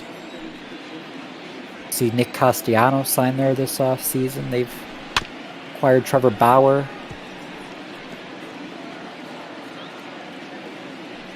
Really put together a squad that has a chance to do something. But between those 4 teams, I definitely do feel the Pirates more than likely are going to stay in the basement to the NL Central for another season.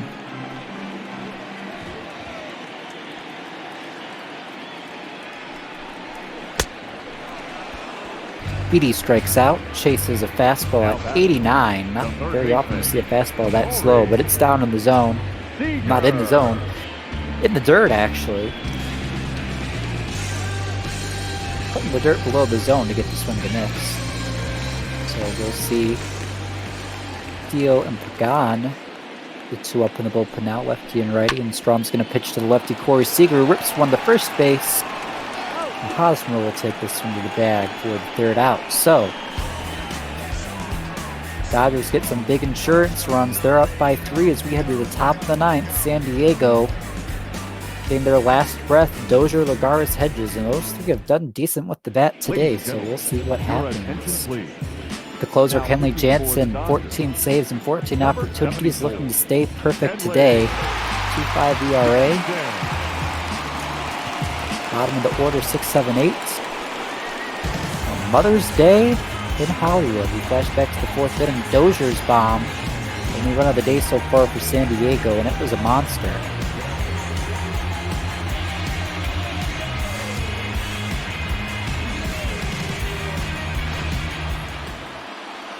Quickly approaching 9 o'clock. So we probably won't get to see much of a replay post-game show, but David Price, if you remember, really struggled early on in the day. That run attributed to him. But he was inefficient and allowed a lot of base runners, but still that solo shot was the only thing he gave up. Dozier's gone 0-2. Jansen gonna look for the strikeout here. But somehow all that base traffic, that close 1-1 game, and Dodgers are gonna be able to take this one 4-1. Bullpen holds on to it. And unless San Diego comes back here, that'll put the Dodgers tied with the Diamondbacks for first place in the NL West as the Diamondbacks get ready to play in Milwaukee as soon as we finish this one up. It's your good friend Don and Duggo at the call for that game.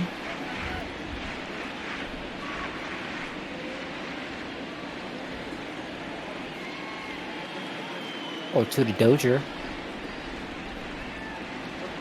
2 for 2. I believe a walk as well.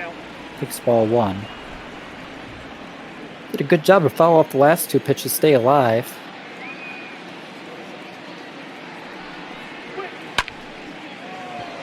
Swings here, fly ball.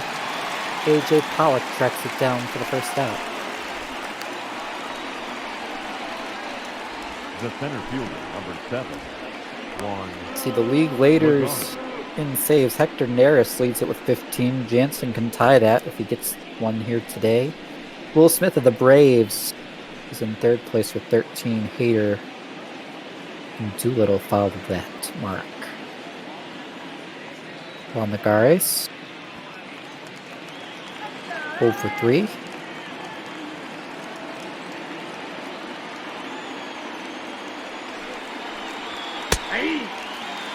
Strike 1, looked like the cutter.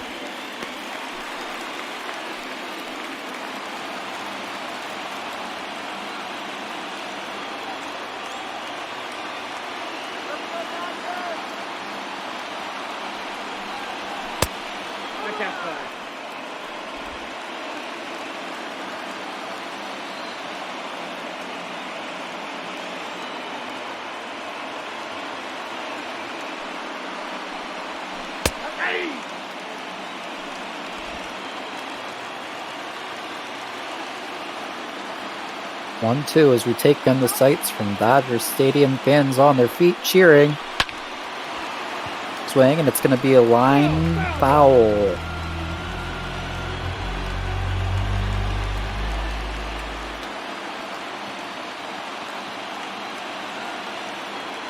Next 1-2. Jansen sets and delivers. Another one fouled off first base side, so keeping it alive. Jansen work. Crowd's going to get back to their feet, cheering on the Dodgers as they try and get the second out of the inning. There'll be another fly ball. This one, though, looks like it'll be playable. And in foul territory, Mookie Betts sprints like there's no tomorrow and playing in that spacious right field in Fenway Park. Helps him get there for the second out. So Austin Hedges now 0 for 1 with a couple walks. Last chance for the Padres here on Madre Day.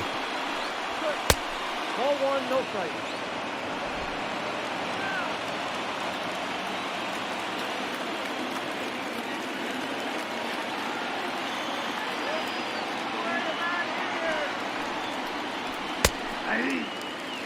Will be a strike.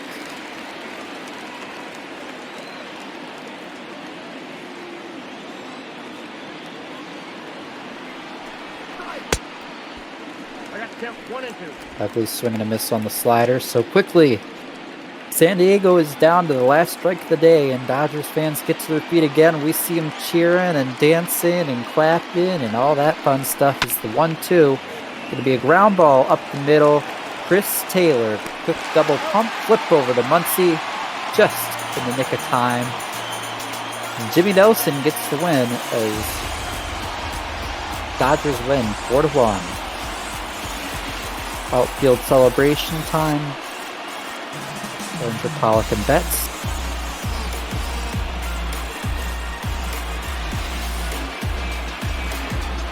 The big guys saying, I guess the Padres are going back into the hedges for this loss. And nice little wordplay there as Austin Hedges made the last out of the day.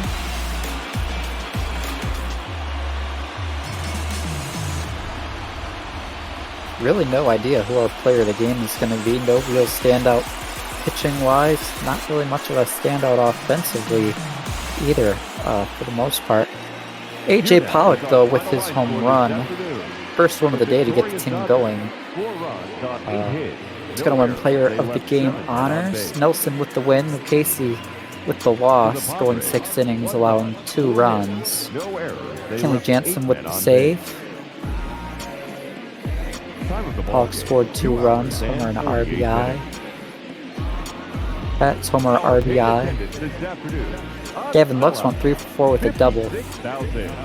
Next one's 2 for 4, some of the notables for Dodgers. Dozier, really the only guy who had too much success for San Diego, 2 for 3 with that solo shot, being the only offense for the day.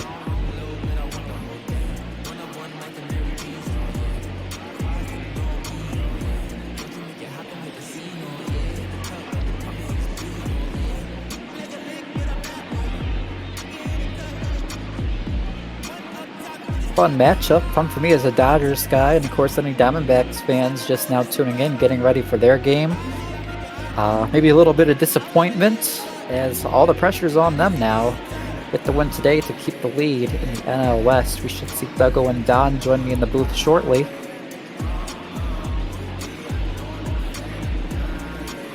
Appreciate all of the compliments in chat. Always a pleasure to call for you guys. Glad you guys enjoy it. I try my best. I've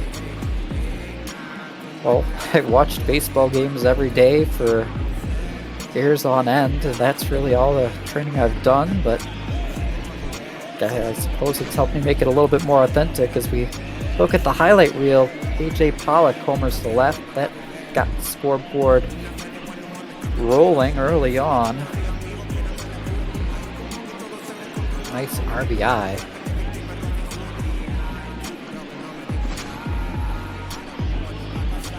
Lead was short-lived. It's top of the 4th. Brian Dozier killed that ball to center, and it looked like the tides were turning. San Diego might have had a chance to walk away here. The momentum was on their side, with Price struggling, and finally a breakthrough to the scoreboard, but nonetheless, didn't see much get going. Betts homered to left in the bottom of the 5th, so a couple innings later, just over the wall off Lucchesi, and really unfortunate because Lucchesi did pitch a great ball game today, just didn't get any offense. And Price, despite being abysmal, like I said, gets bailed out by his offense and does a great job. Well, he didn't get bailed out by his offense. He did a great job of holding those runners, as now in the 8th inning we see kind of that hit parade that gave the Dodgers those insurance runs they needed heading to the top of the 9th. Muncy and Lux, and just a nice hit parade all around.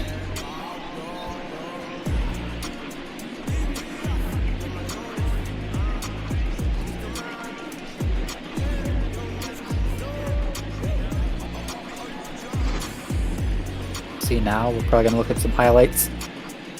9th inning. Last out, Hedges.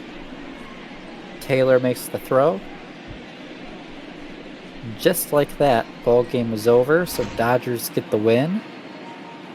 Like mentioned, my good friend Don is in the booth now. Yes, how are you doing, Cookie Eater? Well, the Dodgers won. Milwaukee hopefully going to make the Diamondbacks lose, so, you know, I'm in a pretty good mood. We will do our best for you. We are unfortunately on a little bit of a slide at the moment and dropped the first 2 to the D-backs, but I'm feeling good about today. You know, they're playing in your ballpark. We can't see a sweep today, right? It has to be on your side today to get that win. Exactly. Regardless of what Duggo says right now. Rude. I'm here right on time to hear you talking smack. We were saying there's no way, absolutely no way that Arizona gets the sweep. I think I might disagree with it, man. The Snakes have been back on a roll. Finally back on their BS after losing 6 straight.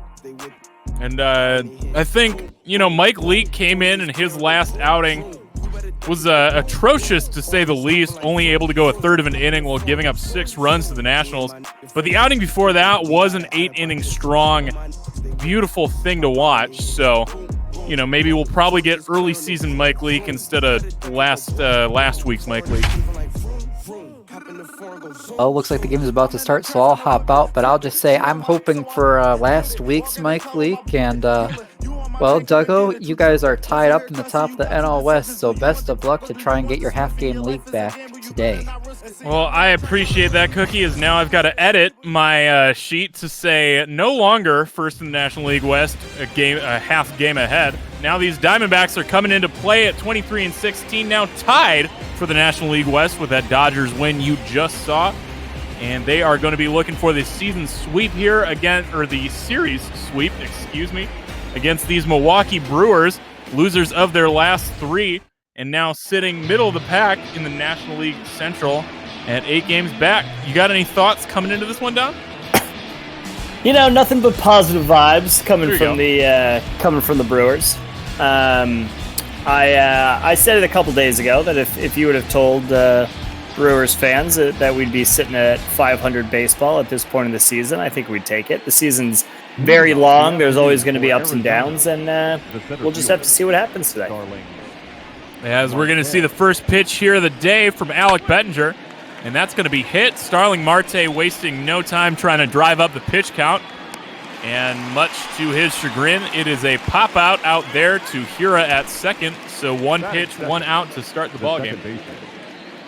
Bettinger making his second start in the majors. His first one, he went... had a good game against the Nats, and then it kind of unraveled right away. So we'll see what he can do here against the D-backs. I was about to say, tell me about your boy Bettinger here and what we might expect to see out of him this game.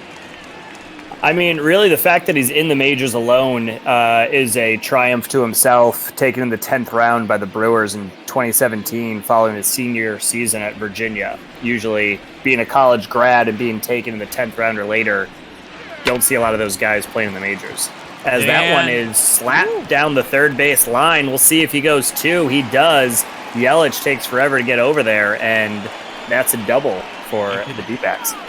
And he had 2 of them yesterday. Ketel Marte decides, screw your shift here, and slaps that the opposite way for an easy double, as no one was even near the left side of the ballpark tonight.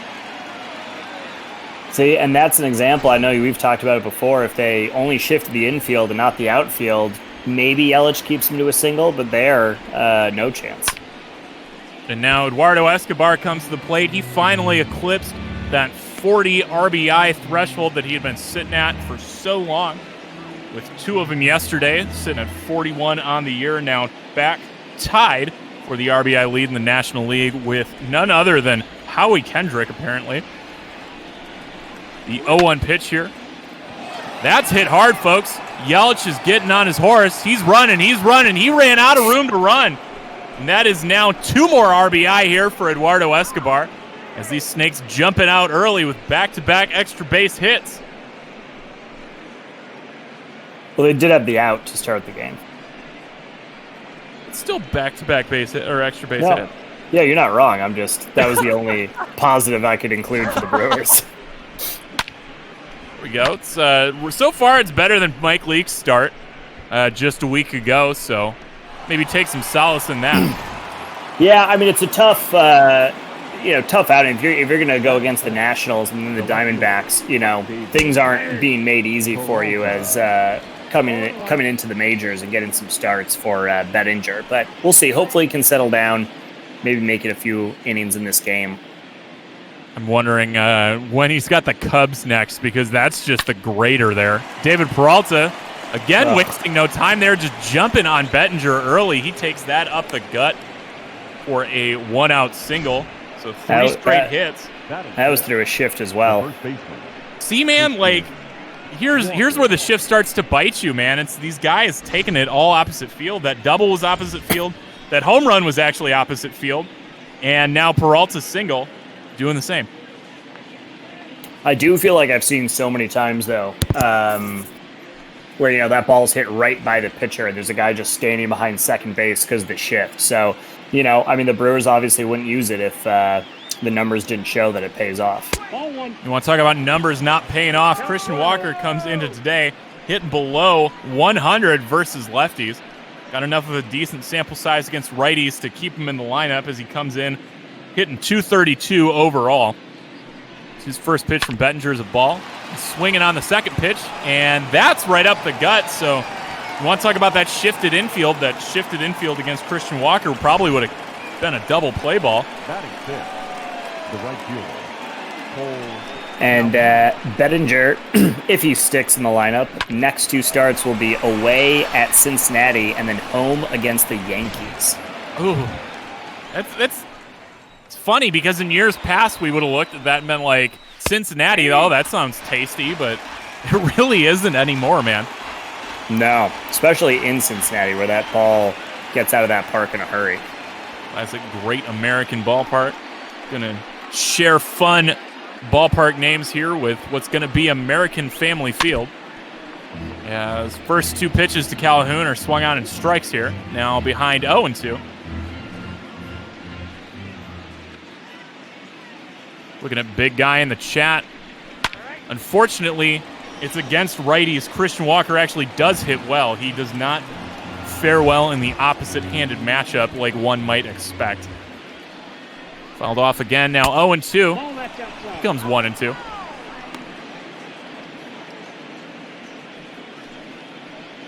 Cole Calhoun, good spot here as he's got two men on and only one out.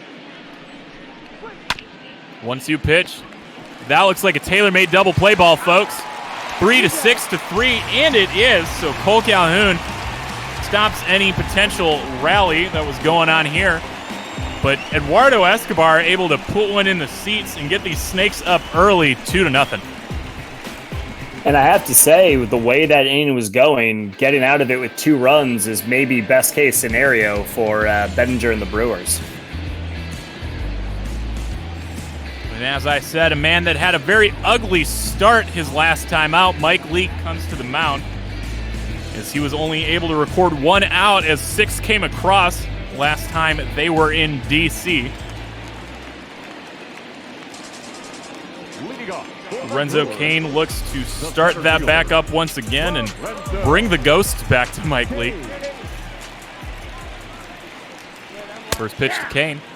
Hits the zone for a strike. Lorenzo, a.k.a. I've got 3 kids, Cain, as he's known around the clubhouse. Such a ridiculous nickname. I love it so much. 0-1 pitch to Cain is low.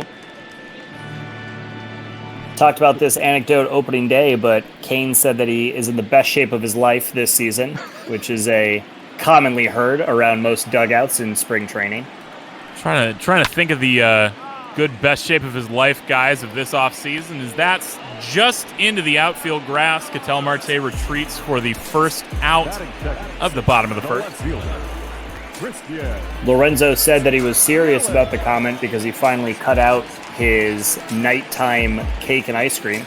He used to have cake and ice cream every night before going to bed, and this is the first season he's decided not to do that, and the numbers show that that was the good move. As a man whose numbers generally speak for themselves, Christian Yelich comes in here. Currently leading the National League in runs scored at 36. with that bright fuchsia bat. Ooh, that's not even pink, folks. That's magenta.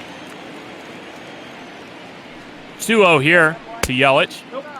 Misses, so Mike Leake scared a little bit here at Christian Yelich. Can't really blame him. 3-0 pitch. He's gonna, just gets the zone on that. So Not sure about that one. So avoids getting his 7th walk of the year. Mike Leake currently leading the National League in walks allowed. 3-1 pitch. Right down the chute and no swing, surprising on 3-1.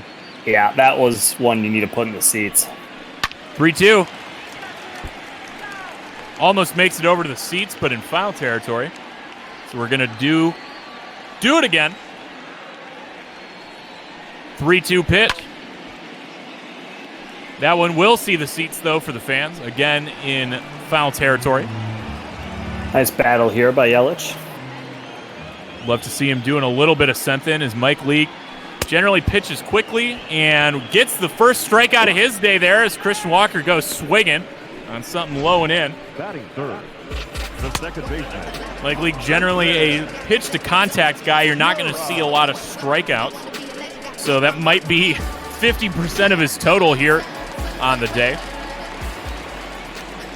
Justin Hira is going to be the 3rd batter of the day for Leake. Takes a first pitch ball. Looking at the repertoire here of Mike Leake. Mainly leans on a cutter and a changeup. And a sinker as well. Expect to see a lot of those balls low in the zone. As that's hit foul, now 1-1. Great at inducing weak contact and ground ball dribblers. As there's one right there. Nick Ahmed reins that in, and that is the 3rd out of the inning, folks. So 1, 2, 3 for Mike Leake. Maybe getting those ghosts exercised as we head to now the top of the 2nd. Arizona 2, Milwaukee nothing. Yeah, some beautiful foreshadowing there, calling for the weak contact grounder right as it happened. Right? I was just like giving the background cursory information there. I wasn't even like looking for that. Nick Ahmed was looking for that, but fortunately a little bit early as he takes a fastball down the chute and ropes it foul. Not surprising to see that sometimes out of that first pitch. Unable to really square it up as tries to get some of that and is late, so overcorrects and flies out to Avi Garcia out and right for the first out. Batting eighth, the catcher, Carson Kelly. Carson Kelly. So both 8-hole hitters for these teams, kind of playing the how do these guys still have a job game. As Carson Kelly takes a first pitch strike and reminding us that he's been below the Mendoza line for quite some time. Had at least a passable day yesterday. 1 for 3 with a walk. As the 1-1 pitch to Kelly is inside 2-1. And is Kelly catching full time for the Diamondbacks right now? Kelly has been catching full time, but we've seen a little bit of Torrey maybe thinking about going to Stephen Vogt, either behind the plate or at first base, as we were talking about those appalling numbers that Christian Walker's got versus left-handers. Yeah, I know we have Walker at first and Calhoun in right today, different from when they faced the Brewers lefty earlier in this series. Now, this is what you're looking at 1 through 9 right now is generally what they've rolled out most of the season. It's a little bit fun versus lefties. As the full count pitch is hit hard and hit high, but not going to leave the infield. 60 feet away from home plate is Justin Smoke able to put that away for the 2nd out of the inning. Leake. Now Mike Leake, one of the brightest spots in National League pitcher hitting.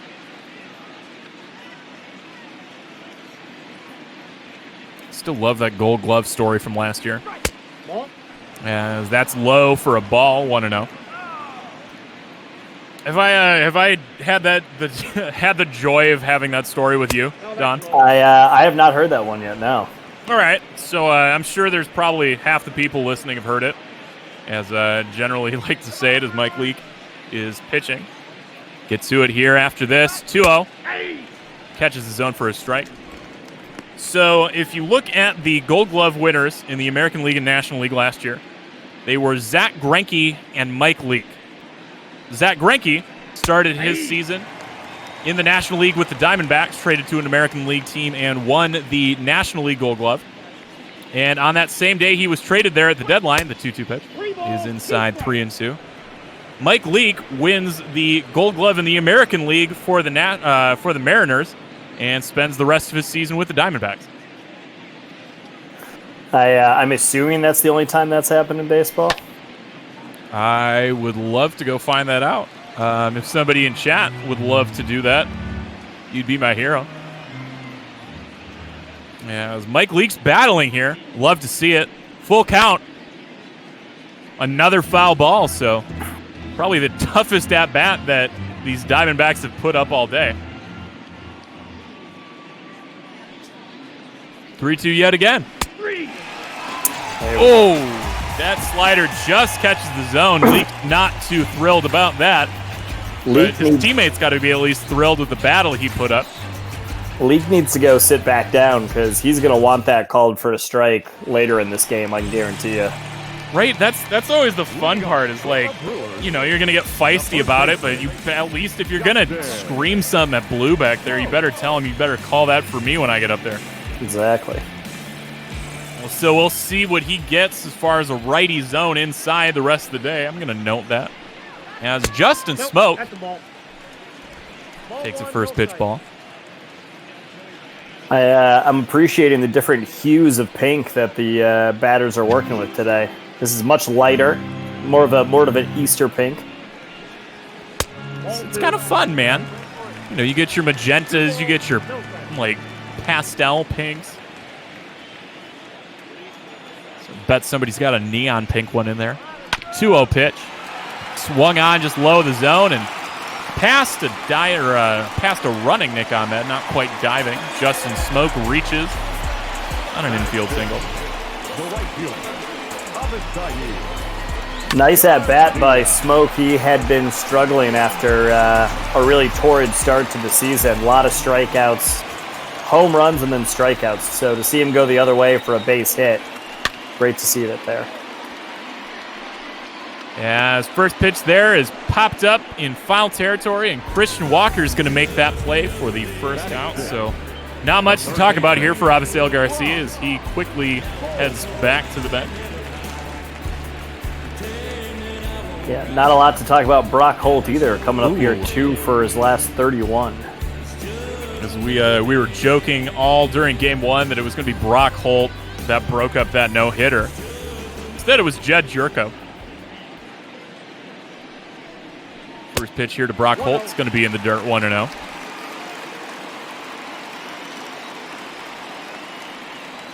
So then if I'm reading that right, he does not have a hit in this series yet. That's foul now, 1-1. No, I don't believe he does. I don't think he got a hit in the first game.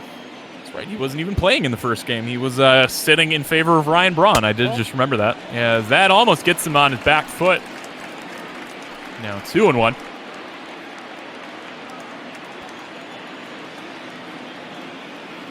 Two-1 pitch to Holt. That's hit hard. Now back-to-back singles here for these Brewers, threatening to do something here in the bottom of the second with only one away.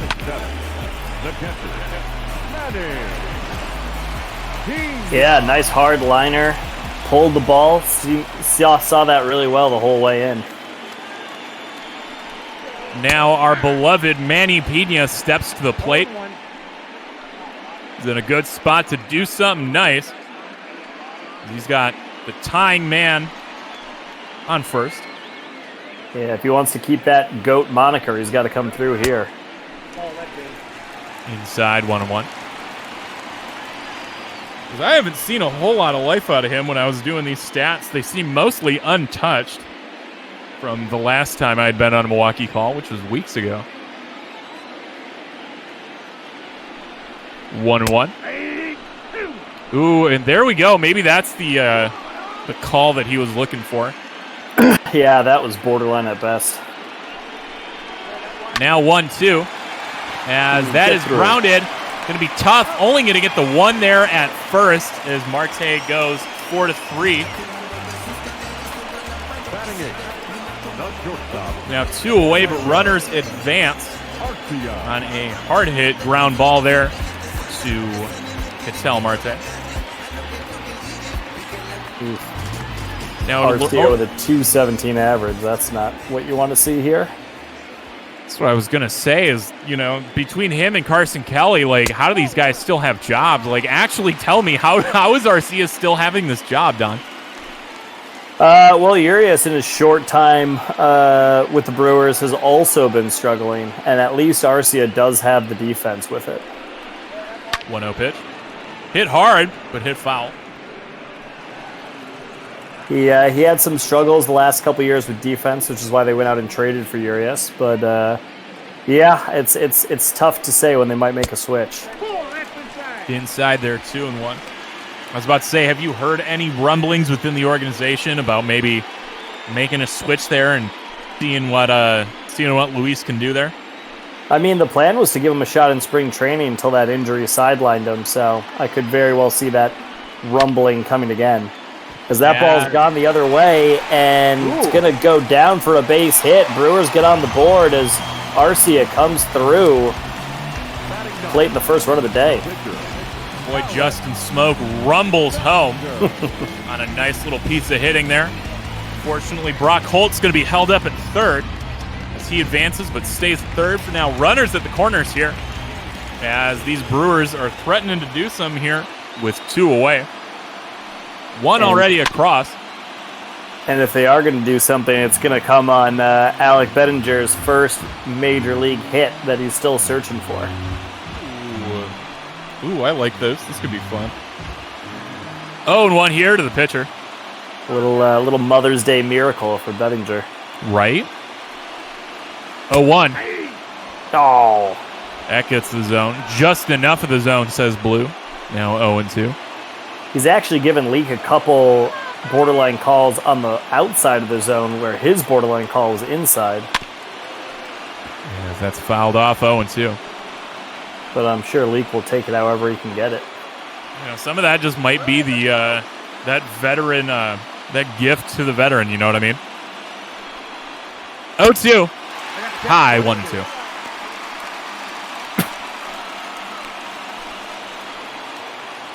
See Mike Leake there. Uncharacteristically a little bit high in his pitch count. The 1-2 pitch with 2 outs. That is hit. That is in foul territory and will not be playable.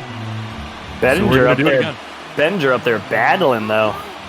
As we see both these pitchers go up there and put up a fight. You'll love to see that. As that's hit hard. That's hit a mile high. David Peralta's Gold Glover is unable to get there. So one will come across on a Mother's Day miracle, folks. First major league hit, Alec Bettinger. Keep that ball as your first major league hit. It's also a game-tying RBI. A nice little piece of hitting here by Bettinger. Able to battle and find the pitch he wants as the Gold Glover, David Peralta, unable to get to that before it drops. Take a look at that replay, though. Peralta doesn't go faster than what I would say is like a medium jog the entire time. So I don't know if maybe he didn't see the ball well off the bat, couldn't find it, thought it was foul, but either way, that is a gift to the Brewers. Maybe hit the Mother's Day mimosas a little bit too hard before coming to the park today. As Lorenzo Cain's going to get his second at-bat of the day with 2 on and 2 out. And that's hit hard, but that just shy of the track is Starling Marte able to put that one away and stop the bleeding as these Brewers come back here and tie this game up. So we've got a whole new ball game, folks, as we head to the top of the third. Arizona 2, Milwaukee 2. Yeah, Brewers not doing what they have been doing this season, which is getting productivity from the bottom half of the lineup. But Orlando Arcia and the pitcher spot coming through to put some runs on the board. Now lineup card flips over here for the Diamondbacks. Starling Marte looking to get his first hit of the day. Pair of doubles for him yesterday. Ball, that's outside. As first pitch from Bettinger. It's going to be a ball. Curious to see if his control holds up. If I don't know, man. If that was me, I'd have a whole lot of nerves, and I'd be 10 shades of excited after that last half inning. At least he didn't have to race around the bags home. That's what guys in the league always talk about. Ooh, that slider catches the top of the zone. Nice break on that. Now 1-2 to Starling Marte. A good spot to rack up back-to-back Ks. As that's hit hard. Yelich back on his horse, but he'll be able to get there. As that's a Gold Glover making his play out there for the first out. That's what your left fielder is supposed to do. Right? Actually hustle and get to balls and not allow balls to drop on easy plays by the pitcher. Okay. As we look at those standings, Milwaukee now set at 8.5 back with a Cubs win today. St. Louis, after a really rough start to the season, had battled back, I think, almost to 500, but it looks like they're 6 under again. So, tough times early. Tel Marte looking for a little bit of redemption here. 0-1 pitch. 1-1. That's low. 1-1. 1-1.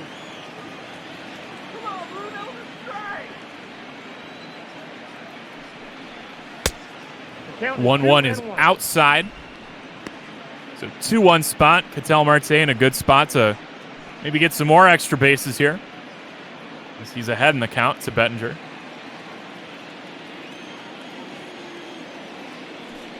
Two-1. That is through the shift, folks. It's a classic case of hit it where they ain't. As Marte is now 2 for 2 on the day. Yeah, always impressive when you can hit into the shift and still get it through for a base knock. So now Eduardo Escobar, a man who didn't care about the shift when you can hit the ball out of the ballpark, takes a first pitch strike. Had that 2-run shot back in the first to open up scoring. Could use another one of those here yet again. 0-1 pitch is outside, 1-1. Escobar came into play, leading the National League also in home runs, and firmly going to be there now with that 15th. You got 2 balls, 1 strike. As maybe a little bit of avoidance here. Back-to-back pitches way outside. 2-1, and the runner's going as Ketel Marte gets his 4th stolen base in as many attempts this year. That's a nice jump there. Right, that was a really good jump. He's not not exactly, I mean, he's not a slouch with the legs, but I wouldn't call him speedy by a whole lot. So he's been getting really good jumps there as Eduardo Escobar is jumping, and Bettinger gets his 2nd strikeout of the day. If I'm counsel, that's something I star in my book. After Escobar takes you deep in the first inning to come back and really show some presence on the mound by getting that strikeout, that should go a long way for Bettinger's confidence. As first pitch swinging, as these guys are just knocking on with the aggressiveness here. David Peralta now with his 2nd single of the game. I think that's 2 pitches and 2 hits for Peralta today.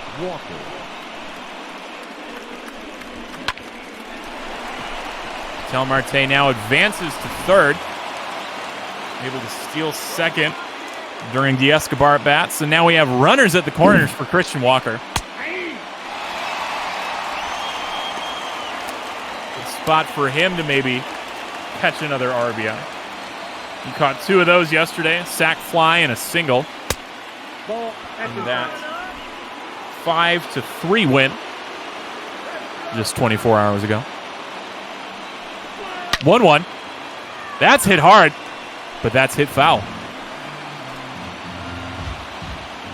Here we go. Slider outside the plate, swing and miss. Probably. Oh. Slider outside the plate, but that was a surprising nice pitch too. Surprising amount of patience there. As that's going to be through the infield as Christian Walker gets his 3rd RBI of the series. Tel Marte comes across to score to make it 3-2 Arizona. The right fielder. Looks like they'll check on Bettinger. Doesn't look like it's a call to the pen. Just maybe checking in, making sure everything's okay. Give him a little time to take a breath before having to face Calhoun here. Cole Calhoun killed the first inning with a double play ball. 3-6-3. Very nicely executed out here by the Brewers. Bettinger looking to get the same thing again here. 0-1 pitch. Drills him. Well, that's not what you want to see after the pitching coach comes out to have a chat with you. You know, probably goes out there to tell him to calm down. It's okay. The middle of this order is just gross. You know, so like most pitchers are going to go out there and give up those kind of hits. But, you know, oh, yeah, go calm down. Just hit the next batter. Perfect. Let's load the bases. Borderline ball there called as well. So especially when tension is high for Bettinger, not getting calls on borderline pitches is going to be extra hard. 1-0 pitch. That was a nice pitch. That's 2 balls. That this count could be 0-2 easy. He's getting squeezed, man. Like I'm gonna get you. I mean, I have your back on this one, man. Mike Leake has been getting those calls all day, and nothing for Bettinger. As Ahmed's swinging hard on 2-0, as one should, but that's foul. Now 2-1. Yeah, and Ump's been calling it wide on both parts of the plate. 2-1 pitch. That's hit, but on a line. Nice little snag by Brock Holt. As it is now going to be 3-2 Milwaukee, or Arizona over Milwaukee. Kind of just got in that tunnel. I'm like, I see the word, I say it. As now we head to the bottom of the 3rd. 3-2 Diamondbacks.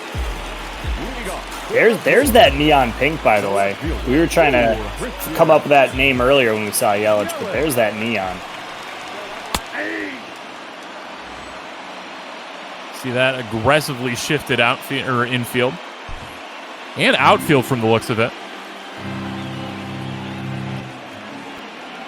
0-1 pitch to Yelich. It's flared off 0-2. Yelich has been the lone strikeout in the game. 0-2 is fouled off, so staying alive. And if you're listening, go check out the chat as well. The big guy over here has been good about getting in a nice trivia question every game. You've been paying attention to those, Don?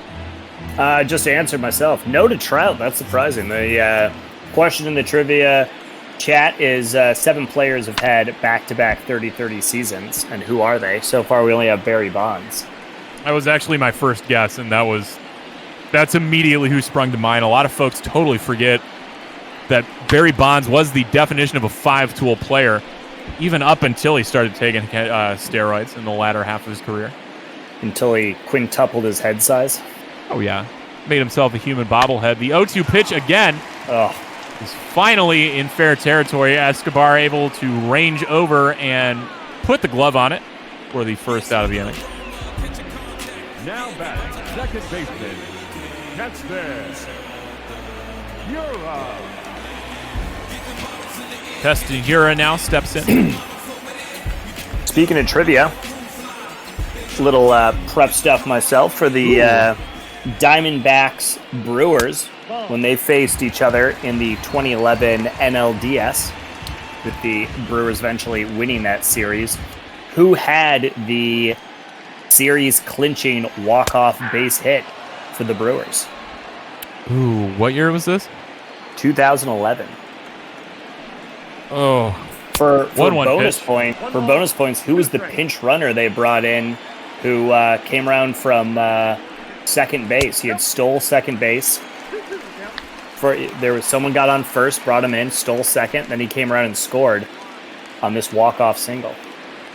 As 2-2 here to Hira. Fouls that off.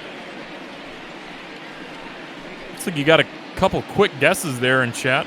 And honestly, Fire Scam has both names correct. Can you identify which was which? Who hit? Who came around to score? full count here to Keston Hira as we stay balls deep in trivia. Full count pitch.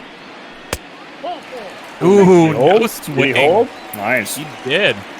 Very nice work there by Keston Hira, able to get just the 7th walk of the year against Mike Leake. And Fire Scam is correct. Niger Morgan had the hit, and Carlos Gomez came around and scored for the Milwaukee Brewers. Look at that. Love that when you've got those fans engaged and knowing stuff about their team. Love it.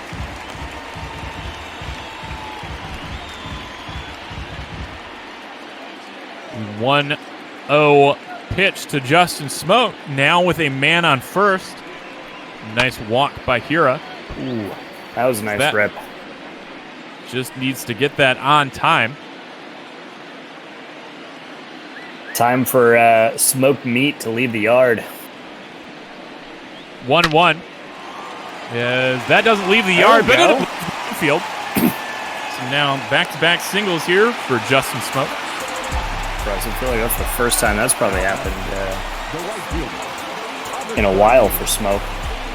You love to see it, though. Milwaukee fans, at least. Triple bonus just to you, Duggo. Do you remember Niger Morgan's nickname when he played in the majors? Oh, honestly, I'm not going to lie. There's a period where my MLB knowledge shrinks to zero, where I wasn't actually following sports, somewhere around late school, most of college. So unfortunately, I don't. Well, Niger's nickname was Tony Plush or T Plush. Ooh. And that right? And it really caught on for a year and a half, and then he was gone. So Avi Garcia's in a beautiful spot as he's got 2 on and only 1 out. Last time Brewers had this, they were able to capitalize. Another nice check there by Brewer batter. So they've done a great job, though, making Mike Leake work. Look at that pitch count, as he's only been able to record 7 outs, and he's up to almost 60 pitches.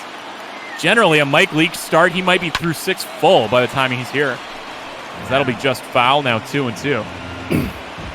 Yeah, almost opposite on the other side. Bettinger giving up hits and runs, but they're all coming early in at-bats. 2-2. Becomes 3-2. Man, this is a beautiful piece of hitting there and just a show of discipline by these Brewers hitters. Duggo, send the runners? With 1 out, not with Justin Smoke on base. No, I do not send the runners. As that's fouled off, so 3-2 yet again. I'd like to think how many times, or I'd like to see how many times Mike Leake so far has even been in 3-2 counts this season. I feel like he's got to be up there just today with his season total, as that's now 2 walks in the same inning. I think he's barely given up 2 walks in the same game this year. Now base is juiced here for Brock Holt. And if he can do the same thing he did back in the second, the game's going to be a little bit more out of control than it was coming into the inning. There's only 1 out. First pitch to Holt is ripped, and that is just feet away from being a grand slam, folks. That's just foul. Now 0-1 here to Brock Holt. That's fair. And there we go. That is back-to-back singles as everyone goes station to station. Brock Holt pushes one across, and Mike Leake is not having a great one out there. I mean, you can almost guarantee it's station to station when you got Justin Smoke rounded in third, or should I say just pulling into third. Rumbling, barreling, stampeding. Base is still juiced now for Manny the Goat Pena. I mean, he could hold on to GOAT status for at least a month if he goes yard here. Big guy's asking if we got any more guesses to that question. 0-1 pitch is... That's going to not drop and no tag. The slowest men in the MLB. Can't really blame him. Marte was a little bit shallow and had nice momentum on his side. His Smoke probably would have been dead to rights if he tried to tag up there, but unfortunate situation. Yeah, and big guy, I'll take a few more guesses after we get out of this bottom of the third because we got a man up and the base is chucked. No, I got a couple guesses too. Who was it? Remember we looked this up as far as slowest sprint speeds in the majors. It was Ramos. That's who we were comparing. Yeah, but where did Pujols fall in that? I can't remember in Smoke versus Pujols. But 1-0 pitch to Arcia. That's fouled. And you know, Arcia, what he did in his first at-bat that played it a run is what I've said throughout the season. He needs to go the other way. He needs to not try to pull the ball. Oh, getting that veteran call as Mike Leake is that sinker is going to be ruled to just catch a little bit the low side of the plate, low side of the zone.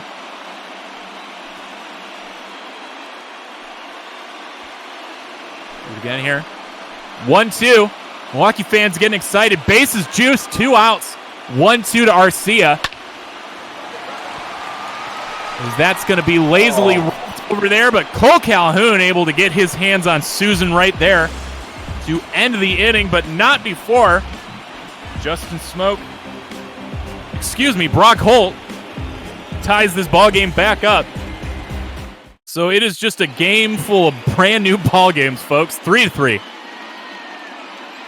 Yeah, he did what he had to do, try to go the opposite way with it. But, you know, they can't all land. And even though, again, the Brewers had a lot of noise on the bags, I have to imagine they're going to be happy getting this tied up again. All right, so I got the sprint speed thing pulled back up, though, just to get a quick answer on that. Pujols was the second slowest, but it honestly isn't as close as one might think.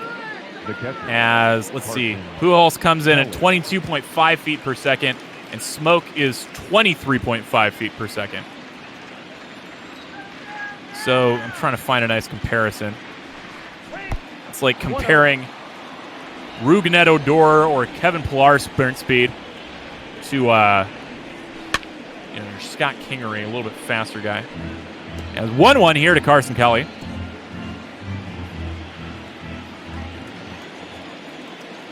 All right, you got a guess? You got some of these guesses for that 30-30 back-to-back club?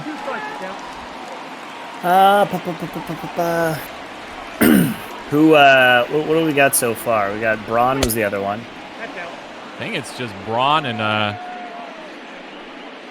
who was the first one somebody got? Bonds. Yeah. How about, did Acuna do it in his rookie season? Well, it would have been back-to-back seasons. Yeah. It's 2-2. Did you go 30-30? No. He was just shy of 40-40 last year, as that's going to be a pop-out for Carson Kelly, one catcher to another for the first out of the inning. And look at that, man. Did you see those numbers for Ryan Healy? I do see those numbers. I mean, yes, last 10 games. It's not bad. You heard anything about him maybe making it up to the show and somebody on that bench coming down? Especially with the way Brock Holt's been playing, there certainly could be options for him on at least the bench to get in some rotational play. But if he is showing that well, I mean, I know he's good at first and third, so with the way the season's been going, the Brewers have not been too hesitant to pull the trigger and bring guys up, as we see here with Bettinger moving straight into a starting role with him and Dylan File. as he gets the strike out there on a nasty-looking slider. Strikes out Mike Leake twice. A little bit more difficult than one might expect. But nice piece of pitching there from one pitcher to another. 2 away now in the top of the 4th. Yeah, sign of respect when you have to go off speed to strike out a pitcher. As first pitch swinging, that has worked very well for the Diamondbacks today. Doing it now is Starling Marte, as he's going to be standing at second with a double. 2 outs here. Good spot to do it is the man behind him. He's 2 for 2. The wheels of Starling Marte, a single, could possibly bring him home if it's hit just right. Beautiful barreling up to that pitch, though. How about McCutchen? McCutchen to go back-to-back 30-30? As that doesn't see the outfield grass, so nice little snag by Brock Holt to make nothing come of that 2-out double. Score that 5-3 and score that the end of the top of the 3rd. Still sitting at 3s all around.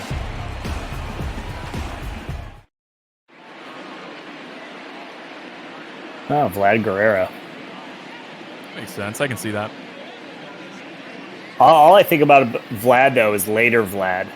Slow Vlad. I don't know, man. I feel like even just if you're thinking about slow Vlad, you think of just the gutsy Vlad. True. 30 bags, though. You have to have a lot of guts if you're that old and slow and stealing 30 bags. That's the thing that's I'm getting sure me, it happened man. earlier in the season. That's the thing that's really getting me is I'm trying to think of anybody even like there's nobody really in the modern era that consistently swipes that many bags, and even with the way the ball's been jumping out lately, you almost have to go back to the steroid era to even think of before sabermetrics kind of ruined the stolen base, and you still had power, And that one's going to be what a nice line there. As Ketel Marte gets the glove on that. Could have easily been a hit. Man. But just gets robbed there, so Bettinger will not get back-to-back hits. See Bettinger laughing on his way back to the dugout. He thought he had that one. And he's putting it together today. Maybe it's kind of like a John Lester's career, but condensed over a season. Comes out the bat a little bit cold, but once you start putting them together, he's got something that he's swinging. As 3rd time through the order, Low Kane going to be behind now 0-2. I know someone guessed Lorenzo Kane earlier. It was negative for him, but a guy who has some power. And 3 kids. How about Sammy Sosa? You ever do it? I don't know, man. I don't remember how much he was prolific on the base paths. Is now 2-2 to Low Kane. I feel like he's that kind of guy that when people weren't looking at stolen bases, went out and got a few. Like the man who hit over 60 home runs a couple times, never led the league in home runs. Brutal. As 2-2 is another foul ball, so just making Mike Leake's pitch count just go up. Up from that time. 2-2 pitch.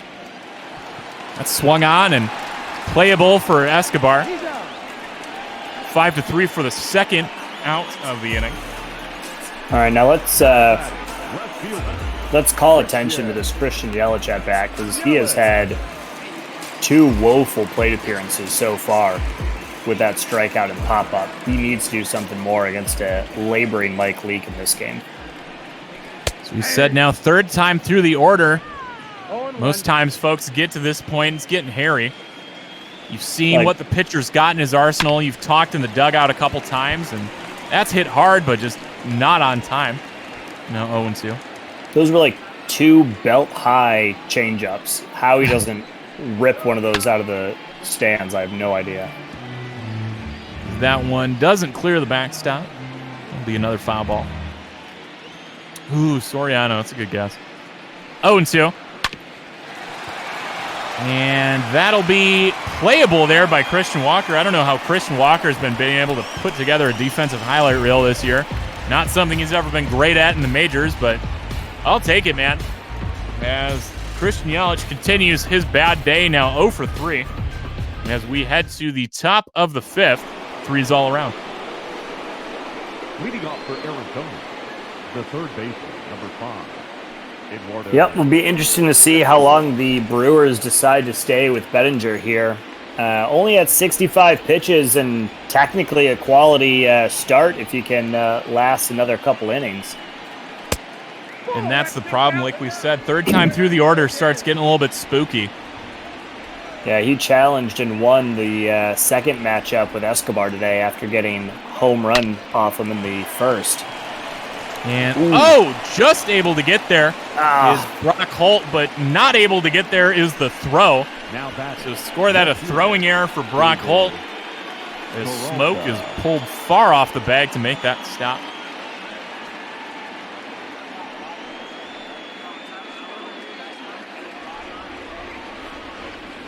So now David Peralta has a man on and no outs. And he's swinging. Yeah, I know Brock Holt's trying to hold on to that everyday third base spot. Throwing errors to lead off innings is not going to help his case. 0-1 here for Peralta, and he just refuses to take pitches. So he was trying to lean on 3 pitches, 3 hits, and first pitch he saw was in the dirt. So good move by Bettinger, not giving him something tasty. Makes a mistake, leaves that one up. Long run for Lorenzo Cain. He gets there. Reminding us why he's one of the better defensive outfielders in the game at the moment. The first baseman, Christian Walker. I think he gets slept on, man. I've seen that man make some amazing plays out there in center field, but I feel like outside of last year, he doesn't get as much love as he should. I mean, he had, like, last year's Gold Glove was basically like a lifetime achievement, like Gold Glove. Like, he got passed over 2 to 3 different times where he easily should have had it and didn't. And it was just... that is the second ball that has slipped out of the hands of Bettinger and plunked one of the guys here in the Diamondbacks lineup. Christian Walker's got some strong words that I'm sure I can't say on air. Yeah, and Bettinger finds himself in a problem again. I have to imagine Counsell is getting ready with the phone. Count 1-0. See, that almost gets Cole Calhoun, which was the first plunking victim of the day.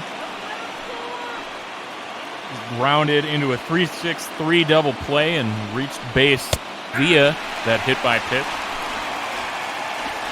So looking to actually do something productive today. You see Lauer and Hauser getting loose out there in the pen. 1-1. Yep, that ball went out. He's outside 2-1. Both Lauer and Hauser could give you multiple innings too. So maybe not a bad spot to go with either of those guys. The count is 3-1. 3-1 to Calhoun. Yeah, I don't know if they have anyone in the bullpen. They at least haven't cut to it, but I have to imagine if he walks the bases loaded here, you might see someone come in relief. It was Hauser and Lauer. That's what I was saying. Yeah, as he loses them there, Cole Calhoun works his 19th walk of the year. The bat, number 13, shortstop, Nick. So he is yet to swing his bat productively, but able to reach base twice. And no call to the pen.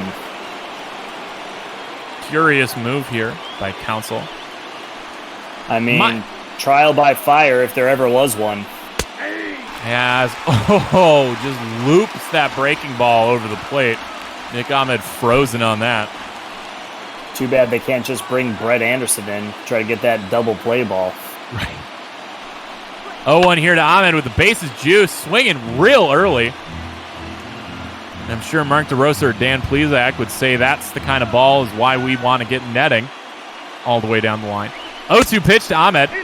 Does not get the call. Now 1-2 to Ahmed as he's got the bases juiced and only one away. This is just rude. Give the rookie a little help. Deep fly ball would easily plate Escobar. A walk would plate him too. The way he's been going, and now 2-2 to Ahmed. 2 good pitches, though, after being up 0-2. You don't want to throw him anything that he can hit, but 2-2 will be interesting here. See what he's got. Twos, as that's grounded, and that is going to be just foul. That would have been a problem. That little dribbler would have stayed right on the line all the way down. So we're going to do 2-2 again. Another foul ball, so making him work out there, and just like they've done all day to our boy Mike Leake, they're just looking for that right pitch they want to hit. Oh, and that's hit hard, folks. On the track, running. Oh, no. He's going, and that is going to be a grand slam for Nick Ahmed as those bases got loaded and promptly emptied on a 391-foot shot by Nick Ahmed.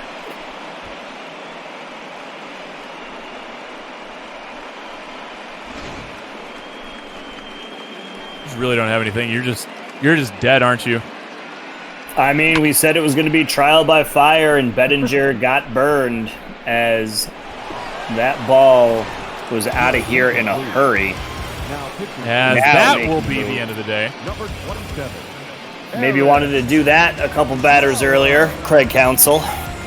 See, like, here's the issue I might have had with it. I mean, clearly it was the wrong move. We have the benefit of hindsight as these Diamondbacks now sit up 7-3 over the Brewers. And it's Carson Kelly at the plate.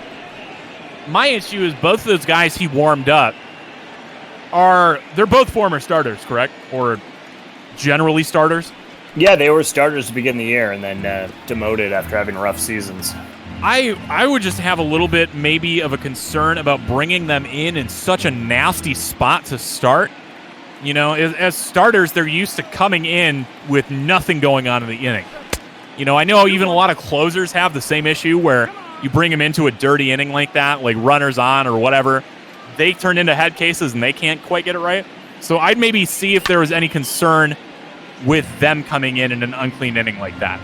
I mean, it was a tie game, though, so you don't even have to go to your long reliever. Like, go to David Phelps, go with Zach Brown. I mean, heck, bring in, like, Corey Knebel, one of your setup guys, to get a high leverage out, and then then warm up and then replace them with a long inning guy if you keep the game 3-3. Yes, Carson Kelly continues looking like Carson Kelly out there, getting the strikeout. Eric Lauer strikes out the first guy he sees. See the final line there for Bettinger. 4 1/3, 9 hits, 1 walk, and 6 earned runs. It's not great.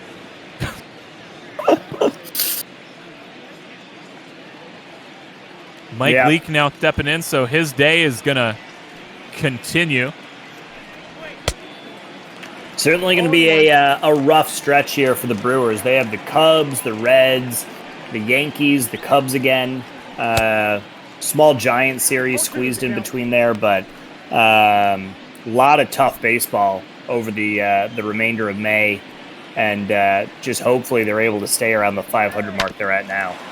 As Mike Leake gets the wood on that, but Brock Holt is able to compose himself and not get a throwing error on that one to retire the inning, but not before Nick Ahmed comes through clutch with a grand slam for his 7th home run of the year.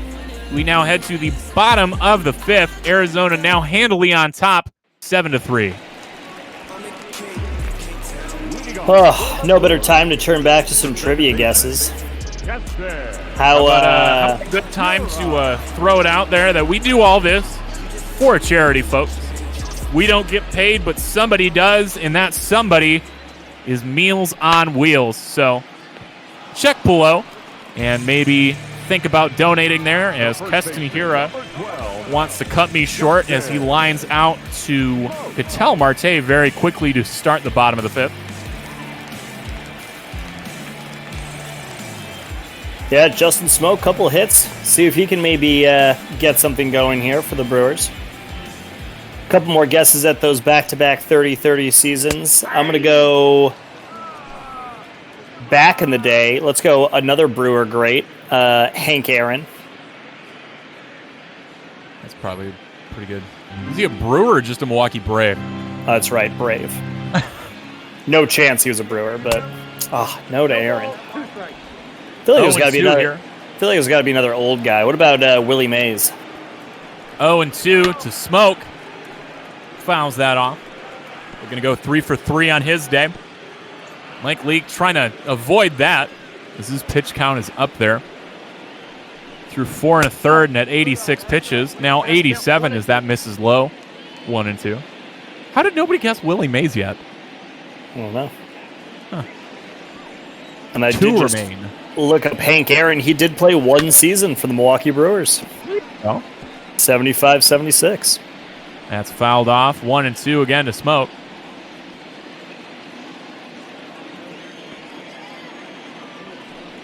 Smoke looking to continue this streak. And he will not. As one first baseman to another. He rounds out 3 unassisted. Right fielder, Garcia. Oh, was Bobby Bonds one of them?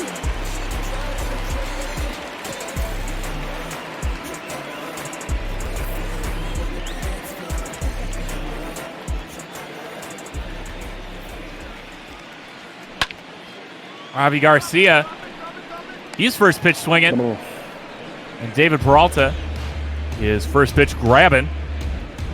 So very, very quick 1-2-3 here for Mike Leake.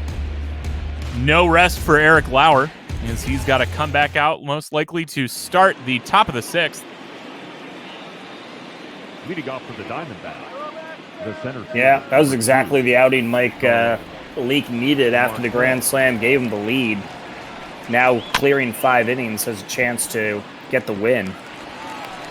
As these guys are just not doing anything about patience, which is weird considering how high these pitch counts have gotten. I feel like I've seen so many first pitch swinging stuff going on here, but man, that's nuts. Oh, look at that team highest ERA entering play. Ooh. It's not great company to be in. Thank you, Mets and Pirates, for existing. It was Mets, Pirates, and somebody else that was also kind of bottom feeding down there. Giants. Well, Brewers are third last. Just that's something about their offense, though. They did sneak that ERA just under 5 at 4.99, though. So does say something good about their offense that they can be sitting at 500 and have such an abysmal ERA. Well, that was the thing. I mean, a few weeks ago, everyone minus a couple guys was hitting over 300. But now that the offense has started to regress back to the mean, you're going to have to make sure that that pitching isn't accurate of what the rest of the season will look like. Otherwise, this team's going to be in trouble in a hurry. Ketel Marte takes that foul, and he is now tied up in the count, 2-2. 2-2 pitch from Lauer is going to be hit right up the middle. And if he would have had that shifted infield, that would have been your man standing right there on top of the bag. But instead, just barely misses Lauer. Almost caught him on that foot.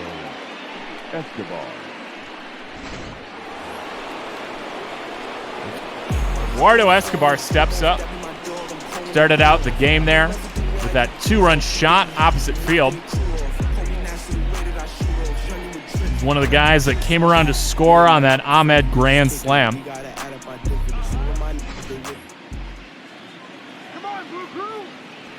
So he could be looking to do the same thing he did back in the first. He's trying, man. You saw that swing, but kind of corkscrews that one off. Foul. 0-1 to Escobar. Swung on and missed there. 0-2.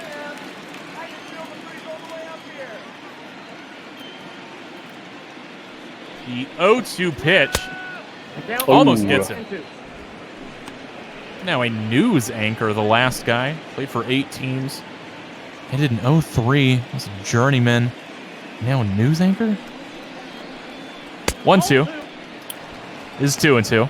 I got the count. 2-2. Can't imagine he was trying to go with the high and in curveball strikeout, but oh yeah, no, let's just give him that curveball up and in and brush him back, right? Give him the Clint Hurdle special on a looping breaking ball. 3-2 now. That's why I'm going to be fascinated if the league ever down the line does move to virtual balls and strikes. there are going to be so many people that get rung up by garbage pitches that actually still hit the zone, even though they missed the spot. As that's hit hard. And that is another hit today for Eduardo Escobar, now his third time on the base path.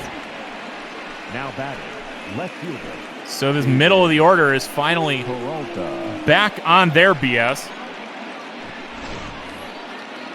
Their BI, maybe even their black ink, looking to finally stop the skid at this middle of the order. And David Peralta, you want to talk about stopping a skid, crushes that one.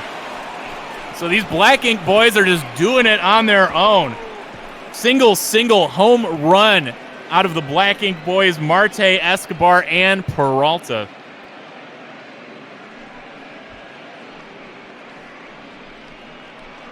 Yeah, well, talked about if maybe bringing in a reliever for the Brewers was the right move. It certainly was the right move for the Diamondbacks, as they haven't even paused what they were doing, probably even ramped up ever since Eric Lauer came in, and there we go. Adrian Hauser now will be the man to see if he can do a little damage himself.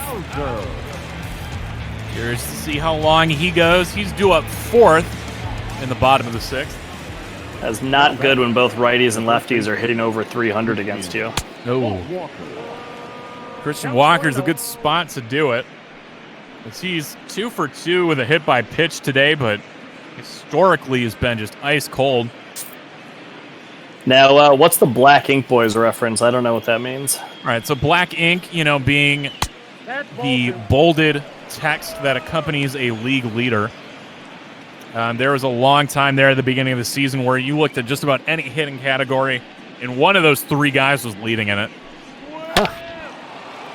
As that's a nice piece of hitting there by Christian Walker. Unfortunately, nobody's going to come around to score as the bases have been emptied, but he will be standing at second with a nice double here. So now batting. Single hit by pitch double today for Walker so far. Well, I think our Mother's Day miracle here in Milwaukee is turning into a Mother's Day massacre.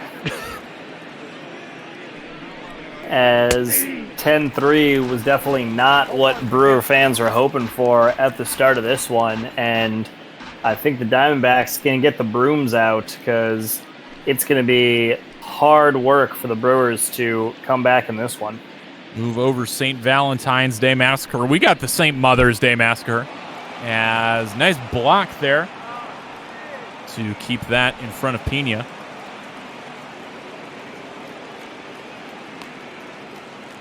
Zach Brown's getting loose out there. Just by himself, no band today. Cole Calhoun sitting at 1-1 here. It's a lot of that one.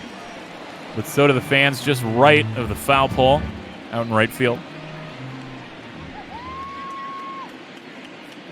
It's now 1-2. Hauser gets his first strikeout of the day. Nice spot there as he's got a runner on second. Now 2 away. Shortstop, Nick Ahmed. Now Nick Ahmed's going to come to the plate. He hit that grand slam just an inning ago, which started making this game very out of hand. Takes a first pitch strike from Hauser.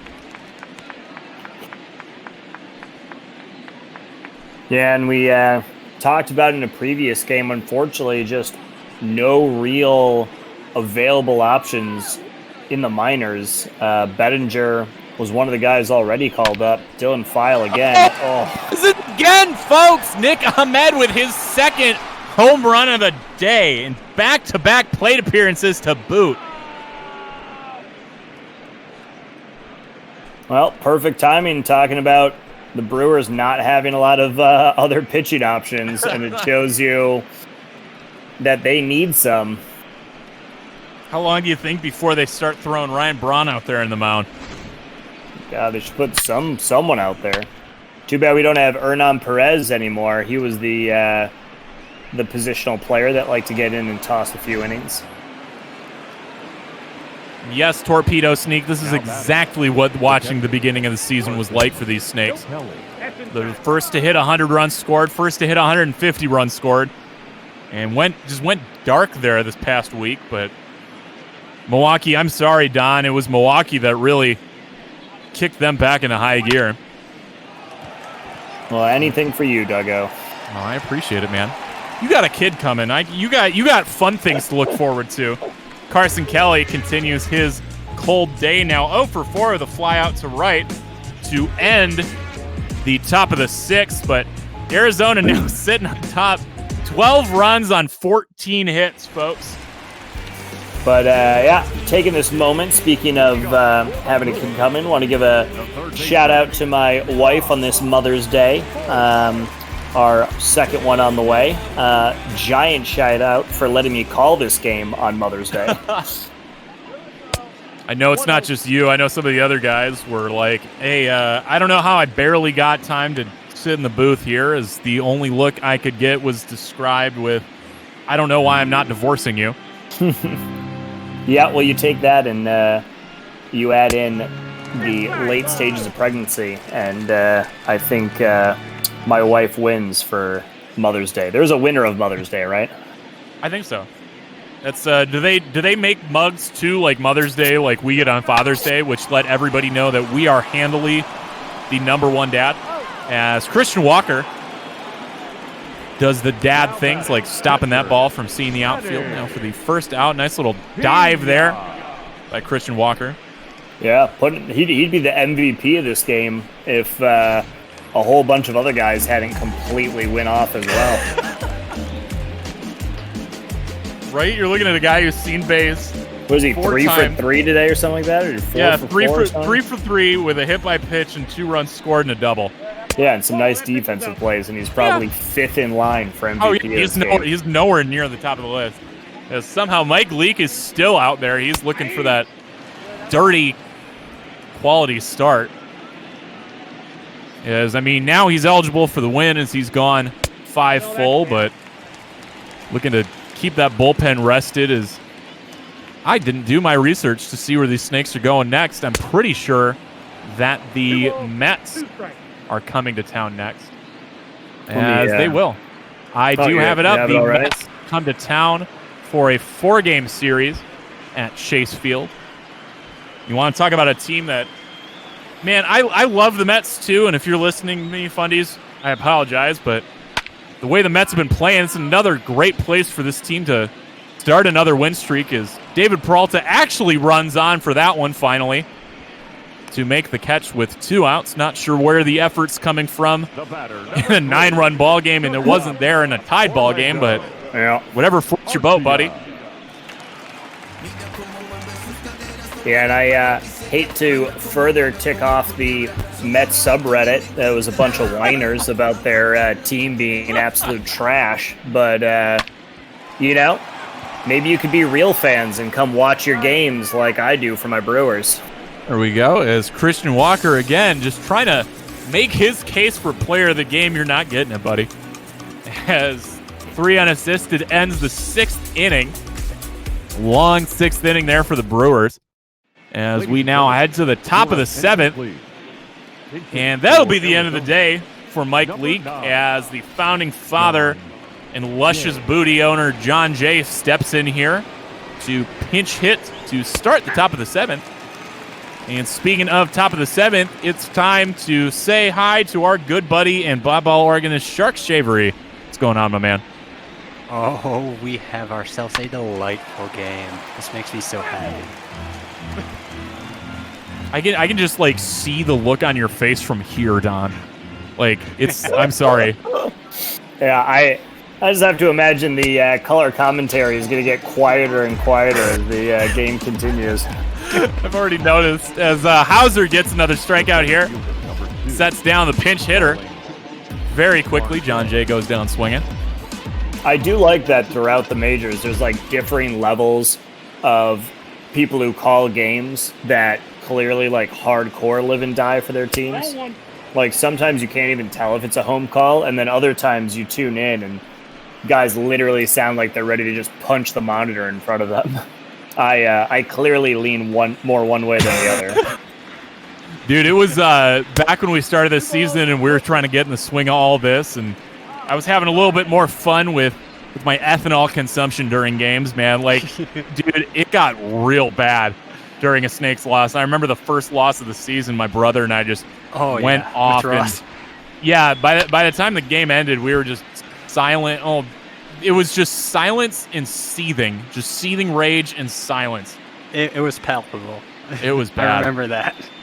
Starling Marte ahead here against Adrian Hauser. 2-1 becomes 2-2. A nicely located fastball by Hauser. 2-2. Back-to-back strikeouts here for Adrian Hauser. Brewers fans got to be wondering where this was just a couple innings ago. And it was standing in the bullpen, unfortunately.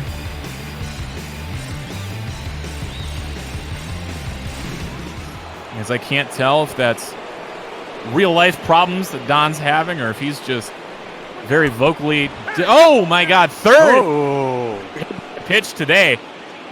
I was busy calling that plunk into council. Escobar. That is now 3 Arizona batters hit by a pitch tonight. Surprised we haven't seen a little bit more action coming off the out of the dugouts there. But Eduardo Escobar in a great RBI opportunity here. Because there's a man at first, is he most likely just going to homer again? I don't know, man. Like, maybe. Look at the stat sheet and tell me that like any time he's got a man on, it's not an RBI opportunity. I'd say anytime he comes up to base, it's an RBI opportunity. See, there we go. Now you can get into the fun of it. As 1-0 becomes 2-0. 2-0. D-backs have already pushed across 4 home runs today. 2-0. Is a strike there. And if I'm reading this card right, every single one of those 12 runs has come across on a home run. Oh, my. Right? Am I reading that right? You have the grand slam, you have the 3-shot. Oh, Christian Walker had an RBI single. Oh, yeah. Back in the 3rd. So close. I was just going to agree with whatever you said. Aw, thanks. 2-2 to Escobar. No bite. 3-2. It's now full with 2 outs and a man on first. See Marte running on this one. 3-2 pitch. No, that's in. Misses. So he gets back-to-back strikeouts followed by back-to-back runners. The left fielder, David. And that'll do it. Craig Counsell has seen enough. Just leave him in. Who cares? Your attention, please. See who he goes with. He's going to go with Zach Brown. See, look at that. Zach Brown, 2.88 ERA. Number 66. Like, Yeah. the numbers are great. Why did he not get the call in a 3-3 game with the bases chucked? Like, I don't know. He clearly has no issues bringing him in mid-inning. There's 2 on and 2 out right now. Why not 3 on and whatever? It was 2 out, right? Let's see. In the Grand Slam? Yeah. No, 1 out. 1 out. As oh my God, Peralta just continues first pitch swinging. We're going to see those runners take 2 bases each. As Marte comes second to home on a single by David Peralta. See Escobar go first to third on that one. I expected a baseball game and a football game broke out. Oh, man. 4 RBI today for David Peralta. At least it's still attributed to Hauser. That's fair. I blame Big Fund or whoever it was when I wanted to send Hauser to the minors, and I got talked out of it. This is why we only try to rep our teams. I'm calling you out there on that, Eric. Hauser's going to single A. Where injured players go to die in the show. As Christian Walker now sits 1-1 against Zach Brown. Walker wants MVP. Walker's going yard in this at-bat. Please. 1-2. He's going to force his way into that discussion. We've seen these 2 strike home runs today, so not the most improbable spot. I can't root for it though. I want Zach Brown to keep his stats. At least that last one went to Hauser. Garbage time, baby. It's where the stats are made. 1-2. That's a. Oh, well. I think it's time to possibly roll out the barrels, Mark. Woo!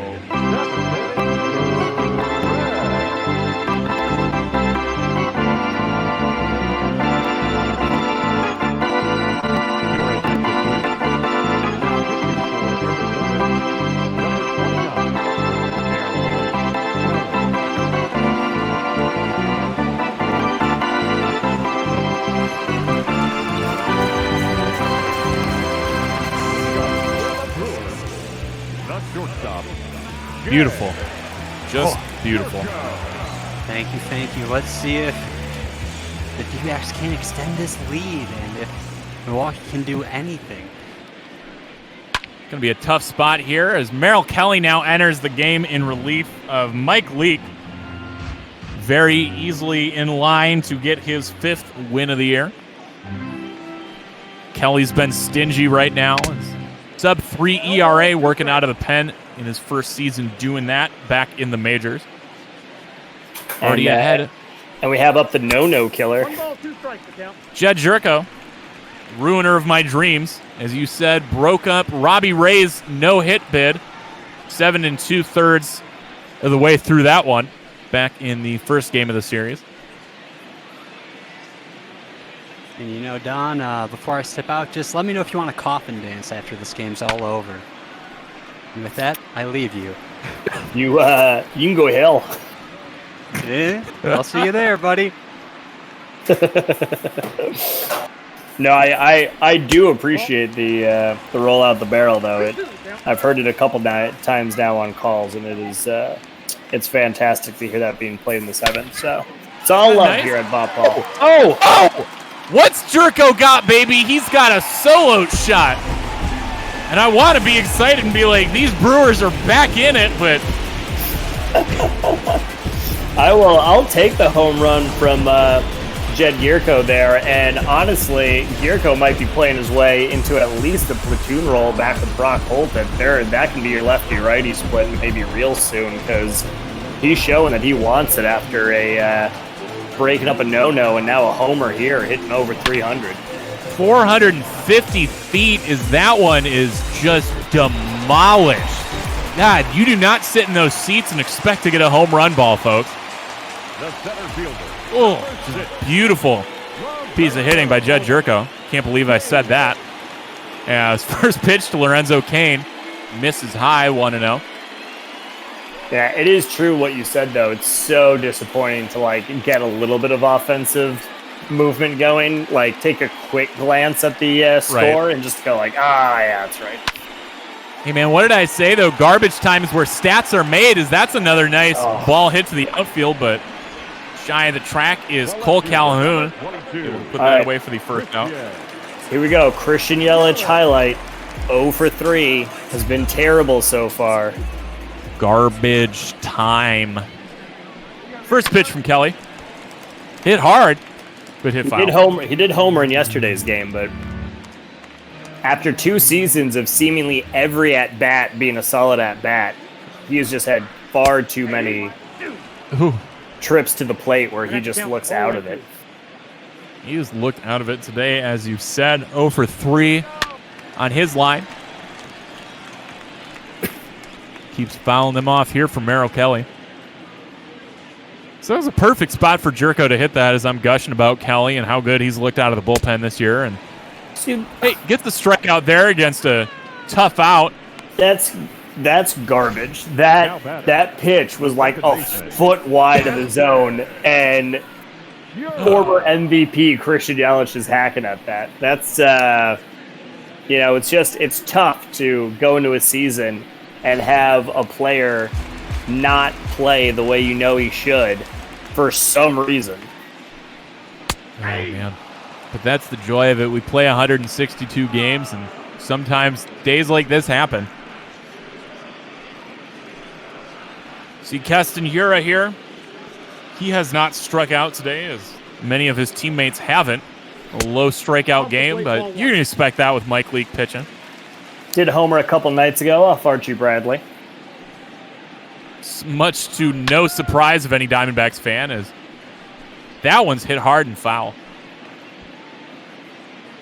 You know, we were getting a little bit scared, though, as Bradley came in with only a 2-run lead last night. You know, most Diamondbacks fans expect him to plate at least a run in any outing. It's now 1-2 to Hira. He's making Kelly work, so maybe the move to the long man might pay off here. And it's now 1-2. No bite. Nice other check swing. Hira had a check swing earlier in this game that kept him alive. Maybe working out those wrists, man. Maybe you got that shake weight or something. Oh, that's hit hard, but that's hit foul, so could have been sitting in the same spot that Jed Jerko did earlier. It's now 2-2 again. It's a nice little single there for Hira. There you go. So he gets back in the hit column today. Now 1 for 3 day. I know in games like this, it is always time to have it be like a stat builder, but if you're down by so many, I have to imagine it's hard to go out and want to like grind really long at-bats, make pitchers work. Right. Like, you know, even though you know it counts for your own stats, like I just don't think it works that way. I think you can get defeated if your team's getting demoralized. You go up and just hack at every pitch, hoping to hit one out, and then just end up racking up a bunch of Ks. But there is some thought, though, that it's not a close game where you're trying to be the savior with one swing. You know, you're not trying to, you know, get your team in it, and that's all you can think about. It's maybe a little bit easier. You know, I haven't played sports in years, so I can't exactly speak to that mindset anymore. But, you know, maybe there's some part of the psychology of Smoke is going to be back-to-back singles here now for the Brewers, here with 2 outs in the bottom of the 7th. Is that Smoke's third single, like right back up the middle? Yeah. That might be like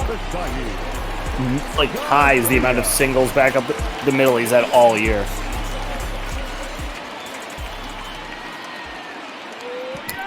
And the Brewers have nothing to show for it.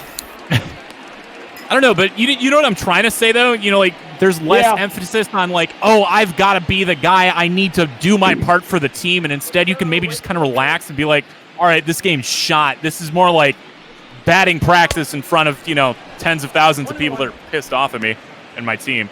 Yeah, I definitely know what you're saying in the extra innings where guys start swinging for the fences because they want to be that hero. Right.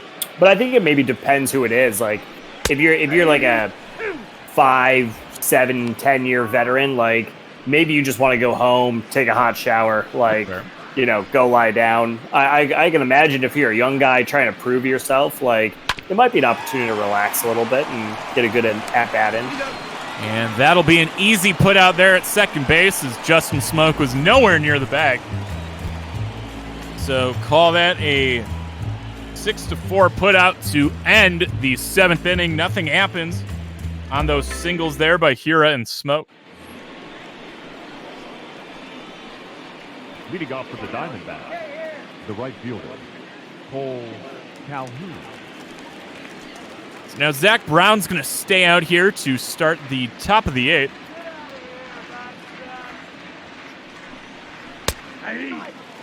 First pitch he throws in the 8th is going to be a strike here to Cole Calhoun.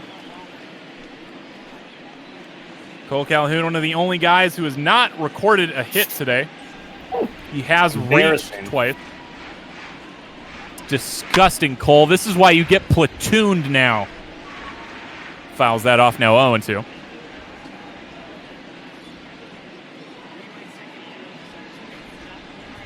Looking to not lose any more playing time to Tim LaCastro. He strikes out there, and it's not what you want to see, buddy. Torrey will remember that. Yeah, Zach Brown put in a nice outing together. He did give up a run, but that run was charged to Hauser. Otherwise than that, he's looked pretty good. Now back-to-back strikeouts, split by the inning there. Now Nick Ahmed with back-to-back home runs is looking to get 3 in a row, but he won't, as that's lined out to Christian Yelich for the second out of the inning. Kelly. So now it's the lone man in the lineup who has not seen the base pass, Carson Kelly. Popped out a couple times, flew out, and struck out. Now 0-1 here from the one-man band, Zach Brown. 1-1.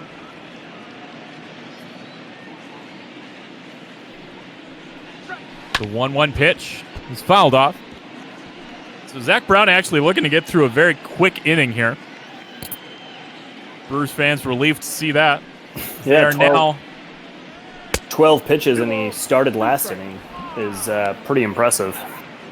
Brewers fans looking to be 1 inning closer to death on a quick outing here by Zach Brown.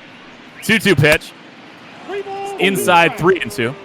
Just call it a strike. Just a reminder, folks, we never get more alive. Hey! So Zach Brown has looked a nasty great. curve. Zach Brown has looked great since he came in the game.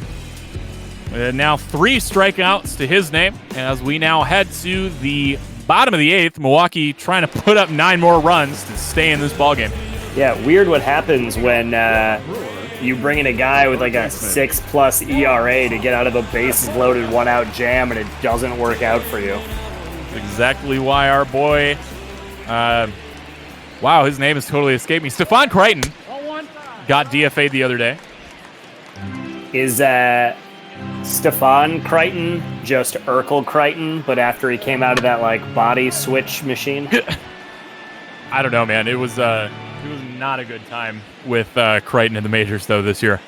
Do you remember that from Family Matters though, in the later stages of that show when Urkel figured out some way to transform himself into Stephon and he was all of a sudden cool? I do vaguely remember it. It was never a show that I personally watched. Oh.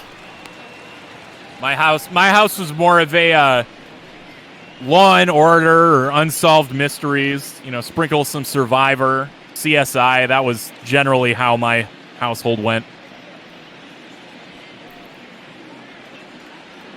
3-1 here to Brock Holt.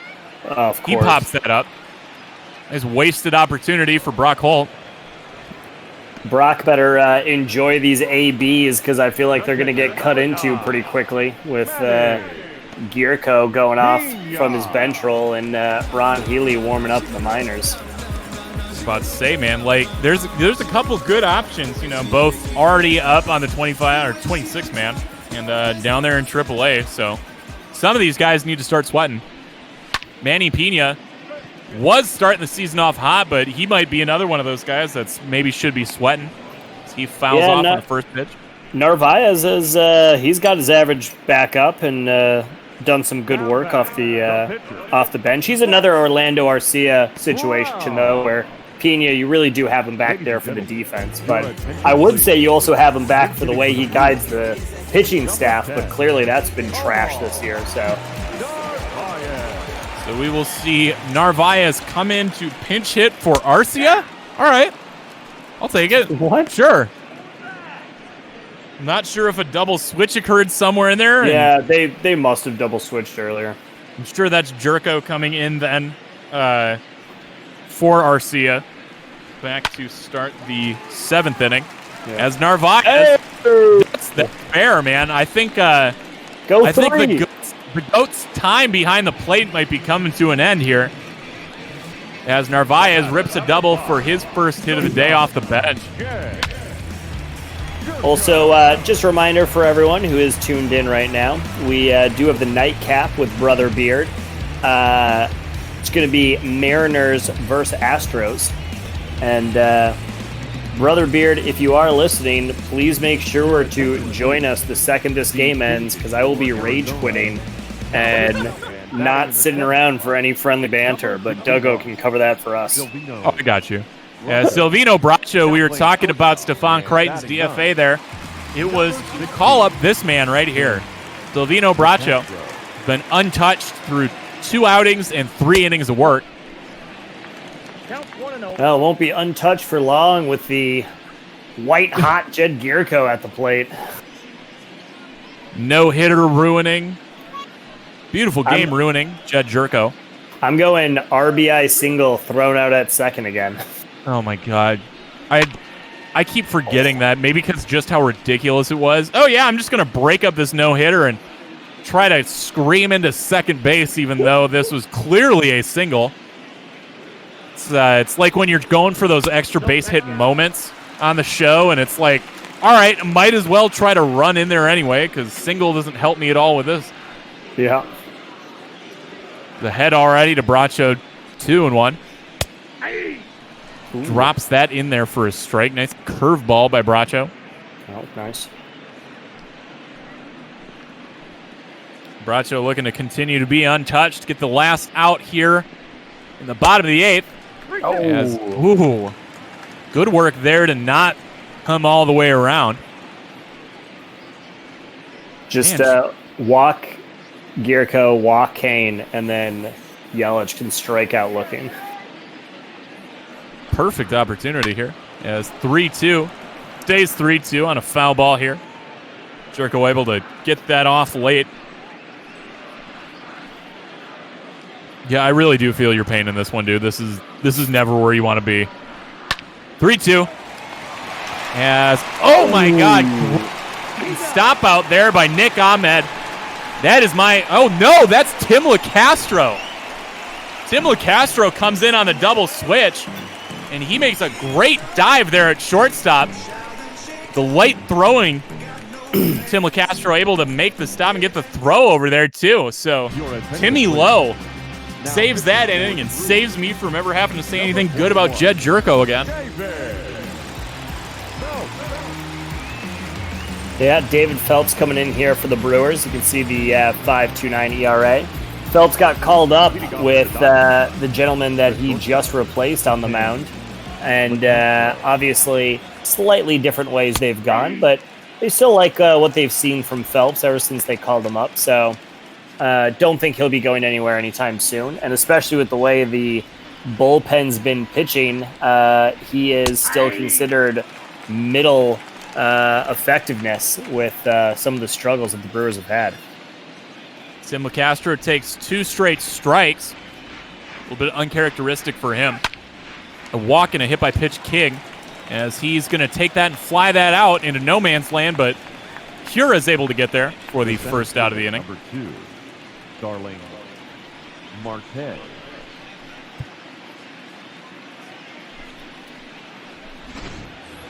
I'll give one last trivia note here before I forget about it. Who had the Mother's Day walk-off home run for the Brewers in 2006? Ball, that's inside. Ooh. I am not sure. Let's throw that one over to the folks in chat.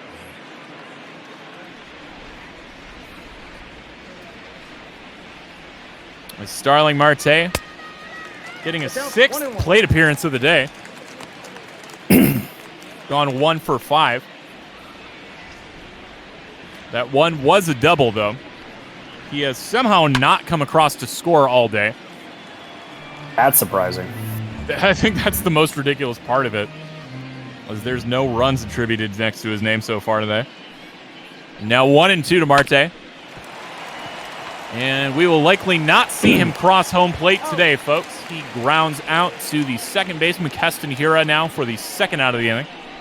Now batting. We got rapid fire, quick answers. No to Niger Morgan, no to Prince Fielder, but yes to Bill Hall.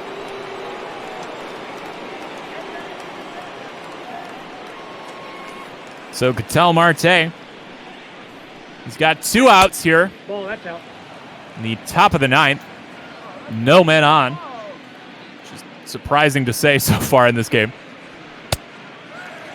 Splits the count on that. Swing 1-1. Phelps looking to go quickly and get home to his wife, mother, whatever maternal unit he's got to celebrate with today. 2-1. That sounded like one person you were referring to as wife, mother. No, this is not Mike Pence we're talking about.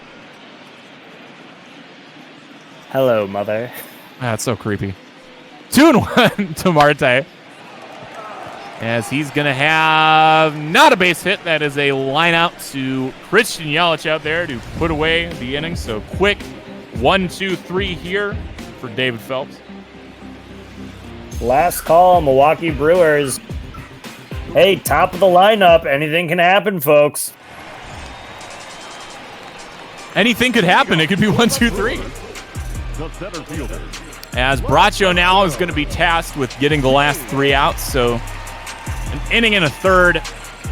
Not quite saved, but game finished for Bracho's what he's got on the menu tonight. They should bring Junior Guerra in. They just showed him in the pen there warming up. You want that? It's exactly what you'd want. He'd be the perfect guy for garbage time for you.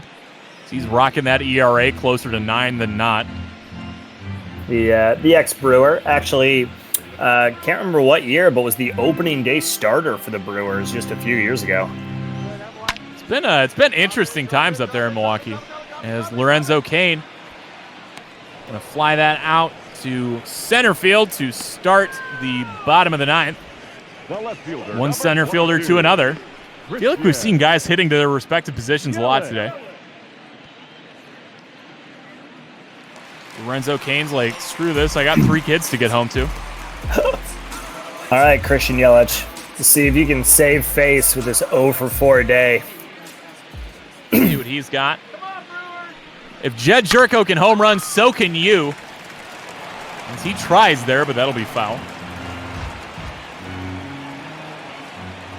The fans have certainly pieced out for this game. Can't blame them. Again, they've got families to get home to. Maybe some of them have 3 kids, but there's 5 to 3. Eduardo Escobar represents the lone man on the left side of the infield. And he'll throw out Christian Yelich, trying to go opposite field there. 5 to 3 for the 0 for 5 for Christian Yelich. 0 for 5 to 3, baby. As Keston Hiura represents all the hopes and dreams of Milwaukee. Got that 9-run solo shot on his mind. Well, Brewer fans will have to look back and laugh on this one as we clinch the playoffs in a few months from now. That's how it goes, man. As he is trying for that solo shot. Stretch! That's going to just bounce off the wall out there for a nice double into the gap here. Keston Hiura looking to keep this inning alive, keep this game alive. As down to their last out, puts one in the gap. So now a man on second for Justin Smoke. Honestly, nice to see Keston Hiura get a couple hits in this game. Struggled a little bit to begin the season, so, you know, if we're looking for the thinnest of silver linings for this game, we'll have to hang our hats on Keston Hiura having another nice day at the plate. Sometimes nice things do happen. Well, heck, Justin Smoke 3 for 4. Let's see another single back up the middle. Oh, and that one's hit hard. But that looks like that's traveling more high than it is far. As it will. Cole Calhoun gets the glove on that, and this one is finally over. You can get back to things that actually bring you joy now, Don, as the Arizona Diamondbacks sweep the series in a 13-4 win today here on Mother's Day. Yeah, pleasure calling the game with you, Duggo, and big thanks as I already see Brother Beard joining us here. That's going to do it for me, folks. I will go maintain what is the rest of my sanity, but wish everyone a happy Mother's Day, and there will be more baseball, so no worries. That is why we play 162 games, folks. Sometimes they're beautiful, sometimes they ain't. For Diamondbacks fans, this is beautiful. For all the rest of you, probably not. As these Diamondbacks will stay a half game up there in the National League West. As the Dodgers won, but we also got one there. Mike Leake gets the win, improves to 5-1. Alec Bettinger gets the loss, unfortunately with 7 earned runs in his short time there. And it's the story of the long ball, folks. Eduardo Escobar had one back in the first and followed up by, trying to read my own handwriting here. Nick Ahmed's grand slam. Another more home runs by David Peralta and another by Nick Ahmed, as it was just home run after home run. Jed Jerko even got in on that to start whatever inning that is. My scorecards look awful today, as it was a lot of long balls and a lot of souvenirs and a lot of tears here from Milwaukee fans. But Brother Beard, what is going on, my man, as we get ready here for Bot Ball After Dark here on lovely Mother's Day 2020? Yeah, man. Oh boy, poor Don. That was quite the slaughter there for his Brewers. Dude, I feel bad. Like, it's one thing if I'm getting to call this with like Jake or somebody, and we're just like both super stoked the whole game. It's another thing when like, everything goes right for me, and I can tell that every exciting like call I get to have just crushes his soul, dude. Yeah, that's one of the unfortunate downsides to a mixed broadcast booth. Is you either get to one of you gets to celebrate and the other gets to commiserate, and that's generally how it'll go. You know, we got a couple of those coming up this next series as the Mets are going to head to Chase Field for a 4-game series, and myself and Eric are going to be on a lot of those, and probably going to get gross and ugly, man. And I'm already feeling bad for how that's going to end. Yeah, I mean, the highlights are still going. There was so much going on in this game, and it's all really just a matter of, like, I mean, that was a great play by Gurko right there, but, you know, it's unfortunate Milwaukee couldn't get something going earlier in this ball game. You know, it could have been a return of the Bash Brothers, but instead it's a one-sided clubbing. No, just these Diamondbacks have been relentless in these past couple games, been able to jump out to early leads in the first inning, and they've just been setting the tone. You know, they didn't do it in the first game of the series, looks like, as I'm looking back at my scorecard, not remembering that right. But now back-to-back games where home runs in the first inning have helped them out. So, great play out of these Diamondbacks after dropping 6 straight. Yeah, I mean, that's got to be super exciting for the Diamondbacks fans. This team looking absolutely fantastic here in Bot Ball this season. Just sad to say that I'm not sitting in my seats over there at Chase Field watching them. Soon enough, my friends, soon enough, hopefully. Will I get my butt in the seat? I don't think so, man. But I get what you're coming from. Well, soon enough, you'll be able to still watch your snags whenever we can actually get around to baseball. And believe me, it'll come sooner than anybody realizes. Right, as I've actually got my first time back in my theater starting tomorrow, so yeah, no, that's going to be interesting, man. It's been 2 months since I've stepped foot on an actual job site. Right? It'll be weird going back to work. Oh, yeah. Yeah. Well, aside, though, Diamondbacks sweep that series and look forward to 4 more at Chase Field as they head back home and host the New York Mets. Another one of those series where all the transplants in Arizona get to have a fun time. But I will finally get off the horn and leave my excitement to somebody else as you get a lovely game here for your Mariners here on Sunday evening. Yeah, Bot Ball After Dark here on this wonderful Mother's Day. We're going to head down to Houston to get this game underway. Thanks, Duggo, for holding it down. Get some rest, brother, and enjoy this here Bot Ball After Dark. Anytime, baby. All right, today we're going to be looking at Mariners and the Astros. Mariners getting their clock clean yesterday, to be completely honest. The Astros just absolutely unloading on the Mariners starting pitching. Taijuan Walker not having a great outing yesterday. We'll be looking for Sheffield to do a little bit better here today. I believe it's Sheffield. Oh boy. Call me unprepared. I'm here to call the Mariners games. We'll see how this game develops.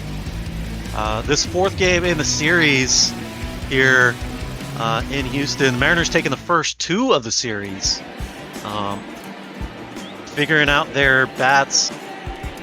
They'll look to continue their success, or get it going again, I should say, against Lance McCullers Jr., making his 9th start of the season. 1-4 record so far, 7.39 ERA across 35 1/3 innings, giving up 45 hits across those 35 innings. This Mariners lineup getting a little bit of a shuffle here today. Malik Smith going to drop down a bunt to start this ball game, and it will be an easy barehanded grab over there at third base for Alex Bregman to get the first out. So 1 pitch, 1 out here to start this ball game, and we're already off to a quick start. In steps the longest of Sheds. Shed Long is getting a look out at second base today. No more. No longer is he needed over at the first base. We'll put him out at second. Get Evan White a little bit of work out there at first today. And going forward, we'll see the 0-1 pitch now. Shed Long crushing this one, and that's the way you start Mariners baseball here. On an 0-1 pitch, he goes absolutely yard. 374 feet for Shed Long's first home run of the season. And just like that, the Mariners are out on top 1-0. I think, what was that? I think I heard him say that one was for his mom. Happy Mother's Day to the Mrs. Long. This one's for you. That one getting out of here, 374 feet. Out into the left field seats. In steps the right fielder Mitch Haniger. This one will miss outside. He certainly did, EB. Shed hit quite a long one there.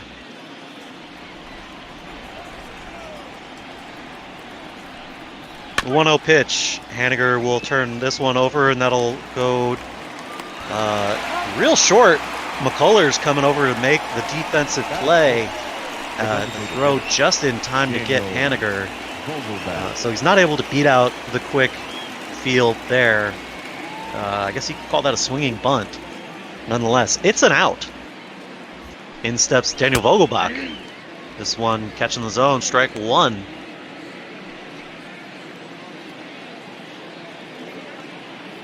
Four for 12 over the last 3 games is Vogelbach. I got 1 ball, 1 strike.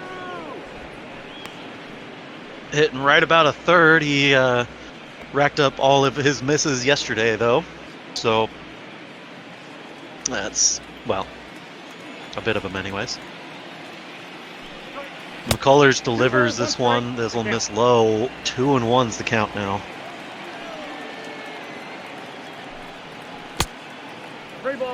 This will miss low. 3-1.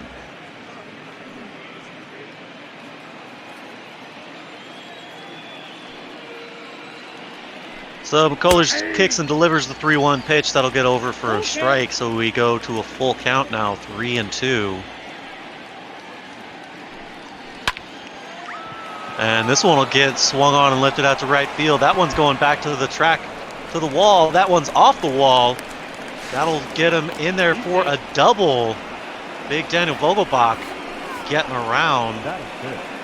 The third baseman, Kyle. Just chugging right along. As you see, this one just coming short of the wall. Not quite enough power for a nice easy stroll around the bases.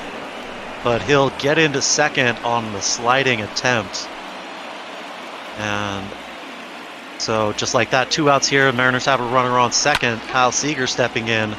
First pitch swinging is Seager. This one going fouled in the first baseline. So whatever afflicted these Mariners bats yesterday seems to have, seems possibly to have abated. Knock on wood. This is what I get for saying these things. Kyle Seager looking like a fool, swinging 0-2 here.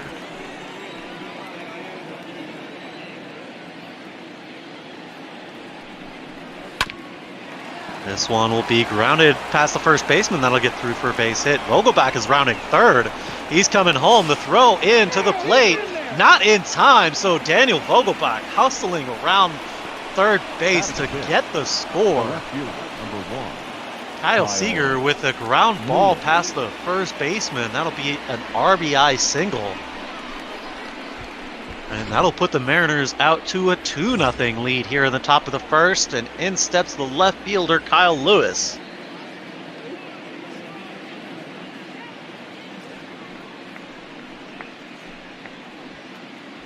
If Daniel Vogelbach keeps running like that, we might have to change his nickname to the Freight Train. Coming around the bend, folks. 1-0.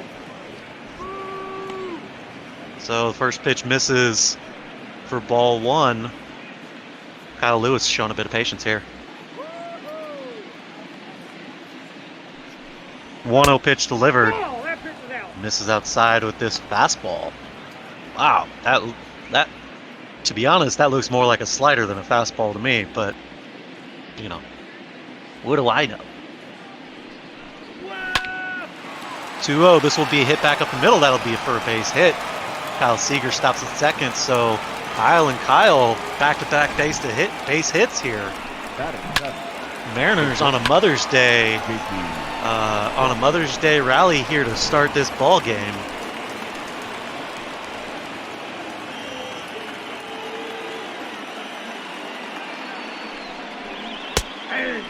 This one will get to the strike zone for the first strike to Crawford.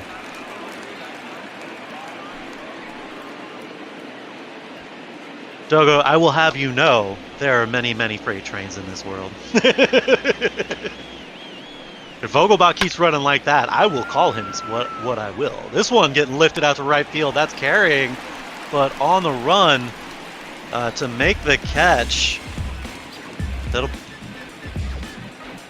That'll be the third out here in the top of the first. Seattle putting 2 on the board on 4 hits. Michael Brantley leading off for these Astros.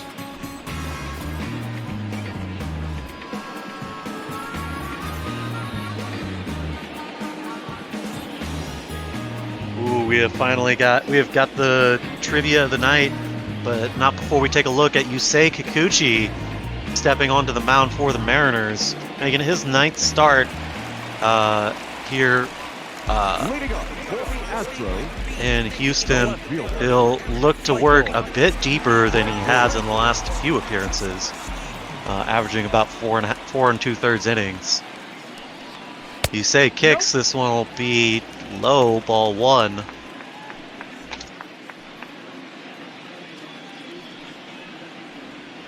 So for the trivia question of the game, 13 players to play. There were 13 players that played in 2019 that have a batting title. Can you name all 13 of them?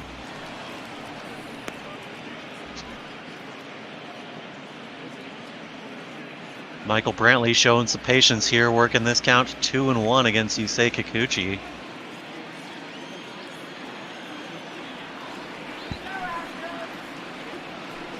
Two 2-1 pitch. This one's way outside, but Brantley fouls that one off. He caught leaning out over the plate there. A Shark Shavery, how's it going, my man? Not too bad. How's it going with you? I'm doing well, man. You know, the Mariners are getting off to a great start here. It's turning out to be quite the Mother's Day. Yeah, it's exactly what you want to see as a, if not a Seattle fan, a anti-fan of Houston. This one will be grounded over to Shed Long over at second. He'll make the easy throw over to first for the first out. The third baseman, Alex. Yeah, you know, especially when you got a guy like Yusei Kikuchi who has the potential, you know, he's got the repertoire, he's got the potential, he's got the stamina, he's got all of the goods. Yeah, he's got all of the things that you expect out of a guy that can go deep into a ball game and continuously induce You know, ground balls, off-speed hits. You know, not solid contact. As we see there, was that Bregman grounding for the second out. Jose Altuve back in the lineup today. His hand injury seeming to be much better. And so a 12-game hitting streak too. So let's see if he can keep it going or if he's going to cool off. Well, he has been off for the last about week or so. We'll see. I'm sorry, not about week or so. About 3 days now. It's almost a week. It's like half a week. Close enough. It's, you know, it's if it's a week, it's a month. Time is an abstract construct. As a dribbler there, and you say making a extremely athletic play to get the out for the third out. Wow, what a play by the pitcher. Very good play. I was pretty convinced that was going to be a base hit, but in fact, no, puts the inning away. You say Kikuchi saying to Lance McCullers, if you can make that amazing throw, I can make that throw too. So we'll see Tom Murphy stepping in now to lead off the second.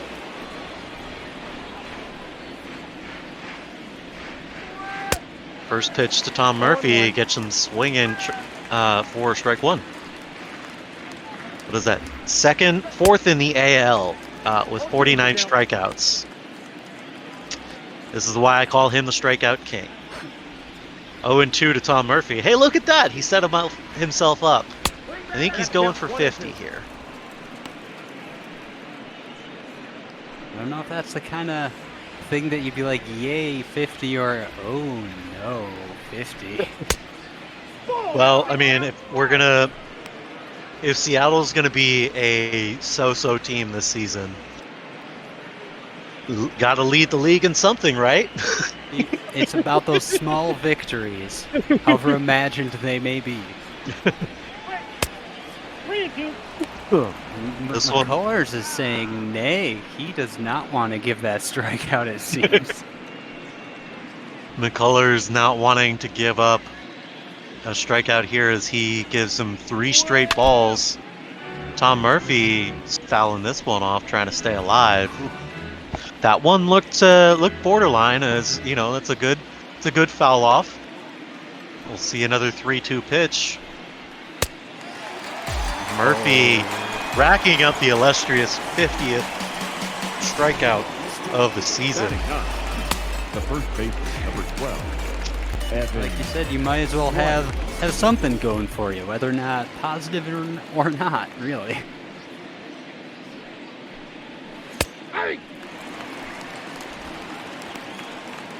So the first pitch into the first baseman, Evan White, for strike one.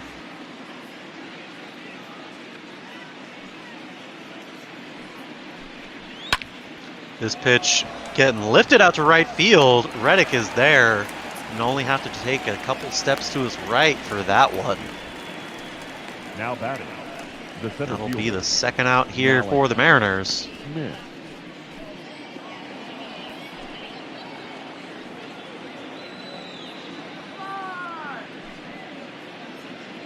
So we're back to the top of the order now in the center fielder, Malik Smith.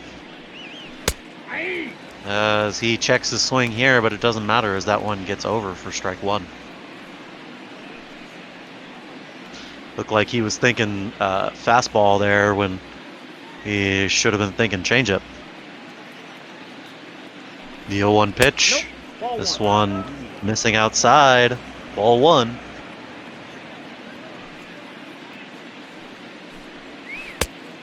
This one missing low. Ball two. Interesting. So Smith's showing a bit of patience here, watching this count.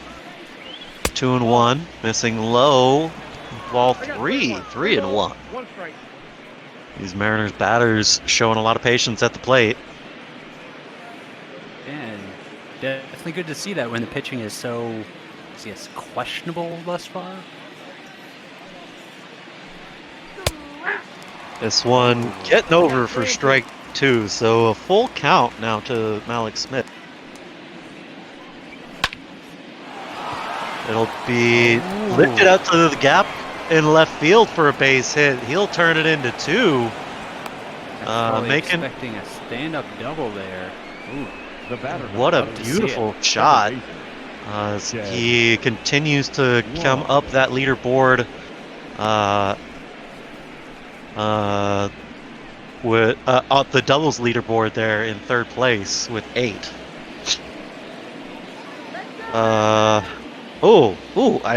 I've totally been missing out on the trivia. And apparently there's a bunch of former M's that played in 2019 that have batting titles. Let's see, Kyle Seager.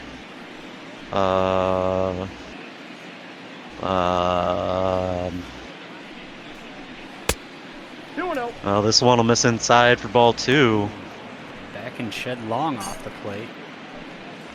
Seager's just my reaction answer, I suppose. Let's see. Batting titles. Raul Ibanez? No, he wouldn't play it. He didn't play last year.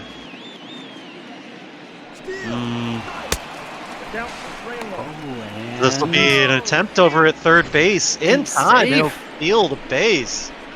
With a good lead over there at 2nd, he takes off and beats the throw. Murphy from his knees with a great throw in time.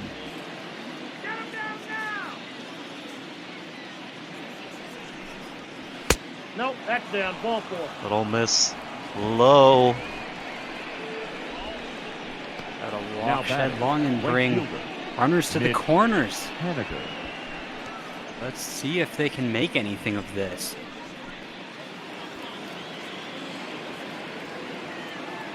So in steps the right fielder, Mitch Haniger now.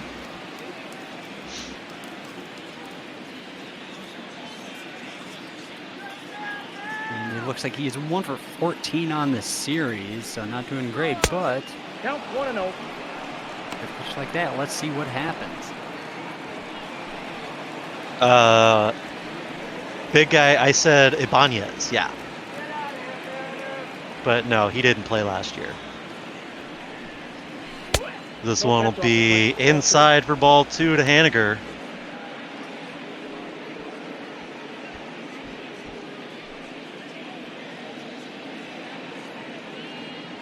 Carlos Gonzalez, D. Gordon, yeah, those are both current and former M's. Big swing, but not making contact.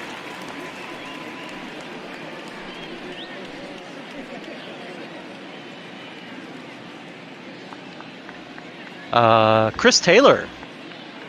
Is Chris Taylor? This little miss outside, ball 3, 3-1 now. Olabach on deck. No to Taylor, no to Santana. 3-1. This will be lifted out the left field. That one going back in the corner. And, I'm pretty sure that one was right over the line where he made that catch. Nonetheless, he made the catch. Astros managing to sneak out of that one. A bit of a threat there. Leading up for the Astros, the designated hitter, Yordan. So in steps Yordan Alvarez.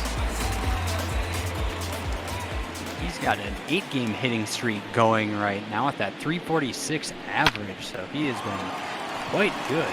But first pitch swinging as this ball is hit over to Kyle Seager in the shift, and he bobbles it, so that'll be a error on Kyle Seager. That should have been an easy ground ball play. He just cannot come up with it here. Kyle Seager not staying in front of it, not keeping his head down. You need to remember your fundamentals. Oh my god, yes, Ichiro. Thank you. Thank you, Duggo. Here we go, Astros. Here we go.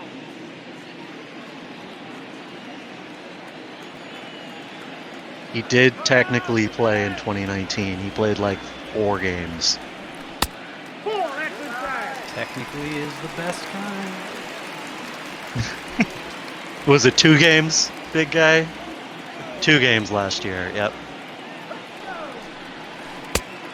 The 2 games in Japan to start the season. We'll see. We're already at the 2-0 count. Yep, exactly. 2-0 count, missing outside, 3-0. So you say Kikuchi. Of course, Kikuchi not having a great start to the second inning here. Kikuchi having that career moment of his, getting his major league debut with the Mariners in Japan, playing on the same team as his childhood hero, Ichiro. I remember that being a huge story for the Mariners when that season was going on, or that series was going on. That brings the count 3-2.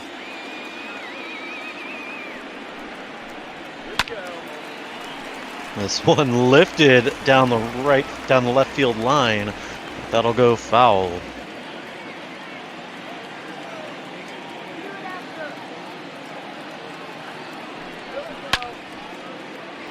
It'll be lifted into right field, but Haniger is there to make the catch. So the runner will stay at first base, and there will be one away.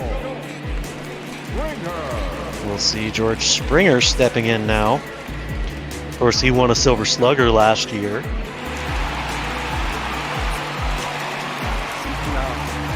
Corbett just leaves me feeling a little unnerved. I don't know if that's just me or not. That alien mascot you don't like? I don't want to say I don't like, but I definitely don't like him.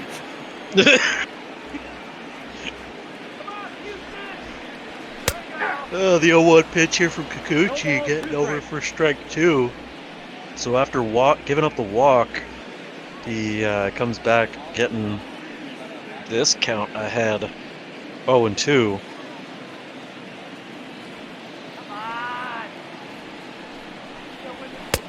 Ball, that's off the plate. Missing outside, ball 1. Perhaps trying to get him to chase it. Kikuchi delivers, fastball up, missing, just missing the top of the zone. 2-2. This one will get fouled off, so the count remain at 2-2 now.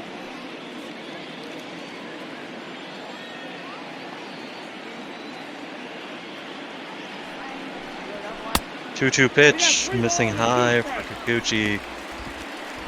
So full count here with Josh Reddick on deck.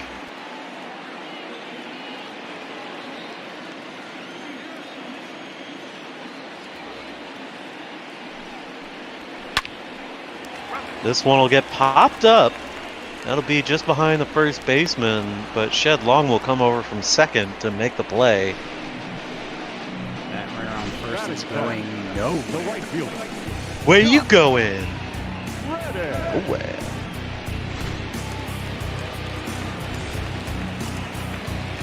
In steps Josh Reddick. You take a look at his splits there. A bit better at home than on the road. All in all, hitting about 250. That's the ball. Just misses the zone. Ball 1.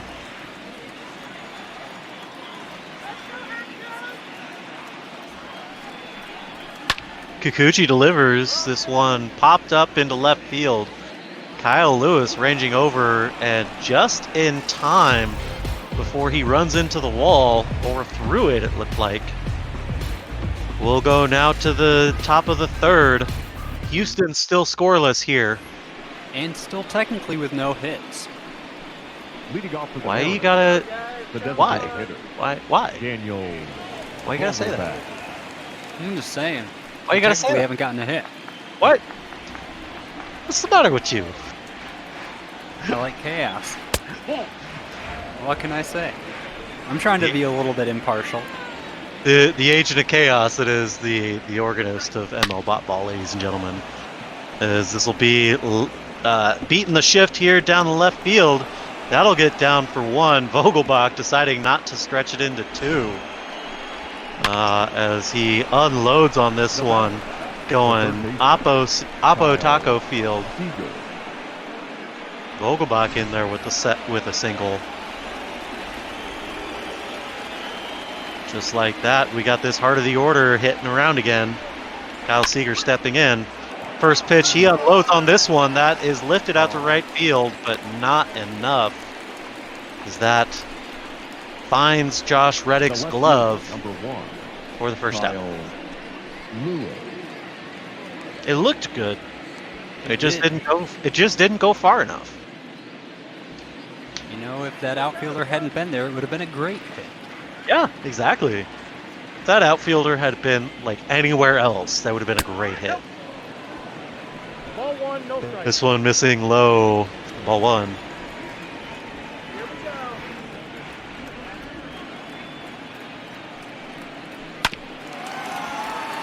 Kyle Lewis with a ground ball in the middle. That'll get past the second baseman. Altuve not able to bring it in. So Vogelbach moving up to second on that ground ball single.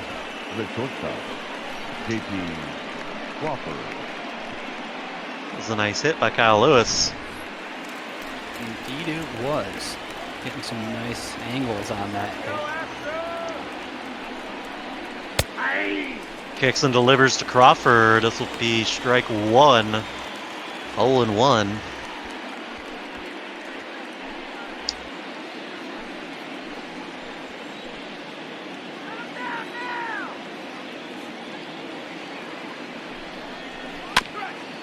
The 0-1 pitch will get him swinging. 0-2. Crawford giving McCullers a little bit of help here. 51 pitches here through the top of the third. Count 1 and 2. Missing low, ball 1. You're looking for a ball coming to the other side of the plate after that. This one. There you have it. Outside. Counts even at 2.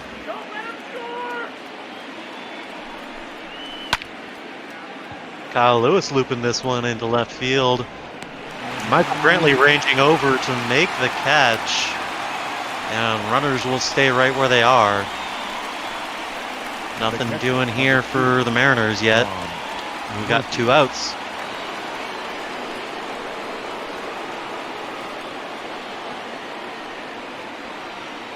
Big guy, we always appreciate your trivia. Thank you for contributing to ML Bot Ball. Folks, if you want to contribute to ML Bot Ball, please donate to Meals on Wheels. Super crucial in this time that we help support them, and that's what this is all about. Anything that we happen to raise is going to be going directly to them. So feel free, hit that donate button. And we got a PayPal link down below, and that'll go straight to them. Tom Murphy working the count here, 2-1 with a couple of outs. A couple of runners on first and second. This one will be lifted into center field. That'll get down for a base hit. Vogelbach rounding third. He's coming home again. Slides, and he must really enjoy getting dirty, as that will be another run here for the Mariners. That'll be the second time Daniel Vogelbach has slid into home plate to score on a throw from the outfield. As the pitching coach coming out to have some words with Lance McCullers. Hard to blame him on that, you know. Already getting up there in the pitch count, letting more runners come across, but it's going to be interesting to see when they decide enough is enough, as that ball is low. Evan White looking to take advantage here as Lance McCullers seems to be unraveling. Now is the time to feast.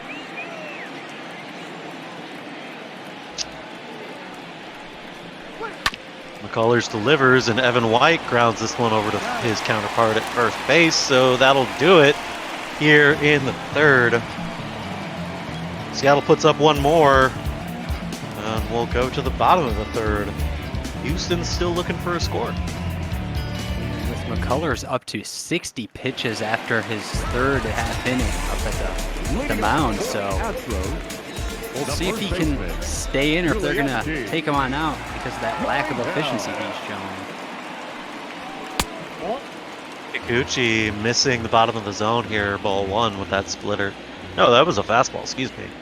His fastball and a splitter look so much alike that even I'm getting fooled.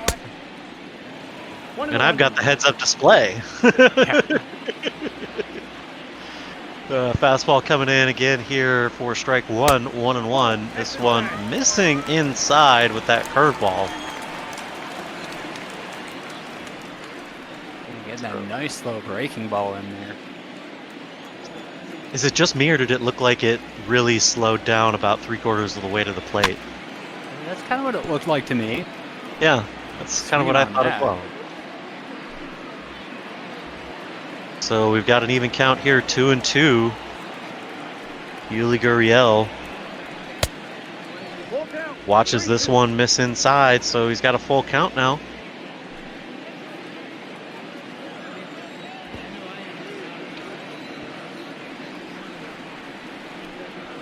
Three-two pitch. Gurriel stays alive, fouling this one off.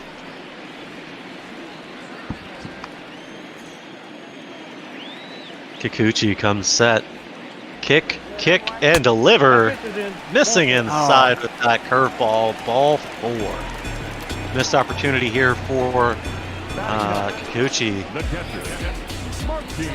Really needed to start this third inning off with an out. Nonetheless, he's got a runner out there on first.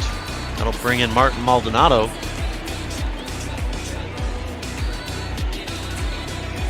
Not exactly having a lot of success at the plate.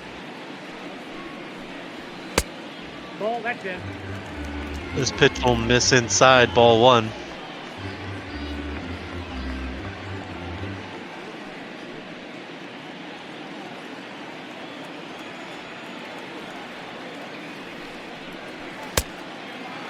This one will be in there for strike one as he get caught out in front of it.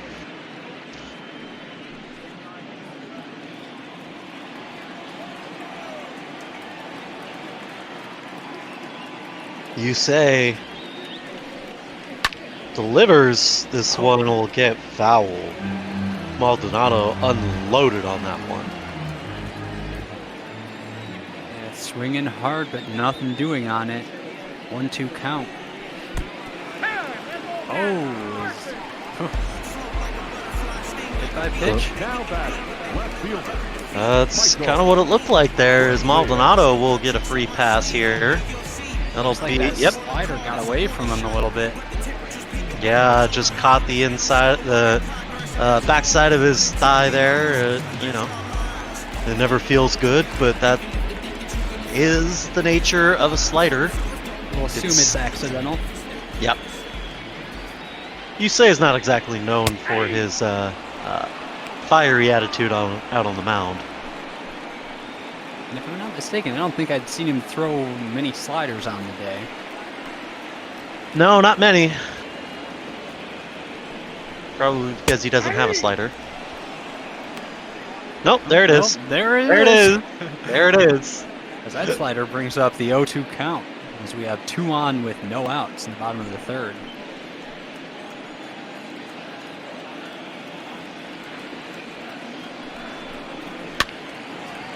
So this will be popped up. Kyle Seager will range over and make the catch on the run. I don't know why he continued to run past the ball there, but nonetheless. But if you get results, can't complain. Yep. Sometimes the magic of bot ball is just baffling. In steps like a lot of times it's baffling. In steps Alex Bregman. First pitch to him will catch the zone, strike one. Nice little curveball getting in there.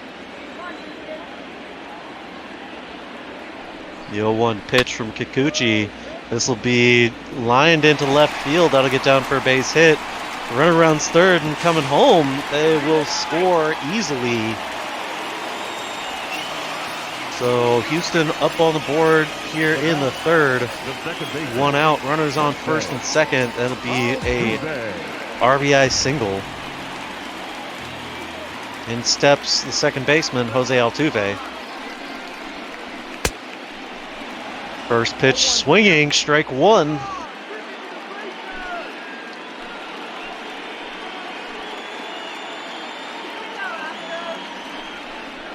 You know, one pitch, low, ball one.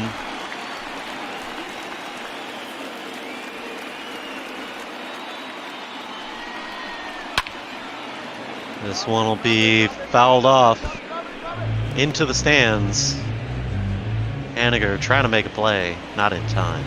It would have been beautiful. He was sprinting from a long ways away. 1-2 pitch. This one just a bit high. Just a bit. Kikuchi comes set the 2-2 pitch. Catch him looking at the top of the zone there. Altuve not happy with that one. That'll be his first strikeout of the ball game. Yeah, he just got absolutely frozen by that slider. So in steps Yordan Alvarez, over one on the day. First pitch missing low, ball one.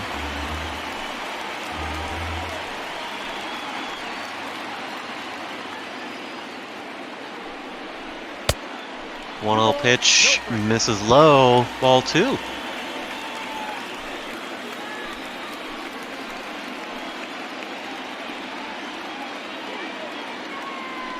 Kikuchi delivers. Missing high with this one, ball three. So just like that, Kikuchi working himself into a little bit of a hole here.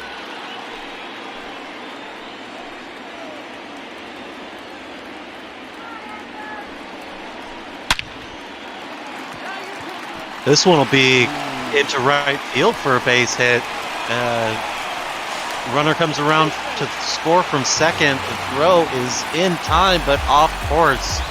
So that will be an RBI single for Yordan Alvarez, leading the league in RBIs as he tacks another one on here. Yordan Alvarez doing absolute work batting runs in.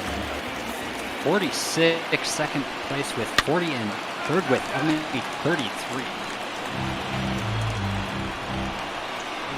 Carlos Correa stepping in now, fouling this first pitch off. Runners on first and second, 2 outs. This will be lifted into right field. That'll get down for a base hit. Haniger's trying to track it down. It'll go all the way to the wall. One runner scores. Second runner from first will go all the way to third, and he will chase him into second with that RBI double by Carlos Correa. Just stays with it, doesn't try to do too much, puts it into the gap, and that just goes all the way to the wall. This ball game is tied 3-3 here in the bottom of the third. And George Springer unloads on this one, but it will go foul. Oh, that camera angle gets me every time. You know, I like that it does it too on balls that are going to go foul too, because then there's still a little bit of suspense in it, as this one will just fly out to right field. Haniger there in time to make the catch. So the Mariners stop the bleeding here. Kikuchi able to take that one back from Springer, as we'll go now to the top of the fourth. Top of the order leading off here in the fourth. The Mariners definitely escaping. Astros almost doubling their score with that shot, but it could not stay fair. We do see Heidi Watney there, but once again, the issues persist. You'd think they'd have fixed her mic by this point. I'm just impressed that she's able to make it to every single ballpark all day long. She's just dedicated. You have to admire it. Leading off for the Mariners, the center fielder. Somebody get Heidi some water. I'm sure she'll probably need it. It's been a hot day today. In steps Malik Smith. First pitch missing low for ball 1.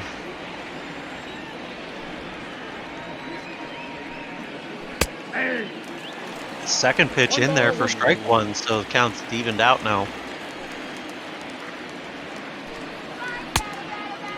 Got him swinging at that one, so 2 strikes so here for Malik Smith.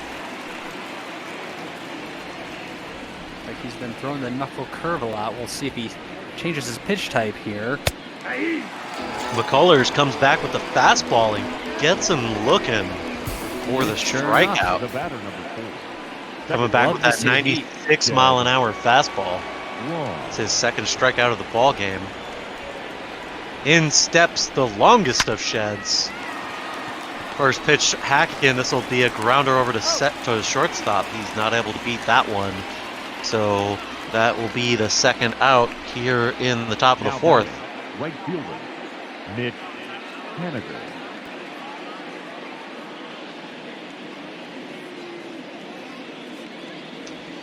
Take a look there. We got the pitch speed comparison from Tops. Yusei Kikuchi running that fastball in there about 95 miles an hour. Lance McCullers Jr. running in at about 97. Both of them ranging right about there anyways, but McCullers topping out a little bit higher. Of course, he's already up to 66 pitches here with this one missing high and inside, ball 1.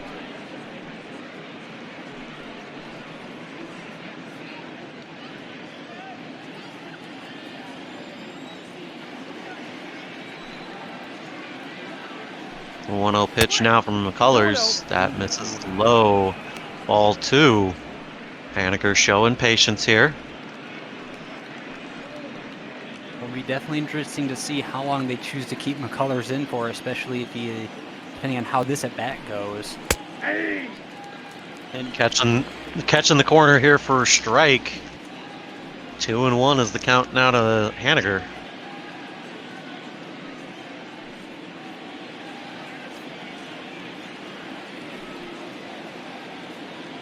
McCullers delivers the 2-1 pitch. That catches the zone, strike 2.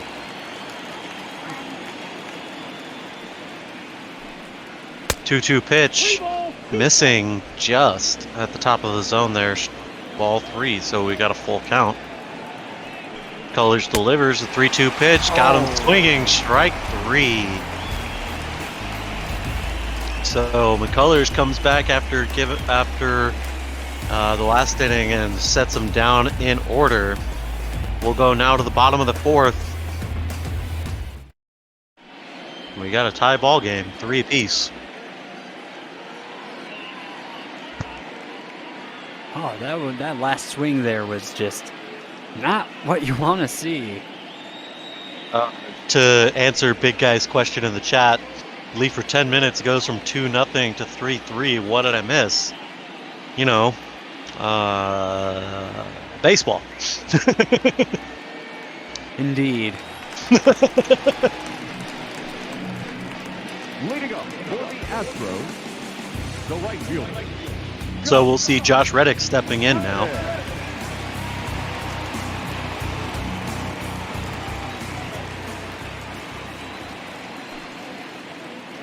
First pitch to him.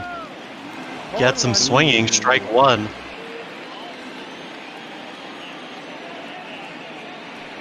Kikuchi comes set, kicks and delivers. This will be a ground ball out to shortstop. Crawford there in time to make the throw. The throw over is in time as well. That'll be the first out.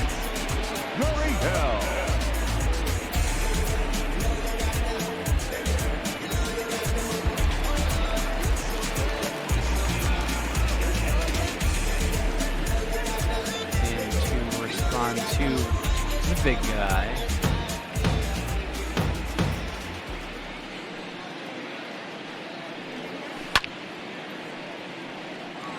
Somebody find the guy with the trash cans. The hell's going on? Oh, right, we're in Houston. Never mind. Carry on. This is just par for the course. A 1 pitch now, missing low and inside. 1-1. This would be Kikuchi's 60th pitch on the night. Yeah, he's still got about 10 pitches on McCullers here so far, but we'll see how he does after this inning of work. Counts now 2-2 after that ball gets fouled off.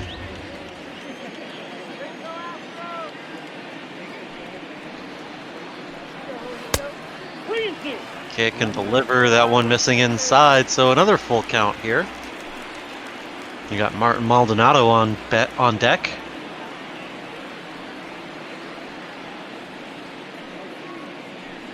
Kikuchi kicks, delivers. This one will be over to the hot corner. Kyle Seager coming up with it easily, making the throw cleanly. That'll be the second out. As you said, Martin Maldonado coming up to the plate. He was already hit by a pitch today.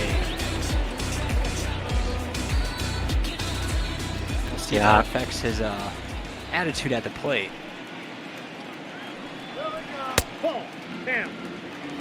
I would hope by now he knows that, you know, sometimes these things happen. They never feel good, but they do happen. And I got 1 ball, 1 strike. I would say probably 85 to 90% of the time it's not intentional. I feel like 1 ball, 2 strikes. even the pitchers there's got to be enough guys that are just like so focused on pitching that they're not letting their emotions get to them. I would like to think, but that's not how humans work. That's not how humans work.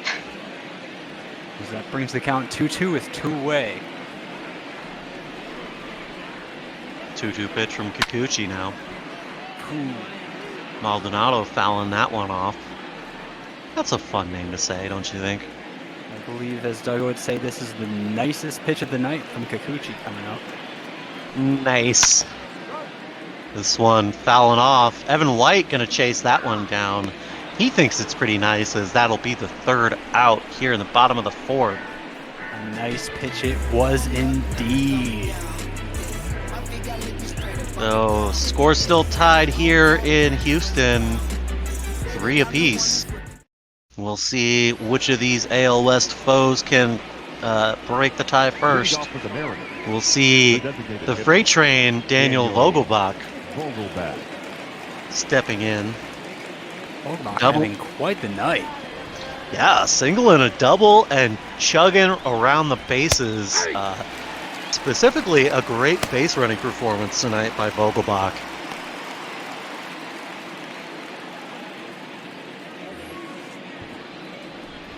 You can see Abreu warming up in the pen for the Astros. Big guy, yeah, he's right. That was Hisashi Iwakuma. Was absolutely lights out, that little bear. Oh, I missed that guy. The Yankees pitcher would have been Tanaka. Godzilla. As this will be a line out to right field.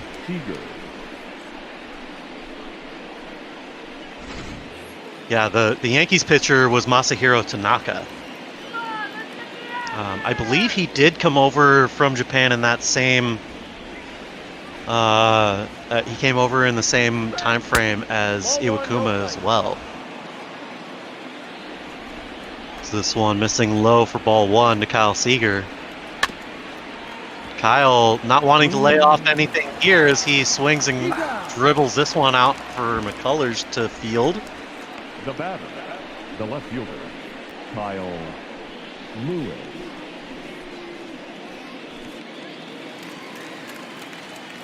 So in Lewis, not having a bad night himself. 2 singles.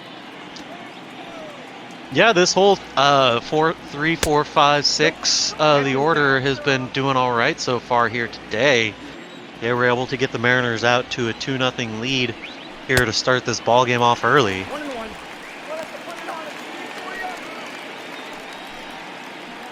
So we'll see 1-1 pitch here from McCullers. This being his 79th pitch of the ball game so far. You see the splits, balls, and strikes for his 79 pitches. 1-2 pitch. This will be grounded over shorts to the second baseman. Altuve's there to make the play, and that'll do it for the Mariners here in the top of the 5th.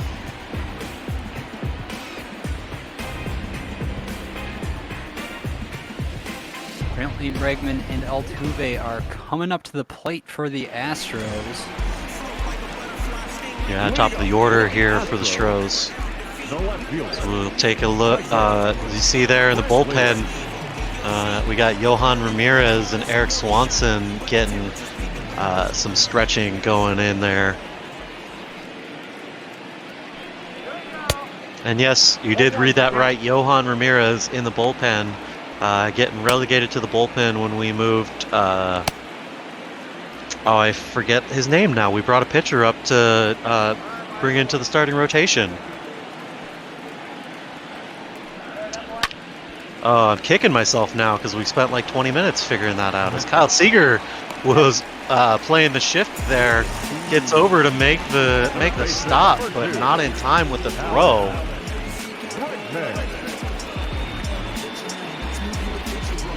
Nick M. Yes, that's right.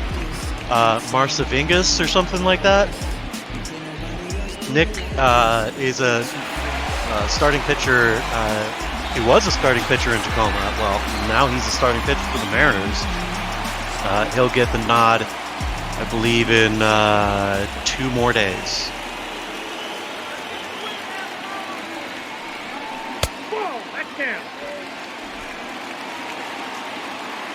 First pitch to Bregman missing. Second pitch to Bregman.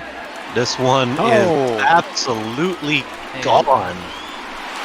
And it was just telling us in the last 6 games, Bregman had 8 runs scored. He is adding to that total here tonight.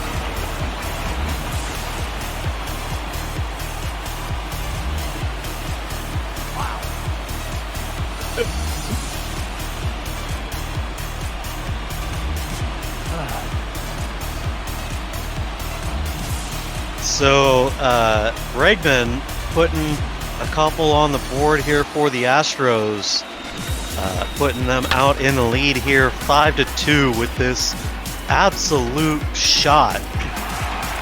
397 feet. That one got up over the big wall. A lot of height. Yep, and we all knew it was gone, just like that. In steps Jose Altuve here. EB, I couldn't tell you why all the complicated names show up in my game. Nonetheless, I'm going to continue to struggle through them and make it as hilarious as I can. Because why not? And sure enough, they hear the trash can, see the 4-seam. The 1-0 pitch from Kikuchi, missing the zone. It's ball 2.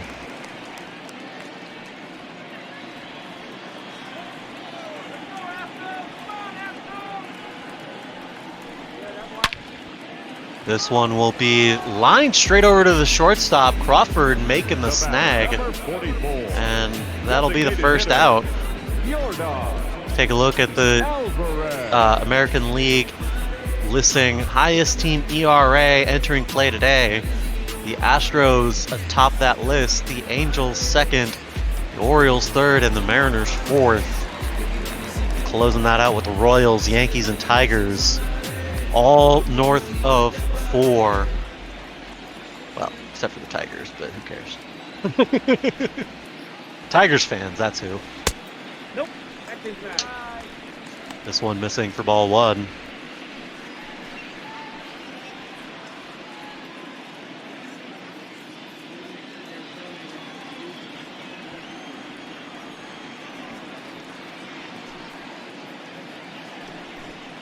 That's ball 2.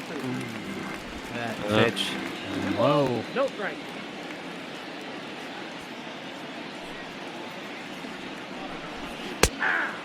This one catching the zone for strike one. That slider barely managing to sneak in there. So we'll see the 2-1 pitch. This will get fouled down the third baseline. Counts even at 2.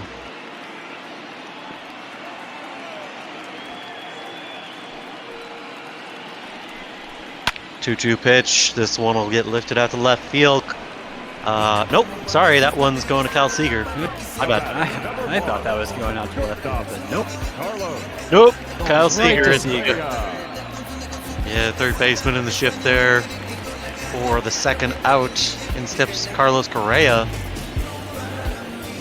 1 for 2 on the ball game. He doubled and drove in a run. First pitch to him will be driven down the left field line, but that's going foul.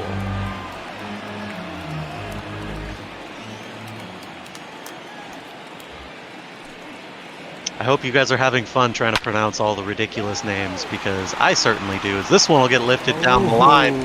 That'll get into the right field corner for a base hit. He'll round it coming into second for a stand-up double here with 2 away. Carlos Correa, his 7th double on the season.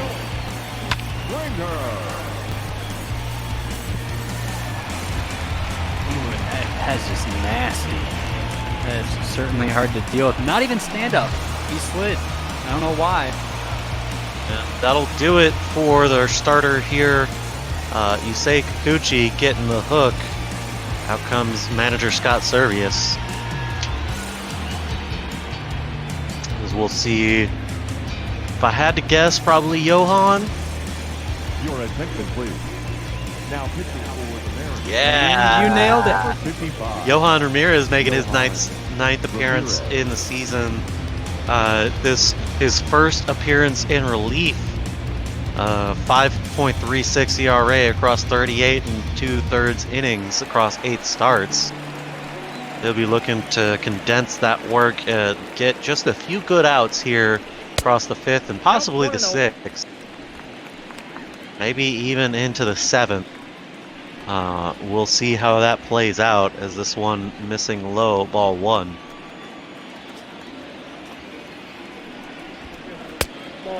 Ramirez missing low, ball 2. Fastball clocking in at 96 miles an hour.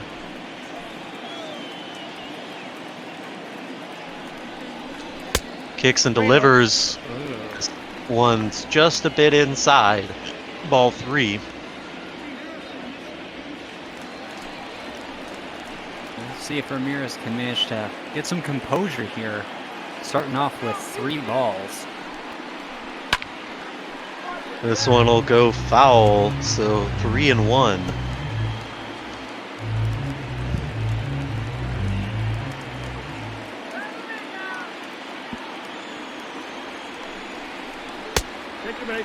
This one will miss for ball 4, so we've now got 2 runners on. Now batting. The right field. That's really not what you want to see out of your relief pitcher. Came in with the heat, but unfortunately wasn't able to hit that strike zone. Gotta be able to find your spots. Throw the ball hard at the zone. So in steps the right fielder Josh Reddick, 0 for 2 on the day. Fly out and a ground out in his 2 previous appearances. First pitch missing inside, says the umpire. I would have to disagree with that one. Nonetheless, I don't get paid to back at the call. replay. It looks fair. Oh, is it? Josh Reddick has hit a home run. This one a 3-run shot. So just like that, these Astros lead is out to 8-3.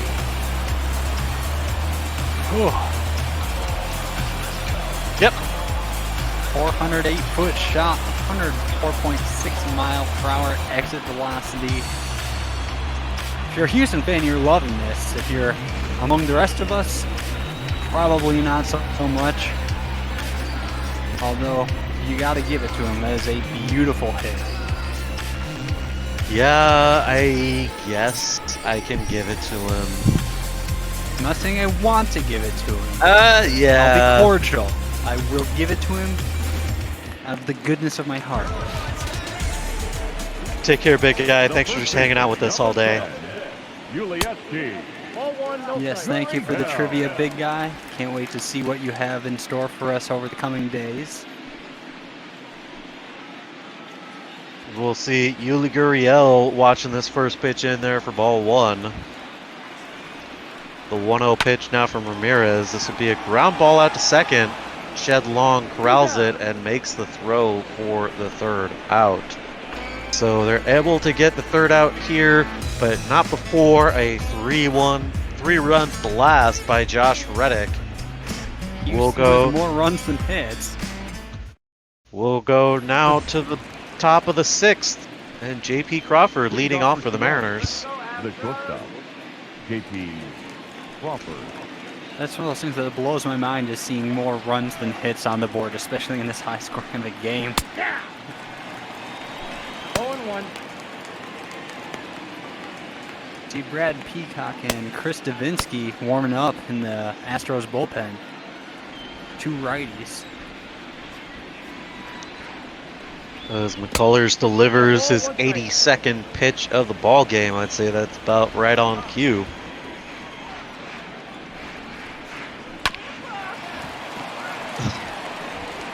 This one will be a hit over to the first baseman. He'll take it 3 unassisted for the first out.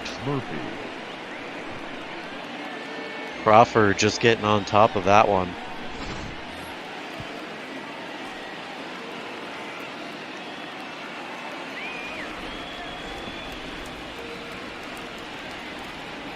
So the first pitch to the catcher, Tom Murphy, misses for ball one. Stepping in 1 for 2 on the ball game. Nope, inside, ball Missing inside, ball 2.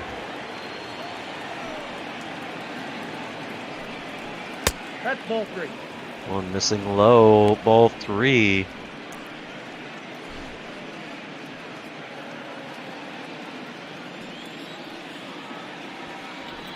.30 pitch. That one is in there for strike 1. 3-1's the count now.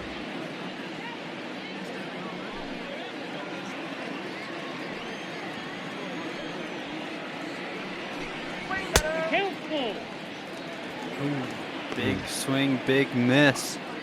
McCullers still bringing the heat as he is already in the high 80s for his pitch count. 3-2 pitch, got him swinging here, so Tom Murphy not content with only 50 strikeouts. He had to rack up 51 here today as well. So in steps, is it Evan White? Evan White. Evan White. It is Evan White. 0-1's the count. As he swings for a miss. 0-1. Lie out and a ground out so far for him on the ball game.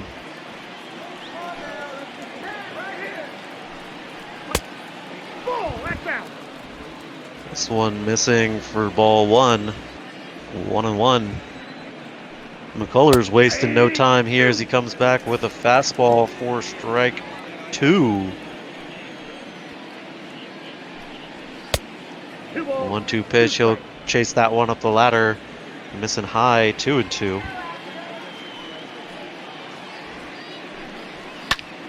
Delivers the 2-2. White will foul this one off, staying alive.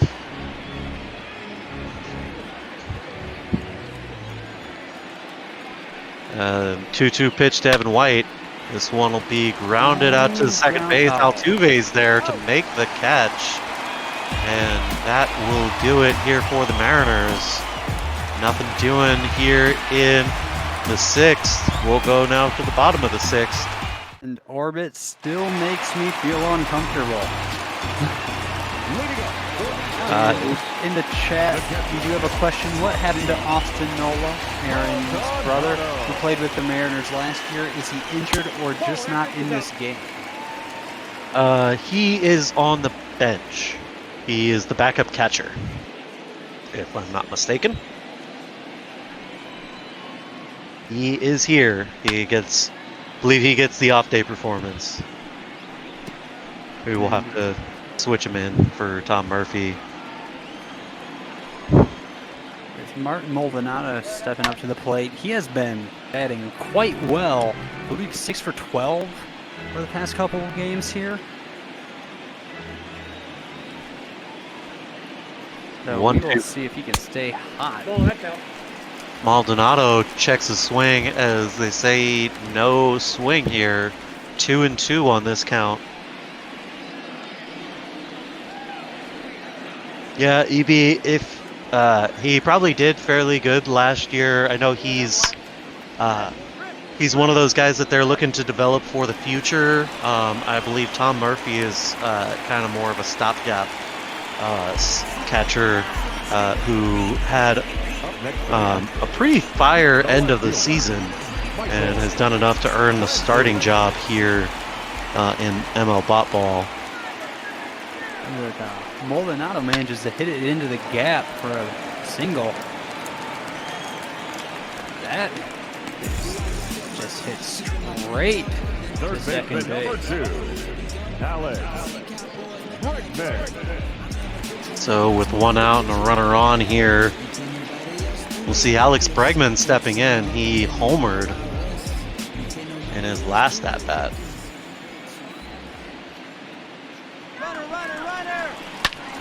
With a much smaller sample size to Cat's Meow. Because every game that has been on the ML Bot Ball network for the Mariners has had Tom Murphy playing catcher. This one will be grounded up the middle. Johan Ramirez going to second for the double play. Not in time to make the second throw. So we'll just get the one. But it is getting the lead runner, so here we go.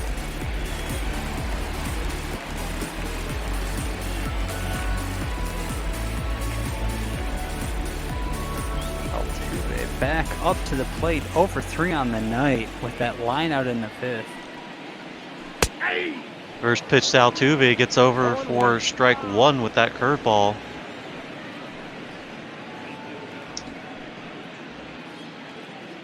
They just brought up Altuve's triples. Are they trying to tell us he's going to get a triple again? No balls, 2 strikes. That seems like an odd time to bring up the fact that he has 2 triples. Probably because he's in the top 10 of the league? I suppose, but still feels a bit odd. Welcome to the show, folks. It's a wonderful baseball product. Gotta love it.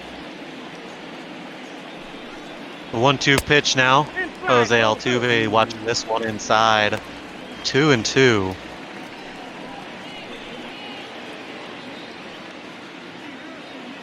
Two and two with pitch 22 coming up. Deuces are wild.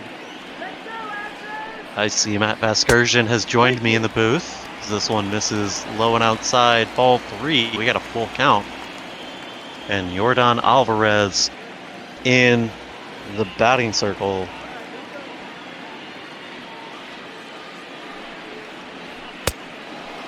This one got him swinging. Strike 3 for Jose Altuve. Johan Ramirez gets him to chase this curveball in the dirt. Did he swing after the fact? Like, okay. Just barely.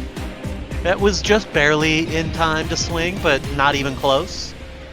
Yeah, interesting decision. I will take it, though. Now pitching for the Astros. In steps Chris Davinsky. He'll take over the pitching duties for these Astros.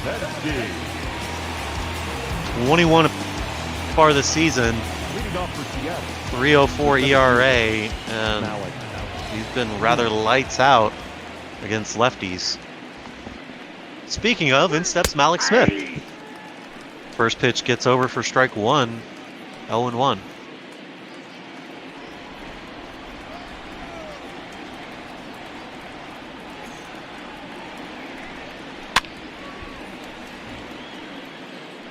So get him off keel here, swinging at this one, 0-2.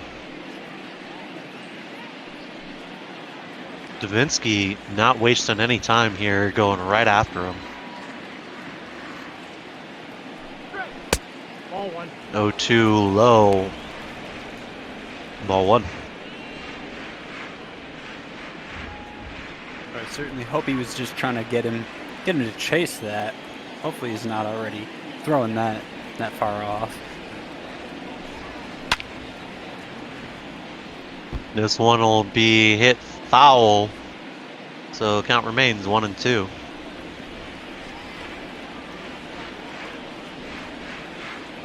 Davinsky kicks and delivers. Got him swinging at a pitch inside. That'll be strike 3 for Malik Smith. The batter number 4, second baseman, Jed Long.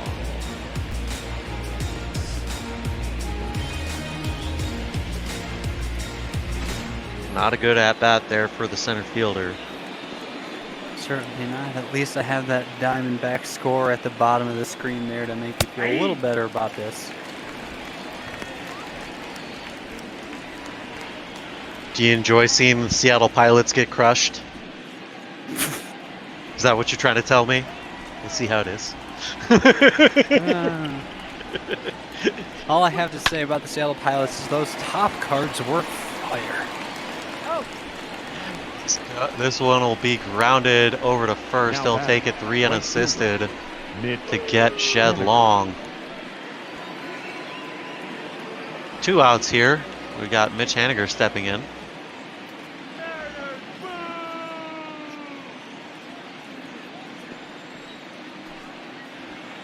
Haniger 0 for on the day so far. This one in there for strike 1.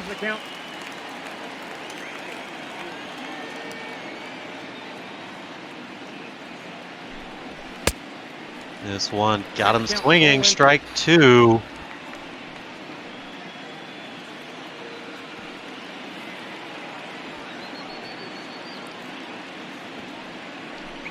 This one missing low, ball 1, 1-2 now.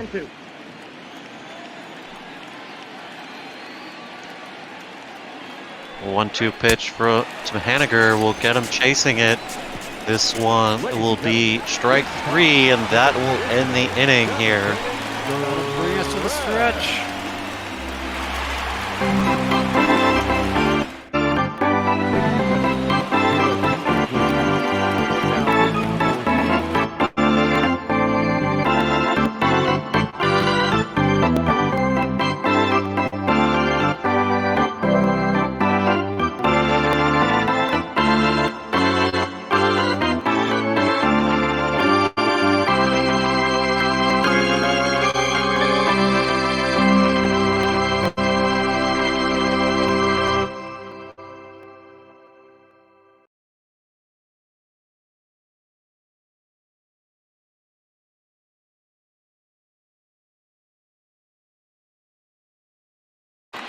Number 61, Matt We see McGill. Matt McGill coming up here.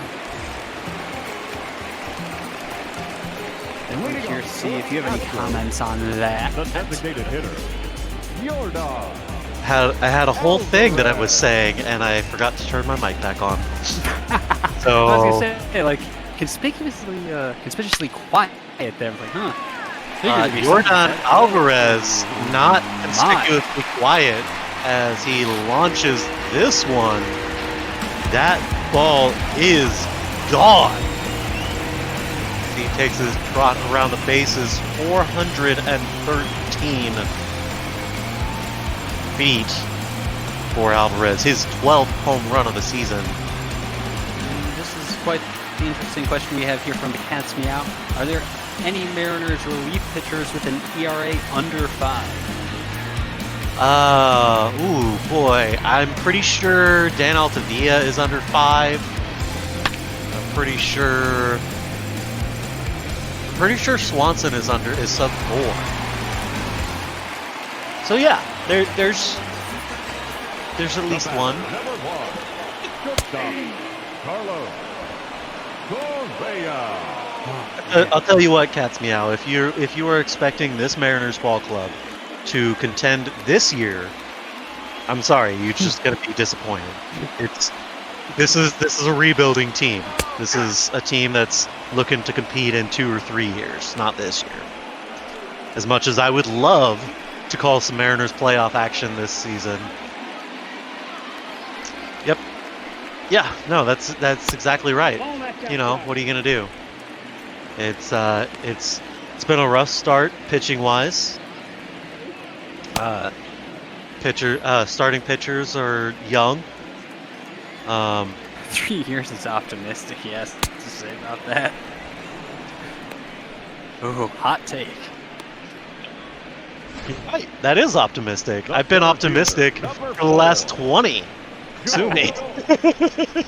As a Lions fan, I can appreciate your gumption.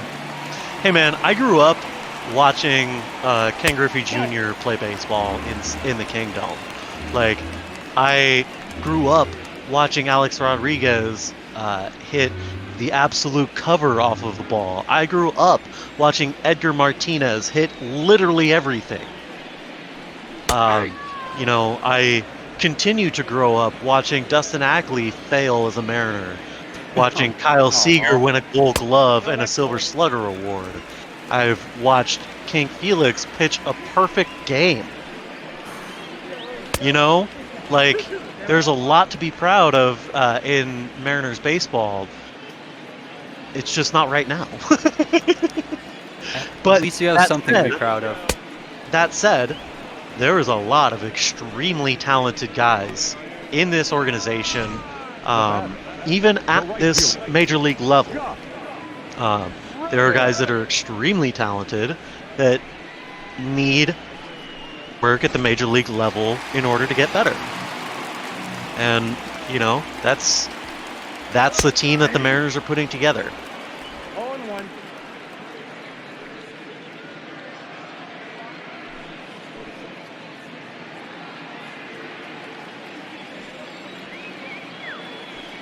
So Josh Reddick stepping in with a couple of outs here, 0-1 pitch.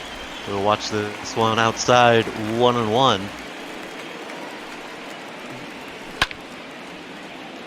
I believe I saw something about trash cans being out of commission. I disagree. The trash cans are never out of commission in Houston. They're always to hand, just in case. So we'll see that will be the third out. Jordan Alvarez able to put one on the board here in this solo big fly. So we take another look at it. That was a beautiful shot. Puts the Astros out 9-3 here. Daniel Vogelbach. So in steps the designated hitter Daniel Vogelbach. 2 for 3 on the ball game.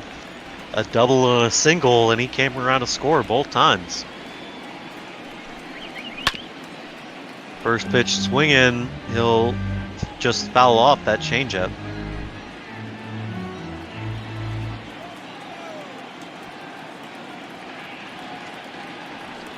The 0-1 pitch now, missing inside. I'd like to thank all 27,000 of you for coming out here today. I see our viewer count is sitting right at 24, so we'll say that's about 1,000 apiece. How about that? Works for me. So Vogelbach's at 1-2 now.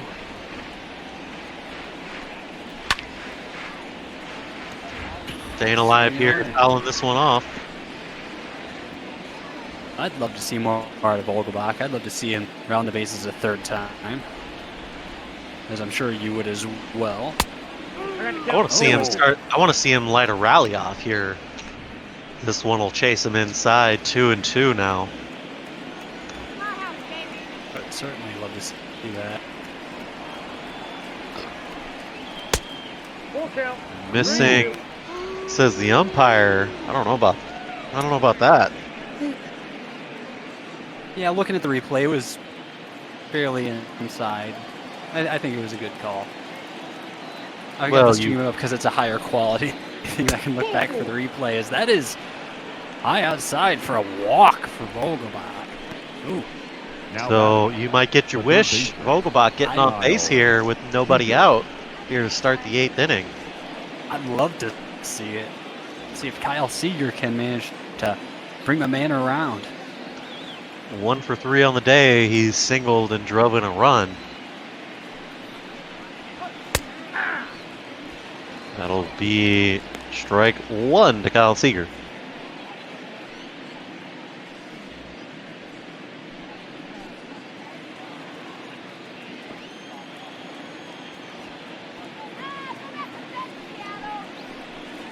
The 0-1 pitch now. Kyle Seager swinging at this fastball, but that'll get foul.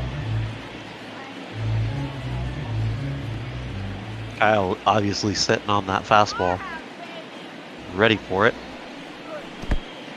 This one's in the dirt. Vogelbach's not going anywhere.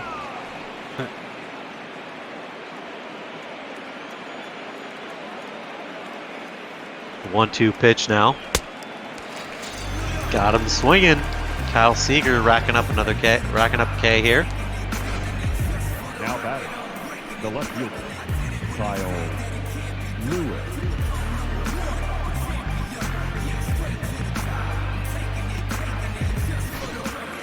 A little bit of shenanigans there, but nonetheless, here we go. Runner on first. 1 out here in the top of the 8th. Kyle Lewis at bat. Swing and a miss. Yeah, Kyle Lewis has 2 singles on the day, 3 for 2. Or 3 for 2. 2 for 3. You can do that? You can go for 3 for 2? Wow. Depending on how you look at things. Sure. Are we keeping score European style? Sure. Why not?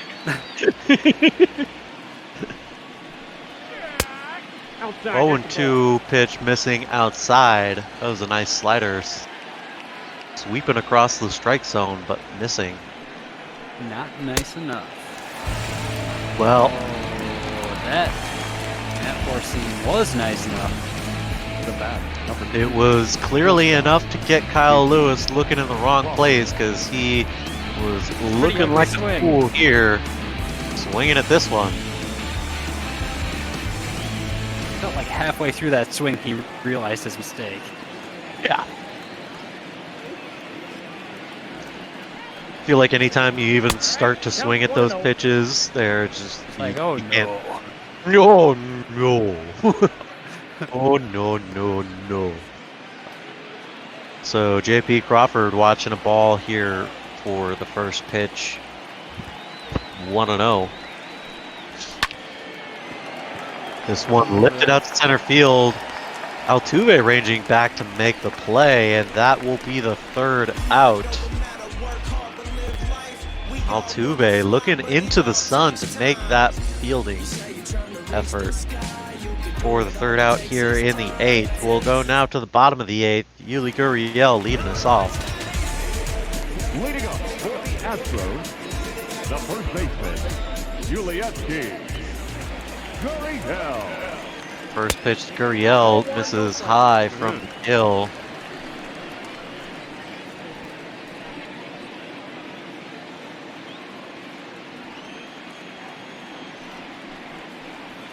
The 1-0 pitch. This one will be hit down the line, but foul.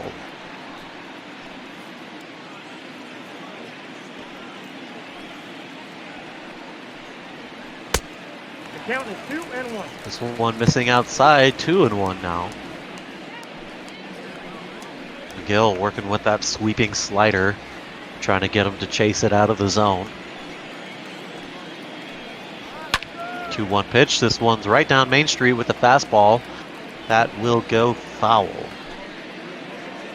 I've been seeing those really breaking sliders, but feels like people haven't been swinging a lot as that is fouled down the left field, or down the left field line.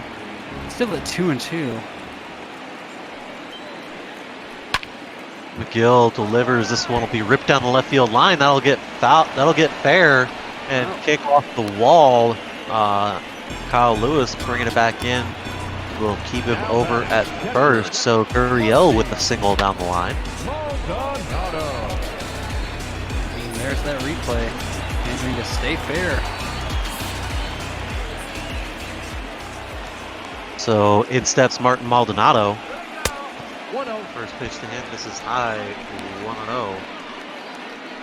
1 for 2 on the ball game. He singled and came around to score.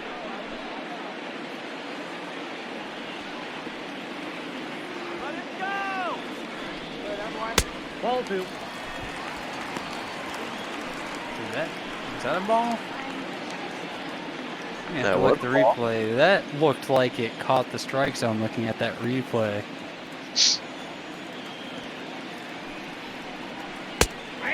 This one missing high. No, that caught the zone.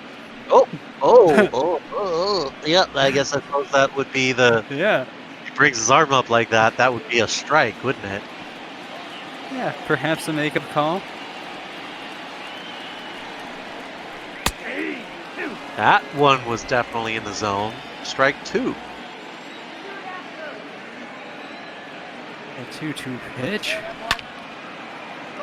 He'll turn on this one, but that'll get foul down the left field line.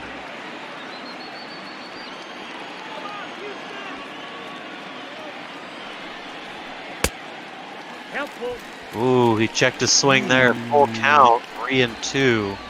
I have to defer to my replay on this. Oh, yeah.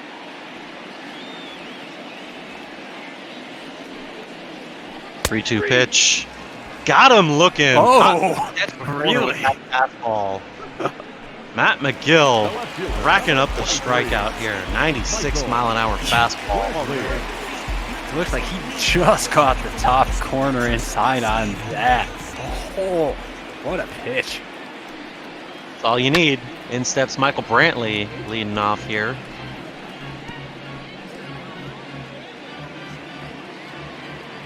First pitch foul. Second pitch coming. Brantley swings at this one as well. Pops it up out to center field. Malik Smith not able to make the catch, but able to make the throw in time to get this out at second on a force. So effectively the same result as if he had caught it, I guess. do you... Yeah, I mean, so that would be a 8-4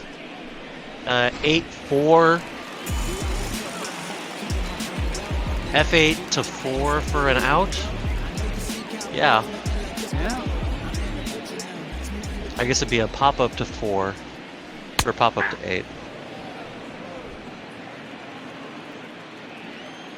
First pitch in the strike zone for McGill to Alex Bregman. He'll lift this one out to right field, going back to the wall. No. That one is off the wall.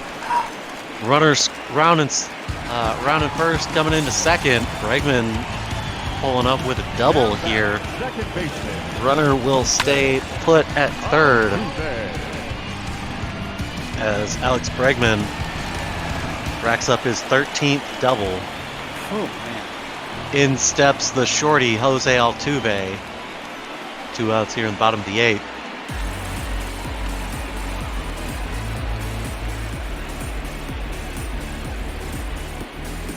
That 345 average, 5 home runs, 17 RBI. It's looking like a good threat with 2 in scoring position here. Count 1-0. First pitch missing for ball 1.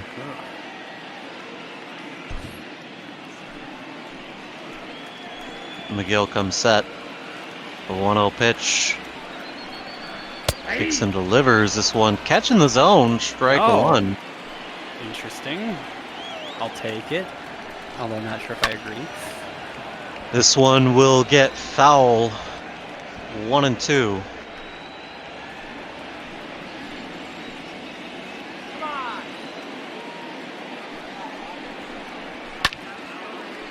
Uh, 1-2 pitch. Altuve turns on a pitch way in on his hands.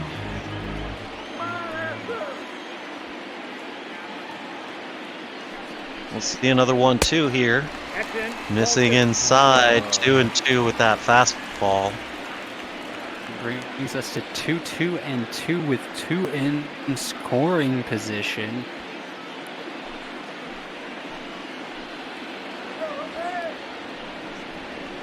McGill delivers. This one will be lifted out to center field. Smith ranges over, and that will do it here in the 8th. Nothing doing for Houston. They're still leading by 6, but they strand a couple out on the base paths here in the 8th. We'll see Roberto Osuna coming in for the Astros, his 11th appearance on the season. 9 saves and 9 opportunities. Absolutely lights out against righties, and basically lights out against lefties as well. Yeah, lights out even almost feels like an understatement with that. Well, the showed his average. He is pitching literally an average of 0 to right-handers. So I'm pretty sure lights out about covers it. It still doesn't feel enough for me. But I don't know, when you're doing that well. Counts now 1-1 to Tom Murphy. Murphy fouls this one off, 1-2.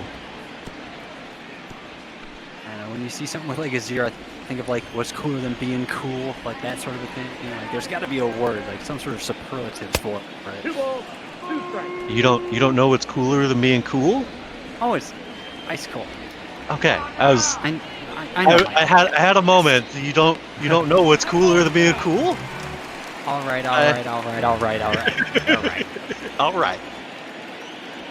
Now, ladies. 2-2 pitch to Tom Murphy, so that be his 3rd strikeout of the ball game. The first baseman, number 12, Evan. Get that man a sombrero.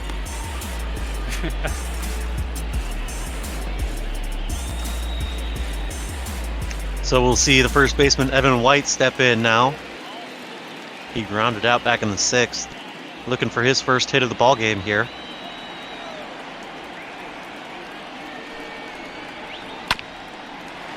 This one will be grounded over to 3rd.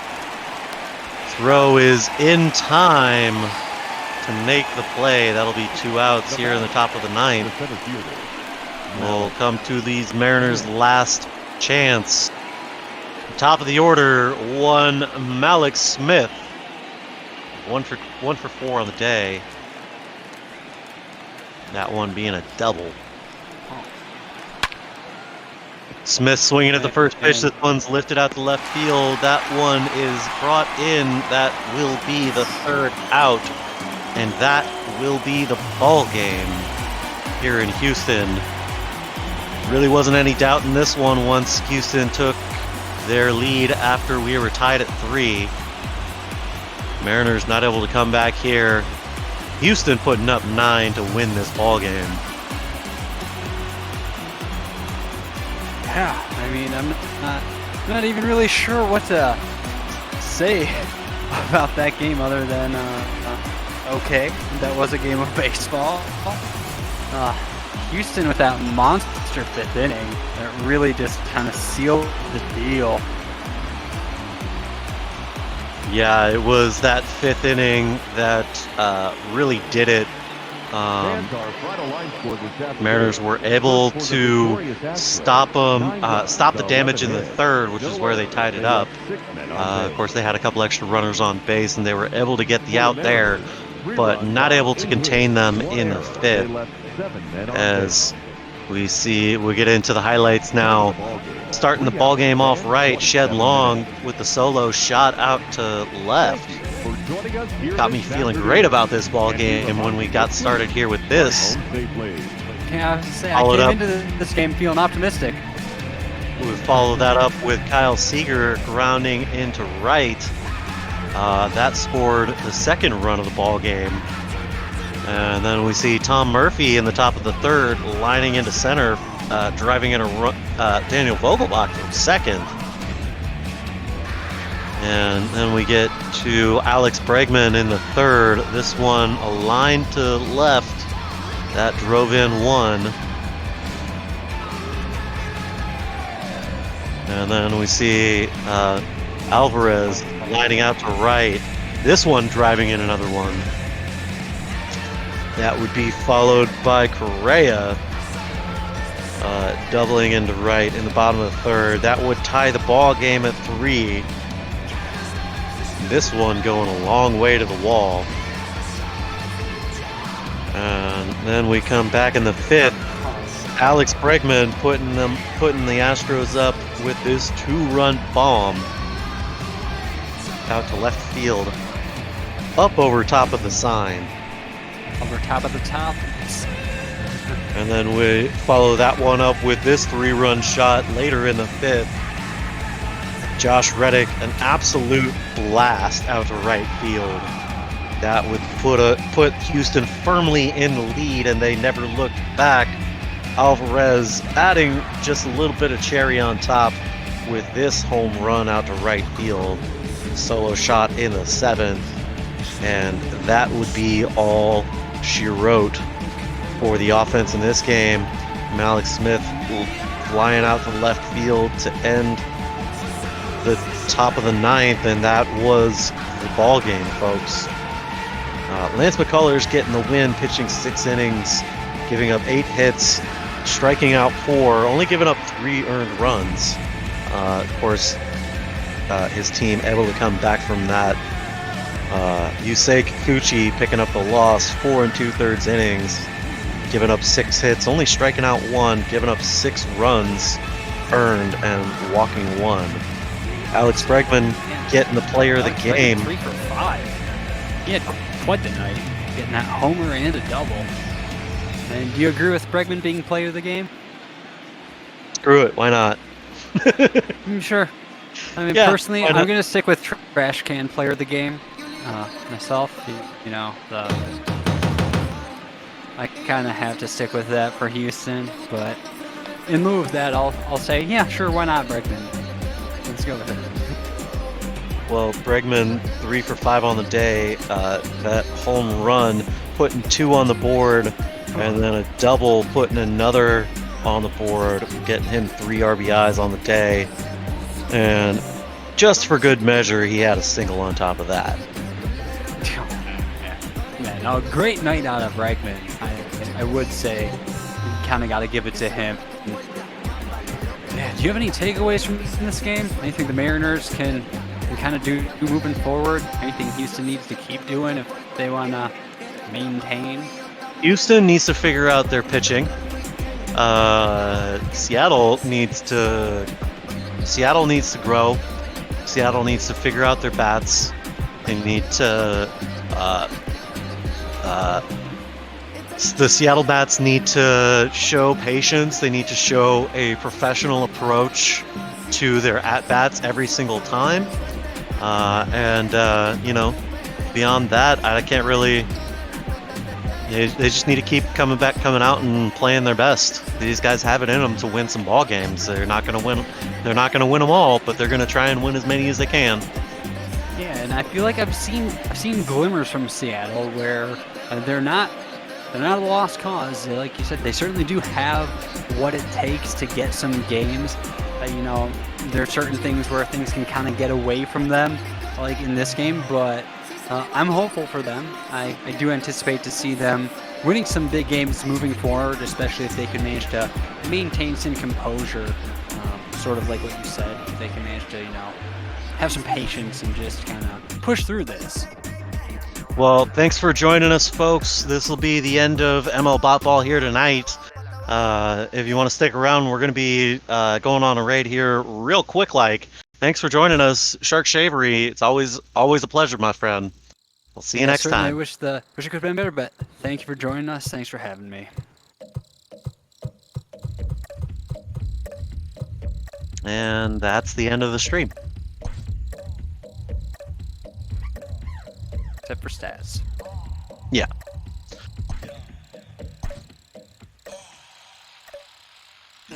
Hip-hop ain't really did for me. Little bell for the homies. Got a little Inside the show, it's Justin Wagner.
know, is there a reason it was so abrupt? I kinda had to think that there would be one. Conversations out of state, they asking where are we from? I don't care about you, I got me a chick that's Caribbean.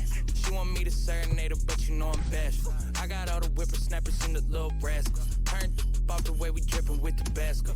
Old friends inquiring about the cash flow. Okay, this here in the gas station. I can't hit it, if I do I might pass away. These boys fake, please quit with the masquerade. Hey, out here with the past the same. I could probably use a fresh start out the window of the park. I'm reflecting on life through Cherokee Park. Think about life through Cherokee Park. Yeah. I know that we got it, I might even guarantee it. When she took me up and turned me right into a paraplegic pair of shoes. I got the envy on them, make you stare and see them. We ain't paying for them, now you ought to know I'm wearing free ones. When you go to me, I gotta know, is there a reason it was so abrupt? I kinda had to think that there would be one. Conversations out of state, they asking where are we from? I don't care about you, I got me a chick that's Caribbean. It's a push start, I ain't gotta put the key in. Whip it real nice like a good human being. 24 East, I'm in Chattanooga 10. Yeah, the barbecue Korean and my shorty muy bien. Ay, we just went from dive bars to the Coliseum. Man, he's a try hard, wouldn't wanna be him. PG, I'm the GM, go ahead, copyright it to him. Go ahead, copyright it. Nah, I wouldn't wanna say too much. We ain't take her from you, now she came to us. Ain't no steak dinner, but we made through brunch. 2-4 on the beat, you know he came through clutch. No, he came through clutch. I know that we got it, I might even guarantee it. When she took me up and turned me right into a paraplegic pair of shoes. I got the envy on them, make you stare and see them. We ain't paying for them, now you ought to know I'm wearing free ones. When you go to me, I gotta know, is there a reason it was so abrupt? I kinda had to think that there would be one. Conversations out of state, they asking where are we from? I don't care about you, I got me a chick that's Caribbean.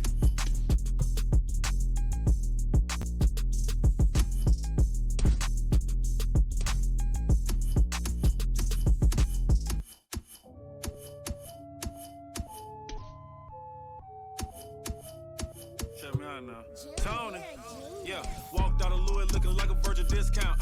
If it ain't 100, this a miscount. 7 days a week, I 6 cents. If a chick with me, she like big houses. If a chick with me, she like foreign cars. If a chick with me, she like go yard. If a chick with me, she like protein. Make a sucker rich, the clothes off. Pull her to the flame with my doze off. Try to count a million and I dozed off. And I got my fingers in the air. Yeah, hanging with Paul Bear. Yeah, turn you to lawn care. Rex in my Montclair, yeah, this just a small shell. Hold up, make sure it's all there. I go to sleep in designer, sight. I go to sleep in yikes, tell any honor a lie, right? Soon as I left, I got right. This a precision in detail. See, life is a beach, seashell. I sold the bags for retail. I'm from the block, no email. Walked out of Louis looking like a virgin discount. If it ain't 100, this a miscount. 7 days a week, I 6 cents. If a chick with me, she like big houses. If a chick with me, she like foreign cars. If a chick with me, she like go yard. If a chick with me, she like protein. Make a sucker rich, the clothes off. I'm cool, yo. I'm starting to think no one told y'all. Design on my clothes, dog. How much you think my coat costs? I'm spitting like Mozart. This till I gotta flip Noah's Ark.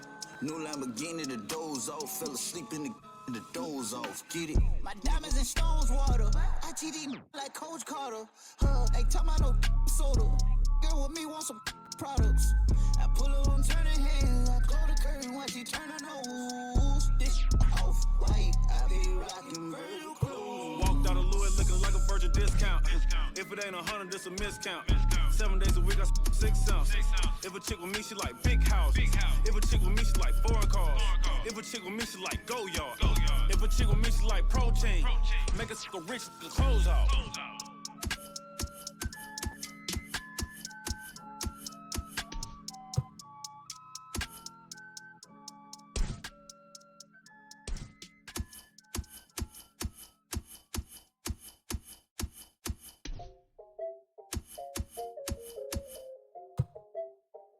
La la la la la la bamba.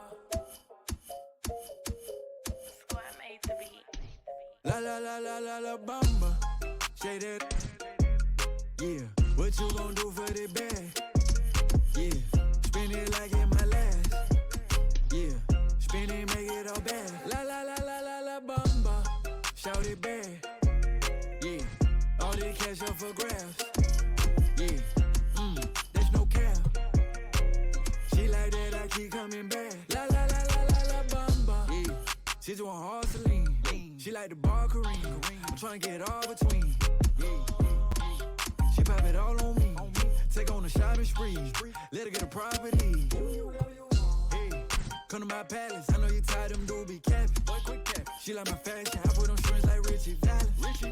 You the baddest. I'ma told them red, no salad. Send the address. I pull up that fantastic. I can't leave you alone. You the only girl who get to stay until the moon. No cap. Dime que me amas, better tell me on the phone. She say you can't have my corazón. La bamba. Say that. Yeah. What you gon' do for the bag? Yeah. Spin it like in my last. Yeah. Spin it, make it all bad. La la la la la la bamba. Shout it back. Yeah. All the cash up for grabs. Yeah. There's no cap. She like that, I keep coming back. La la la la la la bamba. Shout it, you the bomb. We go shopping in Milan. Messi to that foreign. Bad at LA like LeBron. I got as much in her little bomb. She say yo te amo. She just want that Louis Vuitton. Came for me, you in a fair lane. Give you know you need to grab a napkin. Play my Spanish, she love to cook me plantain. Go hit my Cali crib and give you all that back pain. Yeah. Might make you my baby mama. I like how you shake it like some maracas. Might let you keep the commas. Para bailar la bamba. All that she get it all from her mama. La la la la la la bamba. Say that. Yeah. What you gon' do for the bag? Yeah. Spin it like in my last. Yeah. Spin it, make it all bad. La la la la la la bamba. Shout it back. Yeah. All the cash up for grabs. Yeah. There's no cap. She like that, I keep coming back. La la la la la la bamba. La la la la la la bamba. La la la la la la bamba.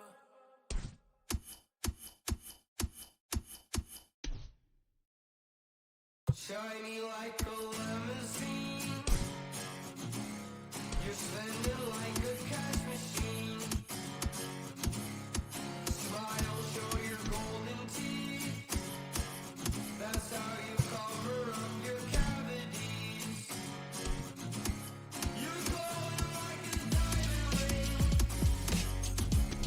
I saw you bought some other things. You're spending like a cash machine.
feel like a cash machine.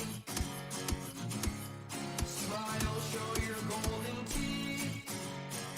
That's how you cover up your cavities. You're not fooling us all.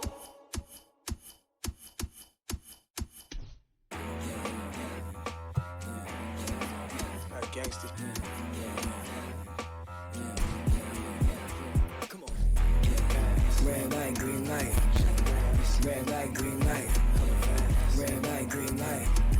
Stuck at the stoplight. Red light, green light. Red light, green light. Red light, green light. Stuck at the stoplight.